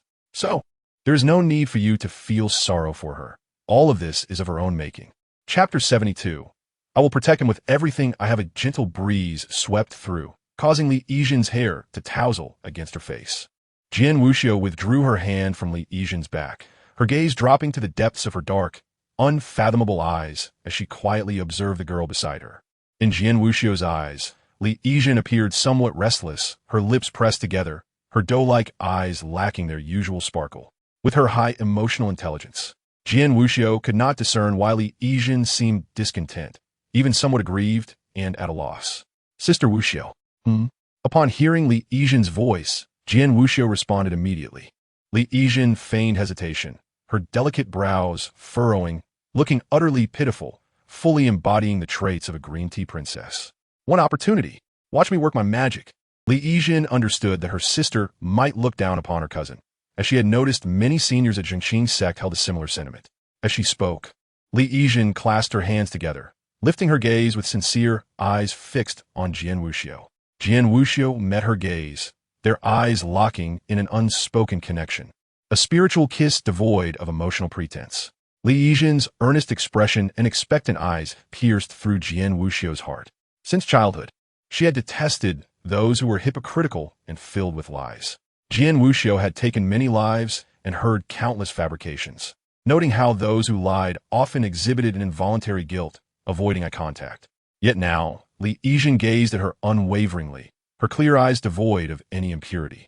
In this hypocritical world of cultivation, many wore false facades, but under Li Yizhen's scrutiny, Jian Wuxiu felt her once still heart begin to race.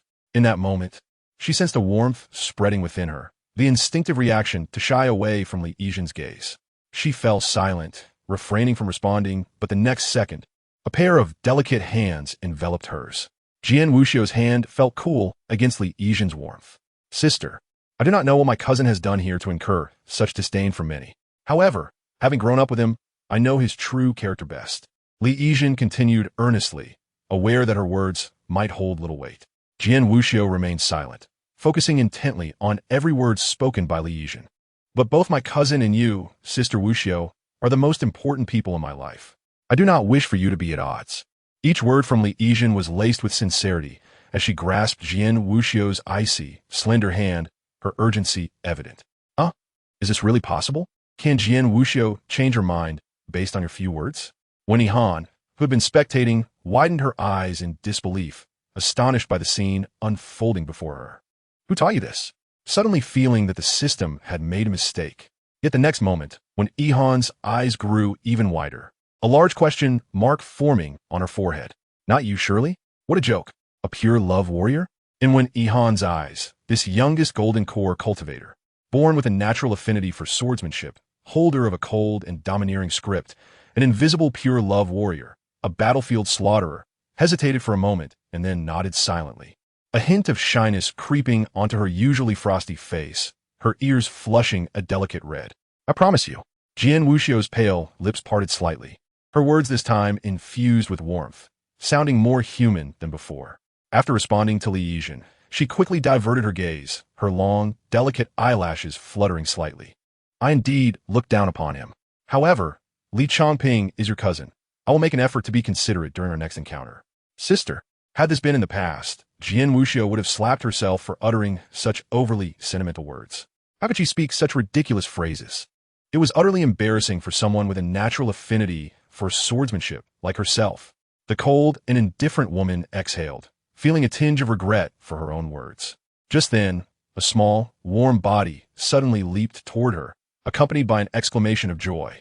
Jian Wuxiu's pupils constricted, and instinctively, she opened her arms to embrace the incoming Li Yizhen. The girl carried an unpleasant scent reminiscent of men, a sensation Jian Wuxiu found distasteful. Yet, within her embrace was Li Yizhen. She could feel it.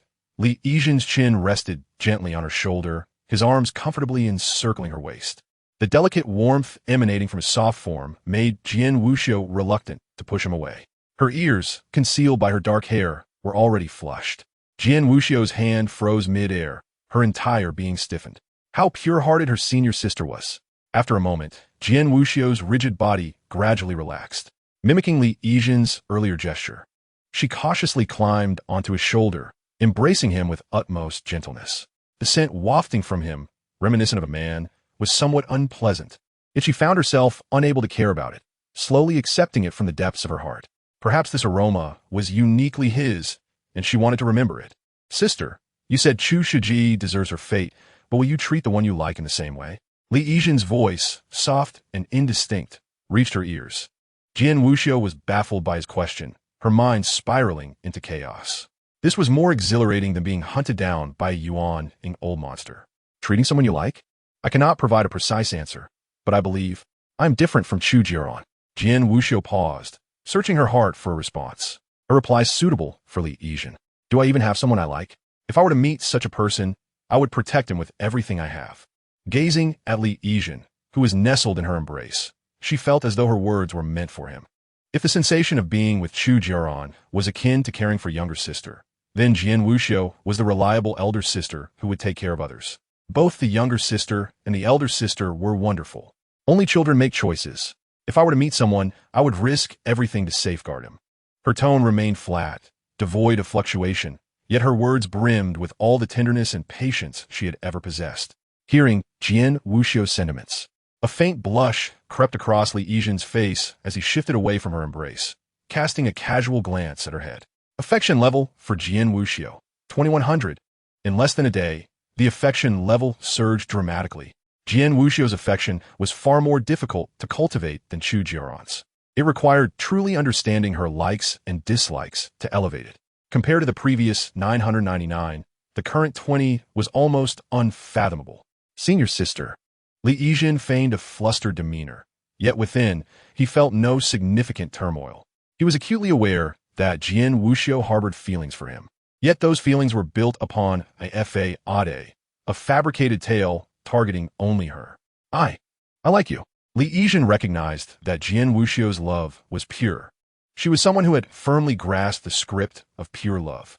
This senior sister, with her golden core cultivation, possessed little understanding of romantic matters beyond her dedication to cultivation. Her emotions were untainted. Liking was liking, and disliking was disliking. Yet beneath this purity lay a tempestuous storm. The present tranquility would become a terrifying chaos when a mask was torn away. She said, "She likes me?" Jian Wuxiu was momentarily stunned. Even though she had suspected it, hearing it directly was entirely different. Li Yizhen's gentle words struck her heart like a heavy hammer. Always calm in the face of adversity, Jian Wuxiu was suddenly overwhelmed with excitement and confusion. She had hardly known this junior sister, once believing that their paths would never intertwine. Yet, she found herself irresistibly drawn to Li Yizhen, captivated by her vibrant life, force, and resilient spirit. Jian Wuxiu's intuition warned her that Li Yizhen might be her calamity, a connection that would undoubtedly bring about misfortune. Yet, she could not resist the allure, inching closer into the trap Li Yizhen had woven. "Wuxiu, I like you." The girl's words were resolute, each syllable echoing her heartfelt intent. Jian Wuxiu stared blankly at Li Yizhen, her mouth opening and closing, momentarily at a loss for words. If it were a fight, a battle, or a quest for treasure, she would excel, even claim mastery. Yet, when it came to matters of the heart, Jian Wuxiu was utterly inexperienced. In a matter of breaths, her cheeks flushed a deep crimson, blooming like a girl newly in love. Affection level for Jian Wuxiu, 25,100. Affection level for Jian Wuxiu, 3,100. In just a few fleeting moments, Jian Wuxiu's affection soared by 10 points, and it showed no signs of stopping, continuing to rise at an alarming rate. Senior sister? Li Yizhen observed the steadily increasing affection level above Jian Wuxiu's head, feeling a grin tugging at his lips. Hold it together. If you don't, you'll end up looking foolish. When Ihan, nearby, watched Jian Wuxiu with eager anticipation. Now, she and Li Yizhen were steadfast allies. If Jian Wuxiu were to be the first to be successfully wooed, it would only enhance their chances of returning home. Agree. Agree. Quickly say yes. When Yihan gazed at Jian Wuxiu with fervent eyes, almost wishing she could respond on her behalf. Under the expectant gazes of one person and one ghost, Jian Wuxiu faltered. She stammered for a moment, unable to utter her next words. This was too embarrassing. In her shame and frustration, Jian Wuxiu lowered her head, her lashes trembling. She had fought her way through life, carving a path through bloodshed. When had she ever felt this embarrassed? In the next instant, Jian Wuxiu vanished, moving so swiftly that Li Yizhen barely registered her departure. Huh. One moment, there had been a person before him, and in the blink of an eye, she had disappeared. Li Yizhen sat dazed on the stone bench, blinking in confusion as he turned to the excited onlooker, one Yihan. She left? Ah yes, she left. And quickly too. I saw her vanish in an instant. When Yihan raised a finger, describing the scene, she asked fast, very fast, no worries, if she wants to leave, let her. We can't push too hard, otherwise it might backfire. Li Yizhen remained unfazed by Jian Wuxiu's departure. After all, it was evident that she had never been in a romantic relationship, likely having experienced only a handful of heart-fluttering moments. Moreover, he recalled that Jian Wuxiu's affection had already risen to 35. For someone with an icy exterior, the most challenging hurdle was breaking through the first barrier. Once that was overcome, everything else would follow. Li Yizhen felt little excitement, while when Yihan bounced around in glee. I knew it. Just warm her up. Keep her warm all day long. When Yihan proudly flitted around Li Yizhen. Indeed, the advice he provided was remarkable. Without your guidance, it would have taken me much longer to reach this stage with Jian Wuxiu. Li Yizhen smiled, seated atop the mountain. From this vantage point, he could gaze upon the endless sea of clouds winding through the mountains. Occasionally, a bird would fly by, an exquisite sight he had grown weary of. Now, he longed to return to the bustling streets filled with towering buildings and bustling traffic. He patted the surrounding ground, signaling when Yihan not to flit about aimlessly. Baby, are you inviting me to sit? In truth, I am not weary from flying at all. When Yihan casually remarked, scratching his head as he obediently settled beside Li Yizhen. The two sat at the edge of a cliff, and when Yihan, unfazed, let his legs dangle into the abyss, swaying them in the air, being next to him felt incredibly comforting. Even in silence, simply being there, gazing at the monotonous scenery, brought him a sense of ease and happiness. Thank you. Li Yizhen, glancing at the sea of clouds below, spoke up. This may sound somewhat sentimental, but when Yihan, you're the only person I can trust and rely on in this absurd world. Chapter 74. The word is out. Jian Wuxiu is seeking a partner. In that moment, when Yihan felt a profound stillness envelop him, the sounds of the world faded away, leaving only the rhythmic thumping of Li Yizhen's heart. Am I truly the only one he can trust and rely on in this world? When Yihan turned to observe Li Yizhen's profile, her youthful features still retaining a hint of baby fat, appearing delicate and endearing. Yet, when Yihan was aware that within this youthful shell resided the resilient soul of a man. Her journey here, aided by the system, had seen her progress akin to quenching thirst, but the true struggle lay in solitude. How had he managed? With a seemingly useless system and 3 women, each with distinct thoughts and personalities. When Yihan lowered her gaze, avoiding looking at Li Yizhen's face, yet her translucent hand stealthily moved closer to his, hovering just above it. Though their hands rested in proximity, they could not touch, intertwining in an ambiguous manner. You too. When Yihan murmured softly, I previously stated I would endeavor to fall in love with you, but all of this is merely to return home. Therefore, what we must do now is swiftly conquer Jian Wuxiu. From what I observe, we are quite close already. I can hardly wait to return and indulge in delicious food, boiled chicken, crazy Thursday, hot pot, bubble tea. In an instant, when Yihan's mood shifted as she flew in front of Li Yizhen, brimming with determination. She believed that being with Li Yizhen would undoubtedly allow her to deftly navigate Jian Wuxiu's heart. Securing her affection would be as easy as pie. The thoughts that warmed her throughout the day proved invaluable. It seemed her years of reading women's literature had not been in vain. Li Yizhen smiled, noting the significant rise in his favorability towards Jian Wuxiu today, instilling him with confidence. If this momentum continued, successfully courting Jian Wuxiu seemed genuinely feasible. Yet he pondered. Li Yizhen felt a twinge of apprehension. Would the system determine the strategy successful if he raised his favorability to 100 under his current identity? However, he quickly reassured himself. Regardless of whether he was Li Yizhen or Li Changping, their outward appearances and names differed, yet internally, they remained one and the same. His essence had not changed, so why should it fail? What shall be our next course of action? As your most capable ally, I have undoubtedly already devised a plan. When Ihan, well-versed in the myriad strategies to win over the domineering CEO, outlined a comprehensive approach to arrange Jian Wuxiu's affairs clearly. Based on my astute observations, it is evident that Jian Wuxiu, the chilly and dominant CEO, must have endured a rather unpleasant childhood. Imagine if we appeared unexpectedly to rescue her during her nightmares. Wouldn't her favorability soar? When Ihan animatedly continued her discourse. Of course, I perceive her as a pure-hearted girl reluctant to confront her emotions. I possess one final trump card, the cliché D hero saving the damsel in distress trope that appears in every melodramatic television series. At the mention of heroism, when Ihan's eyes sparkled, her hands clasped in fervent anticipation. She had once been a young girl herself, having hoped for such a scenario to unfold in her life upon her arrival. Alas, her overwhelming strength had led to the enemies capitulating before any hero could arrive. Hero, saving the damsel? Li Yizhen's lips twitched. In that case, who among them was the hero and who was the damsel? He felt an inkling that under Ihan's tutelage, he was irrevocably bound on the path of romantic deception. So be it. A love trickster he would be. After all, once the strategy succeeded and he returned home, who would care about everything here? After all, Li Yizhen glanced at the exuberant Ihan, who was fluttering about like a leaf in the wind. In this world, aside from himself and Ihan, every other character, no matter how vivid their portrayal, was merely a figment of a novel. Regarding these characters, the affairs of cultured individuals, how could that be termed deception? Wuxiu, senior sister? Wuxiu, senior sister. Jian Wuxiu abruptly snapped back to reality, hastily gripping the sword at her waist, nearly drawing it in alarm. Wuxiu, senior sister. What troubles you? I noticed you seem preoccupied today. Lu Hongyu, wiping the sweat from his brow, summoned the courage to inquire of the seated Jian Wuxiu. It was peculiar. Ever since Yizhen had approached Jian Wuxiu at the sword debating platform, this usually reticent and devoted senior sister had exhibited unusual behavior. After training, she would sit alone on the steps, occasionally breaking into an enigmatic smile. During practice with her disciples, her demeanor had softened considerably. Strange. It was utterly bizarre. Was this still the Jian Wuxiu he once knew?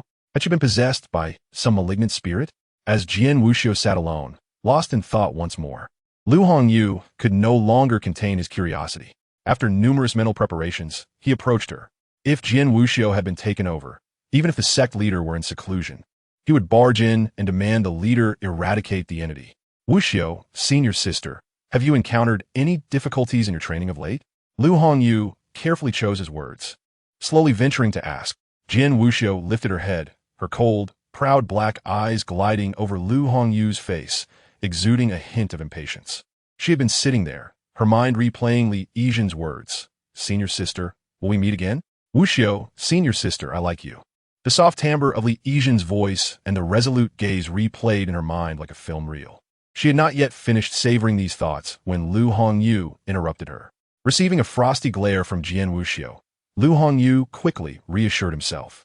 It seemed Jian Wuxiu had not been possessed. That was a relief. Senior sister, it appears I have intruded. Please continue. I will take my leave for sword practice. Lu Hongyu chuckled lightly, turning to depart, only to be called back by Jian Wuxiu. He turned in surprise to find this renowned genius of the Qing sect furrowing her brow, as if struggling to articulate something. Senior sister, feel free to speak your mind. Lu Shidi, you. Jian Wuxiu's expression grew somewhat grim, her brows knitted together, struggling to voice a question that felt exceedingly difficult for her to pose. What is your perspective on the pursuit of a partner? A partner? Lu Hongyu burst into laughter, completely unaware that his mirth had drawn the attention of surrounding disciples. Cultivators, unlike ordinary folk, lived long lives. The prospect of enduring solitude throughout eternity, devoid of companionship, would render even immortality a dismal affair. In the expanse of time, seeking a like-minded partner to weather the erosion of the years was perfectly natural. After articulating this sentiment, Lu Hongyu's clever mind suddenly churned, recalling something, and he gazed at Jian Wuxiu in shock. Senior sister Wuxiu, you, are you planning to find a partner? Lu Hongyu's booming voice resonated, instantly reaching the ears of every disciple present. Wuxiu's ears flushed crimson in an instant. Biting her silver teeth, she glared angrily at Lu Hongyu. Very well. What a foolish notion. Chapter 75. I am certain she will come find me. What? Senior sister Wuxiu is seeking a partner. Is that true? Are you sure it is Jian Wuxiu? I recall that senior sister has never shown any interest in such matters. If it is indeed Wuxiu, then what kind of partner could it be? A male or a female? The Changping sect, being small in number, allowed news to spread rapidly, both good and bad. Within half a day, the rumor of Jian Wuxiu seeking a partner had circulated throughout the sect. A partner? Senior sister Wuxiu, the female disciple at the registration office. Su Mo was astounded by the news. Could she be mistaken? What kind of person is Jian Wuxiu? Usually taciturn and disinterested in such affairs. How could someone like her possibly be looking for a partner? What kind of person do you think the senior sister would choose? The outer disciples gathered, shifting their focus from Jian Wuxiu to the mysterious partner. For them, senior sister Wuxiu was a figure of unattainable heights. If she were to seek a partner, it would likely be someone of equally extraordinary talent. The eldest senior brother of Zamai Palace? A gifted disciple from the Dao sect? Or perhaps, the disciples speculated, believing that as a natural-born sword cultivator, Wuxiu would only seek a partner with a similarly exceptional constitution or talent. Such a powerful pairing would be the epitome of perfection in their eyes. No, I believe with senior sister's temperament, it is unlikely to be a man. I suspect it could be the saintess from the Yaoqi sacred land. The gentle and vibrant saintess would indeed be a perfect match for our senior sister. Sumo, amidst the other disciples, was overwhelmed by the shocking news. Many candidates flashed through her mind, among them numerous exceptionally gifted individuals. Yet, she had a gut feeling that none of those talents could truly be senior sister's partner. Given Jian Wuxiu's character, she would never be with such individuals. Hey, Yi Zhen, where are you rushing off to? At that moment, a disciple called out, stopping the hurried Li Yizhen. Li Yizhen. Su Mo turned to see Li Yizhen, recalling the first time she had seen him. The girl had tightly wrapped her arms around Jian Wuxiu's waist, soaring down from the skies. The normally aloof and distant senior sister had her ears slightly pink, her eyes revealing a tenderness she herself was unaware of. In that instant, an absurd thought took root in Sumo's mind. Dear seniors, Li Yizhen has matters to attend to, so she must take her leave. As she watched Li Yizhen hastily depart, the ludicrous notion within Sumo's mind began to grow wildly. All these years, she had never seen the senior sister show such care for any newcomer, except for Li Yizhen. Remembering the way Li Yizhen gazed at Jian Wuxiu with admiration and the many indulgences Wuxiu had shown him, Su Mo felt as if her mind might explode. She turned back to her fellow disciples, who were still eagerly gossiping. They were discussing the potential candidates among the revered disciples of various sects and the recently rising talents for the rumored secret partner. Do you think? Su Mo interjected. Is it possible that the senior sister's partner is among the Changping sect? How could that be? Who in the sect could possibly be worthy of the senior sister? Su Mo, has your bottleneck reached its limit recently? Someone with the celestial demeanor of our senior sister would surely be best paired with the saintess of Yaoqi. Ignoring the surrounding chatter, Li Yizhen returned to her room, quickly shutting the door. Ever since Jian Wuxiu had vanished from sight 2 days prior, Li Yizhen sensed that Wuxiu was deliberately avoiding her. This decisive senior sister was evidently inexperienced in matters of the heart. Wuxiu, confused about her own feelings, dared not confront nor respond to them, instead choosing to skirt around Li Yizhen. Baby, when Yihan suddenly popped out from the side, her name rolling off her tongue with increasing ease. Sometimes she would even playfully elongate the sound of brother as she spoke near Li Yizhen's ear. Wuxiu is avoiding you. If this continues, our time to win her over will be greatly extended. Indeed, we cannot let this drag on. Li Yizhen maintained a calm demeanor. He was acutely aware that he had not genuinely fallen for Jian Wuxiu. In fact, after his first death at the hands of Chu Jiaoran, he had realized that in a world governed by strength rather than reason, developing feelings for a woman would only lead to misfortune. Being led around by romantic entanglements would only double his miseries, especially for someone like him, who had average talent.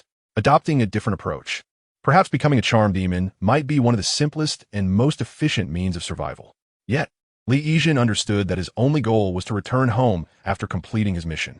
As previously stated, since he could not approach Jian Wuxiu in reality, he would make her come to him on her own. Make her come to me. When Yihan exclaimed, a hint of excitement in her voice. Is that possible?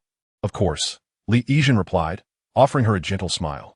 As you suggested before, if I repeatedly appear in her dreams, rescuing her from nightmares time and again, might she not come to love me more? Not so, little brother. It was my idea, yet somehow it sounds much more devious coming from you.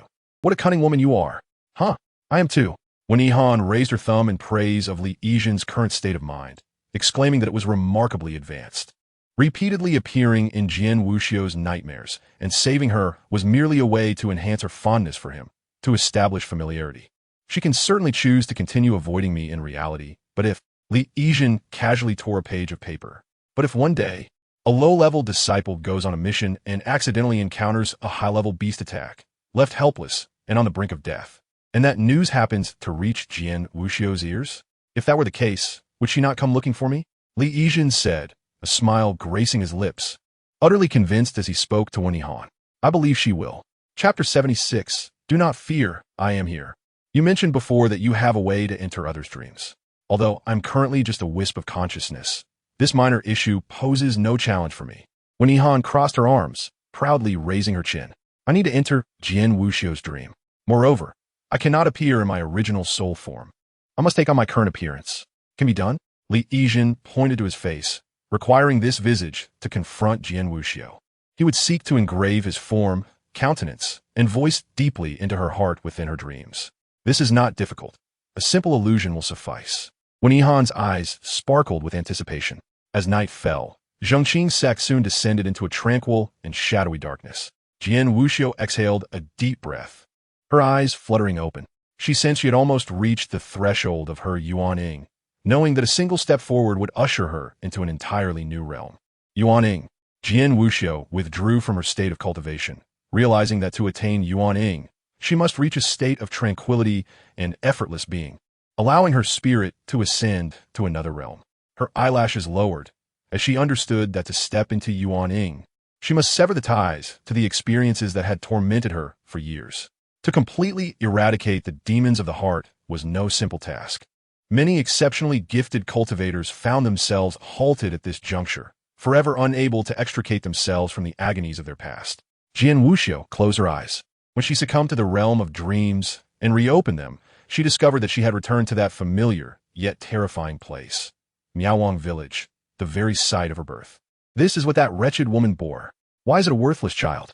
Damn it, that foul woman. She has brought forth a liability. I want a son. Old Wang, the village elder, remarked disdainfully as he observed the silent infant girl in his hands. His brow furrowed, and his lips curled in curses. I have raised you for so long, only to hope for a son, and yet you are this disappointing creature. As he spoke, he raised the infant girl, poised to hurl her to the ground, yet he paused. What am I doing? I could just toss her aside and feed her enough to survive. Later, she could still be sold. With this thought, Old Wang hesitated momentarily before cradling the girl once more. Indeed, in these times, there were many in need of wives. As Jian Wuxiu grew, she and her unfortunate mother were relegated to live in the cow shed, where sustenance was merely enough to stave off starvation.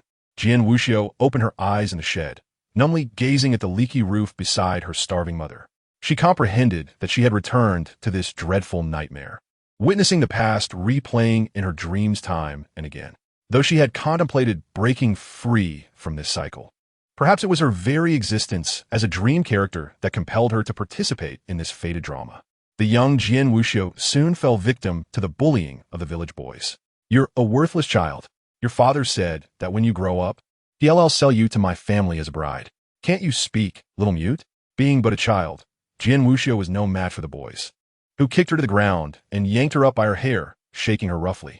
Living in the cow shed, her face covered in dirt and dung, she remained silent, even as she felt her scalp nearly tear from the force of their grip. She harbored but one wish, to grow stronger and devise a means to escape this hell on earth with her mother. She loathed these men, who beat her and her mother, viewing them as less than human. The resentment, cultivated through relentless torment day after day, year after year, had seeped into her very bones, perpetually occupying her mind. She longed for escape, but calamity soon struck. The harvest failed completely, and the beasts on nearby hills were devoured. As human conflict escalated, the village descended into a state of cannibalism. Jian Wuxiu, her hands bound, watched as the middle-aged man beside her slowly sharpened a knife. The blade, once stained with blood and bone, had dulled and required honing. Her mother lay not far away, disemboweled. Soon, it would be her turn. This scene had played out countless times in her dreams, rendering Jian Wuxiu numb. Next, she would break free from her restraints and, while the man was distracted, strike him down. Covered in blood, she would uncover her extraordinary talent, embarking on a vastly different path. Alas, the youthful Jian Wuxiu had neither the recollection nor the time to exact vengeance on her scoundrel father or those men who tormented her and her mother daily. Jian Wuxiu felt the ropes around her wrists loosening, blood streaming from the abrasions, but she had no time to dwell on it. According to the script, the man would retrieve the axe resting against the door and bring it down upon her brow with force. She had already freed herself and crept toward the door, quietly grasping the rusted, dull axe. The young Jian Wuxiu approached the man, still sharpening his knife with careful, light steps. Yet before she could swing the axe, the figure ahead wavered and then collapsed to the ground. In that instant, Jian Wuxiu's eyes widened in disbelief, unable to grasp the transformation that had unfolded before her.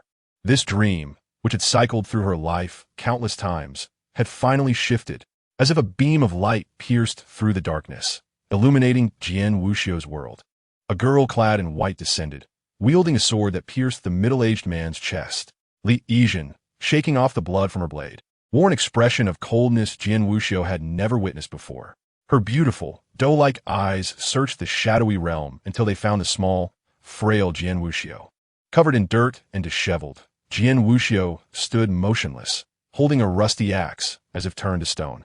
Upon seeing Li Yizhen, her usually calm black eyes widened in shock. In that moment, Li Yizhen appeared like a deity to her. "Do not fear, I am here." In the next moment, the ethereal girl in white rushed over and enveloped the small Jian Wuxiu in her embrace. At that moment, something hard within Jian Wuxiu shattered. Chapter 77. I will always be by your side. Do not fear, I am here.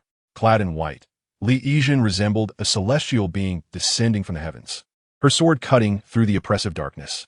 The blade gleamed with a cold light, her face unblemished, as she gently cradled the small Jian Wuxiu in her arms. Jian Wuxiu stood frozen, staring at Li Yizhen's familiar visage, bewildered as to why she had encountered him here. Her dark pupils trembled, at long last. The unchanging nightmare that had haunted her for years had shifted. The small, filthy Jian Wuxiu remained dazed, while a warm hand caressed her face. Li Yizhen took a corner of his white dress and carefully wiped the grime and dirt from her cheeks. "Do not fear, it is all over." Li Yizhen smiled, rising to his feet, one hand clutching the sword and the other embracing the small Jian Wuxiu. At that moment, Jian Wuxiu, malnourished and nearly skeletal, grasped Li Yizhen's shoulders. His words, soft yet imbued with unwavering strength, urged, "Let us go." With firm strides, Li Yizhen advanced, his voice as cold as ice. "I will take you to kill." Having witnessed the entirety of the dream, Li Yizhen first sought out Jian Wuxiu's father. Amidst the war and famine, the man who had kept them like dogs in the cow shed hunched over, bloodied, having just dealt with a neighbor. He considered preparing a delicious meat stew for warmth. "How unfortunate," he chuckled, teeth yellowed. "I had planned to raise you for profit, but with famine upon us, that is merely bad luck." He ladled a bowl of fragrant broth, ready to serve his son, who was barely a year younger than Jian Wuxiu. That child, a true little beast, would come home to torment his frail sister after suffering bullying outside. "Hurry, father. I am starving. I want soup. I want soup. How delicious. Truly exquisite. The flavor is exquisite, and I can't help but imagine that my sister's taste will be delightful as well. Alas, it has been traded away." Jian Wuxiu, perched upon Li Yizhen's arm, instinctively tightened her grip on his clothing upon hearing such words. She glanced at Li Yizhen, who stood at the doorway, while old Wang and his son stole a glance at the steaming soup in their hands, then at the graceful figure of Li Yizhen, whose skin resembled the finest jade. "Irresistible. This woman is undeniably delectable. I want her. Father, I want her." The child's face instantly lit up with longing upon seeing Li Yizhen. Old Wang chuckled, wielding a kitchen knife from the countertop, his yellowed teeth gleaming as he approached Li Yizhen. However, upon noticing Jian Wuxiu nestled in his embrace, a moment of confusion flickered across his face. You haven't perished? Well then, I shall send you both to the netherworld." Before he could finish his menacing words, a crimson wave surged forth, and two heads, one large, one small, tumbled to the ground, their eyes still wide open in disbelief. Li Yizhen's countenance turned as cold as frost, his sword glistening with blood. But this was not the end. He would spare not a single one of them. The fair maiden, clad in white, bore an icy expression as she wielded her sword, stepping through the bloodied remnants. "Little mute, Little mute, save me. Help. Another head soared into the air, crashing against the ground with a resounding thud. Beneath her feet lay heaps of corpses, each of whom had once tormented Jian Wuxiu, mercilessly trampling her and her mother into the earth. In a brief span, those who had wronged Jian Wuxiu in Miao Wang village faced a relentless slaughter. Amidst the mountains of corpses and seas of blood, Li Yizhen set Jian Wuxiu down gently, crouching to meet her gaze. Jian Wuxiu examined her frail body, then turned her eyes to the ethereal Li Yizhen, confirming she remained ensnared in a dream. Li Yizhen, how could you appear in my dreams? Jian Wuxiu fixed her gaze upon him, the frost on her delicate visage melting into a smile she knew all too well. Wuxiu, as long as you wish, I shall remain by your side. Li Yizhen's smile was sweet, his white dress untouched by the stains of blood. In this dim, despairing dreamscape, he shone like a beacon of light, transforming everything within the dream. You will always accompany me? Jian Wuxiu grasped Li Yizhen's sleeve, lifting her face to meet his gaze. Li Yizhen, will you always walk with me? She stared at him, momentarily recalling that day when the gentle mountain breeze had whispered her feelings aloud. Wuxiu, I cherish you. Of course, I will always be by your side. The fairy in white, her expression tender, extended her pinky as though to reassure her. If you doubt my words, let us seal our vow with a pinky promise. I will undoubtedly remain by your side. Does that ease your mind? Jian Wuxiu's dark eyes locked onto Li Yizhen, and she slowly extended her finger, entwining it with his pinky. Amidst the carnage and blood, she vowed to forever remain by Jian Wuxiu's side. The oath is binding. Wuxiu, our pinky promise will hold true. But what if one day you depart? Jian Wuxiu raised her chin, voicing her fears. If you leave one day, where shall I seek you? Li Yizhen seemed taken aback by her question, observing the childlike form of Jian Wuxiu. After a moment's reflection, perhaps compelled by a flicker of conscience, he chose not to elaborate fully. If one day you cannot find me, simply stand still. I will come to you. At one Jian cliff, Jian Wuxiu's dark lashes fluttered slowly open. She glanced around at the enveloping darkness. Dawn had yet to break, and she realized her slumber had not lasted long. That accursed dream had returned. As she recalled the events within, a slight smile graced her lips, mingled with disbelief. With Li Yizhen's arrival, the dream that had haunted her for years had finally shifted. The predetermined had been shattered. Li Ying. Jian Wuxiu pondered the figure of the girl in white who had graced her dreams, recalling his every action, expression, and word, along with the final vow. I will always be by your side, never to depart. Li Yizhen. Jian Wuxiu's fingers gently tapped the sword hilt. The memories of her dream enveloped her in comfort and happiness. Have I truly developed feelings for you? The words, once spoken, betrayed a hint of panic in her tone. Jian Wuxiu's affection level. 6100 Chapter 78. Alas, I think I have fallen for him. For several consecutive days, Li Yizhen's figure appeared within Jian Wuxiu's dreams. The maiden in white, akin to a celestial being, fought her way through perilous encounters alongside her younger self, or appeared in the darkness of a cave on a fateful night, tenderly wiping her sweat and blood away. You have returned. Senior sister, I promised I would always be by your side. You are merely a figment of my imagination, not a reality. Jian Wuxiu dared not meet Li Yizhen's gaze. The blush on the young girl's face was unmistakable, yet her honesty was unwavering. Senior sister, you deem me unreal. Then why does this unreal presence consistently linger by your side? Jian Wuxiu fell silent, for it was her own dream, and only she could summon Li Yizhen into it. Everything pointed toward a singular conclusion. Yet Jian Wuxiu hesitated to accept it. She approached emotions with utmost seriousness, akin to her dedication to cultivation. Once she resolved upon something, she pursued it with unwavering determination. Once she had chosen someone, thereafter, the vast world held no significance beyond that individual. Wuxiu. Suddenly, Li Yizhen leaned closer, her youthful face tinged with evident shyness. Yet her gaze remained resolute. The reason I persist in appearing in your dreams is that you hold feelings for me. Jian Wuxiu felt Li Yizhen's breath brush against her neck, eliciting an enchanting sensation. Even in her dreams, Li Yizhen's essence was so distinct and captivating. By now, she found herself no longer repulsed by this scent, but rather accepting of it. You. Jian Wuxiu wished to articulate that the Li Yizhen in her dreams was bolder than the one in reality. If anyone were to witness this scene, they might think Jian Wuxiu had succumbed to some malevolent force. Shouldn't she be swinging her sword at Li Yizhen's forehead right now? What on earth are you doing? Jian Wuxiu. At the very least, She should be pushing that dead green tea aside. Yet, Jian Wuxiu found herself unable to act, staring into Li Yizhen's proximity. She felt no inclination to push him away. Senior sister, admit it, you like me. You have liked me for a long time. Jian Wuxiu remained silent, neither affirming nor denying, but her gaze lingered on Li Yizhen as he drew ever closer, their lips almost touching. In a moment of weakness, she averted her gaze, swallowing hard, and, just as his lips brushed against hers, she awoke. Jian Wuxiu's affection level. 78, 100, damn it, what a peculiar dream.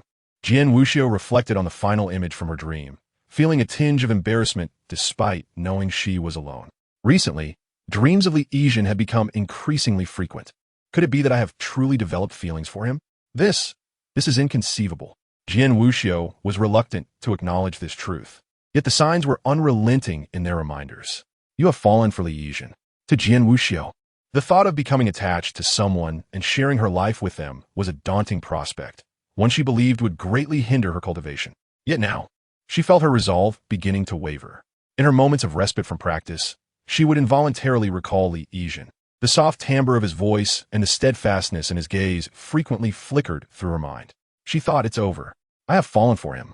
Lu Hongyu's voice echoed in her mind. Sister Wuxiu, Yizhen is here to see you again. Are you still not meeting her today? In truth, over the past few days, Li Yizhen had persistently sought her out. Jian Wuxiu was reluctant to meet, but couldn't bear to refuse her, so she enlisted the unfortunate Lu Hongyu to help her decline. Just say I'm busy and can't see her. Find a way to send her away. All right, sister, don't worry. I will definitely find a way to send Yizhen away. By the way, don't be too harsh in your words. Yizhen is timid. Not sister. Lu Hongyu stood bewildered, processing Jian Wuxiu's message, and looked at the anxious Li Yizhen before him. In a daze, he felt as though he had become a part of this little couple's play. So, I'm also a part of you too. How infuriating. Lu Hongyu awkwardly scratched his cheek and looked down at the uneasy Li Yizhen. He hesitated, feeling that his words might hurt her feelings. After a moment of consideration, his clever mind began to work. The senior sister said she had matters to attend to today, so the junior sister need not go up. Does the senior sister have business today? Li Yizhen bit her lip, glancing up the mountain with a hint of grievance. Senior brother, could you please tell senior sister that I merely wish to see her once more before I leave? Where is the junior sister going? Lu Hongyu's pupils widened in shock, prompting him to inquire urgently. Senior brother need not worry. I'm just going to collect herbs in the adjacent Hengwan Mountains, primarily on the outskirts. So there won't be any danger. Oh, the Hengwan Mountains then? The outskirts are relatively safe. At most, only Qi refining stage beasts might appear. However, Yizhen must still take care. The Hengwan Mountains lie to the west of the Changping sect, and the periphery has largely been explored, posing little threat. Beasts of the Foundation Establishment stage, and even Golden Core stage, typically reside only in the inner circle. Lu Hongyu was quite supportive of the disciples venturing out for experience, believing that only through genuine combat could they hone solid foundational skills. Then, could you kindly convey to senior sister that once Yizhen returns from the Hengwan Mountains, may I see her? Upon receiving a positive response, a long-lost smile spread across Li Yizhen's face. She gratefully thanked Lu Hongyu and walked away, only to suppress her smile a kilometer later. Darling, are you certain that Jian Wuxiu will rush to my aid at the first sign of danger? Beniyan Fruata Bazida Li Yizhen. I have been appearing in her dreams these past few days.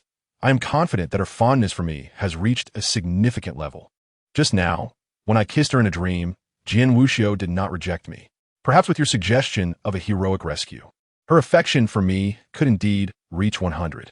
When Yihan joyfully twirled in the air, then I will attempt to conjure a formidable creature from the depths of the Hengwan Mountains. What sort of beasts lurk there? At the very least, it should be a golden core. Her eyes sparkled as she gazed at Li Yizhen's profile. But rest assured, even if Jian Wuxiu does not arrive in time, I will be by your side. With me around, nothing shall harm you. Her words, though gentle, carried significant weight.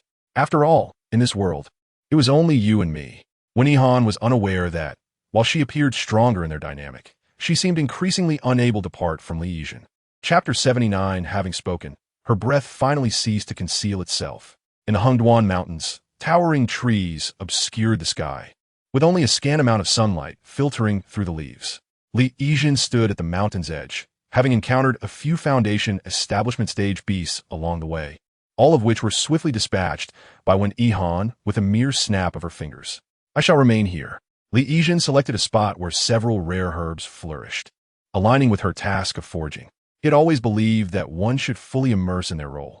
Initially, he had approached his pursuit of Chu Jiaoran with heartfelt dedication. Now, however, he regarded it more as a task or duty to fulfill. As for the reward, that would undoubtedly be returning home. Darling, I have already scouted the area and left a late Foundation establishment stage disciple to relay messages. You stay put and do not wander off. I shall go meet the little creatures within. Rest assured, Li Yijin stood firm in place. As when Yihan confirmed his location, she turned, preparing to dart into the mountain's depths. Be careful. Is he reminding me to be cautious? When Yihan's translucent figure froze midair. Fool, there is nothing here that can harm me. She turned to Li Yijin with a beaming smile. Of course I know. I want to return home with you. Once I successfully win over Jian Wuxiu, I will surely take you with me. A wave of warmth enveloped when Yihan's heart. She ceased her responses, covering her face with her hands. Within moments, her figure vanished from sight. He said he would definitely take me with him. When Yihan cupped her cheeks, glancing back at Li Yijin after covering some distance, he said he would surely take me away. He said that in this world, I am the only one he can trust and rely on. Had she possessed a heart, it would undoubtedly be racing at an exhilarating pace. After so long in this world, she finally felt a sense of belonging. The feeling was unlike anything she had experienced anywhere else. To Wen Yihan, she did not perceive the characters living here as having flesh or blood, nor lives of their own. Prior to meeting Li Changping, she often felt despondent, believing she would be bound to this realm forever. Yet, after encountering him, when Yihan rediscovered the long-lost sensation of truly living, even if she could not return, with him by her side, the seemingly endless passage of time felt less arduous. She cast a glance behind her, recalling the promise he had made, her face lighting up with a blissful smile. In an instant, she arrived at the heart of the Hengduan Mountains.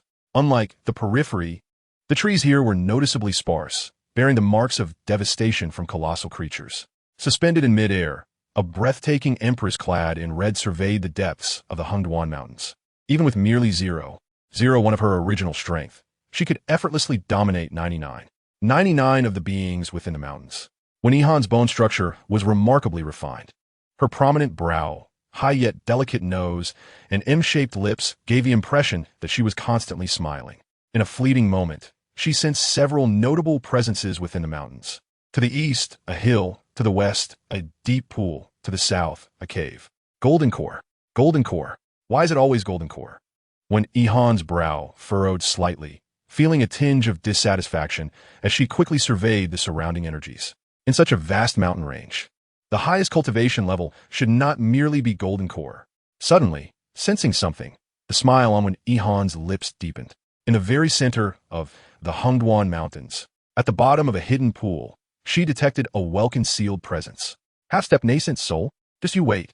In the next moment, Wen Yihan had already arrived at the edge of the pool, surrounded by an array of peculiar and precious flowers that seemed worthless to her. As she gazed into the unfathomable depths of the water, with a gentle wave of her hand, a massive azure figure leaped forth from the pool. A colossal azure dragon surged forth from the depths of the pool, its form adorned with irregular stripes, and its tail tipped with sharp, menacing spines. It exuded an overwhelming aura, capable of human speech, having reached the pinnacle of the golden core realm. One step further, and it would ascend to the nascent soul stage, establishing itself as the sovereign of the entire Hengduan mountain range. In the eyes of the azure beast, a translucent figure slowly materialized in a spot that had been empty just a moment before. It perceived no fluctuation of spiritual energy emanating from the woman clad in red. To the dragon, this striking beauty appeared merely as an unfortunate intruder. However, having disturbed its slumber, it might as well be kept as a prize. The azure dragon immediately opened its gaping maw, its eyes blazing, releasing an immense pressure that sent shivers through the other formidable forces present. Another unfortunate soul had inadvertently trespassed into the dragon's domain. After years of absence, it had thought the ancient beast to be dead, only to find it still alive. A foul wind swept through, but when Yihan remained unfazed. Ah, it seems you wish to feast upon me, yet my corporeal form is not here for you to consume. What is it you truly desire? When Yihan chuckled, and as she spoke, her aura surged uncontrollably upward. Golden core, nascent soul.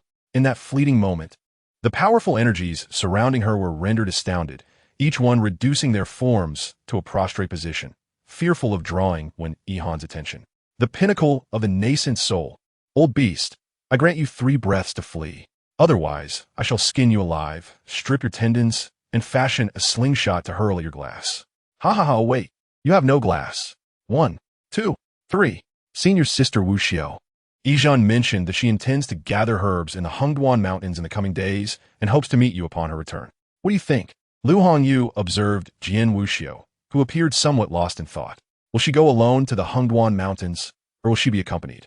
This junior sister did not specify, but I believe the senior sister need not worry. The outer regions are inhabited by low-tier beasts. I trust that with Yizhan's wisdom, she would not venture forth alone. Jian Wuxiu toyed with a blade of grass, her mind filled with images of Li Yizhan.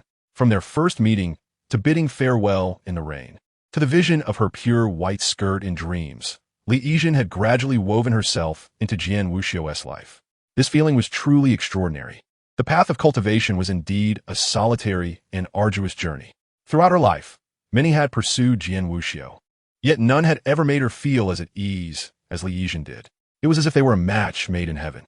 Lu Shidi, do you believe Yizhan? Lu Hongyu had already discerned that this usually aloof senior sister had indeed fallen in love. Her inability to conceal her feelings was evident. Her expression softened noticeably whenever Li Yizhan was mentioned. This state was unmistakably that of love. Yizhan, this is what a brother should do. Just as Lu Hongyu was about to guide this pure-hearted warrior who had never experienced romance, he was interrupted by a terrifying roar from the beasts in the distance. In that instant, Jian Wuxiu's expression shifted drastically. She sprang to her feet, her gaze fixed on the Hengduan Mountains, sensing something monstrous was emerging. Li Yizhan. Yizhan is still within the Hengduan Mountains. Chapter 80 years have passed. Yet, Jian Wuxiu remains unable to protect anyone. The Hengduan Mountains are in turmoil. Jian Wuxiu leaped to her feet, her eyes locked on the direction of the mountains. She sensed an extraordinarily fearsome entity on the move. That creature must be at least at the pinnacle of the Golden Core. Lu Hongyu, relay the message. The sect is to enter a state of alert and swiftly recall all disciples currently in the Hengduan Mountains. Jian Wuxiu's tone was grave. Within the Changping sect, only Yan Xinyu had reached the nascent soul stage, followed by Jian Wuxiu at the pinnacle of the Golden Core. The Changping sect was in close proximity to the mountains, and the motives of this creature remained unknown, but it was highly probable it was approaching their direction.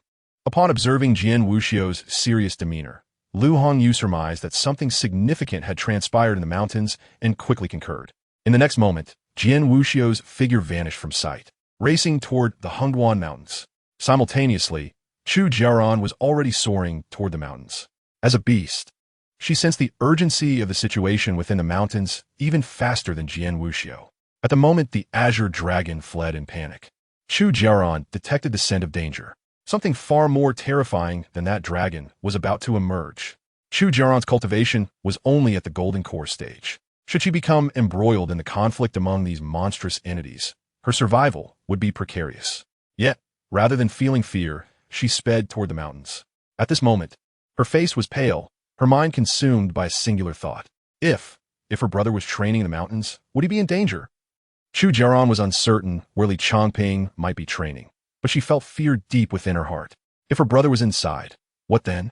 What if he collided with that dragon, or was harmed by other frightened beasts fleeing in terror? Chu Jiaoran believed she was closest to Li Changping and was acutely aware of his strength.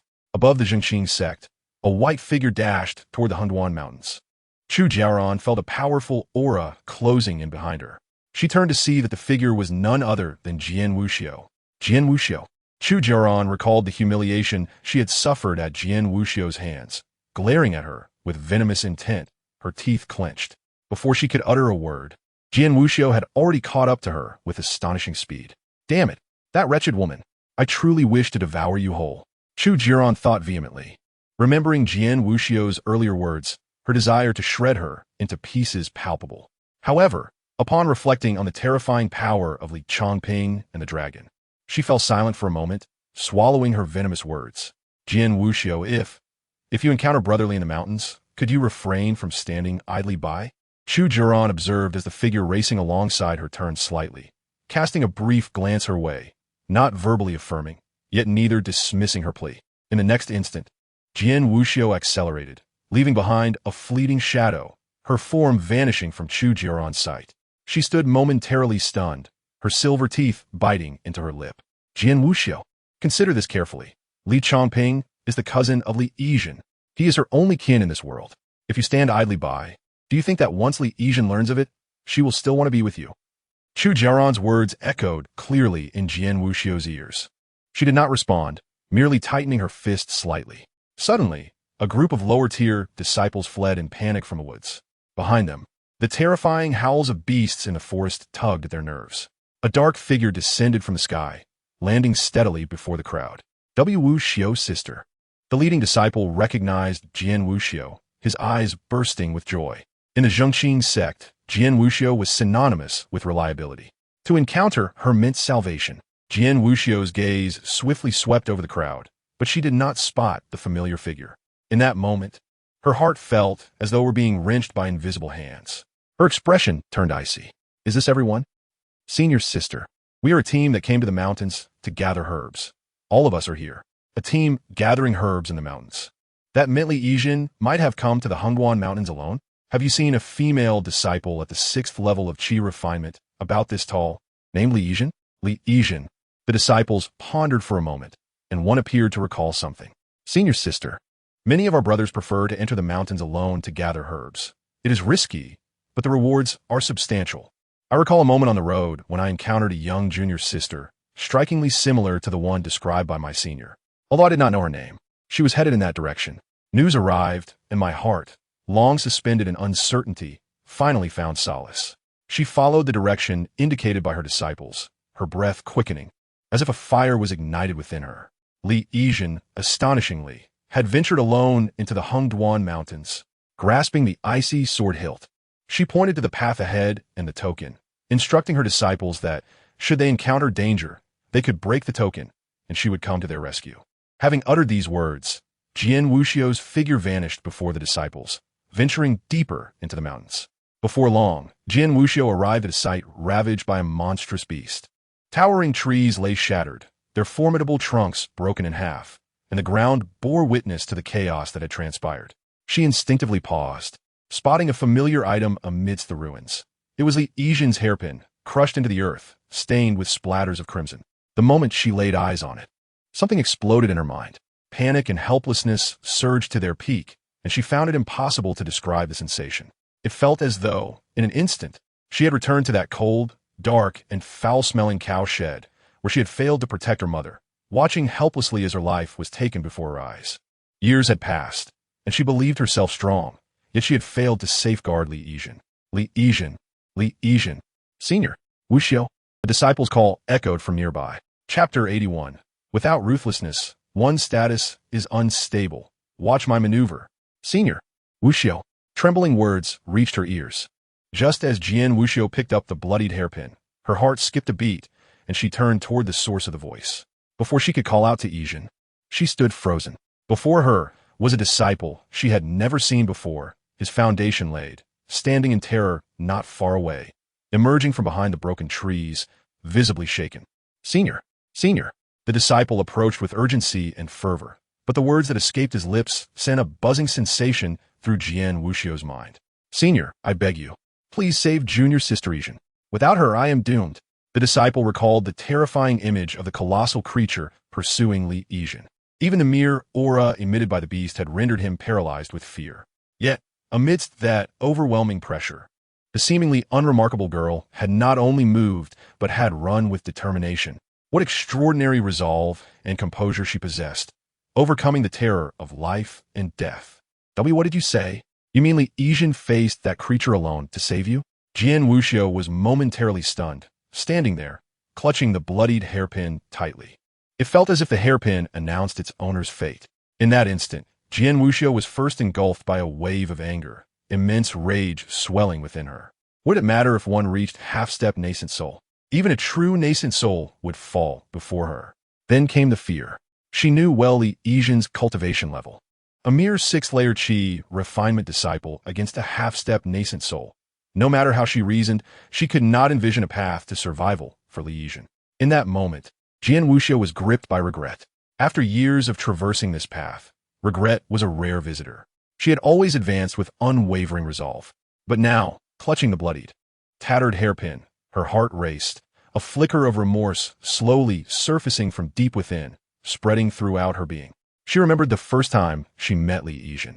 The girl kneeling defiantly in the rain, asking, "Senior, will we meet again?" Later, the girl grasped her hand, bravely confessing, "Senior, I like you." Yet, she had shied away. In her dreams, the girl had shyly kissed her, "Wuxiu, I appear in your dreams, proving you like me." Li Ying. Li Yin. Recalling Li Yijin's visit that morning, Jian Wuxiu maintained a facade of composure, yet her eyelashes trembled violently. "I will find Yijin." With those gentle words. In the next moment, Jian Wuxiu vanished before the disciple. She fixed her gaze on the direction of the beast, her eyes igniting with boundless killing intent. Jian Wuxiu was never one to show mercy. If anything were to befall Li Yijin today, she would not only flay the beast, but would purge the entirety of the Hongduan Mountains. Meanwhile, a colossal blue serpent pursued a diminutive white figure. The dragon twisted and surged through the forest, its fierce gaze locked onto the tiny figure ahead. It attempted to open its maw several times, but each time it drew near to Li Yijin, a formidable force sealed its jaws shut. One Yihan, perched atop the beast's head, wore a faint smile, feeling the overwhelming aura from the Changping sect. The little one was right. Jian Wuxiu would not turn a blind eye. She has arrived. Another presence? A slightly weaker aura was also rushing this way. It was Chu Jiaoran's. The ailing sister had come too? What a chaotic scene. However, when Yihan's assessment was flawed, unlike Jian Wuxiu, whose intentions were clear, Chu Jiaoran flitted about the Hongduan Mountains like a headless fly, seemingly searching for something.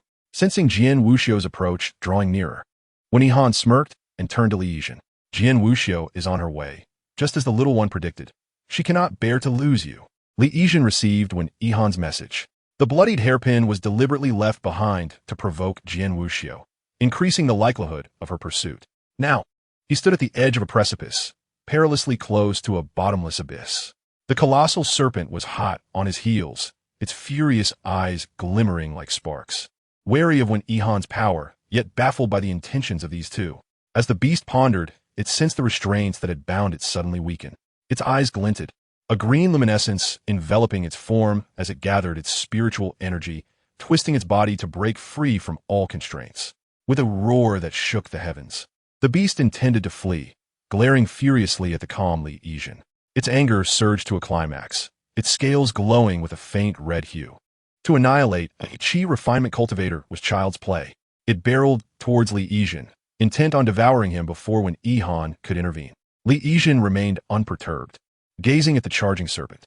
Just then, a melodious and piercing sound of a sword echoed nearby. She has finally arrived. Li Yijin met the beast's bewildered gaze, smiling back, his lips curling upward, just shy of letting out a maniacal laugh. "I await someone. What are you waiting for?"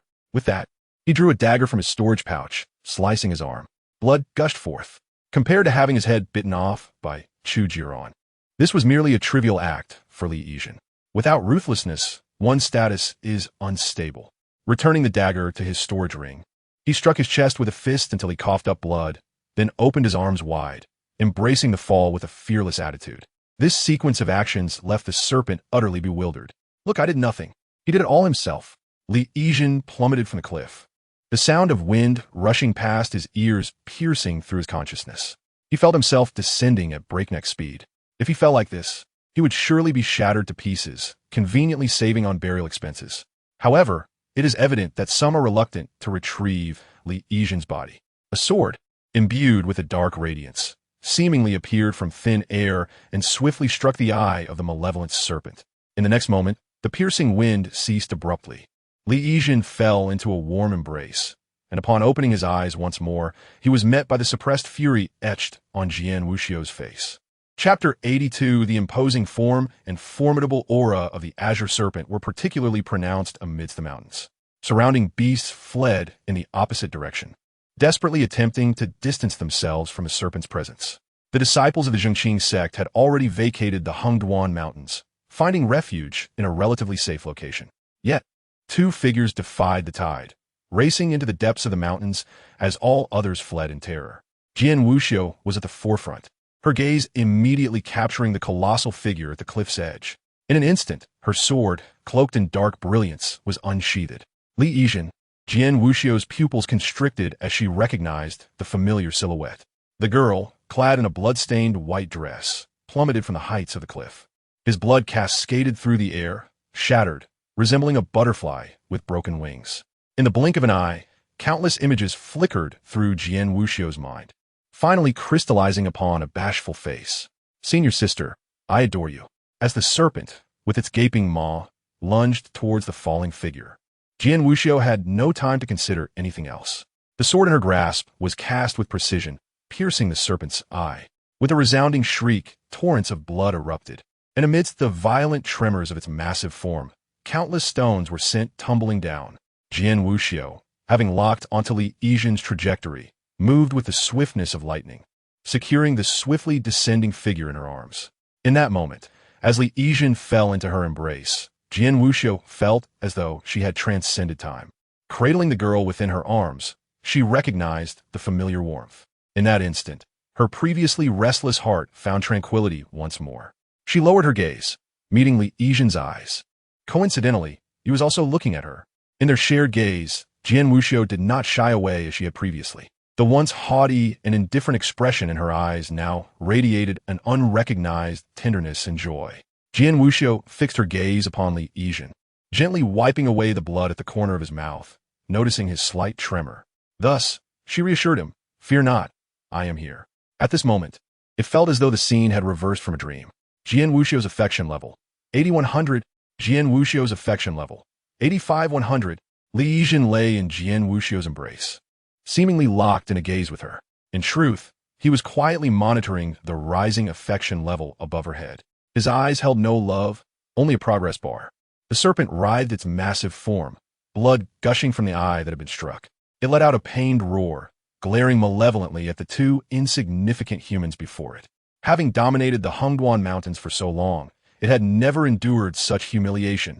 At this moment, several other powerful auras in the mountains lingered, silently observing the unfolding events, eager to discern whether the serpent or the seemingly youthful figure clad in black was truly superior.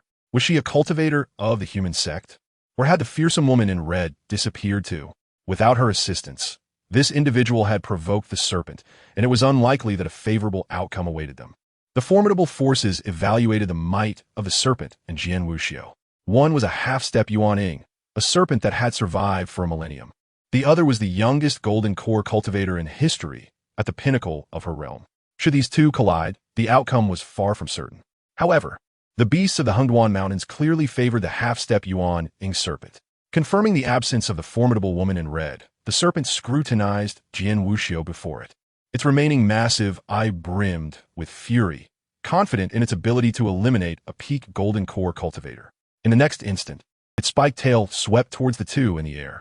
Absent the comforting presence of Wen Yihan, Li Yijin felt the terrifying pressure of the half-step Yuan. He instinctively grasped Jian Wuxiu's neck, casting a glance at the black sword still embedded in the serpent's eye. He understood that it was Jian Wuxiu's usual weapon. For a sword cultivator, the sword was akin to a second life. Now, it was in someone else's possession. "Sister, I know you are formidable, but this is a half-step Yuan after all. Can we refrain from posturing?" Li Yijin clung tightly to Jian Wuxiu's neck, his body trembling uncontrollably under the overwhelming pressure. "Sister, if it becomes unbearable, just tell me, and I will summon my immortal emperor's aid." Li Yijin's mind raced with thoughts when a slender, cool hand gently ruffled his fluffy hair. Jian Wuxiu's usual calm and unflappable voice resonated in his ear. "Fear not, even if it is a half-step Yuan, I shall slay it before your eyes." Her tone bore no concealment of malice. Jian Wuxiu, with Li Yijin in tow, evaded the serpent's strike, exhibiting no sign of fear. Yijin held on tight. With a deft motion, she reached for the nape of her own neck, precisely locating a specific point. "Sister, I truly wish to trust you." But Li Yijin's protest was interrupted by a sickening crack. In the astonished gaze of both him and the serpent, Jian Wuxiu's hand deftly penetrated her own neck, seizing a segment of her spine. In the next moment, her expression remained calm as she forcefully extracted the spine, complete with flesh and blood. The fresh vertebrae oozed blood and viscera, exuding a wicked and overpowering aura. Grasping the bloodied vertebrae as a sword, Jian Wuxiu's expression remained unchanged. The tip aimed directly at the serpent. Do you know what a natural sword bone is? This is the only sword I have ever possessed. A sinister smile curled at her lips, shattering the previously cold demeanor. Holding the spine sword before her, Jian Wuxiu gathered her spiritual energy and swung it forward. The entire Hengduan Mountains fell into an eerie silence, interrupted only by the sound akin to rain pattering. The serpent's once proud and impenetrable hide was cleaved in twain by her strike, its body severed as if perfectly cut by machinery. The carcass lingered momentarily in the air before plummeting with a thunderous crash. One half of the serpent's body dangled from a cliff, while the other plummeted to the abyss below. Jian Wuxiu maintained her steady hold on Li Yizhen, one hand wielding the spine sword while the other secured him tightly. The world around them seemed to plunge into a profound stillness. The two stood amidst the torrential blood rain, Jian Wuxiu's face splattered with crimson, rivulets streaming down her cheeks and dripping onto Li Yizhen's face. As she held him close, her previously aloof and solitary features appeared disturbingly frenzied. Li Yizhen, I'm willing to give you everything. Jian Wuxiu's affection level, 100. Chapter 83 Brother, everything you possess belongs to me. After Jian Wuxiu's arrival in the Hengduan Mountains, some time passed before a petite white figure appeared, arriving late. Chu Jiaoran gracefully leaped onto a tree branch, her ruby-like eyes fixated on the group of disciples below. The disciples, having just escaped the chaos in the Hengduan Mountains, had gathered together, retreating to a relatively safe location. The echoes of the terrifying roars still lingered, leaving them visibly shaken. Uncertain of what transpired within, the beasts dwelling in the depths had all emerged, seemingly fleeing for their lives. Could it be that the rumored overlords had clashed? Some disciples gazed up at the mountains, stretching for thousands of miles, beginning to speculate. What on earth happened? Why did such a disturbance suddenly arise? And where is Jian Wuxiu? They have been with the Changping sect for quite some time, and this elder sister has always exhibited an air of calmness, remaining unfazed even in the face of calamity. However, observing Jian Wuxiu's recent demeanor, it is evident that a tinge of anxiety has crept into his composure. Chu Jiaoran, on the other hand, is preoccupied and does not wish to engage in this gossip. She anxiously scans the crowd, her gaze darting back and forth. Li Changping, with his mediocrity in talent and low cultivation, is likely to venture into the Hengduan Mountains for experience. This thought terrifies Chu Jiaoran. Something has transpired in the Hengduan Mountains.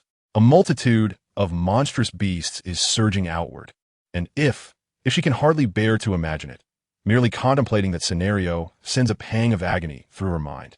When many beasts flee, they become dangerous, attacking indiscriminately anything in their path. If her senior brother encounters fleeing beasts in the Hengduan Mountains, Chu Jiaoran gasped for breath, feeling her heart race. If only she could see that familiar figure among the disciples. Yet, after searching numerous times, she still does not glimpse the silhouette that haunts her dreams. Have you seen senior brotherly on your way back? Chu Jiaoran, losing her composure, inquires of the disciples below. Chu Shiji, you are here too? A disciple looks up in surprise, not expecting that the turmoil in the Hengduan Mountains would summon two senior sisters. We did not see anyone on the way back, nor did we encounter second senior brother. Chu Shiji, are you searching for second senior brother? It's true that we haven't seen him for quite some time, the disciple murmurs, raising his head once more, only to find that Chu Jiaoran's figure has long since vanished from the tree trunk. Senior brother, where are you? Where could you possibly be? A petite figure flits through the woods, resembling a headless fly, desperately seeking that familiar presence. Where are you? Encountering rampaging beasts along the way. Chu Jiaoran's strikes are merciless, leaving no room for compassion. Soon, a trail of corroded beast carcasses marks her path. Senior brother, are you even the Hengduan Mountains?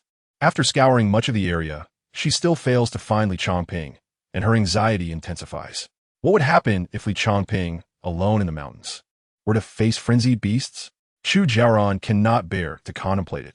Just the thought sends chills down her spine. No, this cannot be. Even in death, you must die by my hand. You cannot, Chu Jiaoran, as crimson pupils constrict sharply as she recalls Li Yizhen's words. If you are beside me, yet cannot move or speak, can that truly be considered happiness? Is that love? Her throat tightens as she ponders, unable to grasp the full meaning. She feels that even if Li Changping were to perish, he must do so in her embrace. Even if he is reduced to a mere corpse, he must be one with her. Her senior brother must wholly belong to her, both in body and soul. This way, she would never have to worry again. Never again feel the burden of concern for him as she does today. Chu Jiaoran despises this feeling, the sensation of her heart hanging precariously in the air, unable to settle. Deep within, she loathes this emotion. It should be enough just to have him by her side. It should be enough. After another rampaging beast falls at her hands, she continues her fruitless search for Li Changping in the Hengduan Mountains. At that moment, a transformation seems to occur within her petite mind. Worry, fear, regret, and dread amalgamate, pushing Chu Jiaoran towards an even more extreme and twisted path. Ha ha ha. Senior brother, ha ha. Chu Jiaoran bends forward, suddenly bursting into wild laughter, her sharp canines exposed, adding an eerie quality to her mirth. Ha ha. In that instant, she begins to question whether Li Changping truly loves her. If you love me, why would you abandon me? If you love me, why would you allow me to endure such anxiety? Senior brother, you don't love me, do you? You don't care for me at all. You must resent me for not treating you well back then. She arrives at a precipice, overlooking the towering cliffs of the Hengduan Mountains. There, she spots half of a massive dragon corpse hanging over the edge. Blood cascades down, resembling a rain of crimson droplets. Then she sees Jian Wuxiu, cradling Li Yijin in an intimate embrace. Especially Jian Wuxiu, whose grip seems extraordinarily tight, her delicate arms encircling the person with all her might. Li Yijin, I would give you anything. Chu Jiaoran hears Jian Wuxiu's ethereal voice drift from across the chasm. Her crimson nails dig into the tree trunk as her fierce gaze fixates on the two.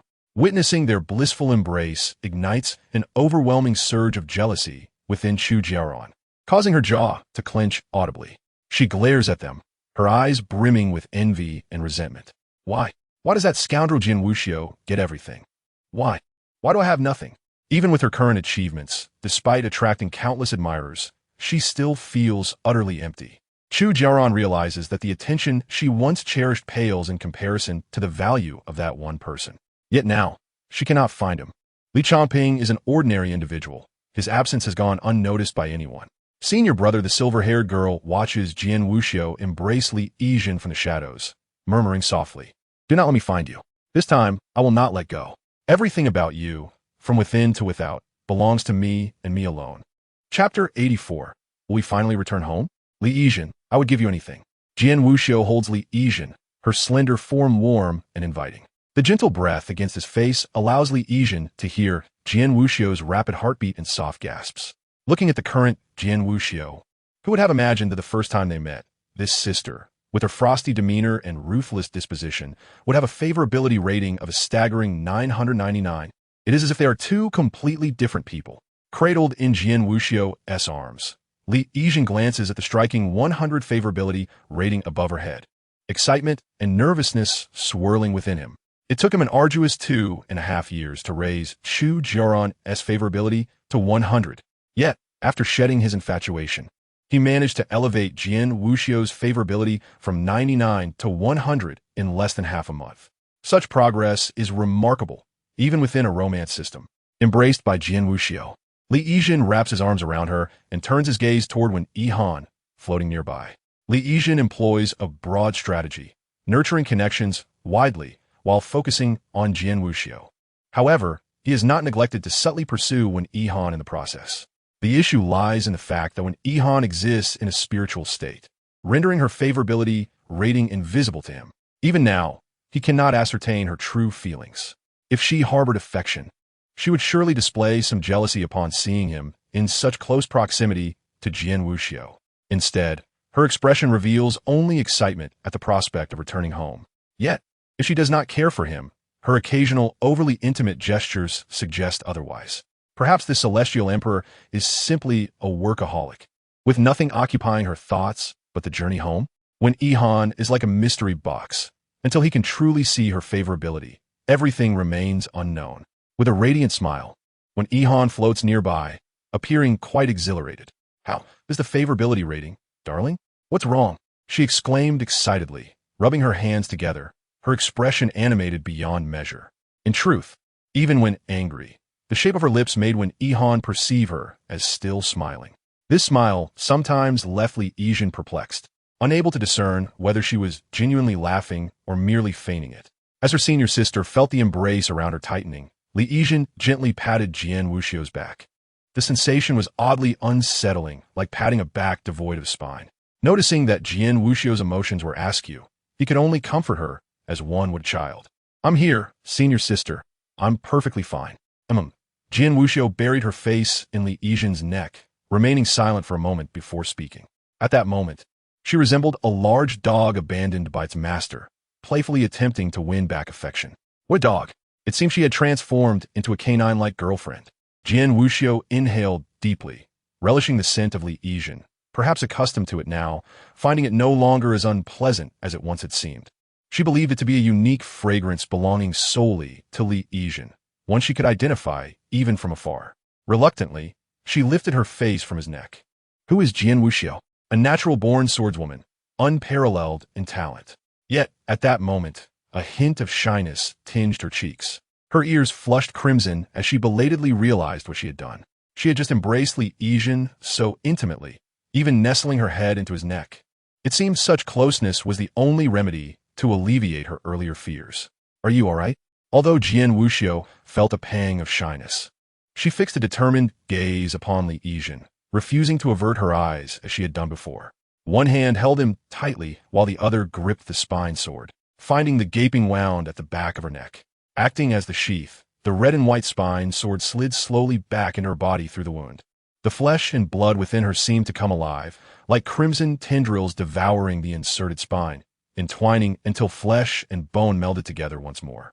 Replacing the spine within her body, even the gash on her neck quickly shrank, leaving no trace behind.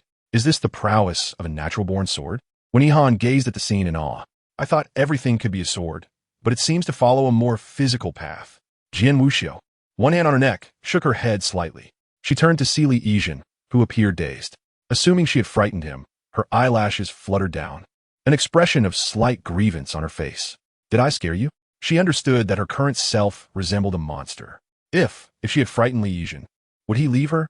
Would he find her repulsive? Would he abandon her? Jian Wuxiu's mind spiraled uncontrollably. She had always been alone. In her earlier years, she had scorned love, but once she tasted its sweetness, she could never let go. Jian Wuxiu was never gentle, her eyes dark and profound. Even if Li Yizhen saw everything, despised, loathed, or even hated her, he could not leave. Li Yizhen had to stay. He must remain by her side forever. No one could take him away. However, the unexpected response that followed shattered her expectations.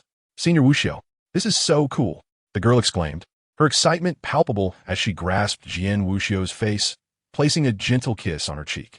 Jian Wuxiu's mind momentarily stalled, only rebooting after a brief pause.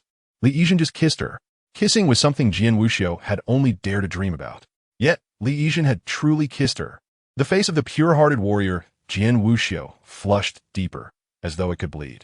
She fell silent, reclaiming the black sword lodged in the eye of the dragon, and, carrying Li Yizhen, sped towards Changping sect. Jian Wuxiu moved swiftly, soon returning to Changping sect. However, she did not place him at the outer disciples' quarters, but instead headed straight for the Wanjian cliff. Watching the familiar peak come into view, Li Yizhen felt the unpredictability of life. Initially, he had intended to reside at Wanjian Cliff to evade Chu Jiaoran, but was chased away by Jian Wuxiu. Who would have thought that so much time had passed, and now he was brought here by Jian Wuxiu herself? Yet he no longer cared, lying in Jian Wuxiu's embrace. He glanced at Yihan, who floated nearby. He mouthed, the favorability has reached 100. I can finally go home. Chapter 85. Fake. All fake. Senior sister? Li Yizhen feigned ignorance, gazing at Jian Wuxiu with wide, glistening eyes, as if asking why she had brought him here. Jian Wuxiu set him down, looking somewhat anxious and awkward. Li Yi. Speak. Hurry up. Tell me you like me. Li Yizhen blinked, fixated on Jian Wuxiu alongside Yihan, eagerly awaiting the words to follow. You must say you like me. If you do, maybe we can go home. Seeing Jian Wuxiu stammering without uttering the words, Li Yizhen could no longer contain himself. For him, returning home was possibly just one step away. How could he falter at this juncture?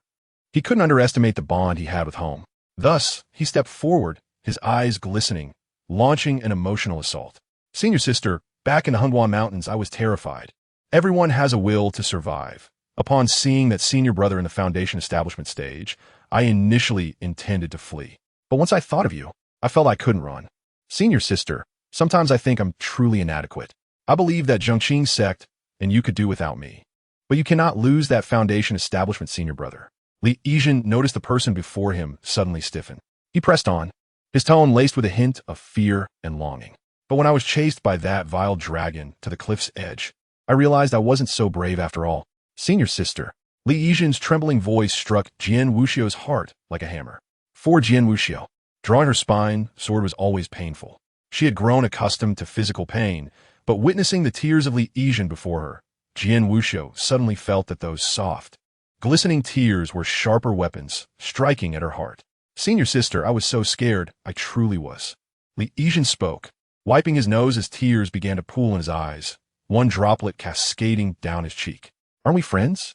This performance astounded one Yihan, who watched from the sidelines. She thought, with Li Yijin's acting skills, he would never have to worry about employment upon returning. This is far better than many professional actors. Senior sister, I'm not afraid of death. I've never been afraid of death. I'm just afraid. I'm afraid that if I die, I won't see you again. I think, if I'm swallowed whole, it would be quite an ugly sight, and I don't want it to be that way. I especially don't want you to see me like that. His trembling words struck Jian Wuxiu's heart like a hammer. Li Yijin was ready to continue when a long, cool hand suddenly brushed against his cheek, gently wiping away his tears. Jian Wuxiu's expression was serious as she bowed her head slightly. From this angle, she could see Li Yijin's swollen eyes. Don't cry. As long as I'm here, nothing will happen to you. Her long, cool fingers glided across his cheeks, tenderly wiping away every tear. The gesture made it hard to believe that the person before him was Jian Wuxiu. Yijin, I can. Jian Wuxiu gazed into Li Yijin's reddened eyes, her heart fluttering like a feather brushing against it, a ticklish sensation. Her ears had turned a bright crimson, yet Jian Wuxiu clearly had no experience in love. Unaware that some actions did not require inquiry. In matters of love, it is evident that Jian Wuxiu is utterly naive. A mere gesture, a solitary word, or even a fleeting expression can render her cheeks crimson with embarrassment. As she gazes upon the tear-streaked face of Li Yijin, memories of her mother's tragic demise flood her mind. Jian Wuxiu understands that certain things must be held tightly while they are still within reach, bound closely to oneself. Finally, she gathers the courage to take that step, her voice tinged with shyness and hesitation. Her typically aloof and cold black eyes shine with sincerity and hope. Li Yijin, I love you. May I kiss you? The words escape her lips softly, her icy hand caressing Li Yijin's face. Oh, quiche, a kiss from her? Li Yijin is taken aback, utterly astonished by Jian Wuxiu's unexpected declaration. He stands there, mouth agape, processing her request before swiftly adjusting his expression, a smile blossoming in his eyes as he nods. In the past, Jian Wuxiu had been as unresponsive as a lifeless log, with him always taking the lead in their playful banter. This is the first time he witnesses her initiative. Yet, even this proactive sister appears remarkably innocent. Truly, she is the destined goddess of pure love. Go ahead, kiss me. After all, we can return home soon, he thinks, unable to suppress his smile. Embodying the bashfulness of a maiden. With closed eyes, he anticipates Jian Wuxiu's cool lips descending upon him, a blend of eagerness and shyness illuminating his countenance. He senses her nervousness and uncertainty. It seems this illustrious sister is facing such a moment for the very first time. Her breath quickens with anxiety. After what feels like an eternity, just as Li Yijin struggles to maintain his expression, he finally feels Jian Wuxiu draw near. In an instant, her cool, delicate lips brush against his cheek, a gentle kiss that wipes away the remnants of his tears. In that fleeting moment, Li Yijin's heart skips a beat. He knows Jian Wuxiu is pure-hearted, but he never anticipated her innocence to such an extent. She dared not kiss his lips directly, opting instead for a tender peck on his cheek. Suddenly, hurried footsteps echo nearby. When Li Yijin opens his eyes again, Jian Wuxiu has vanished. She merely kissed your cheek and fled. What a scene straight out of pure love manga. Observing the entire exchange, when Yihan expresses her astonishment. This is overwhelmingly innocent. Even a kiss on the cheek is a significant event for Jian Wuxiu. Li Yijin imagines Jian Wuxiu's flustered retreat, his fingertip tracing the spot where her lips had touched, feeling the lingering coolness. Truthfully, had he encountered a girl like Jian Wuxiu in the modern world, he would undoubtedly be captivated. Alas, here now, Li Yijin finds himself in no position to indulge in matters of the heart. Perhaps it is for the best, as he knows he will not see her again. He is acutely aware that his actions mirror those of a scoundrel, yet he remains indifferent. This is merely a means to an end, returning home. Upon his return, all that transpires here will cease to exist for him. As thoughts of home arise, when Ihan exhibits a hint of anxiety. In truth, having been trapped here for so long, she yearns for her homeland even more than Li Yijin. He draws in a deep breath, ready to activate the system interface, anxiously awaiting the announcement of his successful conquest. The avatars of the 4 heroines glow brightly on the system page, yet the button to return home remains grayed out, failing to illuminate as expected. Perhaps the system requires more time for its assessment. Jian Wuxiu's affection has reached a perfect score of 100, and she has openly declared her feelings. How could this not be deemed a successful conquest? In a tense silence, a cold voice resonates in his ear. Conquest incomplete. Please conquer at least 1 heroine. At that moment, Li Yijin feels as if his heart has plummeted into a frozen abyss. Chapter 86, Nearly Driven Mad. Thankfully I excel. Conquest incomplete. The chilling electronic tone reverberates in his mind. Li Yijin stands frozen, staring at the spot where Jian Wuxiu had just been. He glances at Wen Yihan, who is both excited and anxious beside him. His brain struggles to comprehend the situation. Conquest incomplete? Jian Wuxiu's affection is undeniably at 100. Doesn't that signify success as per the system's parameters? Darling? Wen Yihan, ever observant of Li Yijin's demeanor, quickly senses something amiss. Did you fail your conquest? Didn't the system say that achieving an affection score of 100 guarantees success? The rarely anxious red-clad immortal emperor furrows her delicate brows, gesturing animatedly. Or perhaps, did we misunderstand something? After a pause, Li Yijin's mind begins to clear from the chaos. The weight of this failure is crushing. Upon hearing the system's voice, he nearly erupts in frustration. The first failure, when he filled Chu Jiaoran's appetite, he bore with it. The second failure, when Jian Wuxiu's affection had reached 100, why then did he falter? This accursed system, playing tricks once or twice, what is the true standard for success? If not for the desire to return home, he would have been tempted to hurl insults at the system. Yet, considering he still needs the system's assistance to return home, Li Yijin opts for patience. I can endure. To hell with it. What then constitutes the genuine standard for a successful conquest? Typically, in conventional games, attaining an affection score of 100 signifies triumph. However, this peculiar realm defies logic.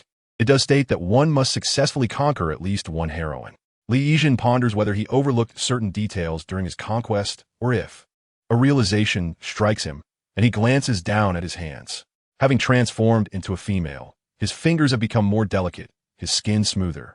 His bosom is full and soft, his waist slender and graceful. Indeed, an exquisite figure. To be honest, had he approached Jian Wuxiu in his original form, he would have felt uncertain. Yet, in this form, he perfectly sidesteps Jian Wuxiu's aversion to men, allowing him to execute subtle, charming expressions and gestures. It can be said that without this transformation, Jian Wuxiu would likely not have been so easily won over. Li Yijin gazes down at his current body, and a peculiar yet reasonable thought dawns upon him. Rather than Jian Wuxiu falling for him, she has likely fallen for the meticulously crafted persona he embodies. His appearance, character, words, and actions. Every utterance, every moment that has left a lasting impression on Jian Wuxiu has been deliberately orchestrated. Thus, what is Jian Wuxiu's true affection for his original self? As this thought crosses his mind, he swallows hard, suddenly recalling the fleeting 101 affection score that flashed above Chu Jiaoran's head that day on mountaintop. Since becoming Li Yijin, Chu Jiaoran's affection has consistently hovered around 60. How could it possibly reach 101? That was clearly her affection for Li Changping. With this realization, silence envelopes Li Yijin. He begins to grasp why he has failed in his conquest. For him, both Li Changping and Li Yijin are facets of the same being. However, to Chu Jiaoran and Jian Wuxiu, Li Yijin is distinct from Li Changping. They are entirely separate and independent individuals. If Chu Jiaoran were to learn that Li Yijin is Li Changping, she might very well fall deeply in love with both. But for Jian Wuxiu, upon discovering that Li Yijin is Li Changping, she would likely be incensed enough to draw her sword and sever ties with him. How amusing, how incredibly amusing. Li Yijin begins to understand, chuckling softly to himself while covering his face. His spirit appears somewhat unwell. If Li Yijin's identity is a mere fabrication, unrecognized, I am eager to discern the true affection that Jian Wuxiu holds for me. At this point, he no longer feels sorrow over his failed attempts at conquest. Rather, this setback has ignited a profound curiosity within him. Li Yizhen genuinely wishes to understand Jian Wuxiu's perception of his true self. Until now, does he harbor fondness or disdain? My dear, what are your intentions? When Yihan, idly blowing bubbles nearby, approached to inquire, relieved to see Li Yizhen gradually returning to normalcy. She delighted in the fact that Li Yizhen was not disheartened by a single failure. I wish to gauge Jian Wuxiu's feelings towards me. I must first ascertain this before drawing any conclusions. Your feelings? When Yihan was perplexed, believing they were already fully maximized. No, Li Yizhen shook his head with determination. The affection I speak of is not my own. He gestured towards his current form. I previously consumed a pill that altered my gender, its effects lasting 15 days. In 2 days, that is, the day after tomorrow, if I do not take another pill, I will revert to Li Changping. I intend to seek out Jian Wuxiu in that form. As Li Changping, when Yihan's eyes sparkled, compared to the currently soft and adorable Li Yizhen, she definitely preferred the appearance of Li Changping. Sweetheart, you mentioned that Jian Wuxiu has a particular aversion to men. Are you not afraid she might react violently? React violently? Li Yizhen was not surprised by Yihan's concern, yet he felt no trepidation. He spoke with confidence, asserting that even if she detests men, she would not act against him for Li Yizhen's sake.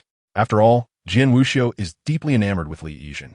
Moreover, he had personally told her not to harbor any ill feelings towards his cousin should they ever meet. The day after tomorrow marks the 15th day since consuming the pill. Tomorrow evening, I will concoct an excuse to venture out.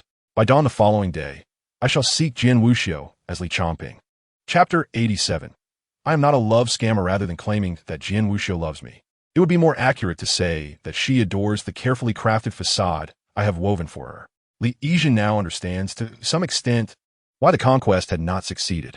The system merely stated the necessity of raising the affection level to 100 and achieving a successful conquest. Yet it did not clarify what constitutes such success. Within this ambiguous realm lies immense uncertainty. Perhaps, for different heroines, the definition of success varies greatly. Reflecting on this, Li Yizhen glanced at Yihan, who was affectionately calling him baby. He felt a pang of curiosity regarding Yihan's true feelings for him. Did she genuinely feel as much as she portrayed, or was she merely a performer, capable of projecting tenfold the affection she truly felt? However, now is not the time to dwell on Yihan's sentiments. After a few days and nights of sleeplessness, he felt utterly fatigued, yearning for a place to lie down and sleep soundly. Yet, upon surveying his surroundings, he concluded that not every location would afford him a restful slumber. How did Jian Wuxiu's abode differ from battlefield? This was merely a fortified version of a war-torn zone. Truly, she was a natural-born warrior. Even her sleeping conditions were distinct from ours. Li Yizhen surveyed the simplicity of the humble dwelling and resolved to tidy it up a bit before exhaustion overtook him. It was indeed a minimal effort. He laid a thick, soft mat over the cold stone bed and retrieved 2 pillows filled with the feathers of magical beasts from his storage ring. After completing these tasks, Li Yizhen felt no awkwardness about being in someone else's home. He relaxed as if it were his own. He shed his shoes and socks, nestled into the cozy bedding, and peacefully drifted into slumber. I'll rest now. Good night. With that, he disregarded Yihan's astonished gaze, closed his eyes, and swiftly succumbed to sleep. While celestial beings may require no sleep, we mere mortals certainly do we not? Yihan floated above Li Yizhen, astonished to witness him actually closing his eyes and falling asleep so quickly, she couldn't help but admire his state of mind. Here they were at the Sword Cliff, in Jian Wuxiu's home, and he was so effortlessly asleep, such a beautiful mental state, truly remarkable. As Li Yizhen slept soundly, the silence enveloped him. And Yihan began to feel a tinge of boredom, she circled around Jian Wuxiu's house, finding no new and exciting points of interest. She had grown weary of the comics and animations in the system shop, having memorized their plots. Compared to those, she found Li Yizhen far more entertaining. He was conversational, capable of humor, and possessed an extraordinary mental state. After her brief exploration, she returned to the room where Li Yizhen was sleeping soundly and curled up in a corner herself. Jian Wuxiu had spent quite a while in the clouds, letting the chill wind settle her emotions. After finally regaining her composure, she returned to find a most peculiar scene. Jian Wuxiu had never known a life of comfort. Eventually, by chance, she embarked on the path of immortality, where the heavens served as her roof and the earth as her bed. She had no concept of comfort or luxury. Unlike Yin Xinyu, who held high standards for her living conditions, for Jian Wuxiu, merely having a place to reside within the Changping sect was sufficient. While her originally simple and austere room had not changed dramatically, it now exuded a touch of warmth. A new table had been placed in a corner, and the bed was adorned with a thick, soft mat. Most importantly, Jian Wuxiu heard the steady rhythm of Li Yizhen's breathing and observed the slight rise and fall of the blanket covering him. Realizing that Li Yizhen was still there, an indescribable feeling surged within Jian Wuxiu. Beyond the monotony of daily cultivation, life now held new hope, something to care for. These sentiments she had heard from others, but had never truly experienced. Now she understood this feeling is called home. For her, wherever Li Yizhen was, that was home. The once aloof and icy expression on Jian Wuxiu's face softened, a hint of a smile gracing her lips, and her furrowed brow relaxed. In that moment, she seemed to shed her cold, proud demeanor. Quietly, she approached the bed and sat beside it, cautiously lifting a corner of the blanket. The person curled within was sleeping soundly, having changed out of bloodied garments into a pristine white outfit, comfortably nestled in the covers. Jian Wuxiu regarded the peaceful figure, listening to the soothing sound of his breath, and instinctively held her own breath, fearful of disturbing him. He had fallen asleep without treating his wounds? Initially contemplating whether to awaken him to address his injuries, she quickly dismissed the thought upon observing his serene slumber. Sitting at the edge of the bed, concern for Li Yizhen's injuries lingered in her mind. Thus, she gently drew out one of his delicate, pale arms from the blanket. Several wounds, now scabbed over, marred his arm, but Jian Wuxiu merely cast a fleeting glance, not dwelling on the cause of the injuries. She felt a twinge of concern. Channeling a strand of spiritual energy, she cautiously entered Li Yizhen's meridians to assess his condition. The injuries from the self-explosion had yet to heal, but the energy flowed steadily within his body. Confirming that he was not in grave danger, Jian Wuxiu returned his arm to the warmth of the blanket. The bedding appeared soft and inviting. Jian Wuxiu pressed her hand against the plush mat several times, tempted to lie down, but ultimately refraining. She envisioned a scene of her and Li Yizhen cocooned together in the blankets, and her ears flushed with warmth. Calm your mind. Steady your spirit. Calm your mind. Steady your spirit. Jian Wuxiu repeated this mantra to herself, settling in a corner of the room to immerse herself in her cultivation once more. When Li Yizhen finally opened his eyes again, he was greeted by a scene that was both peculiar and indescribable. In a corner of the room, his aloof senior sister sat cross-legged, eyes closed in meditation. Not far from Jian Wuxiu, when Yihan, with her semi-transparent form, curled up, resting her head on her arms, lost in a deep slumber. What is this, a harem reunion? Li Yizhen was taken aback. He accepted the situation, lying on the bed, chin resting on his hand, stifling a large yawn while observing Jian Wuxiu and one Yihan. To be honest, he mused, if Li Yizhen were a genuine, living person, being with Jian Wuxiu might be a splendid choice. At the very least, he would be clinging to a robust and pure-hearted ally. Ensuring survival in this world would pose no significant challenge. Alas, even Li Yizhen's identity was a mere fade. Silently calculating, he decided to utilize his original identity to investigate further, to discern whether to abandon Jian Wuxiu or pursue a different strategy. He never denied being a con artist in matters of love. Yet, such sacrifices were essential for his return home. Chapter 88. Progress. Significant progress indeed. Senior Wuxiu, do you mean for me to move in with you? Yes. If we live together, will it disturb you? No. Will the other junior brothers and sisters be upset? No. Hee, I must jot this down. Such amusing anecdotes will make for great short videos when I return, saving me 30 years of detours. Then, Senior, I must tidy up today and return tomorrow night. All right. As Li Yizhen's figure gradually receded, a wave of melancholy surged within Jian Wuxiu. The request to live together had originated from her, and the previous incident had indeed left a shadow on her heart. Yizhen's talent was lacking, and her strength was insufficient. Alone, she was prone to danger. Better to keep her close, where she could ensure her safety. Jian Wuxiu silently resolved that once she gathered the celestial materials to assist Li Yizhen in mending her pathways, she would guide her in cultivation. She believed that, with her presence, even if Li Yizhen could not cultivate to the golden core stage, reaching the foundation establishment stage would be a simple matter. Yet, for reasons unknown, as she watched Li Yizhen's figure fade, An undercurrent of worry gripped her heart. Although Jian Wuxiu often appeared somewhat oblivious to matters of the heart, a woman's intuition remained remarkably accurate. She sensed an odd shift in Li Yizhen's demeanor. Previously, upon seeing her, the joy and anticipation in Li Yizhen's eyes were unmistakable, emanating from the depths of his heart. Yet, overnight, that glimmer of expectation and delight seemed to vanish completely. Does Yizhen dislike me now? Or is he the type to take for granted what he has? Countless thoughts raced through Jian Wuxiu's mind, yet she swiftly dismissed them. In the innocent heart of a devoted disciple, Li Yizhen was the finest in the world and would never abandon her. Jian Wuxiu had always believed that dreams were reflections of reality, and in her dreams, she and Li Yizhen had made solemn vows. She was convinced that Li Yizhen would continue to love her unwaveringly and remain by her side. Together, they would traverse this lonely path. Baby, I am so excited. Truly I am. Throughout their journey, Wen Yihan chirped incessantly, displaying an unusual exuberance. Finding an excuse to slip away from Jian Wuxiu, Li Yizhen chose not to return to his own dwelling, but instead sought a secluded spot on a small mountain beside the 10,000 sword cliff. It was the final day. Sitting in the cave, Li Yizhen observed the sky darkening outside. If he did not replenish the elixir immediately, he would revert to his male form as daylight broke. Jian Wuxiu, I am indeed curious. How do you perceive me now?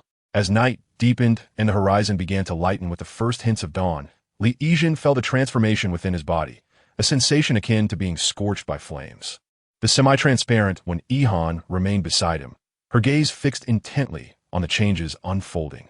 The first alterations occurred in his genitalia, the flesh on his chest visibly receded, the Adam's apple becoming more pronounced, and certain vital parts grew anew. It was a wondrous metamorphosis. The once delicate and smooth skin of the girl began to roughen, facial contours sharpening from soft to angular. His height increased, and his perspective of the world dramatically shifted.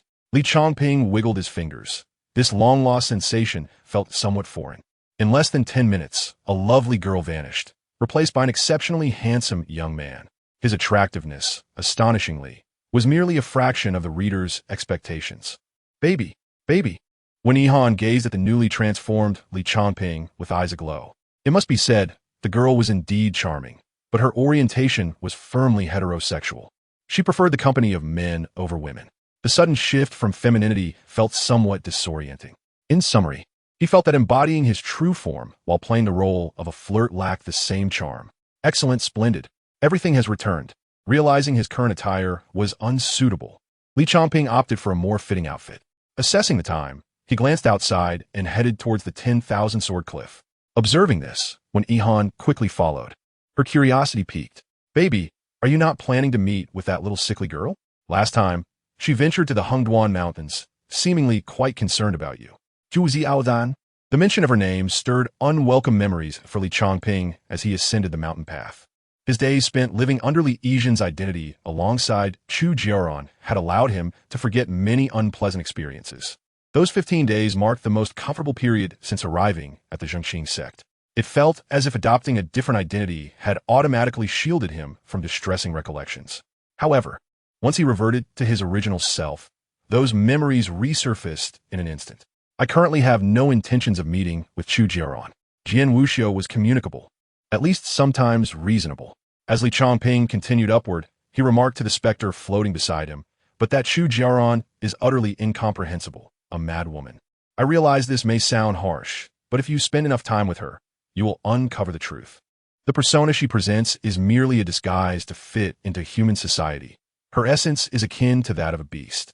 As they spoke, the pair reached the mountain summit, where Jian Wuxiu's modest hut stood before them. According to Li Changping's understanding, at this hour, Jian Wuxiu favored cultivating atop the giant boulder, absorbing the first breath of morning vitality. Indeed, he soon spotted a dark figure seated on the rock. The woman's features were serene, her lips a pale hue. Long black hair tied back, exuding the same distant demeanor as always. A familiar scent wafted towards him. Li Yizhen has returned?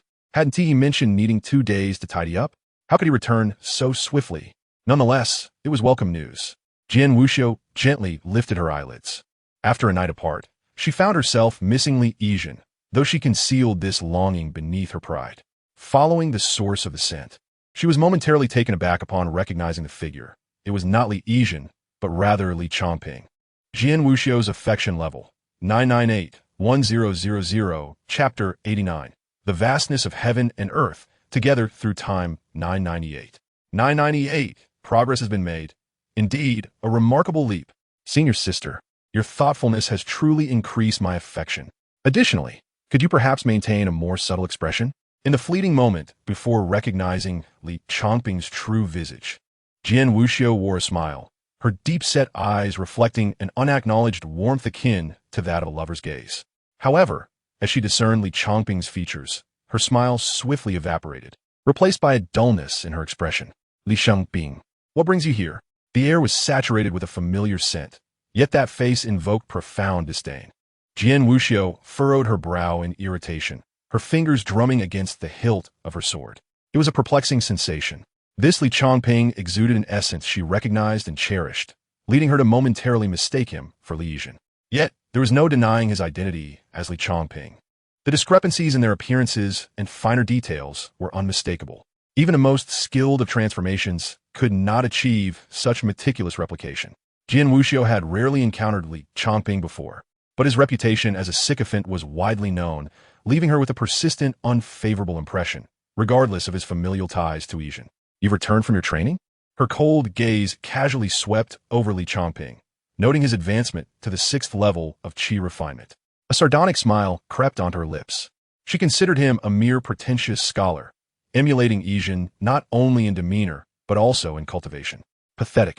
To emerge from training only to reach the 6th level of qi refinement is truly disappointing. Were it not for her connection to Li Yizhen, she would not extend even this modicum of courtesy to Li Changping.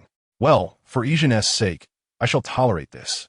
After all, I promise to protect you should our paths cross. What brings you to Wan Jian Cliff, if not to seek out Chu Jiaoran?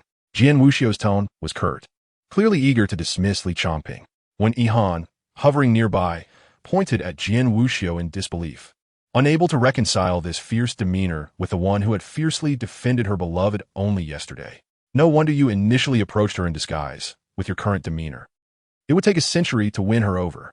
Senior Sister Wuxiu, I passed by Changping's sect today not to look for Sister Chu, but rather to seek out Yizhen. The fabrications began to flow from his lips. Happy New Year. I bow to you. When Yihan whimsically dubbed Li Changping's nonsensical utterances as his first soul skill, while the second was humorously designated as nonsensical ramblings, the combination rendered him nearly invincible in their eyes. Upon hearing Li Yizhen's name, Jian Wuxiu's expression softened noticeably, her gaze towards Li Changping shifting. Initially perceiving him as a love-struck fool fixated solely on Chu Jiaoran, she now recognized that he at least remembered he had a cousin amidst all this. Senior Sister Wuxiu, I am aware that you hold me in disdain, as I am acutely conscious of the numerous individuals within Changping's sect who do so. Li Changping continued. I returned last night, and after some inquiries, located Yizhen's dwelling. I feel ashamed to admit that when my cousins sought refuge with me, I was so preoccupied with my own training that I left her alone in this unfamiliar place. Jian Wuxiu scoffed inwardly, acknowledging his self-awareness. After a long separation from Yizhen, she recalled her as the little girl who used to cry and cling to her. The mere mention of Yizhen's childhood piqued Jian Wuxiu's interest. She pretended to be indifferent while secretly straining to listen. It was hard to fathom how lovely Yizhen must have been as a child, likely resembling a delicate porcelain figurine, trailing behind and pleading for sweets. Li Changping continued. Once, Yizhen got lost in the streets, and our entire family searched for her for a day and a night, eventually finding her in a secluded patch of grass. His storytelling prowess was evident, far surpassing that of many online authors. As he spoke, he carefully observed Jian Wuxiu's reactions. Although she feigned disinterest, it was clear she was deeply invested. As he recounted tales of Li Yizhen, her favorability towards him began to rise. Perhaps that incident instilled in Yizhen a lasting insecurity. Though she appears strong, she is, in truth, quite timid and often retreats to her room to weep. Jian Wuxiu's fists clenched at the memory of Li Yizhen's tear-streaked face just days prior. The sight of those soft, delicate tears was something she never wished to witness again. The young woman had indeed shown strength.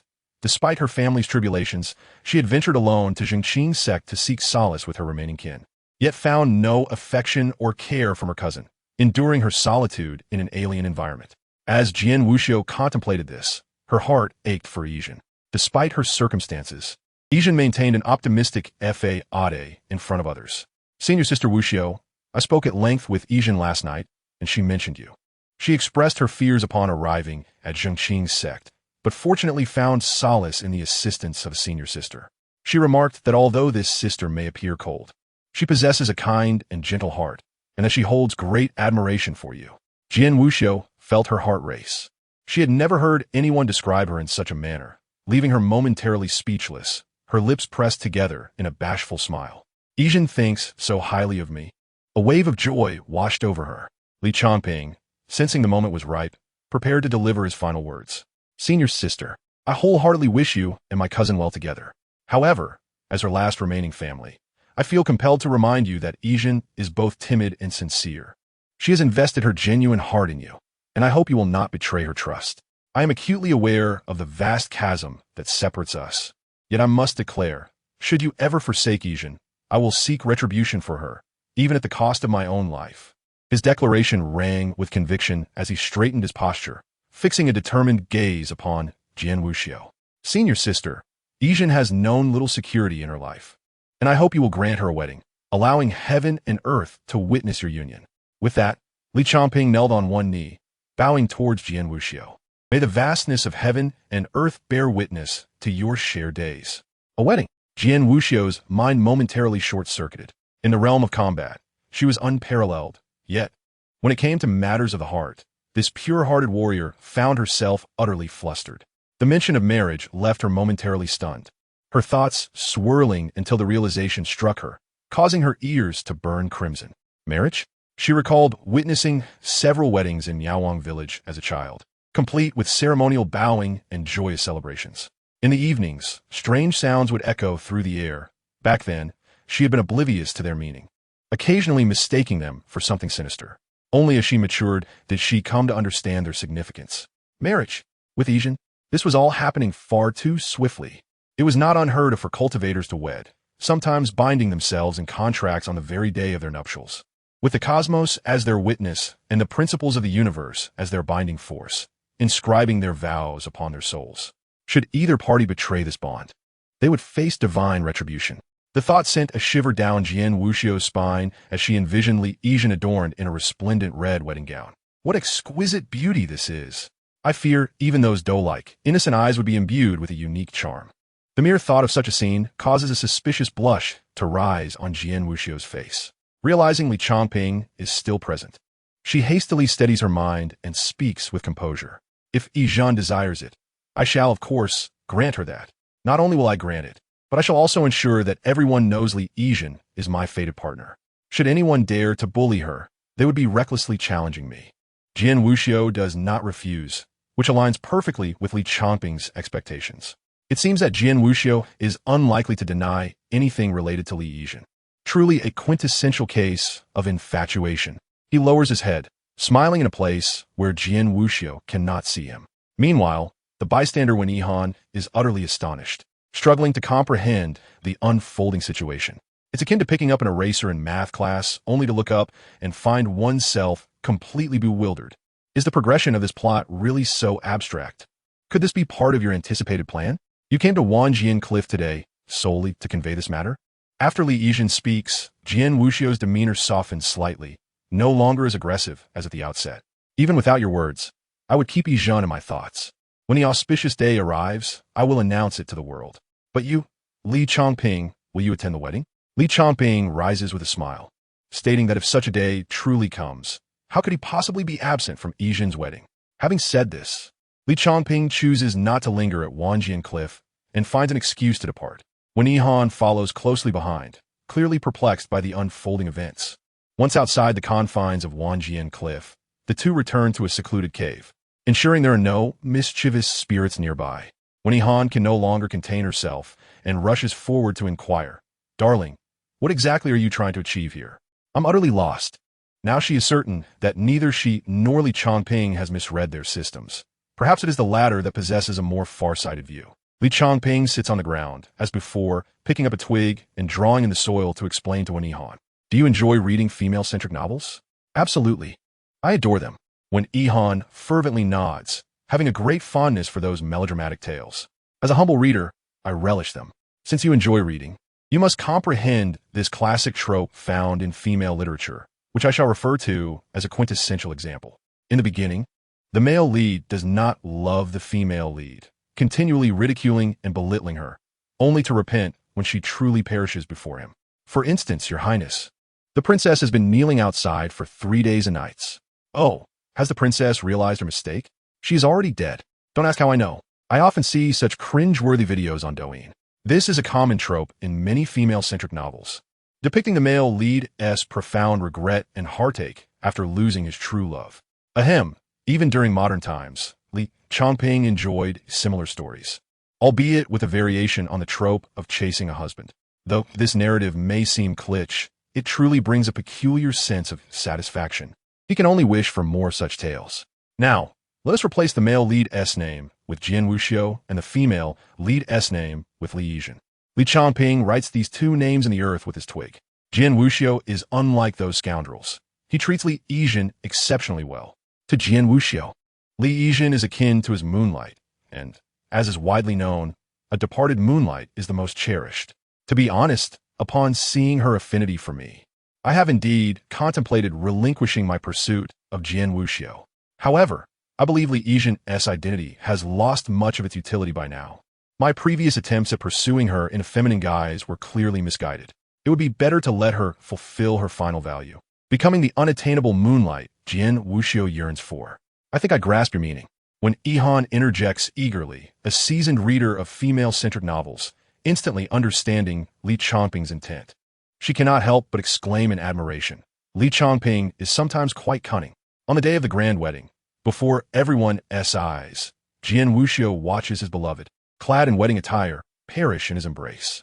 Just thinking about it sends chills down my spine. Marriage, moonlight, the moonlight that has passed away. What a potent concoction. When Yihan can already envision the depth of despair Jian Wuxiu would experience that day, the heavens would share in his sorrow. Indeed, the stakes are immeasurable. And you might say that on a day when the moonlight has departed, Jian Wuxiu suddenly realizes that his beloved has not truly died. Instead, she lives on in another guise within this world. Li Changping hesitates for a moment before inscribing his name in the soil. Do you think at that moment, the sentiment for the departed moonlight will outweigh his disdain for men and me? The return of the lost moonlight has, throughout history, proven to be a formidable weapon. When Yihan blinks, posing her final question, "Darling, one last query. According to your proposal, the manner of death is indeed crucial. It cannot be overly contrived, yet it must leave a lasting impression. Do you recall your earlier mention of Jian Wuxiu reaching the pinnacle of his golden core, possessing remarkable talent, having resolved his nightmares and inner demons? It won't be long before he breaks through to the nascent soul stage. At that time, the tribulation he faces will be something every cultivator must confront. Under the overwhelming celestial might, will Li Yizhen manage to withstand it? When Yihan calculates with her fingers, soon predicting the date of her tribulation, marveling at the revelation. Indeed, a prodigious talent. The nascent soul tribulation is merely 10 days away. Chapter 91. Jian Wuxiu thinks. She must seize the happiness before her. On the day of the wedding, the beloved perishes. Darling, tell me honestly, did you allocate all your points to mental attacks? Merely envisioning that scene sends shivers through when Yihan. Even if placed in a novel, this would certainly be a heart-wrenching moment. If Jian Wuxiu were to darken as a result, when Yihan wouldn't be surprised. Alas, I wish it weren't so, but I cannot spend my life here in the guise of Li Yizhen for Jian Wuxiu's sake. Li Changping maintains a calm demeanor. Thankfully, he lacks a moral compass, or he would face condemnation for such thoughts. Jian Wuxiu's affinity for me is far too low. Without a different approach, I genuinely cannot fully pursue her. After experiencing a disheartening moment with Chu Jiaoran, Li Changping has come to a sobering realization. Never develop unnecessary feelings for the characters you pursue. Otherwise, you'll be the one to suffer in the end. He understands that his actions may seem selfish to his target and knows they will cause Jian Wuxiu great distress. Yet, the path home lies ahead, and everything else must be set aside. Home. Li Changping glances at when Yihan beside him, contemplating. What is her current affinity for him? Is it at 60, or perhaps even higher? The inability to see her affinity leaves him uncertain about her true feelings. However, as a fellow traveler from another realm, he is reluctant to relinquish her. He hopes to subtly pursue her. It would be ideal to unlock some of when Yihan's sealed abilities, even if just partially. With a celestial protector, what does Chu Jiaoran amount to? He could stride confidently. Having spent too long outside, he must temporarily revert to Li Yijin. Her identity will fulfill its final purpose on the wedding day 10 days hence. Understood. Rest assured, darling, after the feigned death, I will discreetly relocate you without anyone being the wiser. When Yihan gives an affirmative gesture, brimming with confidence. Seeing this, Li Changping does not hesitate. He retrieves a brown pill from his storage bag and swallows it. Before long, a pure and lovely girl emerges from the cave. Only 10 days remain. Li Yijin adjusted the smile on his face and walked towards Wanjian Cliff. In 10 days, he would bid farewell to the identity of Li Yijin forever. As he returned to Wanjian Cliff, the sky was still bright. Just as he stepped on a mountaintop, a tall, slender figure cloaked in black suddenly appeared before him. It was Jian Wuxiu, her lips pressed together, reflecting a hesitance to speak, reminiscent of the bashfulness of young lovers unsure of how to express their feelings. Senior sister? Li Yijin wore his signature smile, his lips curling upwards, his eyes sparkling with charm and warmth. Yijin, why did you take so long to get ready? Jian Wuxiu looked at his beaming face, suddenly reminded of what Li Changping had said earlier. Yijin had once gotten lost as a child, which left him feeling insecure and timid, someone who desperately needed companionship and care. Senior sister, to be honest, I ran into my cousin last night, and we talked for quite a while, which delayed me. He continued, later, my senior brother had to leave due to other matters. I want to keep him here, so you could meet him, but he said he had to go. Li Yijin's performance was honed through trials of life and death. His words flowed naturally, without a hint of inconsistency, and Jian Wuxiu had no reason to doubt him. Senior sister, I didn't sleep at all last night, and spent half the day getting ready. I'm so tired. Li Yijin took Jian Wuxiu's hand, playfully leaning against her shoulder. Noticing her sudden tension, as if she wanted to pull away, he quickly grasped her arm, his tone soft and endearing. Senior sister, why do you avoid me like the plague? Do you not like Yijin anymore? Jian Wuxiu turned her face away, unable to meet his gaze. Feeling like a naive girl facing a seasoned player in love, utterly at his mercy, even unaware of her own predicament. No, I don't. I just... Li Yijin smiled gently, leaning in closer, his voice tender and perfectly calibrated to ensnare Jian Wuxiu's heart. Senior sister, why is your face turning red? Are you feeling shy? Oh, we are together now. After all, there will be many more moments like this in the future. As he spoke, he took her hand and traced a heart shape on her palm, followed by the characters for long-lasting. The warmth of his fingers gliding across her palm felt wonderfully strange, both ticklish and comforting. Long-lasting. Jian Wuxiu was no fool. She understood the meaning behind his words. In that instant, she maintained a composed exterior, but her heart quivered uncontrollably. Yijin wanted to be with her for a long time, a lifetime, just like the ethereal figure in her dreams. I will always be by your side. If you don't believe me, let us make a vow. Once a vow is made, it will surely take effect. He added with sincerity. The vow indeed took effect. Jian Wuxiu's dark eyelashes fluttered as she struggled to articulate her feelings, akin to a wanderer finally finding home. The simple, tranquil happiness she had never dared to wish for was now within reach. Looking at Li Yijin's smiling face, she felt a surreal sense of bliss. Tangible and immediate. In her childhood, she had felt powerless, unable to protect those she cherished or grasp happiness. But now, she felt a burgeoning strength within herself, powerful enough to dictate her destiny, to shield those she cared for. I want to marry you, Jian Wuxiu declared, holding Li Yijin's hand tightly, her heart racing as she awaited his response. Of course. A large embrace followed, Li Yijin enveloping her in his arms. The joyous laughter of the young girl echoed in her ears, tickling her senses. Senior sister, you're so wonderful, truly the best person in the world to me. I really don't know how to thank you, she exclaimed, overwhelmed with emotion. Don't cry, Jian Wuxiu said, feeling flustered as she ruffled his fluffy hair. I'm not crying. Senior sister, if we are to marry, may I set the date? Of course. I will follow your lead. I want to be with you soon. How about 10 days from now? All right, I will follow your wishes. Chapter 92. What? She must be a tea-sipping vixen.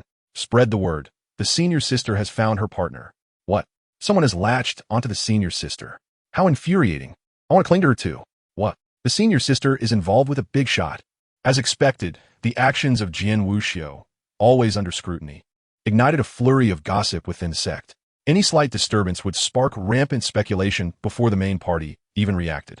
In contrast to the attention-seeking Chu Jiaoran, who reveled in being the center of admiration, Jian Wuxiu was generally seen as low-key, preferring to immerse herself in training or adventures away from the limelight. Yet unexpectedly, Jian Wuxiu deviated from her usual modest demeanor, confidently declaring Li Yizhen as her partner for life, right before everyone's eyes. As they stood together, many disciples erupted in a cacophony of reactions, rife with speculation and accusations. Naturally, the whispers behind Jian Wuxiu's back painted Li Yizhen as a cunning opportunist, having joined the Changping sect only recently, now shamelessly securing a powerful ally. Isn't this a shortcut to success? What more could one want? I should have guessed Li Yizhen was no good, a scheming little villain. To win senior sister Wuxiu's favor, he'll stop at nothing. Another disciple lamented. I should have realized when I saw him at the dining hall. Clearly, he is not to be trusted. The majority of the sect viewed Li Yizhen with disdain, particularly those who harbored feelings for Jian Wuxiu. To many, she was an unattainable flower on a lofty peak. If they could not possess her, then neither should anyone else. Consequently, the discussions and vitriol directed at Li Yizhen echoed throughout the Changping sect. However, Su Mo and Lu Hongyu maintained a different perspective. They believed, given the stark disparity in their statuses, that it was Li Yizhen clinging to Jian Wuxiu. Yet, an odd feeling lingered in the air. Every time Su Mo observed Jian Wuxiu and Li Yizhen together, her intuition whispered to her that their emotional investment was strikingly unequal. It appeared that Li Yizhen was pursuing Jian Wuxiu, yet in reality, it seemed Jian Wuxiu could not detach herself from him. Why am I feeling this way? Su Mo shook her head, attempting to dispel the peculiar sensation from her mind. Surely, it was Jian Wuxiu who held the upper hand, and she must have been losing her mind to entertain such thoughts. From any perspective, it appeared that Yizhen was the one who could not do without senior sister Wuxiu. Su Mo felt the capriciousness of fate. When they first met, she had advised Li Yizhen to abandon her yearning for Jian Wuxiu and focus on cultivation. Who would have thought that not long after, that once pitiful girl had become senior sister Wuxiu's partner? Jian Wuxiu soared through the mountains, having set the date for their wedding and now needed to send out the invitations.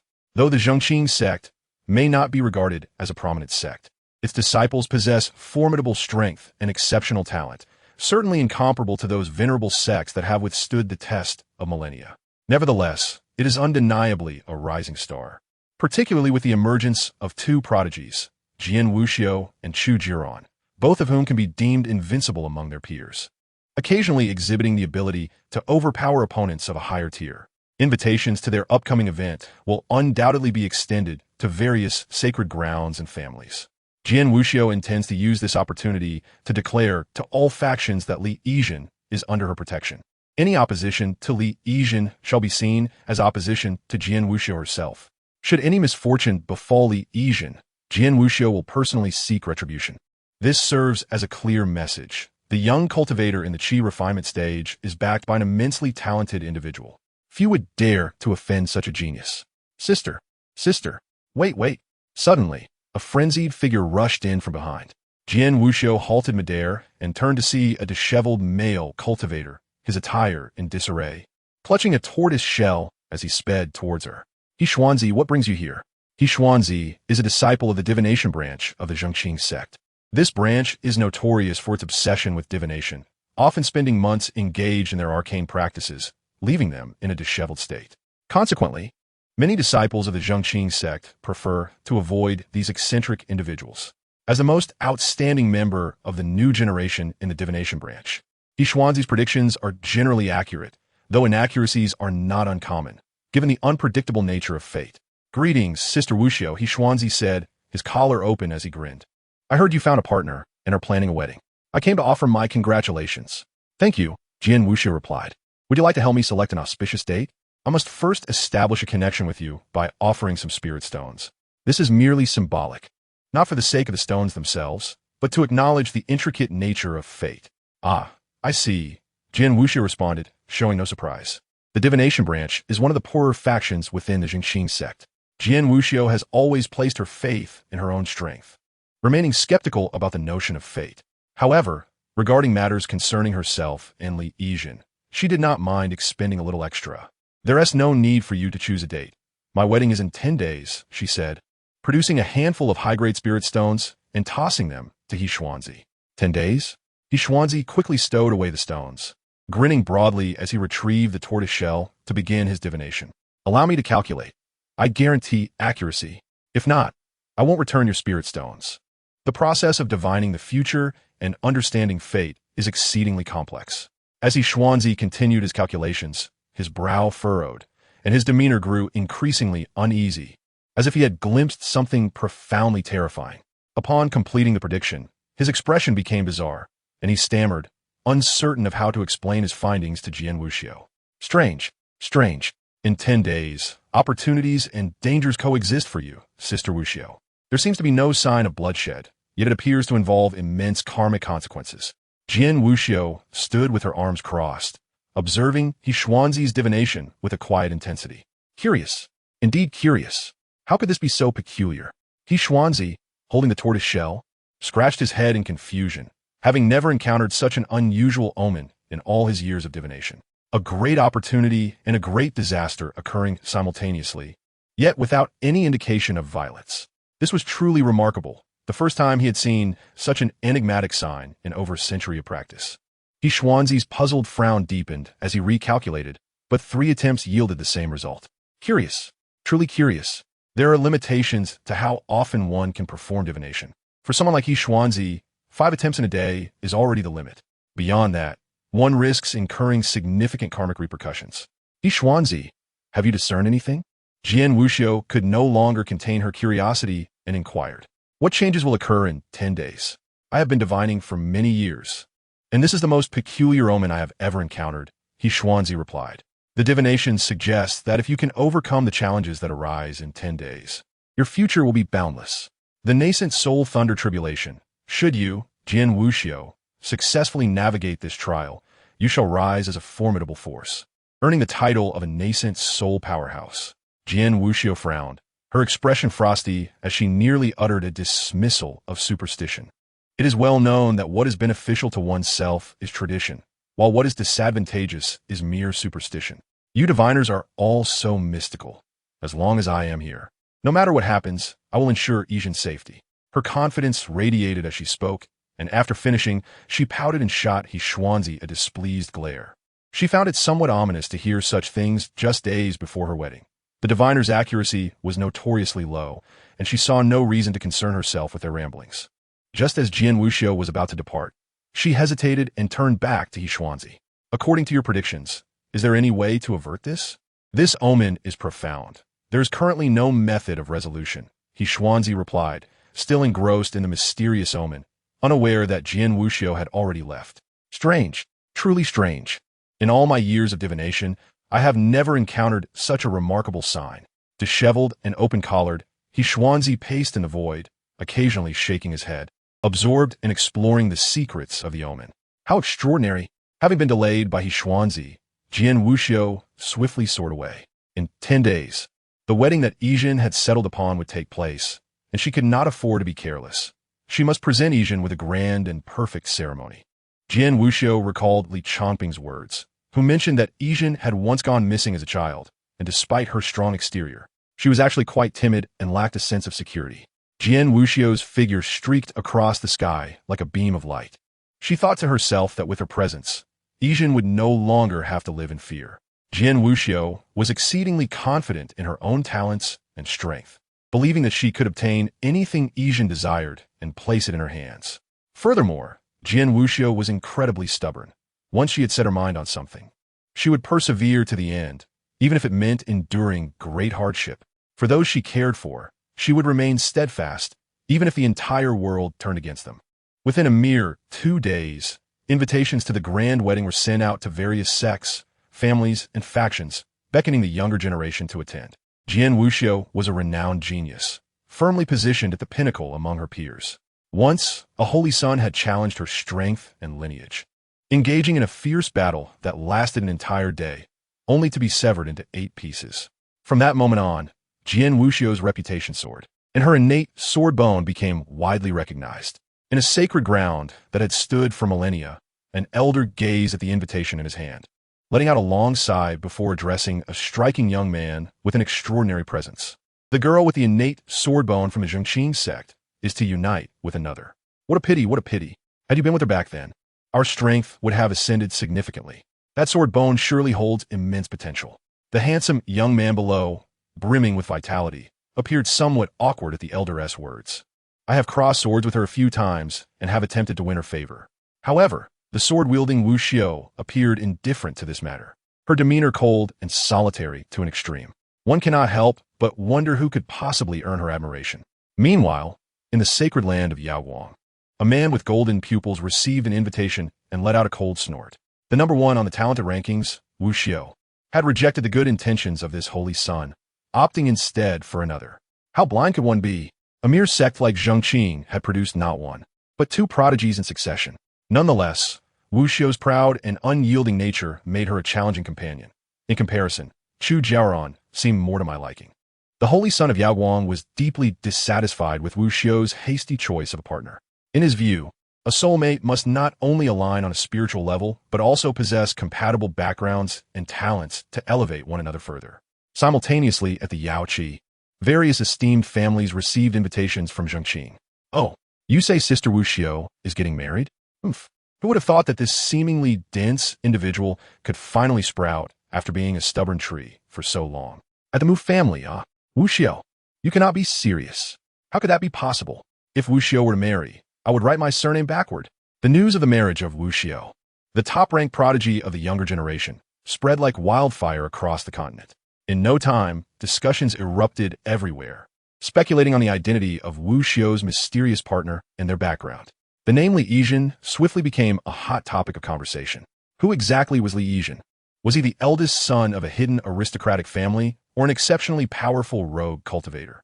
As Wu Xiao disseminated the news externally, He Xuanzai of Changping remained engrossed in a tortoise shell, pacing within the sect, muttering to himself.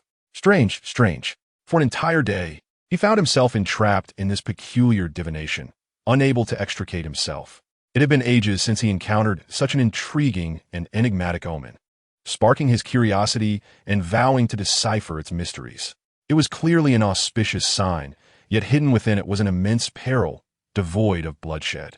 He Xuanzai could not grasp the underlying intricacies, repeatedly attempting to deduce its meaning.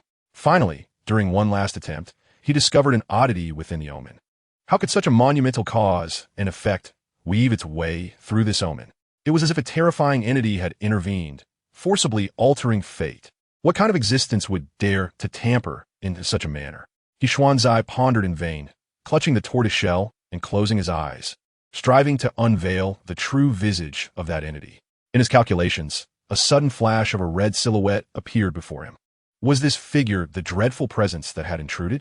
He Xuanzai sought to delve deeper and discern the true identity of the red silhouette.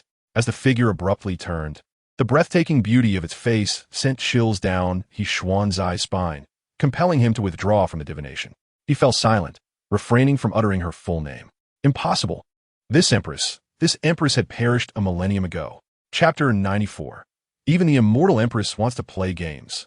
The moment He Xuanzai beheld Wen Yihan's visage, he felt a shudder of dread.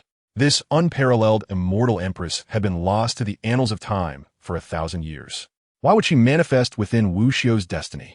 Could it be that the wedding to occur in 10 days was related to this immortal empress? How could this be possible?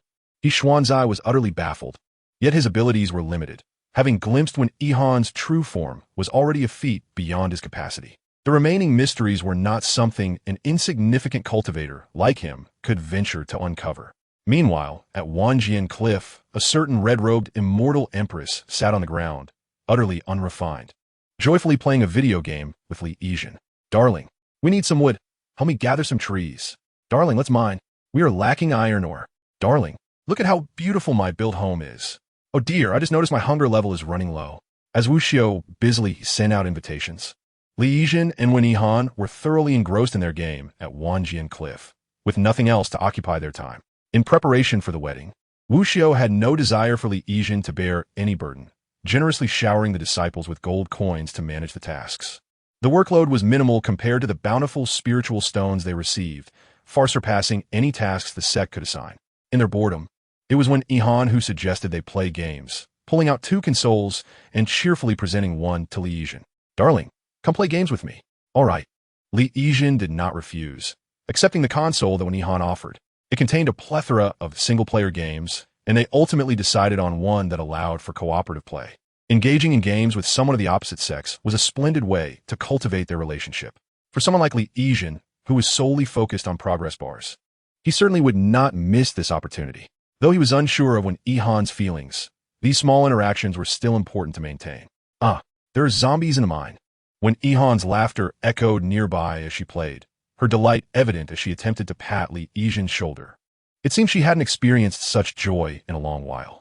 Her half-transparent hand reached out to Li Yijin's shoulder, only to pass straight through without contact. At that moment, Wen Yihan blinked, glancing at the death symbol on the screen, and revealed an embarrassed smile as she continued to strive in the game. Li Yijin, sitting beside her, divided his attention between the game and Wen Yihan. The dynamic of their interactions gave him the illusion that they were akin to a typical modern couple, sneaking off to play games after school, enjoying themselves while trying to avoid detection by parents and teachers. If only he and Wen Yihan could exist in a modern era, even as an ordinary person, it would surely be preferable to this reality. Most importantly, there he would have family, parents, relatives, childhood friends, and classmates. But here, he had nothing, awakening each day with thoughts of how to survive among 3 fiercely distinct and formidable women. Li Yijin understood that while Wu Xiao currently treated him well, there were only 15 pills in total, 2 of which had already been consumed. If one day Wu Xiao were to awaken and discover that the man lying beside her was one she despised the most, he shuddered to think of how terrifying that day would be. He never believed that the senior sister who had fought her way through a sea of blood was a kind-hearted soul.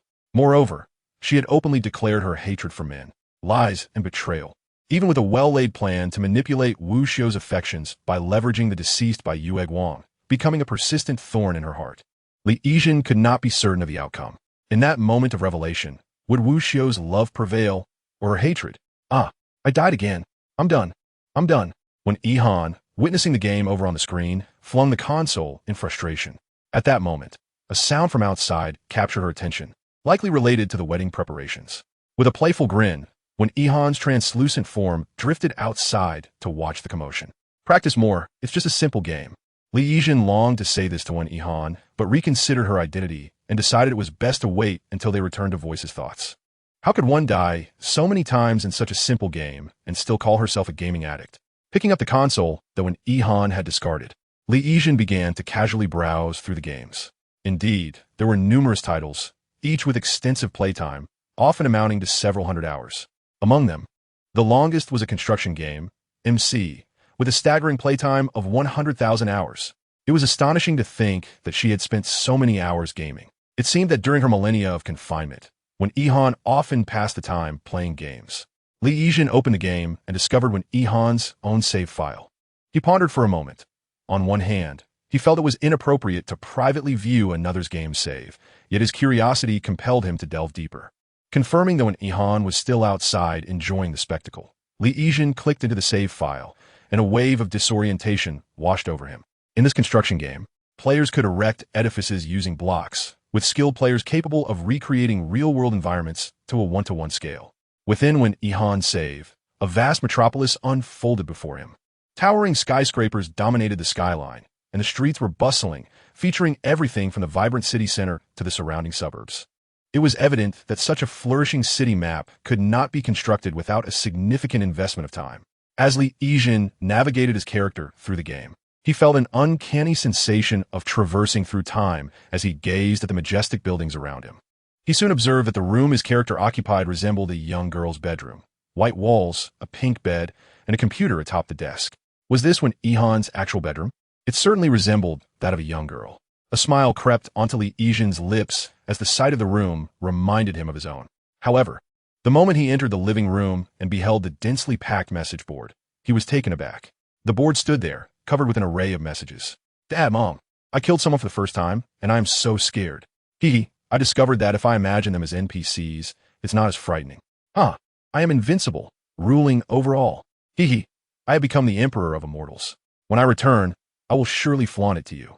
How do I go home? The system says I can't return. I must stay here. Liar. The system is a fraud. I have become the strongest. Why can't I go back? I don't believe it. I'm sure I can return. I miss you so much. I crave the skewers downstairs.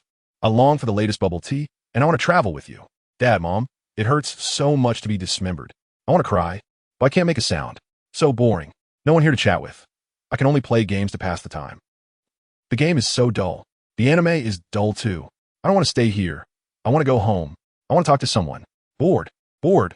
I've watched the anime hundreds of times, and I've lost count of how many games I've played. How long must I be trapped here? I don't want to be stuck here. I don't want to be alone here. I want to go home. Dad, Mom, I miss you so much. Have you abandoned me? Do you not want me anymore? I want to go home. I want to go home. I want to go home. Baby, what are you looking at? The voice of when Ihan broke through his reverie. The stunning beauty clad in a red dress stood behind him, smiling softly as she observed Li Yizhen's actions.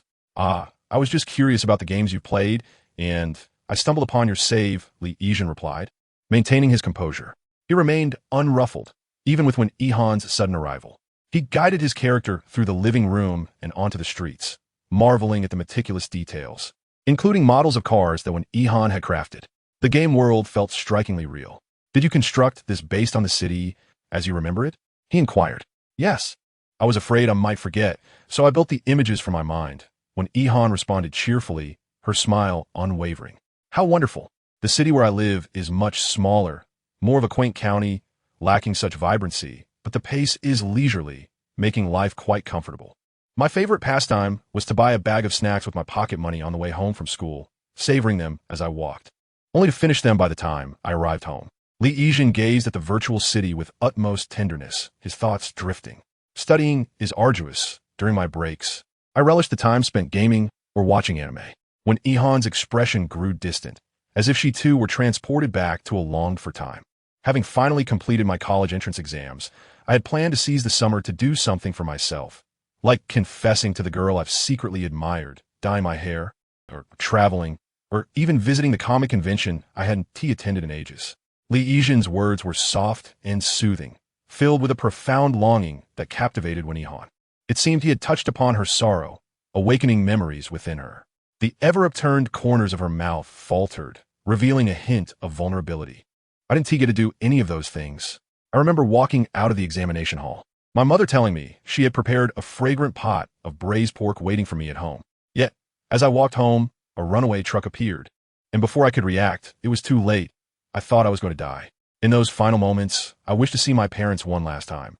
If my mother knew, she would surely be heartbroken as Li Yizhen recounted this. He set down the game controller and turned to face when Ihan earnestly.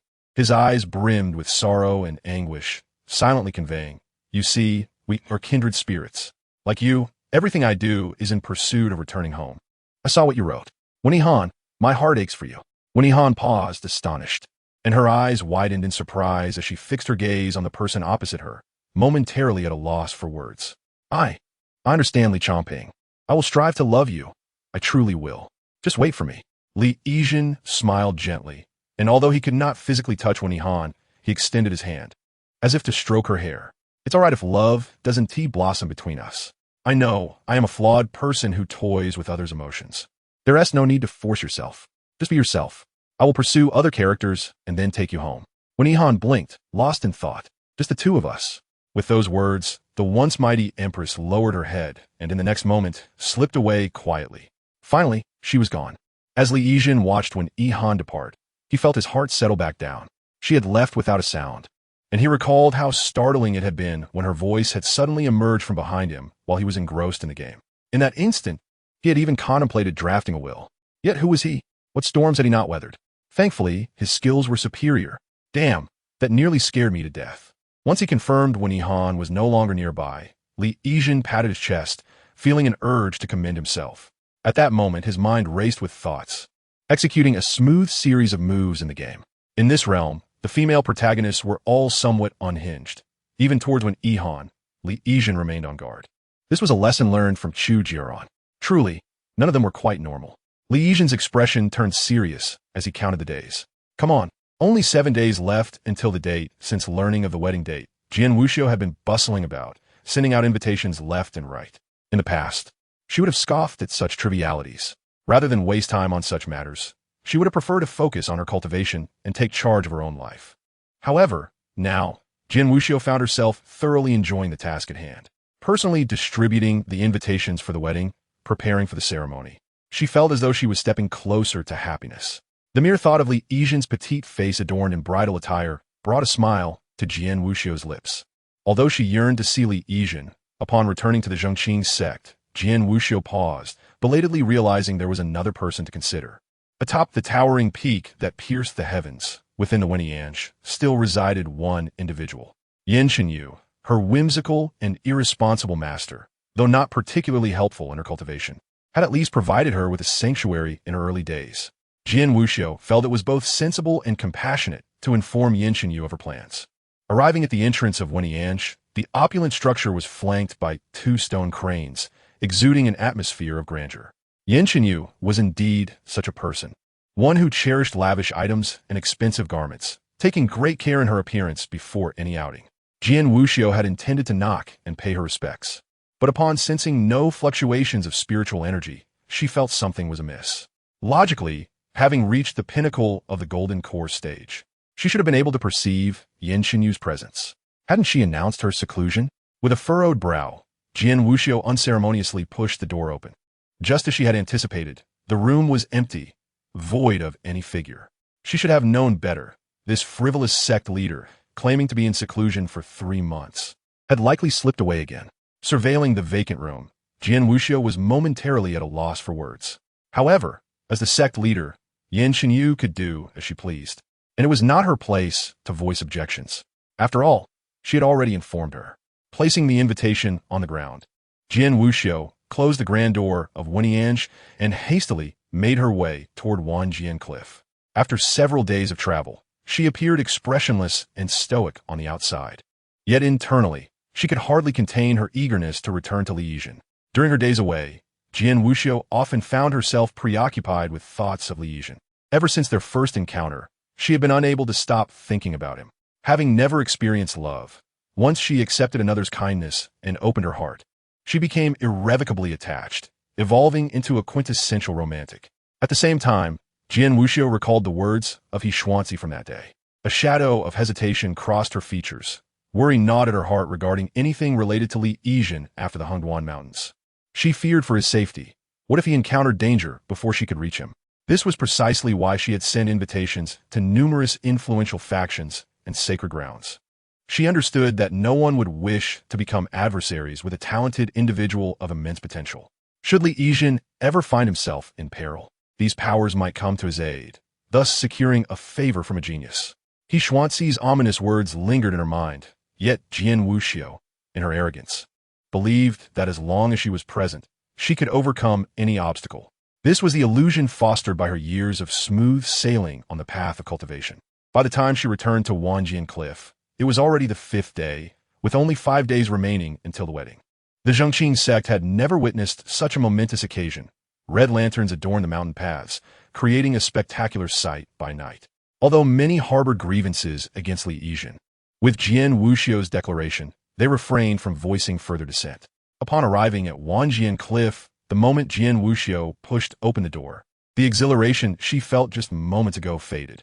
Inside the room stood Li Yizhen, clad in a crimson wedding robe, her delicate, innocent face adorned with rouge and lipstick. For the first time, she emanated an alluring charm, the robe embellished with exquisite feathers from magical beasts, enhancing her radiant beauty. Jian Wuxiu had never seen Li Yizhen like this, and found herself momentarily entranced, hesitating to step forward. Happiness was within reach. Yet as she gazed at the enchanting figure before her, a flicker of doubt surfaced. Could this bliss truly belong to her? Was she deserving of such a life? Senior Sister Wuxiu, you're back. Li Yizhen's cheerful voice chimed. Sister Sutomo said this wedding attire was prepared by you for me to try on before the ceremony. How do I look in it? It seems so expensive. Is it too extravagant? Curiosity danced in her eyes as she inquired about the customs of celestial weddings, wondering if they mirrored those of the mortal realm. Li Yizhen's animated chatter filled the air, and upon seeing Jian Wuxiu, she appeared to have found a confidant, babbling excitedly. Jian Wuxiu, who would typically find such incessant chatter irksome, felt no annoyance in this moment. Instead, she wished to prolong the joy of this instant indefinitely. Despite the imminent wedding and the public announcement of their union, Jian Wuxiu felt an overwhelming shyness, her heart racing uncontrollably, her ears tinged with crimson. Yet this time, she did not retreat as before. She stepped forward, grasping Li Yizhen's hand and pulling her into an embrace. Li Yizhen's chin rested on Jian Wuxiu's shoulder, a hint of surprise crossing her features as she reached out. From that angle, she could see the flush of Jian Wuxiu's ears, a sight that confirmed her status as the ultimate guardian of pure love. Li Yizhen encircled Jian Wuxiu's slender waist, but a sense of regret washed over him. If only Jian Wuxiu were not enamored with women, if only their relationship had not begun with deceit, perhaps they could truly be together. Feeling the warmth of the embrace, Jian Wuxiu, akin to a loyal hound, leaned into Li Yizhen. The beauty of the moment felt surreal. Yet, recalling He Xuanxi's foreboding words, an undercurrent of unease stirred within her. Although He Xuanxi's predictions were often inaccurate, truly a charlatan, when it came to matters concerning Li Yizhen, Jian Wuxiu preferred to err on the side of caution. Yizhen, what if we postpone the wedding a few days? Jian Wuxiu proposed after a moment of silence, her tone laced with a hint of supplication. Why is that, senior sister? Li Yizhen inquired. 10 days feels too rushed. I fear we won't be adequately prepared. I wish to give you the very best, Jian Wuxiu fibbed. Li Yizhen paused, then smiled sweetly, leaning in to plant a kiss on Jian Wuxiu's cheek, leaving a mark of lipstick. Sister, please don't worry about that. I just want to be with you as soon as possible. I must confess, I've been waking up in the middle of the night, terrified that you might not want me anymore. This all feels like a dream, and I can hardly believe that I am truly with you, she confessed, stepping back to caress Jian Wuxiu's face, her eyes brimming with infatuation and disbelief. Jian Wuxiu recalled Li Changping's words about Yizhen losing her way as a child, and her heart ached. She resolved to banish any fears from Li Yizhen's heart. Whatever it was that Yizhen desired, she would offer it willingly, her own spine, if necessary. 5 days later, on the day of the wedding, dawn broke, and the Changping sect had not seen such festivity in ages. Lu Hongyu, Su Mo, and numerous disciples from both inner and outer sects stood patiently at the entrance, eagerly awaiting the arrival of distinguished guests. The first sound to pierce the air was a resounding neigh, heralding the appearance of a golden carriage pulled by 4 radiant white horses as it gracefully traversed the sky, eventually landing at the entrance of the Changping sect. Is that the carriage of the radiant saint? Lu Hongyu gasped, his eyes betraying a mix of astonishment and envy. Su Mo and the group of disciples gazed fervently at the palanquin, fully aware that this was an opportune moment to forge connections with the powerful and the esteemed. The grand wedding of Jian Wuxiu was certain to attract countless talented youths, particularly those renowned figures listed on the genius ranking. If they managed to serve them well and gain their favor, they could potentially bypass 30 years of hardship. As the disciples conversed, a striking figure emerged from the palanquin, radiating an aura of divinity, none other than the illustrious Yao Guang saint, who held the 2nd position on the genius ranking. The Yao Guang saint, with golden pupils, instantly became the center of attention upon his arrival. He stood tall and proud, exuding an air of superiority, and his demeanor was imbued with a sense of arrogance. It was astonishing that a modest sect like Changping could nurture a prodigy such as Jian Wuxiu. The Yao Guang saint scanned the disciples gathered before him, pondering the identity of Jian Wuxiu's bride, whose origins remained elusive. Could she be a genius hailing from some hidden aristocracy? He found it hard to believe that someone of Jian Wuxiu's caliber would associate with an ordinary cultivator. In his eyes, only another genius could be deemed worthy of Jian Wuxiu. With resolute strides, the Yao Guang saint approached, intent not only on establishing rapport with Jian Wuxiu, but also on observing Chu Jiaoran, the 3rd senior sister of the Changping sect. He had heard that though she was at the golden core stage, she was a remarkable talent with an exceptionally rapid advancement and limitless potential. Most importantly, it was said that compared to Jian Wuxiu's aloof demeanor, Chu Jiaoran was far more charming and endearing. Even within the Changping sect, the disciples favored the clever and playful Chu Jiaoran over their serious senior sister. Suddenly, a chorus of astonished gasps erupted as several streaks of light blazed across the sky, accompanied by the roars of beasts and a myriad of extraordinary phenomena. The disciples of the Changping sect were captivated by the wondrous sights above. The next arrival was the saintess of the Yao Pool, gracefully descending in a flowing yellow and blue gown, her elegant features accentuated by a striking red mole on her forehead. As she surveyed her surroundings, she murmured, "So this is the Changping sect? I wonder what kind of remarkable individual my sister Wuxiu's partner is." A playful smile danced on her lips, revealing her curiosity. If he were indeed a youthful hero, she might be tempted to claim him for herself. Hearing this, the Yaoguang saint cast a disdainful glance at the saintess. Despite her angelic appearance, he knew her to be ruthlessly cunning, employing a variety of tormenting tactics that would put even him to shame. Rumors of her mercilessness circulated widely, and her sweet smile often masked a heart of malice. Meanwhile, the daughter of the Mu family leaped down from the sky, hefting a heavy sword, landing with a thud. Is this the Changping sect? It's even smaller than my family's servant quarters. She scoffed, disdaining the modesty of the location. That scoundrel Jian Wuxiu is getting married, and now my elders are pestering me again. Before long, more and more guests arrived, filling the Changping sect with an unprecedented vibrancy. A dazzling array of exotic beasts and vehicles crowded the entrance, overwhelming the disciples' senses. They understood Jian Wuxiu's prowess, but were astonished to witness the magnitude of her senior sister's influence, as this wedding attracted the finest talents of the age. Greetings, esteemed seniors. I am Lu Hongyu, a disciple of the Changping sect, he announced, leading the illustrious guests to the wedding venue. The majestic mountaintop had been leveled by a single sword strike, and the vast plaza was prepared with seats and precious spiritual fruits for the guests. The elders of Changping welcomed their visitors with respect, inviting them to take their places, including the enchanting Chu Jiaoran. A striking girl with flowing silver hair and ruby-like eyes stood out among the crowd, her white gown adorned with jewels and gemstones making her presence even more pronounced. Ah, so that is Chu Jiaoran? The Yaoguang saint, after seating himself, immediately spotted her, his golden eyes appraising her beauty. What a lovely little sister, he thought to himself.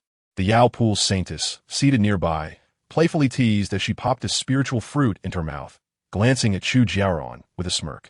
Are you smitten with that little girl?